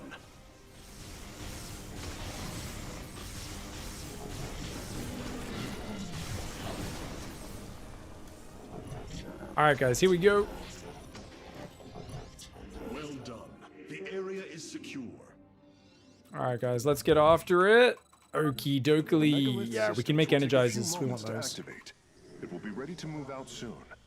In the meantime, I've upgraded our robotics facilities to construct colossi. You can warp them in whenever you wish, Hierarch.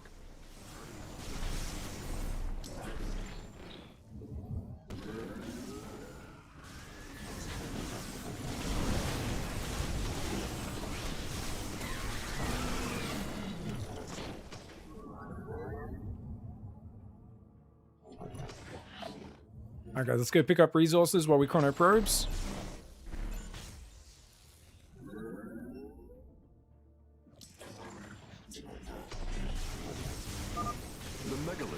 Finishing up shortly. We should ensure that we have enough forces to defend it.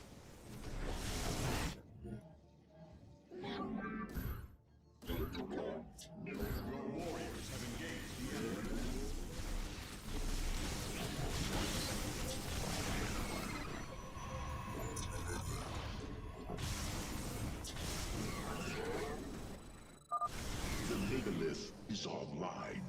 We must ensure it reaches the stasis locks safely. Still making probes, guys. Oh, I gotta guard this. Oh, it moves. Oh, okay. I didn't know what the hell it was doing. Okay, I guess that makes sense. Ah, okay. Is it just to here or where? Where are you going?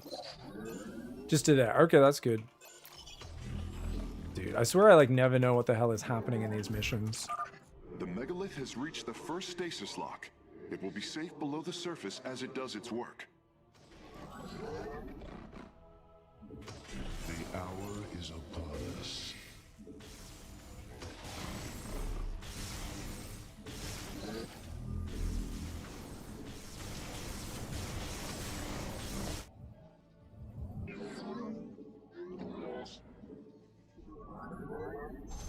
Your warriors have engaged.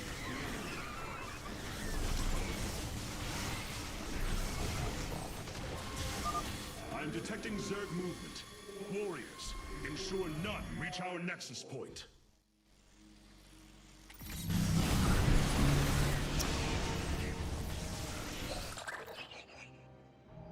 I just lost a Colossus, guys. That's probably game ending.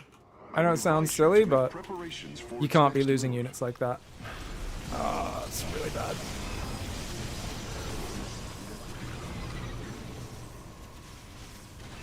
Especially not in a mission designed for them, you know?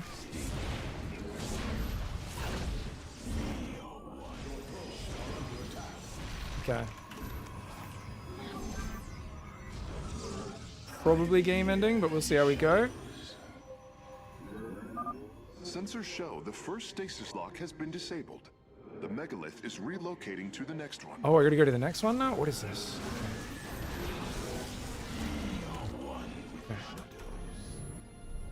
Oh, you can't warp in off a prism? It's a shuttle prism. Whatever the hell that is. Probably didn't need to call him in there, but we'll see how he does. Slay abominations. You face the wrath of Phoenix.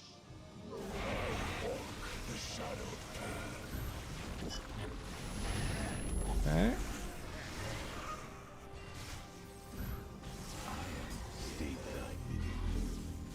Okay, okay. Lots of movement. Lots of movement.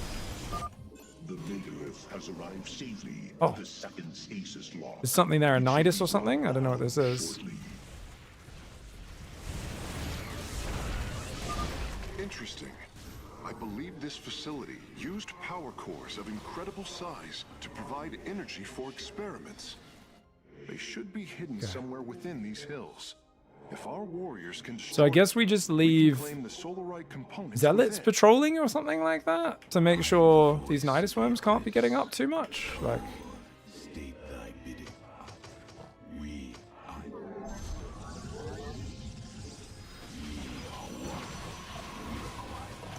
yeah, this is going to be really interesting. Okay, what's over here? A few more energizers.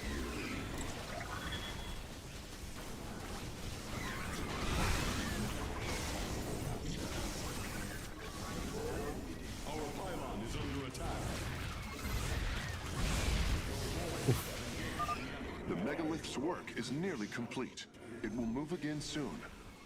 If we can get rid of this base, that'll be really big.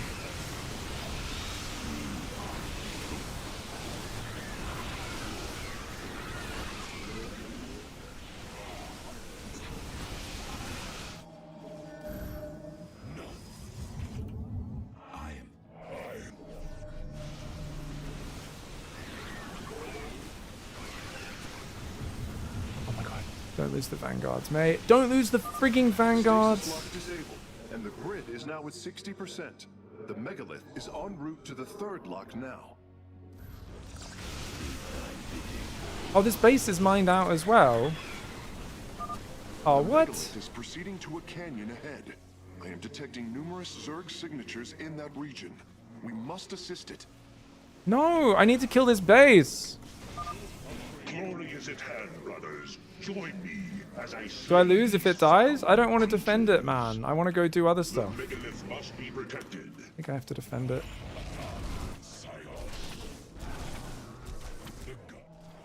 Blades meet the enemy. That's dead. GG. Alright, yeah, you just got to follow it the whole way.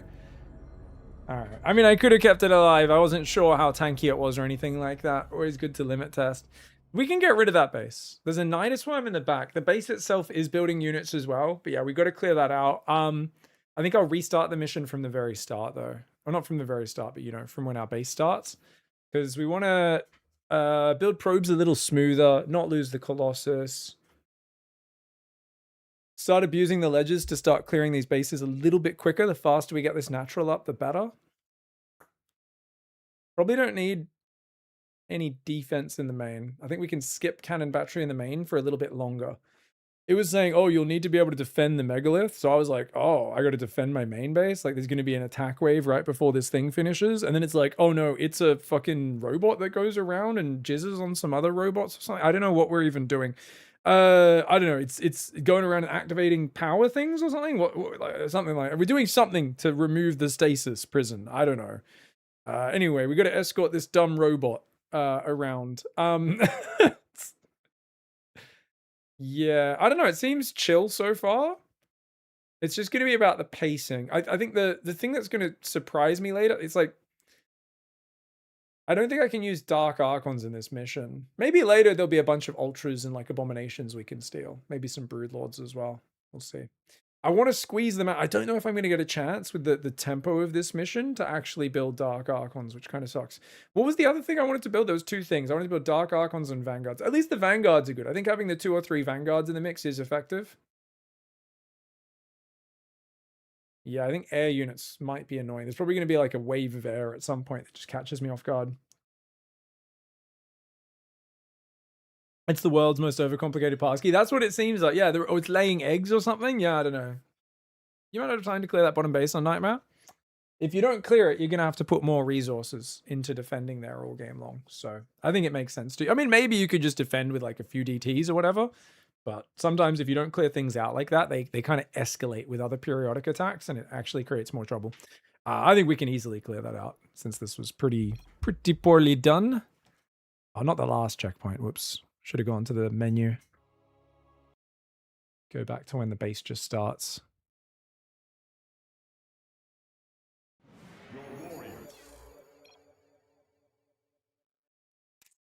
Five minutes? I think this will be right when the Nexus starts. Good night, 4 Prime Hybrid.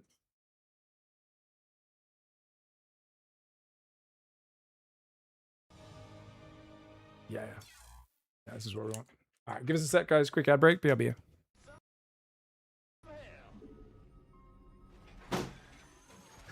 That's the dumbest game of StarCraft I've played in a while.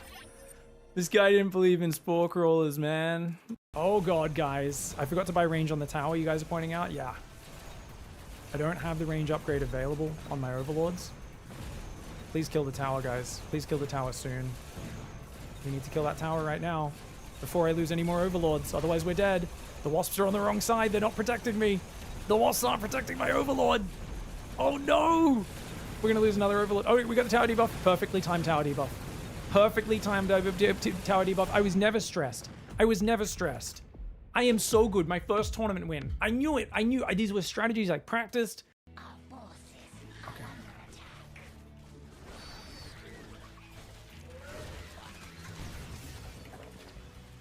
Oh, let's go! Let's go! Crazy new martial law. Yeah, the Korea's not. They weren't born today, Jake and Bake, right? I can't believe that donkey of a Korean prime minister thought they could six-pull literally a country that grew up on StarCraft. Did you guys see how quick they reacted? The moment they scouted the six-pull, they fucking instantly went in and they're like, oh no, we're gonna wall you off from your fucking natural. And I'm like, you can't hatch block them from. They literally just boosted over the wall. It's a bit of a tutorial. Oh, right, guys. We've run into someone a bit lower than me on the ladder, so I'm going to try and do a tutorial. And that's how you play ZVT. Thank you, guys. Don't forget to like and subscribe. If you guys want more hot tips, please sign up to my exclusive Patreon coaching series. I'm a good teacher. What can I say? The U.S. Air Force. Brought to you by the U.S. Air Force. Bombing harder than Maru in an international land. Yeah, there could be some good opportunities for promo if there are. Still hits pretty early though. 9 stalkers. I think it's well worth blinking in for this tank. Actually, it's a lot of Marines. It's a lot of Marines. It's not worth blinking into that. Yeah, because that's like 8 Marines, 9 plus 4. Yeah, that's 13 Marines will do too much damage. Now he can blink up if he wants, but oh, he's gonna go for it. Is he gonna get it? Oh my gosh, he's ferrying across the building wall. Dude, Max with a crazy move. Gets the tank. It cost him, I think, only 1 stalker. That was actually so cool. We've been thinking about this tank with this wall off as basically a brick wall that you just cannot get past. But if he has too many Marines on the natural, doesn't have any support, you can do that. And only 1 stalker for 1 tank. Great trade. Okay, I guess I just don't do damage this game. It's a scouting banshee. Guys, he upgraded Cloak to scout. He's like, this, I have an observer too. Look at me, Protoss player. I have an observer as well. It's just, it runs out of energy after a while. Has to go hide in the dead space and come back later for a second scout. For sure, you're an N-word. Homophobic slur, racist slur. Homophobic slur, racist slur. Homophobic, racist. Threaten violence. Threaten violence. Threaten violence. Threaten violence. Homophobic slur, racist slur. Homophobic, racist. Threaten violence. And fight him they will. Oh my god, 5, 4, 3, storms everywhere, 2, 1, the shade finishes, the storms are there, and Ilias with the storm adept shade combo steals the point. Nick teleports in after the fight's over. Nick teleports after the fight's over. He's like, guys, are we fighting for the point? Are we fighting for the point? Oh, the snowballs! Oh, you're gonna kill my children on their way to work? I can punch your children as well. Say those High Templar before getting... Oh! Can I do an instant rewind? I want to watch that again. Sorry, guys. I think that was a viewer tournament, right? Viewer tournament clip.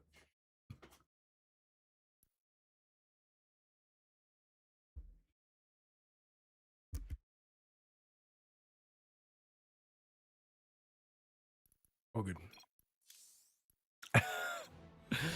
All right, guys, let's give it a go. Restart the mission from the start. Now I know what we're meant to do. We're meant to escort a thing around. Let's go. Let's go. Systems will take a few moments to activate. It will be ready to move out soon. Okay.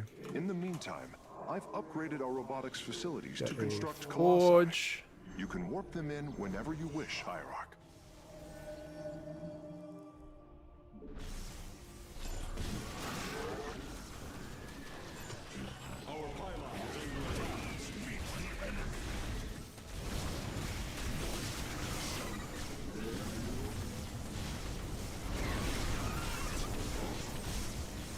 More probes, more probes. Okay. Let's go attack. We'll get a Vanguard out sometime soon. The megalith should be finishing up shortly. We should ensure that we have enough forces to defend it.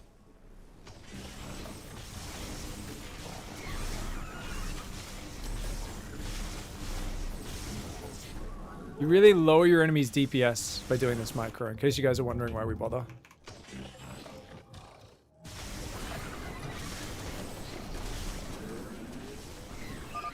The megalith is online.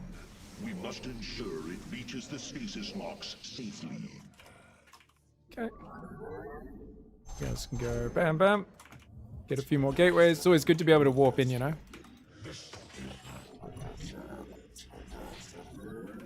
Hello? What are we doing, guys? Go, go, go.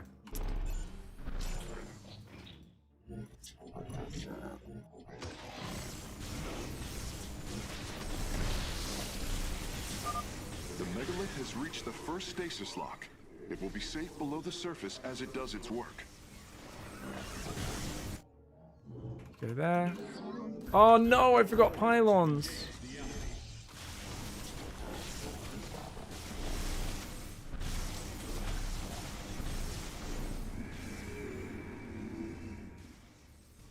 Okay.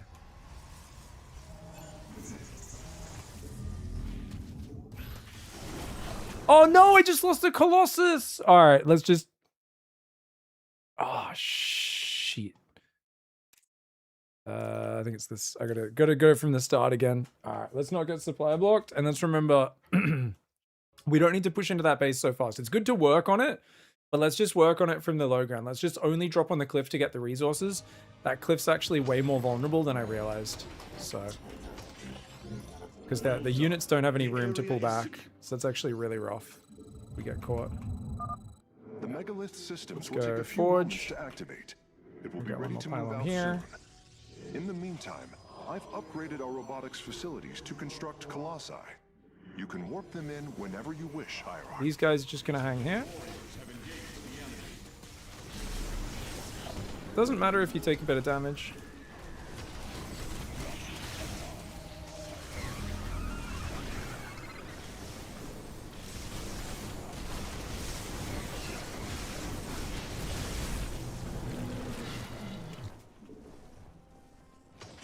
What are you doing? Build probes, brother.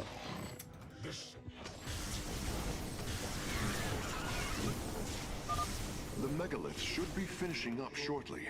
We should ensure that we have enough forces to defend it.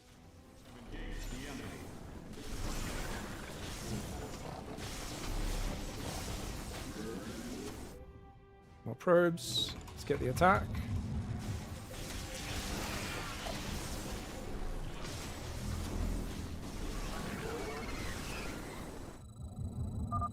The megalith is online. We must ensure it reaches the stasis locks safely. Go. So it's only after it goes there that we get the resources, right? Yeah, I see. I get it. Alright, I'm getting the hang of it now, guys. I see. We don't have a crazy amount of gas, so we're just going to do that way for now. Put on gas a little bit earlier this time. Yeah, it's once it starts unlocking. The megalith has reached the first stasis lock. It will Okay, be safe let's below the surface get as it ourselves does that its as work. well. Actually, I want to leave Chrono on the Nexus for now. It's so much more important to be on the Nexus, right? Yeah, we got some minerals there. That's good. We just need to get a few more stalkers, eh?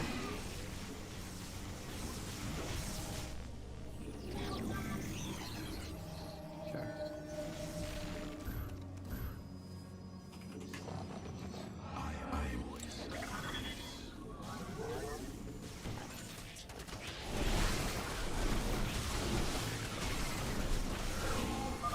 I'm detecting Zerg movement.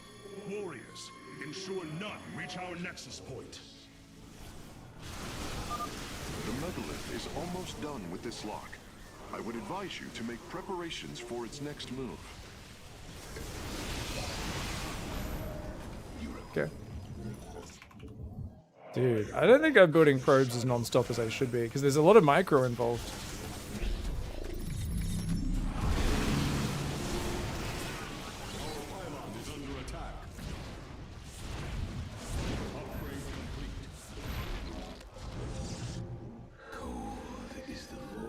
Dude, these Colossus are taking Sensors some show big the first damage. stasis lock has been disabled.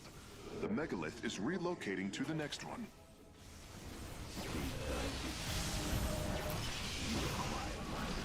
Okay. Yeah, we took some big damage on our Colossus. I think I've gone a bit too aggressive here. Oh, shizzle. Okay, go back. Clean the Nidus when I'm up.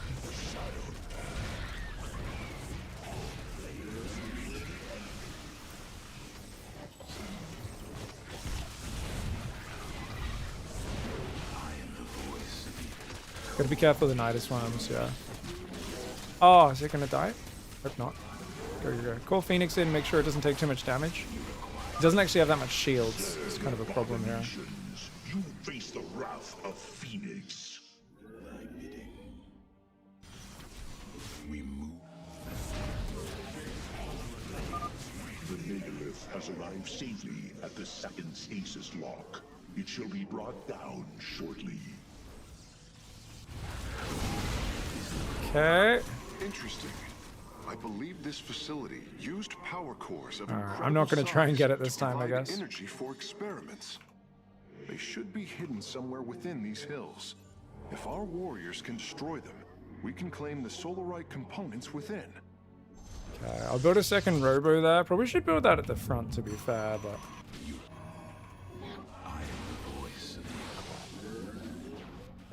Yeah, I think we will just leave this undefended for now. Twilight Council. The canyon grows narrow ahead. Crawlers, they're rooting on the ridge. Brace for incoming fire. Wait, what? Oh.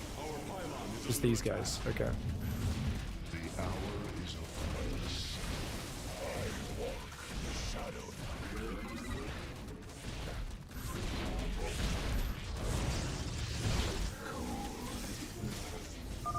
The megalith's work is nearly complete.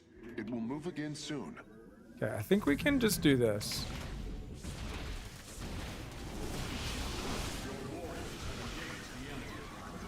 Whoa! Oh my god. No. Oh my god. Holy moly. Okay, keep putting probes. Is it gonna at least pause for longer now, or is it done? No, it's gonna move. Yeah, I don't think we have time. Is now at 60%. So what we're gonna do is en route to the third lock now. build some cannon battery on this base. I'd like to make a dark shrine as well. I think DTs might help me defend some of these Nidus worms and stuff. And this guy's both a land. It's a land unit, right? I think it's counting as a land unit. We're getting a few cannons to support here. Do we only have one gateway? Oh my god. That's really scary.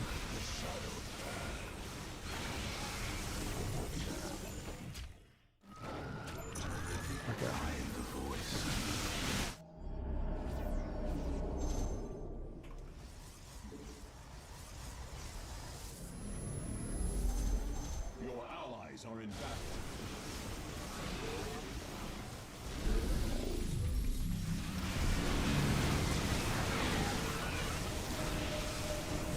Okay, still got Phoenix up our sleeve.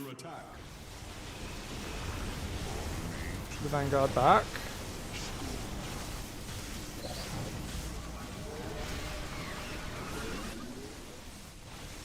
So weird not being able to warp in off this. Join me as I slay these foul creatures. Jeez, what do we got? Oh, no.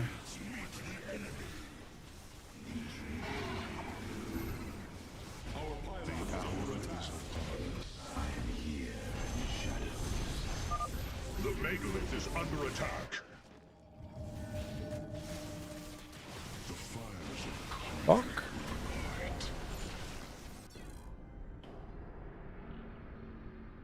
This level is going to be intense. These attacks are not insignificant on my main base at the same time. And the Colossus just do no damage. I'm not building any more Colossus. This unit does nothing. Maybe I should build more so they actually do something. Because like it's so nice having 9 range. They just don't do any damage. It's just, it just feels like they're sandpapering their way through the enemy line.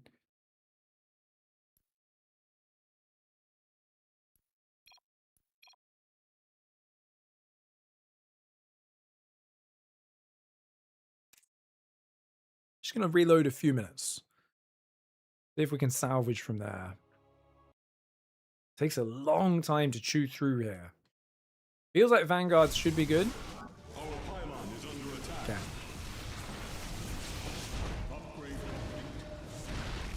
Let's go. Sensors show the first stasis lock has been disabled. The megalith is relocating to the next one.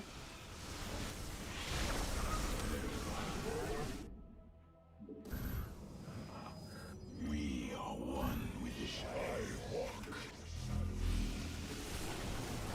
There we go. Go back for the Nidus.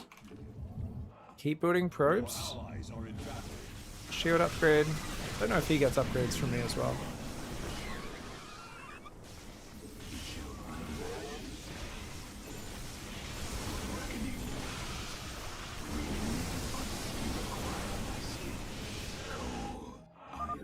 The megalith has arrived safely at the second stasis lock. It shall be brought down shortly. Interesting. I believe this facility used power cores of incredible size to provide energy for experiments. They should be hidden somewhere within these hills. If our warriors can destroy them, we can claim the solarite components within. The megalith is proceeding to a canyon ahead. I am detecting numerous Zerg signatures in that region. We must assist it.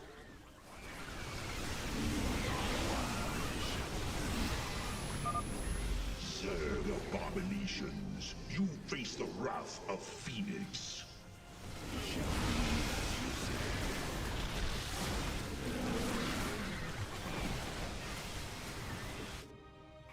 Okay.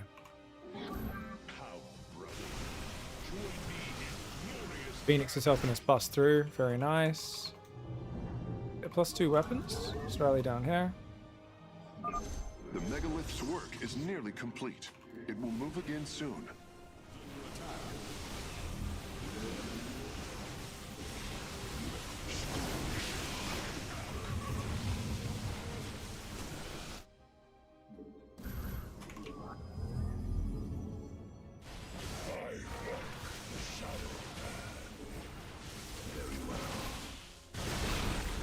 Okay, sick. I'm gonna leave 1 zealot there, everything else over here. Build some more probes, we've got 3 gateways. And the grid is now at 60%. The megalith is en route to the third Okay, lock now. you guys can go there. I'm gonna leave 1 zealot over there. I'm gonna leave 1 DT. It's gonna just patrol from there to up here.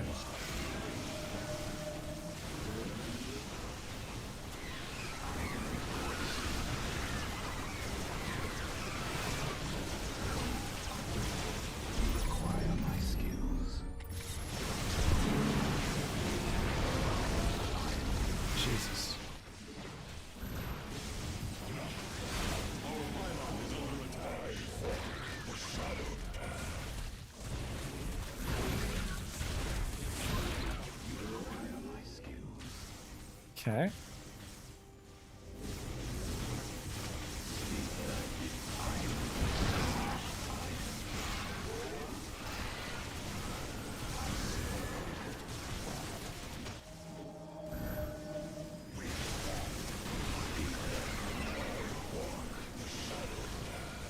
God. Does it heal at each stop? If it doesn't heal at each stop, I'm gonna lose my shit. Kid you not. Glory is at hand, brothers. My lord. As I slay these foul creatures. Okay.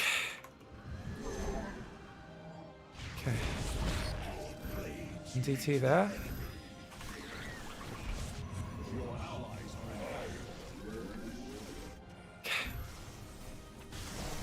The amount of things that are demanding my attention right now. It's that classic nightmare stress, isn't it? Not yet, not yet. Oh, shit. The megalith must be protected. I can't even get to it. How am I supposed to protect it? I can't even get to it. Upgrade complete. The hour I'm here in the shadows. Base is under attack. Excuse me, what the fucking worst pass key in. What moron brings the entire fleet here? Guys, we can't go overthrow the Tal'Darim. Why? Because apparently we have to come in here with literally 0 units. All we did was we hacked 3 Colossus. We didn't bring an army. We're doing the most important mission. We came in with 3 Colossus that we hacked and nothing else. We're not even bringing an army in against an Endless Horde. And then we're activating the passcode before giving us the robot, before giving us time to build anything. What are we even supposed... How are we meant to clean through these buildings? My units are constantly attacking them. I don't have the damage output, mate. Am I meant to not expand and just play this one base the whole way? This might be one of those games where you're just meant to one base and just lose no units. There are levels like that where it just makes it easier. Jeez, I'm going to load the last checkpoint, see if we can salvage this. Oh my god, we just need a few more units. I don't know how far away that next one is. It feels like this canyon goes forever. Maybe you are just meant to clear this canyon ahead of time. I tried this time, obviously, a different approach, and that does cost me a little bit here. Okay. Okay. Let's go. You go there, you go there. Okay. Stasis lock disabled, and the grid is now at 60%. The megalith is en route to the 3rd lock now. So I'll have 1 DT here. Vengeance for ire. That guy's gonna go like that. Your allies are in battle.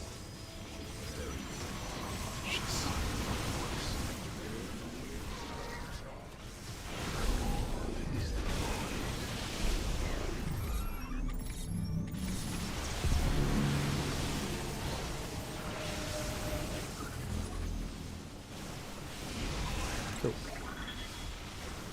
Alright. Got to save those time warps for the perfect time.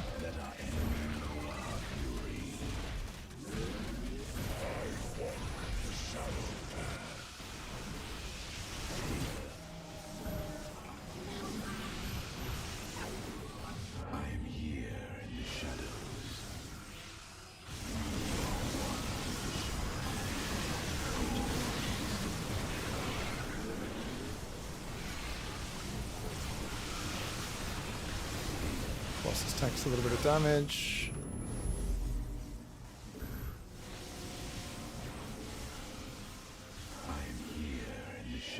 Stalkers are going to be good here. I'm here in the shadows.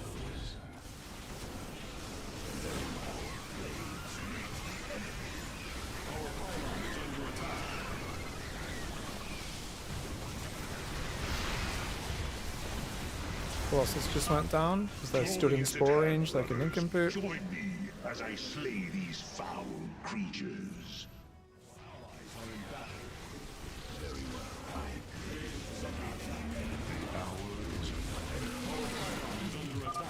The megalith is under attack.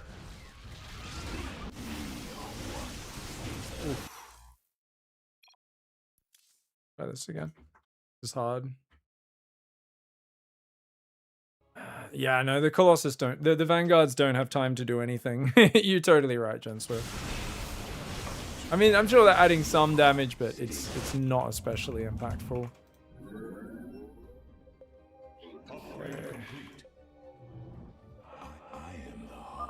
Stasis lock disabled. You probably are meant to just build more Colossus here. The megalith is en route. Yeah, I'm just gonna restart. The Vanguards are fucking worthless. Because it's not clumped up units ever. Vanguards are there to deal with big waves. They never send big waves, or occasionally. They're probably good for killing the Ultras. The problem is if I don't have some, the Immortals can't get killed by anything except Stalkers. I kind of want to swap to a good Immortal to actually deal with the Ultras. We'll try and do it with no Immortals. We'll just do it with Stalkers. I think Stalkers are actually going to be Stalker Colossus. Oh, no, not this. Sorry. I think we just go Stalker Colossus. Yeah, it doesn't help that the Megalith's a complete friggin' moron. This is like the Protoss version of the mission where he's in the Odin, where Tychus is in the Odin. And you're just like, oh my god, could you make my life any harder, brother? You know? Well done. The area. The megalith systems will take a few moments to activate. It will be ready to move out soon.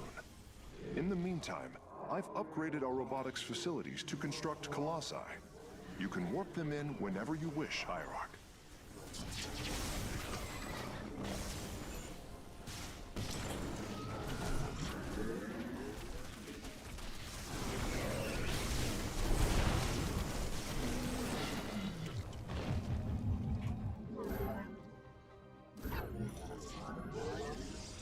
Alright guys, we're just going to build more Colossus rather than Vanguards this time. I want to get at least 5 or 6 Colossus so that they can just shave through from out of range of the enemy a little bit quicker. And I think with Energizers on them, they should be okay. I might add a few Vanguards later on. We need to make sure we do that first and foremost. Oh, okay, sick.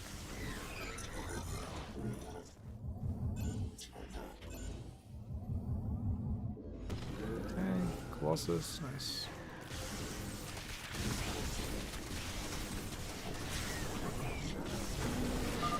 The megalith is online. We must ensure it reaches the stasis locks safely. Okay. Pylon down here.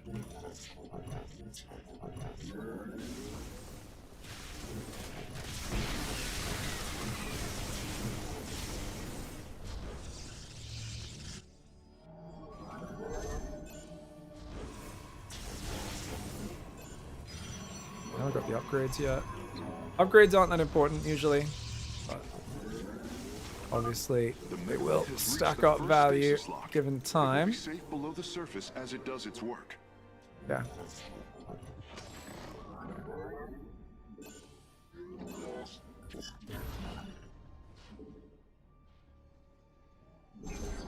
Okay, you guys can go there. Just letting the shields regen.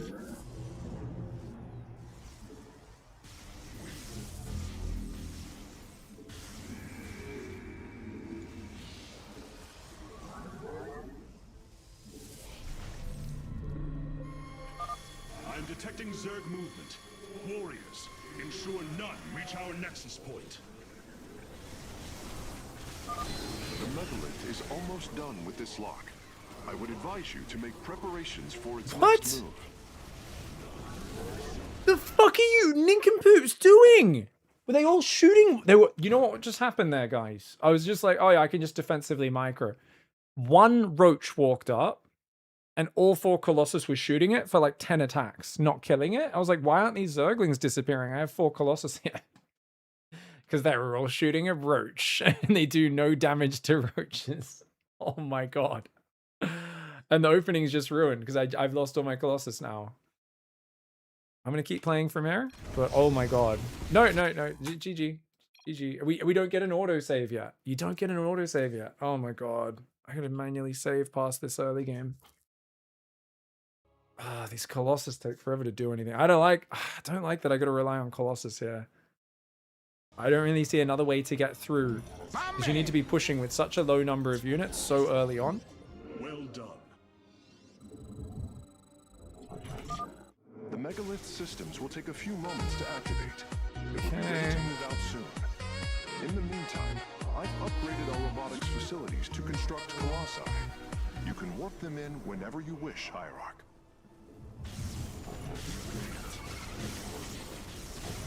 Speaking of Roach,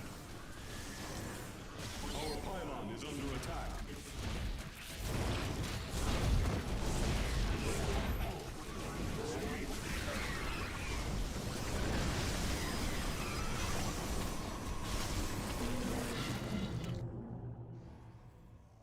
so annoying.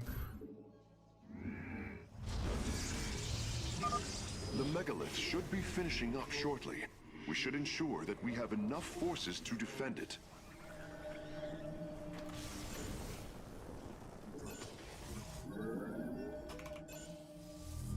And more probes building. Count this Nidus one for when it comes up.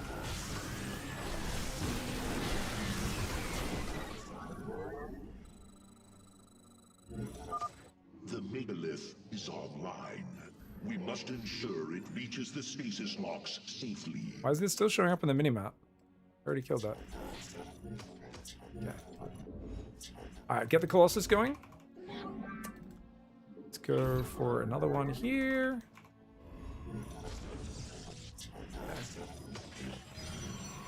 Obviously a sentry or two would be really nice. See if we can get those squeezed in.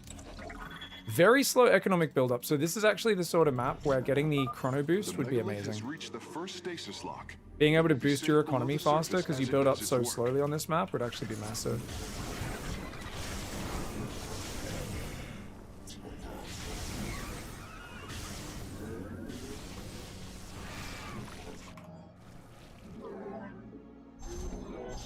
Get a few more gateways.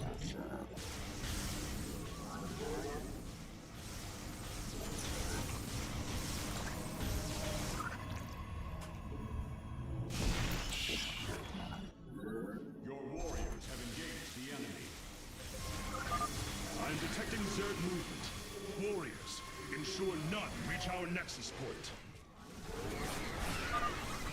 Zerg abominations, you face the wrath of Phoenix. The megalith is almost done with this lock. I would advise you to make preparations for its next move.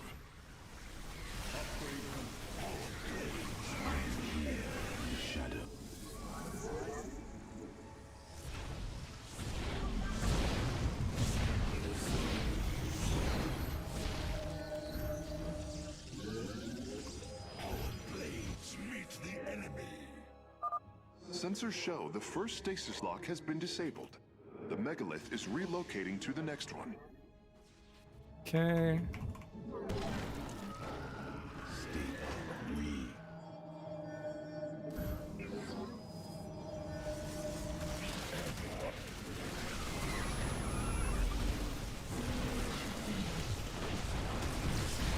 We're gonna get attack upgrades only.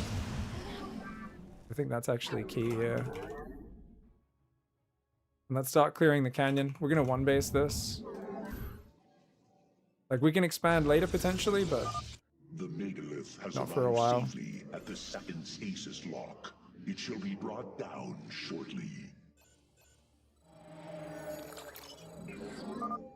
Squeeze it in, the Nexus, but we're not focusing on probing it too much. Cores of incredible size to provide energy for experiments. They should be hidden somewhere within these hills. If our warriors can destroy them, we can claim the Solarite components within. Yeah, we gotta go those side objectives. Okay.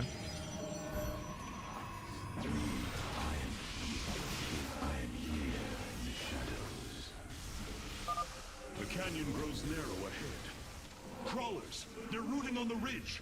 Brace for incoming fire. Do I not have an extra Colossus? Apparently not.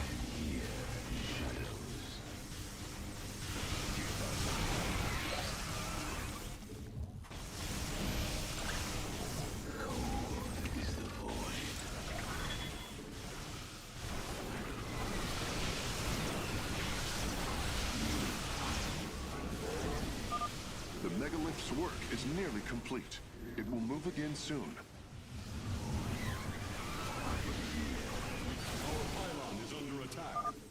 Glory is at hand, brothers. Join me as I slay these foul creatures.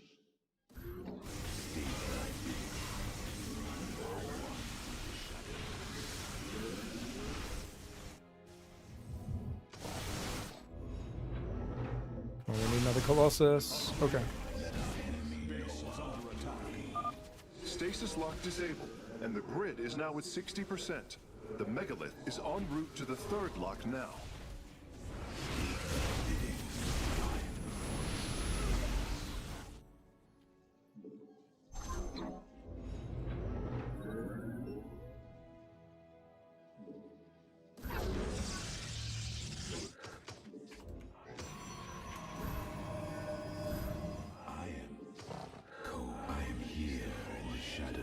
Okay, put a few more probes. Quick shield upgrade.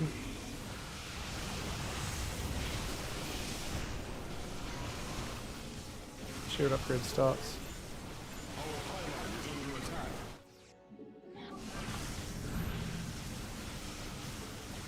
We haven't taken much damage yet, which is good.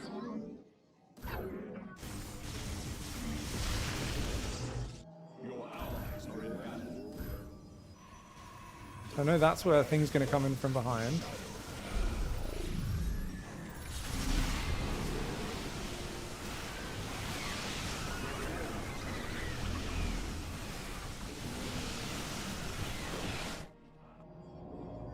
Does it spawn specifically where your army isn't?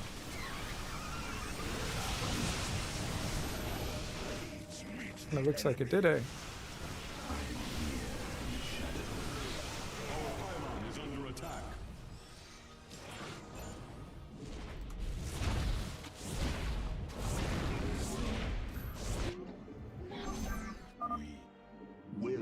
Oh, this is it? Okay. The megalith is disabling the third lock. Where are the Colossus? Did it die on the way through, or what?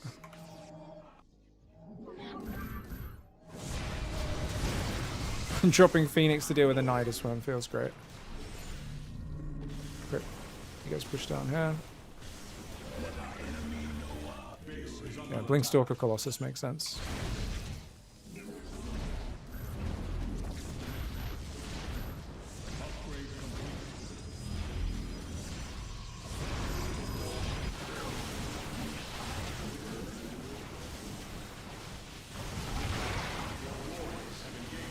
What are we attacking? What is this?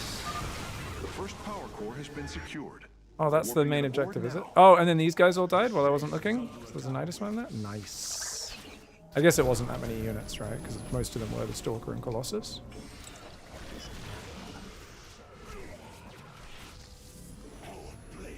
Oh, the Colossus have been rallying through there. Oh, that's always fun, isn't it? It's my favorite. I love when my Colossus decide to rally through their base. This lock is almost destabilized. The megalith will relocate shortly. It's my favorite. No! Oh.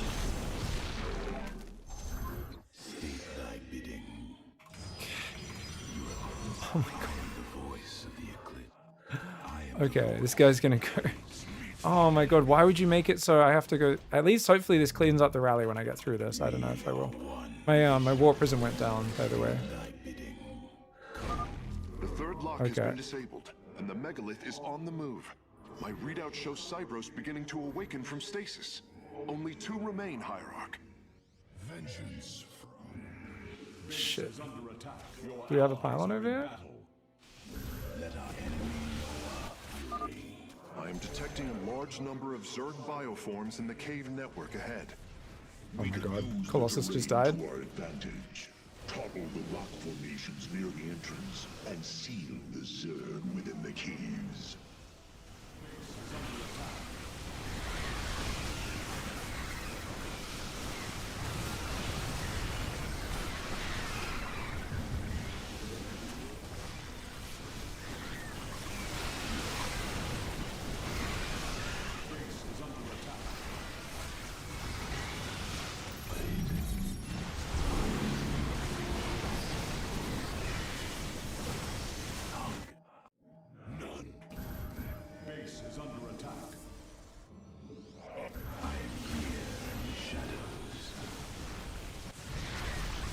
is going on?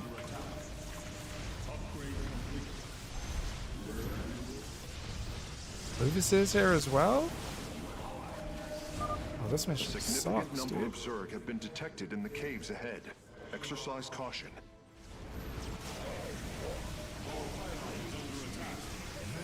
Oh, this mission is the worst. Big difficulty spike after the previous missions, guys. Just the amount of multitasking and pace it demands of you is just absolutely ridiculous.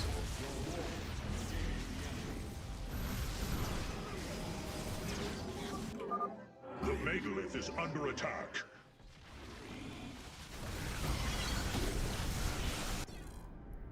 Absolutely ridiculous. Yeah, I don't think I'm finishing this today. I don't really have the energy for it, I don't think. I was like, oh, we'll play some campaign.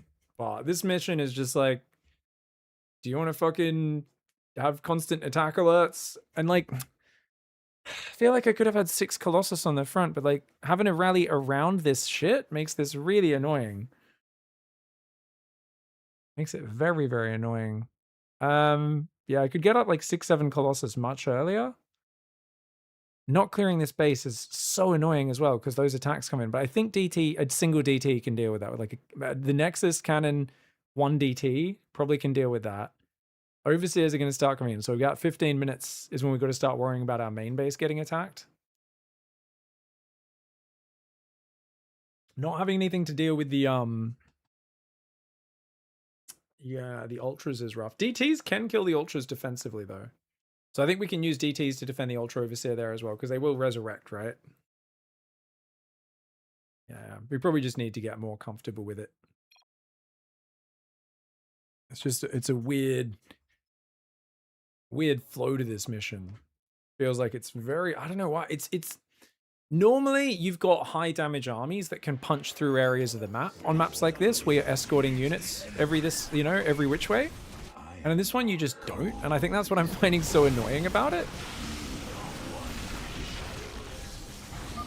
The third lock has been disabled. Like, what's here? This is... The megalith is on the move. My readout shows Cybros beginning to awaken from And then there's stasis. these Nidus worms that are just going to pop up Rock. every now and then as well, you know?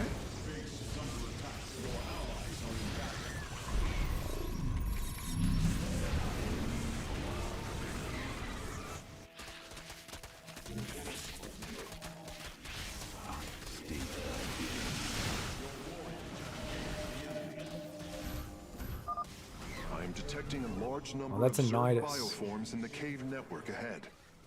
We can use the terrain to our advantage. I see. Topple the rock formations near the entrance and seal the Zerg within the caves. Oh, oops.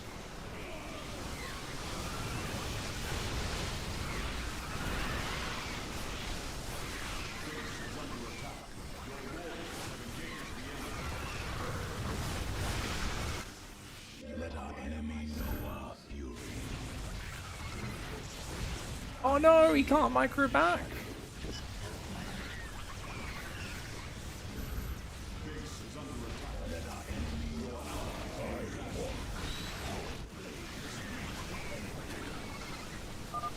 The megalith must be protected.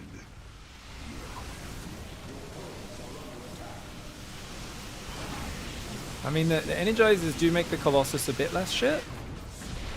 I just don't know if they make them enough less shit, if that makes sense.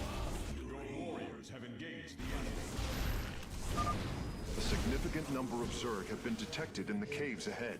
Exercise caution. Oh, these guys. And walking up and down the cliffs, it kind of messes with the pathing a little bit.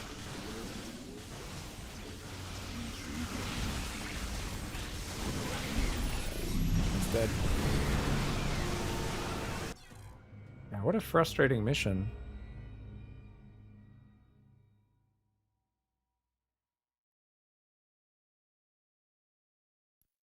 I think we're gonna go back to the spear. I think we have to pick better units. Okay. Ah, Artanis. I believe...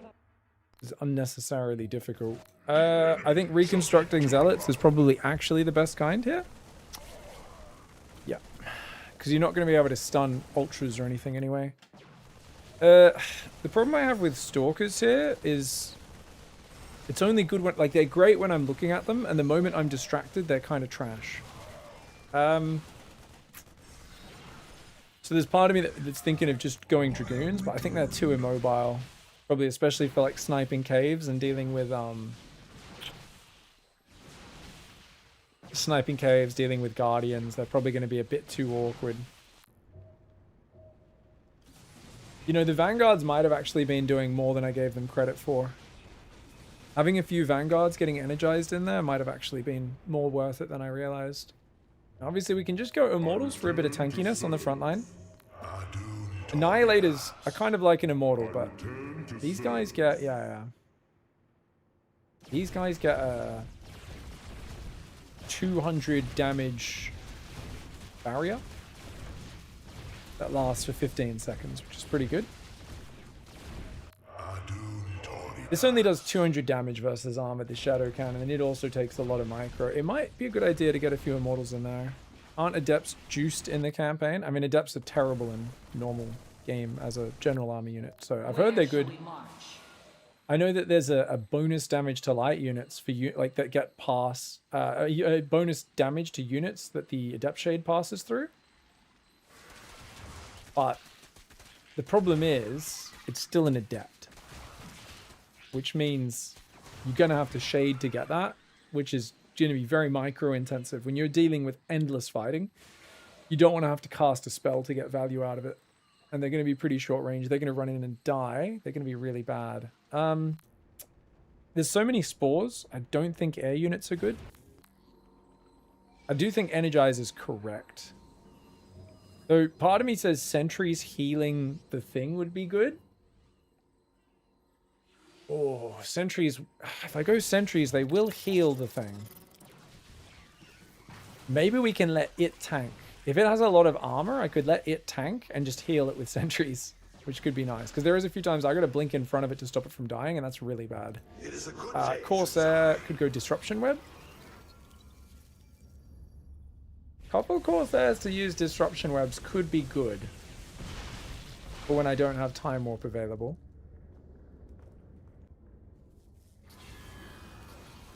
Could use the Corsairs. I'm definitely not going to play Phoenix, so we're going to equip Corsair. We don't have any room to go Dark Archons, really, I don't think, in this mission. Whereas warping in a few High Templar, probably a little bit more viable. I think it doubles up with what... I think Colossus will already achieve what it does. We just need to have some Immortals in the mix. We'll use regular Immortals. We'll have a few Immortals in the mix to help clear Roaches and Ultras out of the way. And that way the Colossus will clear everything else. Because we want that main damage to A move. I'm not going to be able to use either of these probably. But I think Corsairs to potentially cast the Disruptions Web. Because it completely stops enemy ground units from attacking in that area, which is crazy. Yeah.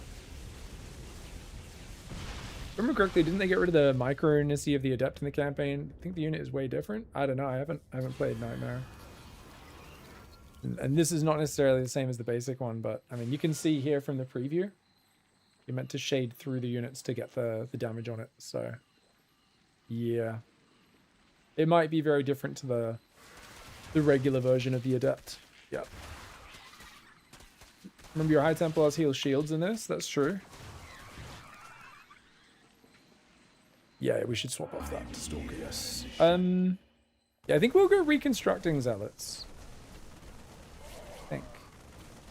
Yeah, we've got respawning DTs. They're bullshit. It's like Blood Hunter is the blink one, right? And what is this? Oh, they imprison disable units. Yeah. Nah. As cute as that is, Avengers are amazing.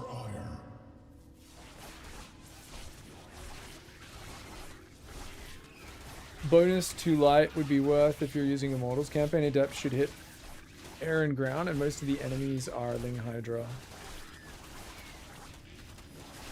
Yeah, we've got Colossus. We're using Colossus on this mission. Like, Colossus is the unit of this mission, so we don't need anything like that, yeah. Adepts are just gonna run in front, get themselves killed a bit as well. I mean, they won't run as far away as Zealots, which is kind of good, but yeah, I don't think they're tanky enough to be worth it.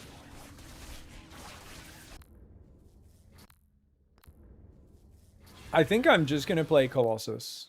Colossus, Energizer. But I think having a few Immortals is going to really smooth this out. I think I need a few Immortals in the mix. And they'll also be very tanky. Because at the moment, the problem is the moment units get on me, I have nothing to tank. And I've got nothing to kill armored units. I think that's what's causing me the problems. I think. We'll find out. We'll find out. The shield emitters on. Yeah.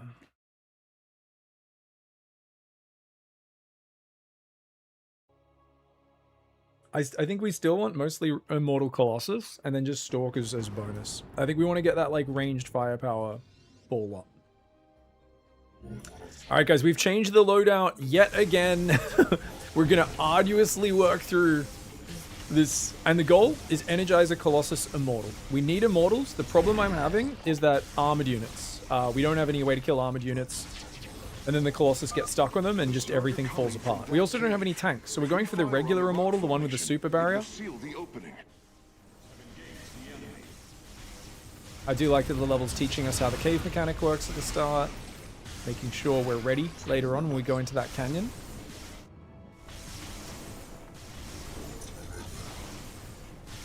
This is a custom campaign. This is the Nightmare campaign. It's a modded campaign of the Legacy of the Void campaign. And the way it works is that essentially it's the same, but much harder. At its core, that's it. There's a few things that are modified, redesigned slightly in terms of like units will be redesigned to have a different strength or weakness or whatever. Certain things that were broken in the original campaign are mostly nerfed. So all the classic ways of cheesing the campaigns are removed in the Nightmare campaigns. Well done. Let's go. Okay, guys, this is it. The megalith systems will take a few moments to activate. It will be ready to move out soon. In the meantime, let's go immediately for an Energizer. Facilities to construct colossi. You can warp them in whenever you wish, Hierarch.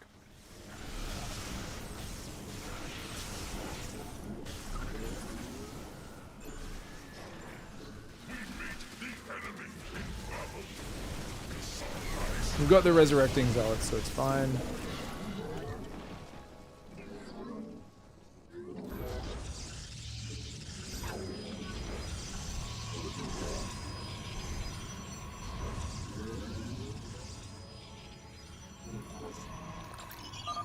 The megalith should be finishing up shortly. We should ensure that we have enough forces to defend it.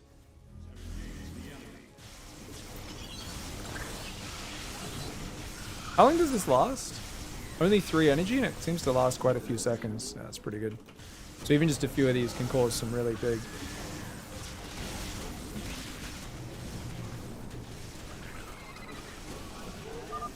The megalith is online. We must ensure it reaches the stasis locks safely. Okay. I'm going to build more Colossus. Get the count up before we build attack upgrades. Get those. One Colossus going. Already got 2 on gas. Let's go. Okay, +1.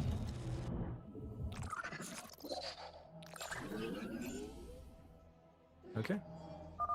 The megalith has reached the first stasis lock. Second and third gateway. It will be safe below the surface as it does its work.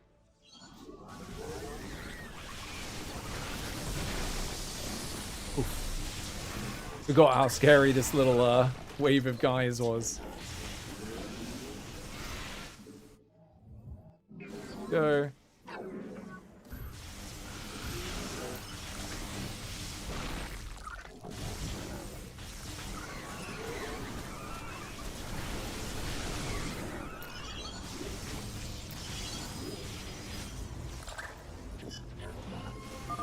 I'm detecting Zerg movement.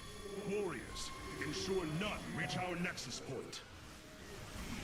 Zerg abominations, you face the wrath of Phoenix. What the hell? Is almost done Just with lost a this lock. Colossus. I would advise you to make preparations for its next move.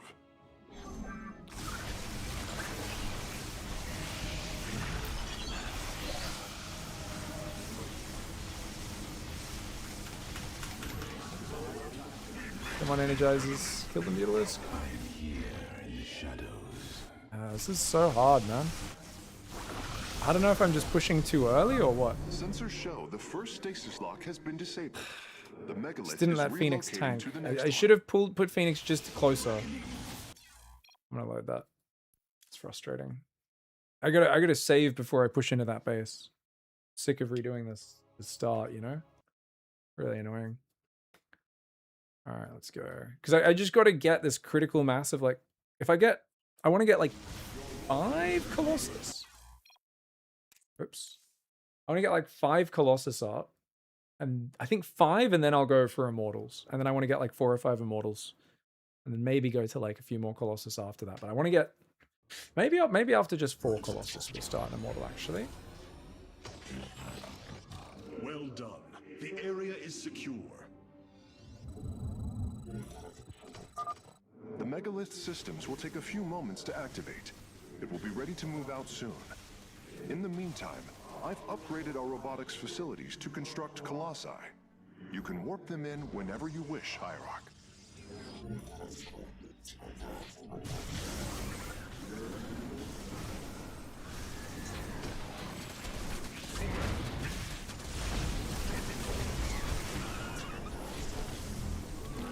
But kill me and Zealot, you'll recharge, right? Guess that's a way of healing, right?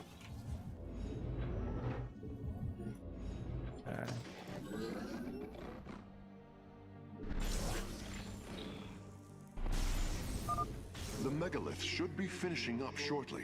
We should ensure that we have enough forces to defend it.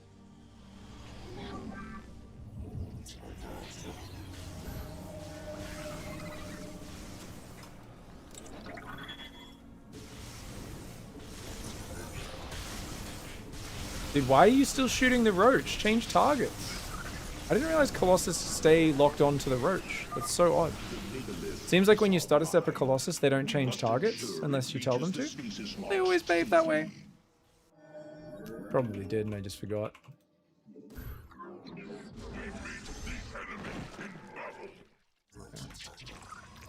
Big supply block here.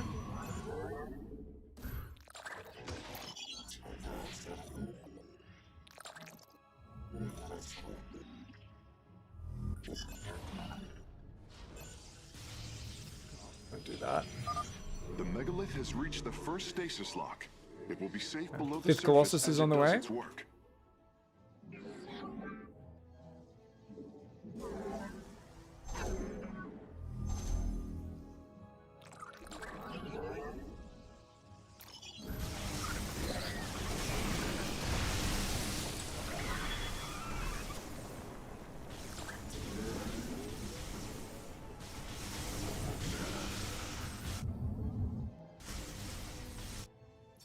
Let's go. I'm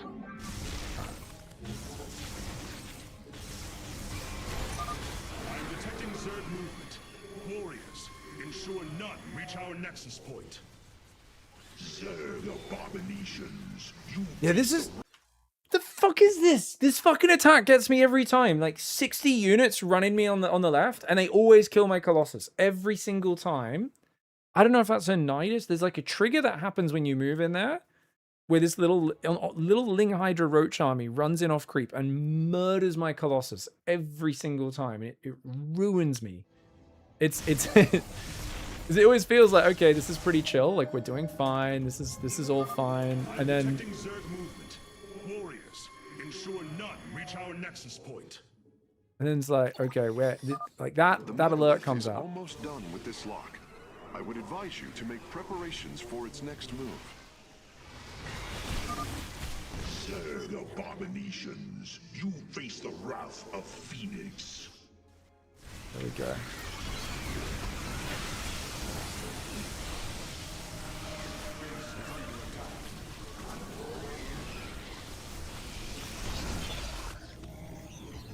Okay, there we go. Sensors show the first stasis lock has been disabled. The megalith is relocating to the next one. Okay. Alright, we already cleared this base. Let's see if we can push left.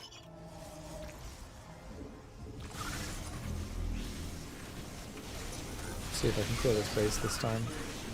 Because I do think that base is going to be really problematic, like the longer the game goes, you know?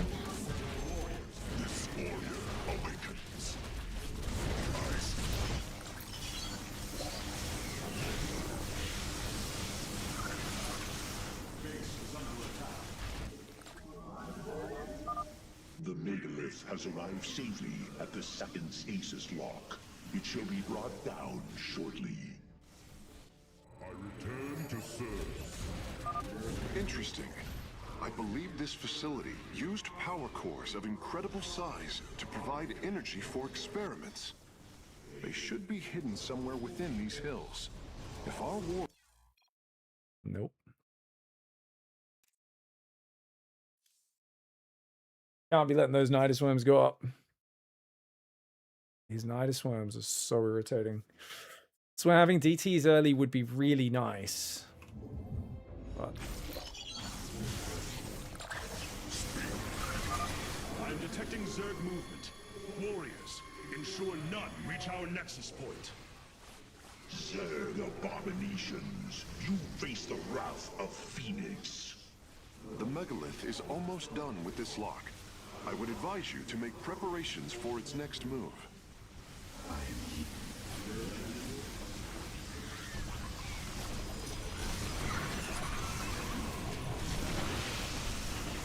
Base is under attack. Your warrior engages the enemy.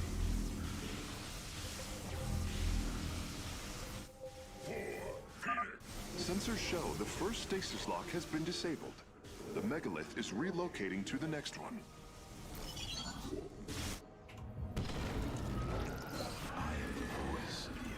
we've got a little squad here. Ready to deal with this?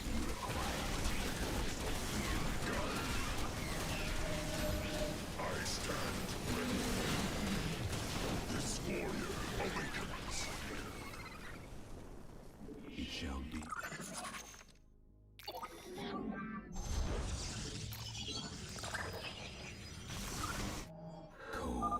The megalith has arrived safely at the second stasis lock. It shall be brought down shortly. Interesting. I believe this facility used power cores of incredible size to provide energy for experiments. They should be hidden somewhere within these hills. If our warriors can destroy them, we can claim the Solarite components within.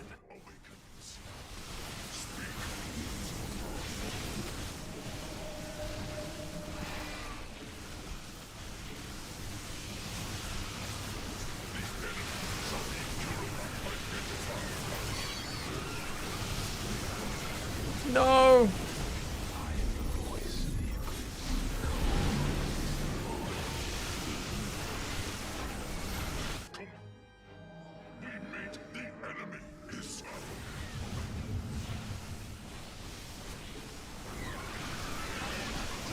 Takes so long to kill a hatchery.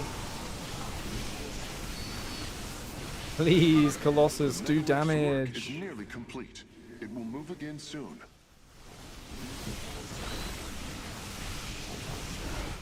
I don't think I can clear this base. I think I have to just leave it. Yeah, we're gonna have to leave it. We have to leave that base. There's just no way. We got because we got to start clearing the canyon on the right side, or we're dead. This is a real problem, guys. Real problem mission.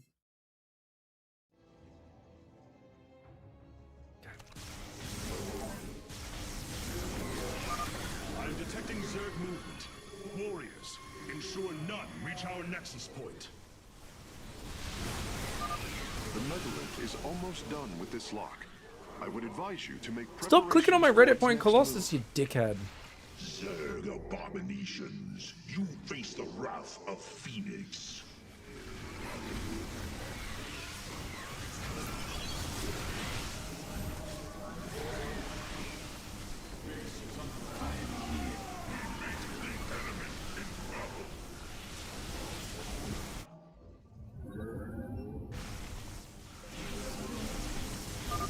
Sensors show the first stasis lock has been disabled. The megalith is relocating to the next one.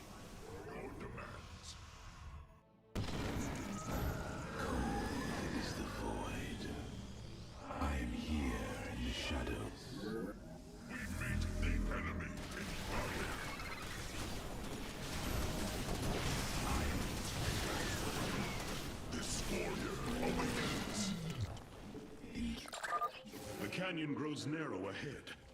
Crawlers, they're rooting on the ridge. Brace for incoming fire. The megalith has arrived safely at the second stasis lock. It shall be brought down shortly. I'm here in the shadows. Interesting. I believe this facility used power cores of incredible size to provide energy for experiments. They should be hidden somewhere within these hills. If our warriors can destroy them, we can claim the Solarite components within.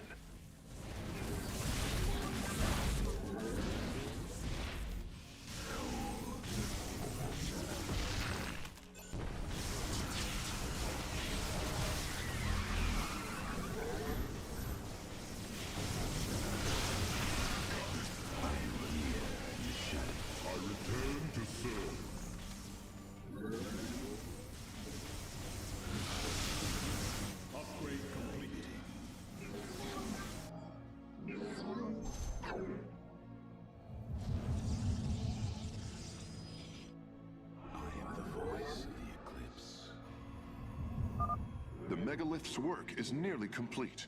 It will move again soon. Base is under attack.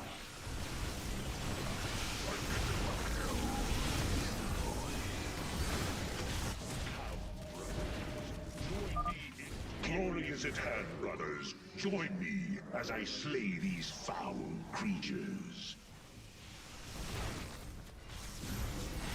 State that. Base is under attack. Stasis lock disabled, and the grid is now at 60%. The megalith is en route to the third lock now. I return to serve.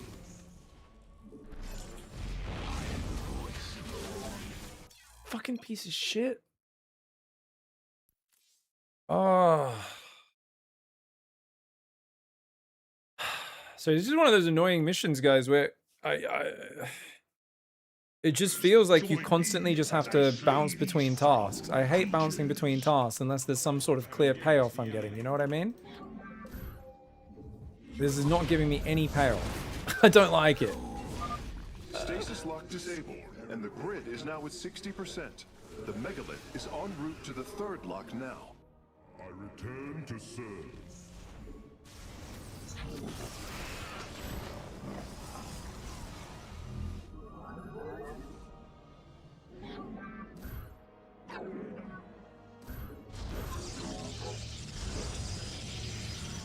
Cold is the void.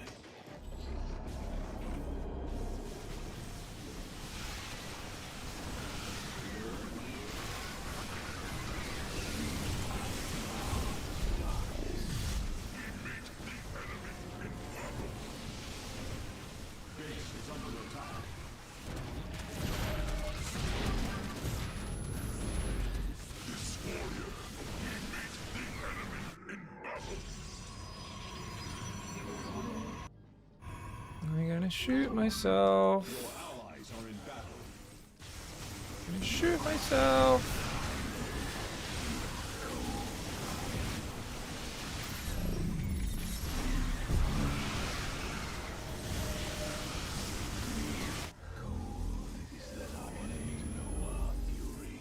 Oh, really? And the Nexus can't be placed back in the same spot it was, of course. Because they mission placed the Nexus in a spot where you can't rebuild it!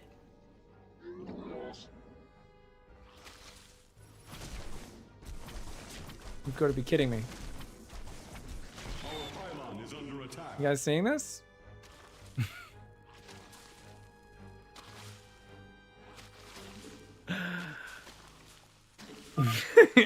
Well done, warriors. The megalith is disabling the third. I'm so lock. mad. Well, it did warp in without a pro. My god. I'm so mad.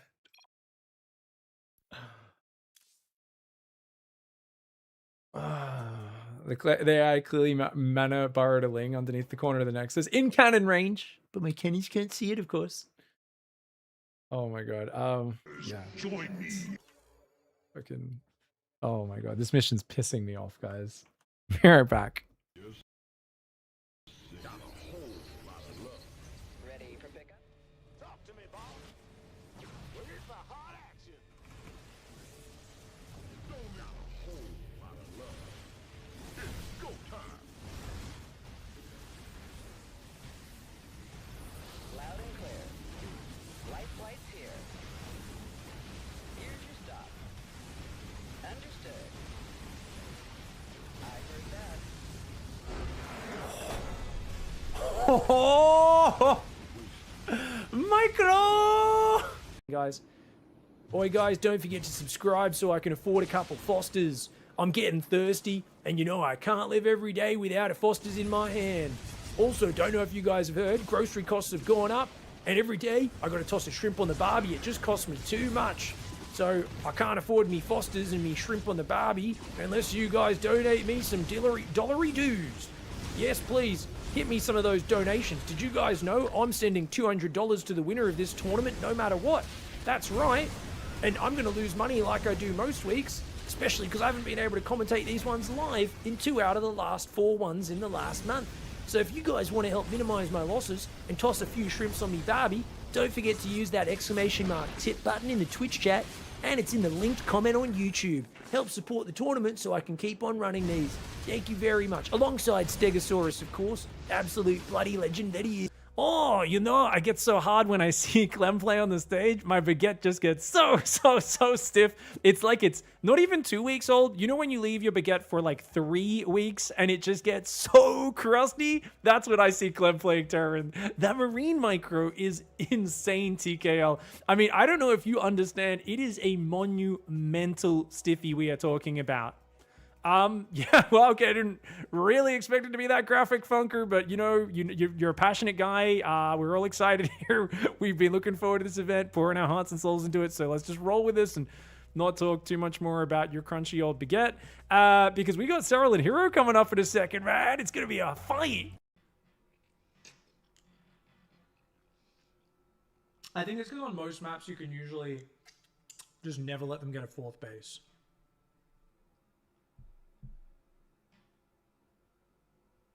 Dot's turning knobs.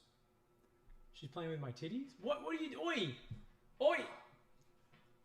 Stupid Dot. I smashed you with mango. Wait, I smashed you. Stupid. Yeah. Is she here? Am I getting her? I'm getting her, right?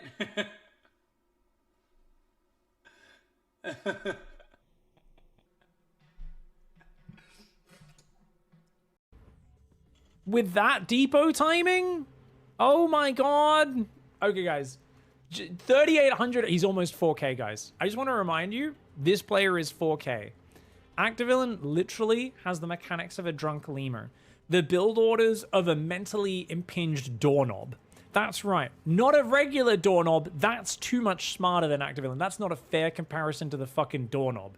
I'm telling you, the way this man plays games is he just takes the fucking dumbest idea ever from like a pro match, but then he does it 10 times worse than the pro could ever fathom. So this guy's like, why do bugs always benefit Zerg? And he's forgotten about this.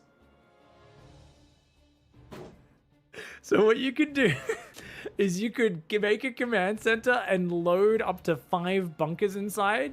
So this guy made 5 bunkers on one base, loaded them with Marines, loaded them in his command center, and is now sending a goddamn 25 Marine loaded command center to float across the map.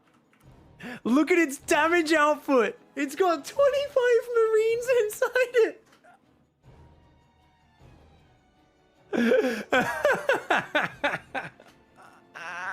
Stuff and all that, but these pro gamers apparently prioritizing injecting their hatcheries and sending their lings into each other mineral lines. Virgin detected. Houston, we've detected an anomaly. There appears to be a lack of sexual encounters for the professional gamers going on, and because of that, they're optimizing their lava injects and actually winning the video game. Yeah, I don't know, man. I think probably they're just lava injecting. They're probably just producing units a little bit. And here we go, Ultralink Bane, man. The snipes are so good, though. Clem's in and out micro. He's back and forth. This is the difference, man. When I watch Clem doing this, I'm like, if I stim towards that army, I lose my whole army. Doesn't matter how much I focus on it. It all dies. There's a giant army in the main as well. I don't know. Without infestors, without any comeback units, I don't know what Raynor could possibly do here. The man needs to pull a rabbit out of a hat. He needs to pull more than a rabbit out of a hat. He needs to pull Cyril's pet guinea pig out of a hat. He needs to pull something absolutely insane out of a hat right now. Man, that'll do it. What? What? No. What? Oh, the Zergling couldn't fit inside. He's like, I want to be one of the boys. Please pick me up. Please, can I go? Please, can I go? Mom. She's like, no, Jimmy, you're too young to kill SCVs. You can't come into the Terran base. Not until you're older. It's like, oh, I just want to go fight some Terran, man. Oh, look at that. It was a Stargate. It's just hidden. So this is what... Oh my gosh, jump scare. Sorry, guys. I didn't realize once again we'd be looking into the dead eyes of a Terran player. All right, guys. We can do this. All right. Let's go.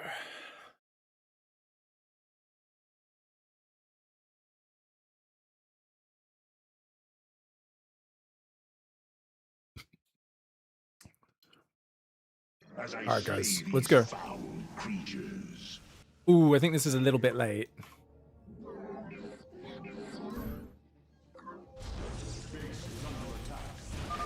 Stasis lock disabled, and the grid is now at 60%. The megalith is en route to the third lock now. I return to serve. The shield battery. Shield battery up here as well.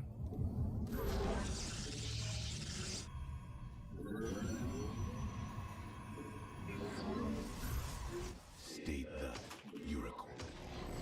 Okay. Your allies are in battle. DT there, DT here.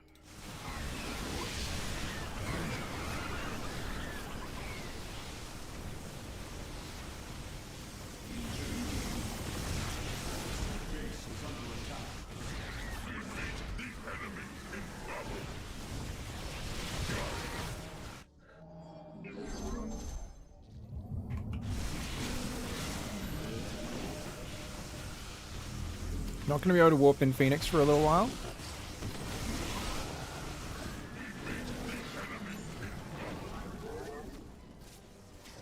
What the hell?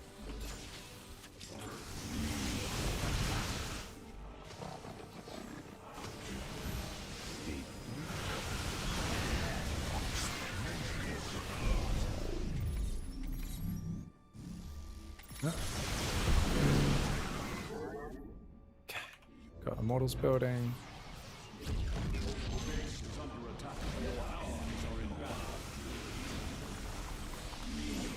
Let's go. Okay, let's go.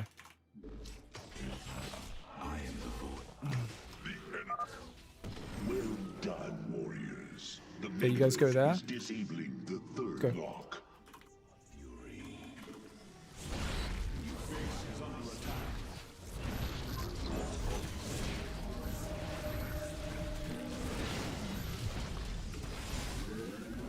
I return. This one we meet the enemy. Our pylon is under attack.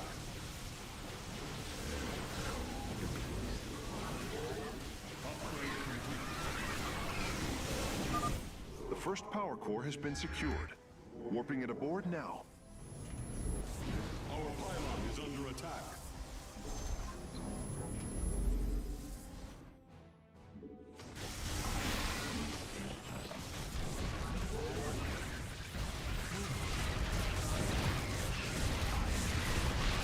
Okay, I don't know if I should have dropped Phoenix there. That was probably a little bit unnecessary. But, I don't know.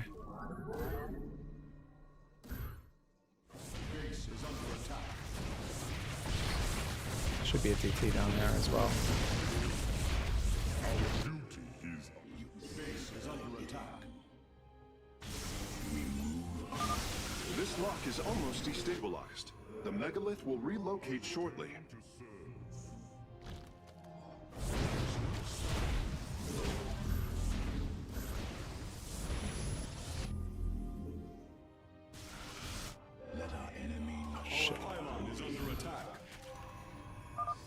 I am detecting a large number of Zerg bioforms in the cave network ahead.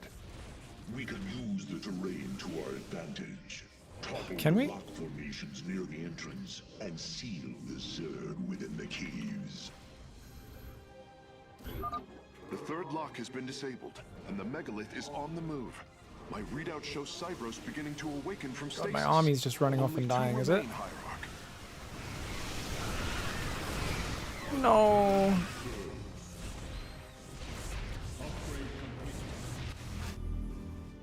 Did we get the Nidus? Yes. Okay, so we're using those DTs. This is just the campaign of DTs, remember?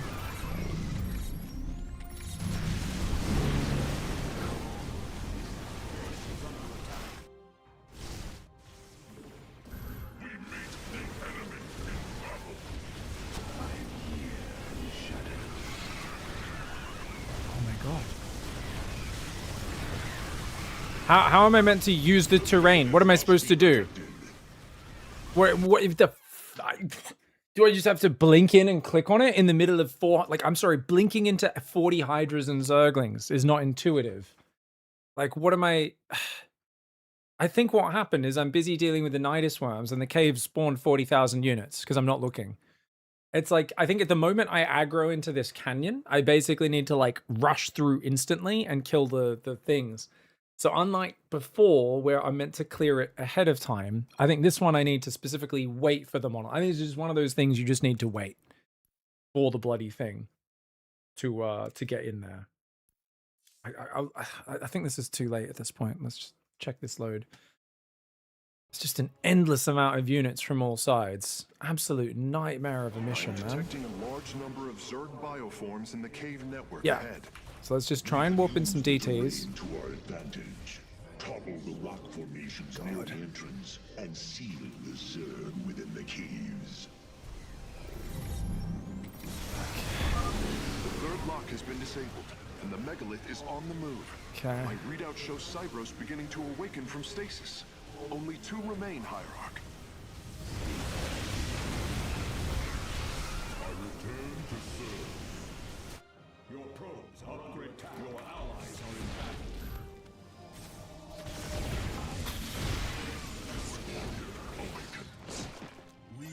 Okay, you go there. You can go there. Okay.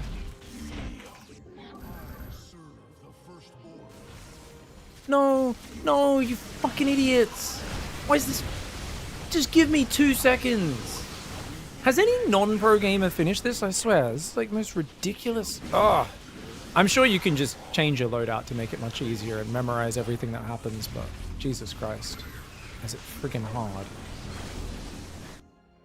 There's another one off to the side there.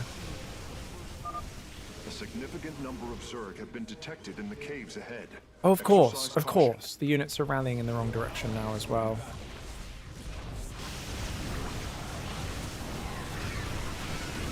Okay, can we please call Phoenix in? Is there another cave here that I'm not seeing? Oh, it's on the other... It's back there. How in the world? How do I get to that? DTs? Don't know how else I'm supposed to get there.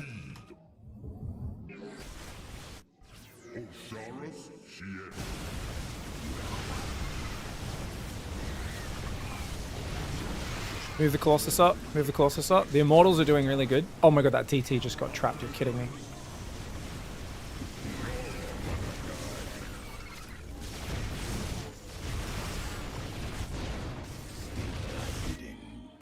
Okay. Phase link authorized. The megalith is now disabling the 4th lock.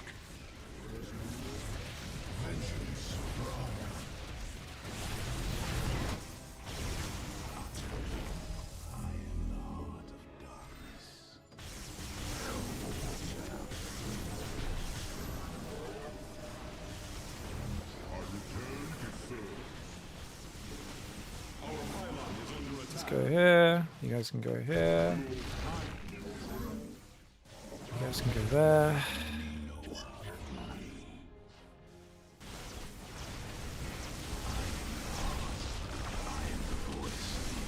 As long as we kill that lock. Okay. These guys are going to join in.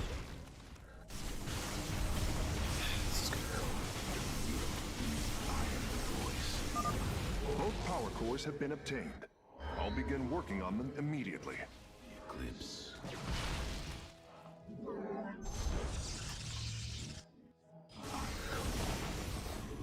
You require power. State.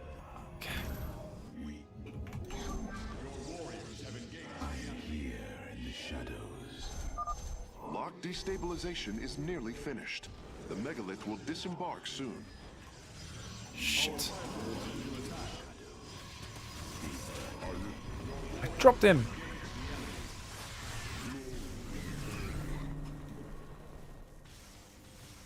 So what now? Where's the thing? Am I still just guarding it or what? What's happening? Oh my god. Hurry up. Do your thing, dum-dum. New Nidus one there as well. Jesus, the amount of muscle memory you've got to develop for a mission. This is not a mission anyone could finish first time unless they're a complete freak. Which, I mean, it's Nightmare. It makes sense. It's not really meant to be, is it? But still. Part of me wants it to be, you know? I'm like, I want it to be possible.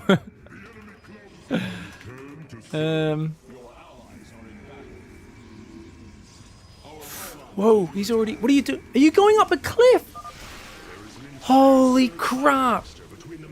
You absolute fucking nincompoop! Oh my god. It's like trying to protect the most low IQ guy who just wants to get himself killed. That's all he wants to do. And I gotta, now I know that my immortals aren't useful. Okay, that's great. Unless I can ferry them up manually. Fantastic. That's really what I wanted to do. I want to ferry all of my immortals up here manually. This is so fun. This is so fun, guys. I love this. It's my favorite thing in the world. No, seriously, this is really hard. At least I got a pilot on the high ground, so I don't have to blink future stalkers up here. Okay. Is the monolith alive? Yeah, it is. It's alive. It's alive. Okay, have we got caves or something? Have we got some other objective that I need to manage during all this, guys? Oh, this Nidus worm's inbound on every location, all game. That has been the whole time. Nothing new there, mate.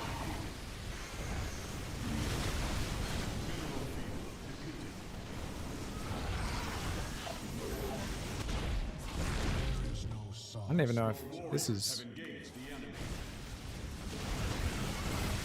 We've got so many Colossus. It's actually really good.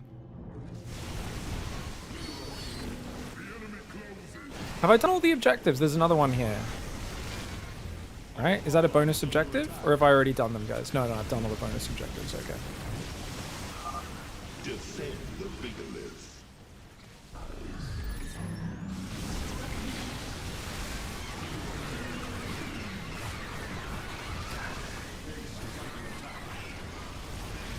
Oh, he's blinding clouding me as well. You're kidding me. You could not be this obnoxious if you tried. Oh my god. Move forward, immortals. You guys have to protect. You have to protect. What in the world? Alright, we've got money at least. At least we've got money, right? Oh my god. Let's go. Okay. Oh my god. Okay.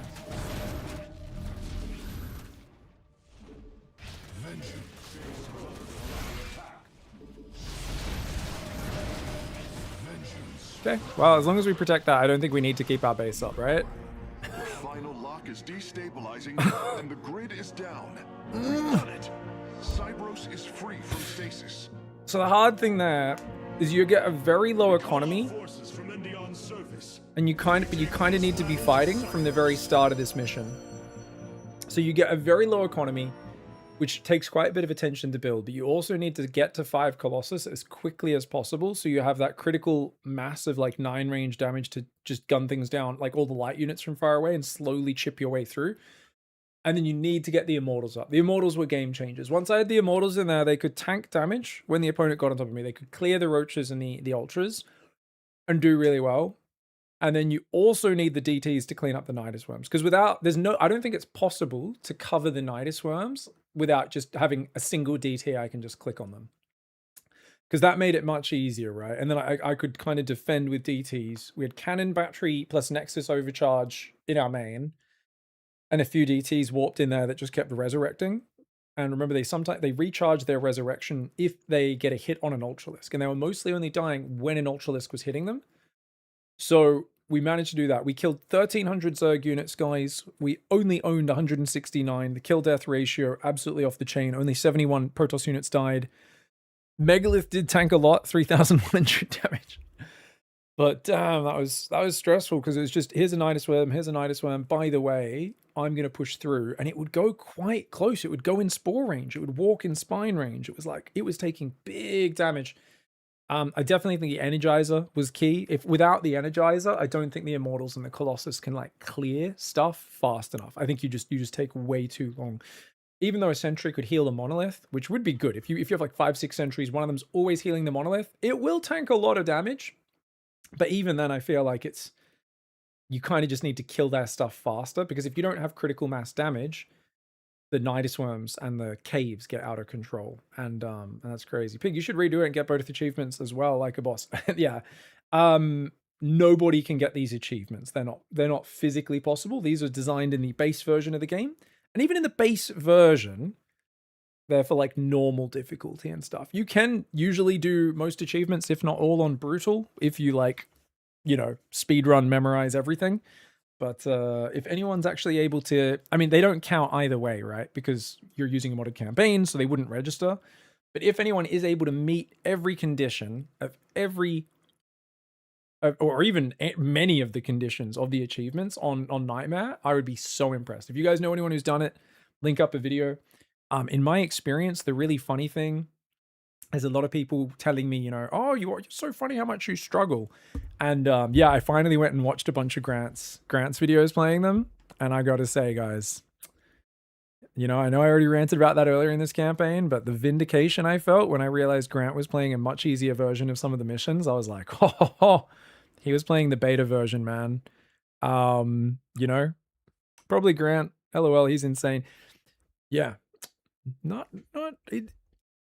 no content of Grant playing the final versions of Nightmare. Conga. He is very good at campaign challenges. He's a beast. He's a very good gamer. I love Grant. But after a long time, people going, "Oh, Grant beat this mission so easily." Because he was kind of the beta tester, essentially, for the missions. And some of them got patched and fixed afterwards. So the one that really got me in this campaign was the one where there's the boss that keeps respawning. And I had to kill it like 20 times in my mission. And I watched Grant's, he had to kill it once. And I was like, you're kidding me. I was like, you're kidding me.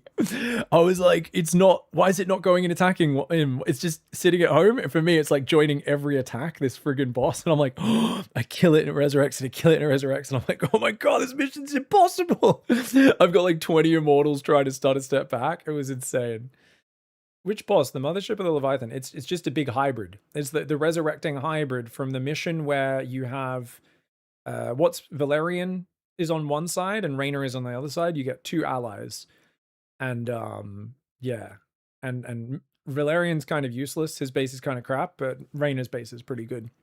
And you've got to push through, yeah. And yeah. I'm sure it's some of the missions probably were harder or had different things here and there, but yeah. Just it was funny because so many people had just been like, oh, this was such a breeze for the people I watched play it before. And I was like, man, like I know I'm just playing things suboptimally. I know there's better strategies. And there's obviously like plenty of people who finished these and figured out the best strategies, and then you kind of memorize the timings of the attacks and you learn the cadence of the missions. But that was so crazy when everyone was like, I just assumed Grant was this like god gamer who like first time played it, didn't know what was happening and destroyed everything. So when I started watching and he clearly hadn't played the mission before, and he's like, oh, okay, so this looks like Like, I had an idea that he'd playtested the missions a whole bunch, so he knew all the mechanics, and therefore he could hop on the final version and ace it first time. I went on, and he's just like, oh, this is a cannon defense mission. I guess I'll build some cannons. And I'm like, he's figuring this out in real time. And, like, it dawned on me so quickly. I'm like, wait a second, like, what's going on here? And then, like, he didn't do all the achievements either. And I was like, what? He didn't even get the bonus objectives. Maybe that was just the one mission which he didn't like. It was the cannon, the one he just defended with like mass cannon battery. But it was funny because I was like, oh, what the hell? Like when I did that mission, I built like gateway mazes to like make the AI bug out. I had like rows of all the different defensive structures everywhere. I had like and I was like using DTs so well. And Grant just drew a box of cannons and batteries and then just sat there and didn't go for the bonus objectives. And I was like, this is the play you guys have been making fun of me for not matching? I was like, get the fuck out of here, commenters. I was like, this is the laziest play ever. It was crazy. Yeah. Brothers in Arms. Yes, that's it. Brothers in Arms was ridiculous, Turok. That mission was so hard. I wonder if it's consistently that hard, because even the one I won, the only real difference I had was pairing up my attacks with Raynor a little bit more. But even then, I think there might be a little bit of inconsistency with the triggers in that mission. So it might have just got like an easier set of like the triggers, maybe one or two of the triggers not activating on the run when I beat Brothers in Arms. Because I remember finishing it and I was so tilted after. I was like, the fuck? Like that was like really hard, but I also don't know what I did better that time. Yeah. It's awesome seeing how different everyone approaches the Nightmare. Oh yeah, there's so many different things depending on the units you use. Because, like, I could have used Corsairs for that mission, right? You could probably go Corsair Colossus and just, like, blanket them in disruption webs. That's probably a pretty viable strat. I think there's, like, so much room for replayability on this campaign. It's crazy. The one we have to awaken the Spear of Adun was the worst for me. That was pretty early, wasn't it? Stuck? Was that... That wasn't prologue, was it, though? I think that was one of the mass stalker missions at the start. I definitely got through the start of the prologue was really hard, but the start of the campaign, I blitzed purely because of Pro Gamer Blink Stalker micro. Because that's all that matters in the first few main campaign missions. It's just Blink Stalker micro. And it's like quite simple other than that. So it's like, it was mechanically quite demanding, but you didn't need to memorize too many, like, you didn't need to figure out the timings and things. So it was actually much easier for me because it was just purely micro, blink stalkers, you know? And I was like, okay, I know this cadence, you know? it's just there. Oh yeah, getting the achievements on Brutal, you never got that one? Yeah. Blink Stalker, there's a lot of moving in, moving out, spreading concaves, and just lots of blinking back weak stalkers. So it's just a prolonged, quite intense micro journey. Dab Yeaters, thank you so much for the $50. I'm so sorry I didn't say thanks before. I didn't see that, my friend. Thank you so much for the love, dude. My man, how are you doing, dude? Thank you very much. Dabby. My scouts are tracking the movement. Wasn't that the one you tried to kill the enemy Zerg base? I killed the Zerg base, Gen Swift. I think in the final run, I left it alive. I might have been able to win after killing it. Actually, no, I think I might have managed to kill it and finish the level. Yeah, I'm not sure. Guys, look at this. There's a Colossus here now. That's pretty cool that Colossus has joined us. All right, guys. The Colossus has joined us. We've got a Colossus which has Fire Lance, sets the ground on fire. 60 damage over 5 seconds, plus 40 versus... That's a good amount of damage. That's a good little AoE. I mean, it looks cool. I want to use that against Zerg especially because it looks cool. Reaver would be better versus Protoss, I think. Builds explosive long-range Scarab, greatly reduced Vespene and supply cost. Moves slowly, but takes up to 4 slots in shuttles and deals bonus damage to structures. I mean, you got to pay for your shots on the Reaver, right? Which is the downside. But I think against Protoss units, it might be worth it, just because they do so much damage. Oh, it doesn't fire that quickly. Fires a bit slower than I thought. I thought it'd be a little more instantaneous than that. But it does look pretty effective. Oh, man. Yeah, I think we'll go Reaver for the next mission. We've also got... Oh, guys, we got the Havoc! We finally got a detector. We finally got a detector. It increases damage dealt to enemy units, boosts attack range of friendly units, and force field blocks ground unit movement. Target lock increases damage dealt to a target enemy unit by 30%. Squad sight creates a range 4 aura that increases the non-melee attack range of friendly units by 2. So this is a basically +2 range to all your Colossus and Immortals. So this just gives you crazy range. Shoot them down from afar. And apparently that makes your guy a detector as well. And it's 45 seconds it lasts. That's nice. Hey, thanks, Video Runner. Yeah, it was awesome, man. It was a really good tournament. Oh, my lord. All right. Sick, guys. Where do we go? Where do we go from here? I think should we try the Havoc? I kind of feel like the Energize is probably the best, just for the DPS. Because I think DPS is so important. I think you got to kill the enemy before they kill you. It's one thing I've learned in games. It's that if you kill them before they kill you, you don't need hit points. So, you know, if we in Slay the Spire, we would say this is a block card. You know, this is a block unit. Because it boosts your attack and damage, and it kills the enemy before they can kill you. Therefore it is a block card. Yeah. I think that's, like, after that last mission, I'm like, oh, I feel like I just want to use Energizers every time. We'll give it a go. We'll try and play some super long range units. Range is pretty much equal to DPS. It can be.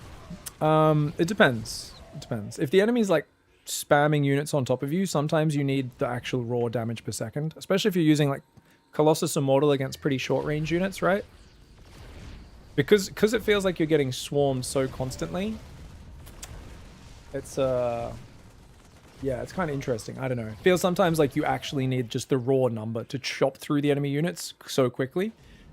Whereas, like, range is only good enough over a long enough time scale. Like, where the fights are spread out enough, right? Where it's like there's an initiation period and then another initiate. Like, every initiation is where the range gives you the DPS boost, right?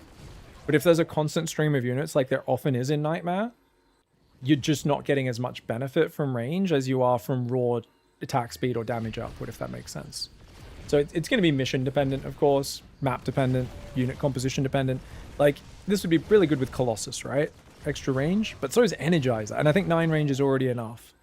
So the 2 range, you got to think about something that's already on the edge of being really good range, but isn't quite there. You guys saying Void Rays? Really? Havocs could be good for extra range on the Havoc, so it shoots from further away. Yeah, Energizer gives you movement speed as well. Yeah. Which is very good for micro. Yeah.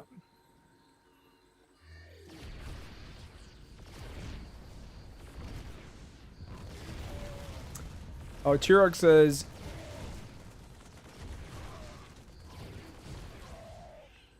Brother-in-Arms, the attack waves had 1 to 1.5 minute variance. How that lines up can crush you. Yeah. Yes. Yeah, video doesn't always line up with the Nightmare changes. Yep. What's up, X-Ray? So, yeah, we're playing the modded Legacy of the Void Nightmare campaign. It's insanely difficult. We just played a very frustrating mission, but I survived, and that's all that matters. It's all that matters, guys. Oh, we still haven't unlocked this next row. Dude, I don't really want to swap off this set of units, you know what I mean? Actually. Oh, we can get Chrono Surge. Okay, we can get Super Chrono again while still keeping this loadout. That's really good. I do love Super Chrono for maps like that last one. Being able to build your economy really fast at the start of missions is amazing. And we'll just go construction time. Starting supply can be good.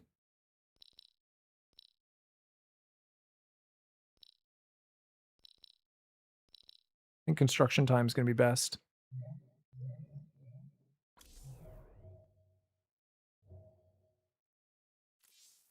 Oh, what now?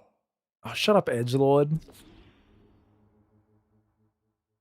With the stasis grid down. Oh, we've got to continue the purification mission, okay. The surface of Cybros. We do not have long if we wish to save the purifiers. Your Templar. Don't tase me. Hierarch, give the word, and it shall be reclaimed. Can't allow the Purificore Matrix to lose all of its shields. Activate 2 Purifier forces within 60 seconds. Oh, because we're going to go around and, like, activate forces. Okay, so we're going to be, like, fighting Zerg to, like, save bunches of Purifiers. Okay, cool. Alright, guys, next episode we're playing Purification, where we try to save the Purifiers from getting overwhelmed. As the stasis is down on the platform, and now the Zerg brood is beginning to infest it. All right, GG's. Good to be back, guys. Today was pure rust.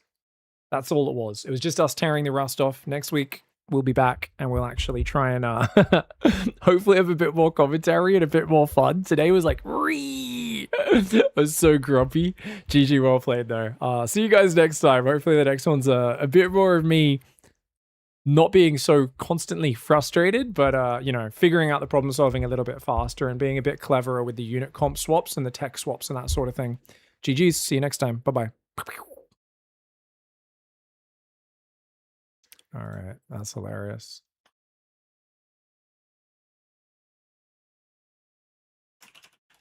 So what was that previous mission called? Do you guys know?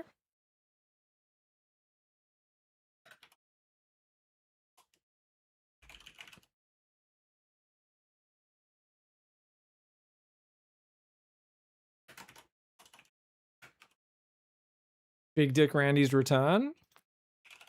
I'm always bad at knowing the names of the missions, you know? Anyways, how you guys doing? Hope you're all having a good time. Looks like Natey Poo is playing Zero Space, as is Cats. Oh, Cats is playing Zero Space. Sorry, Nate.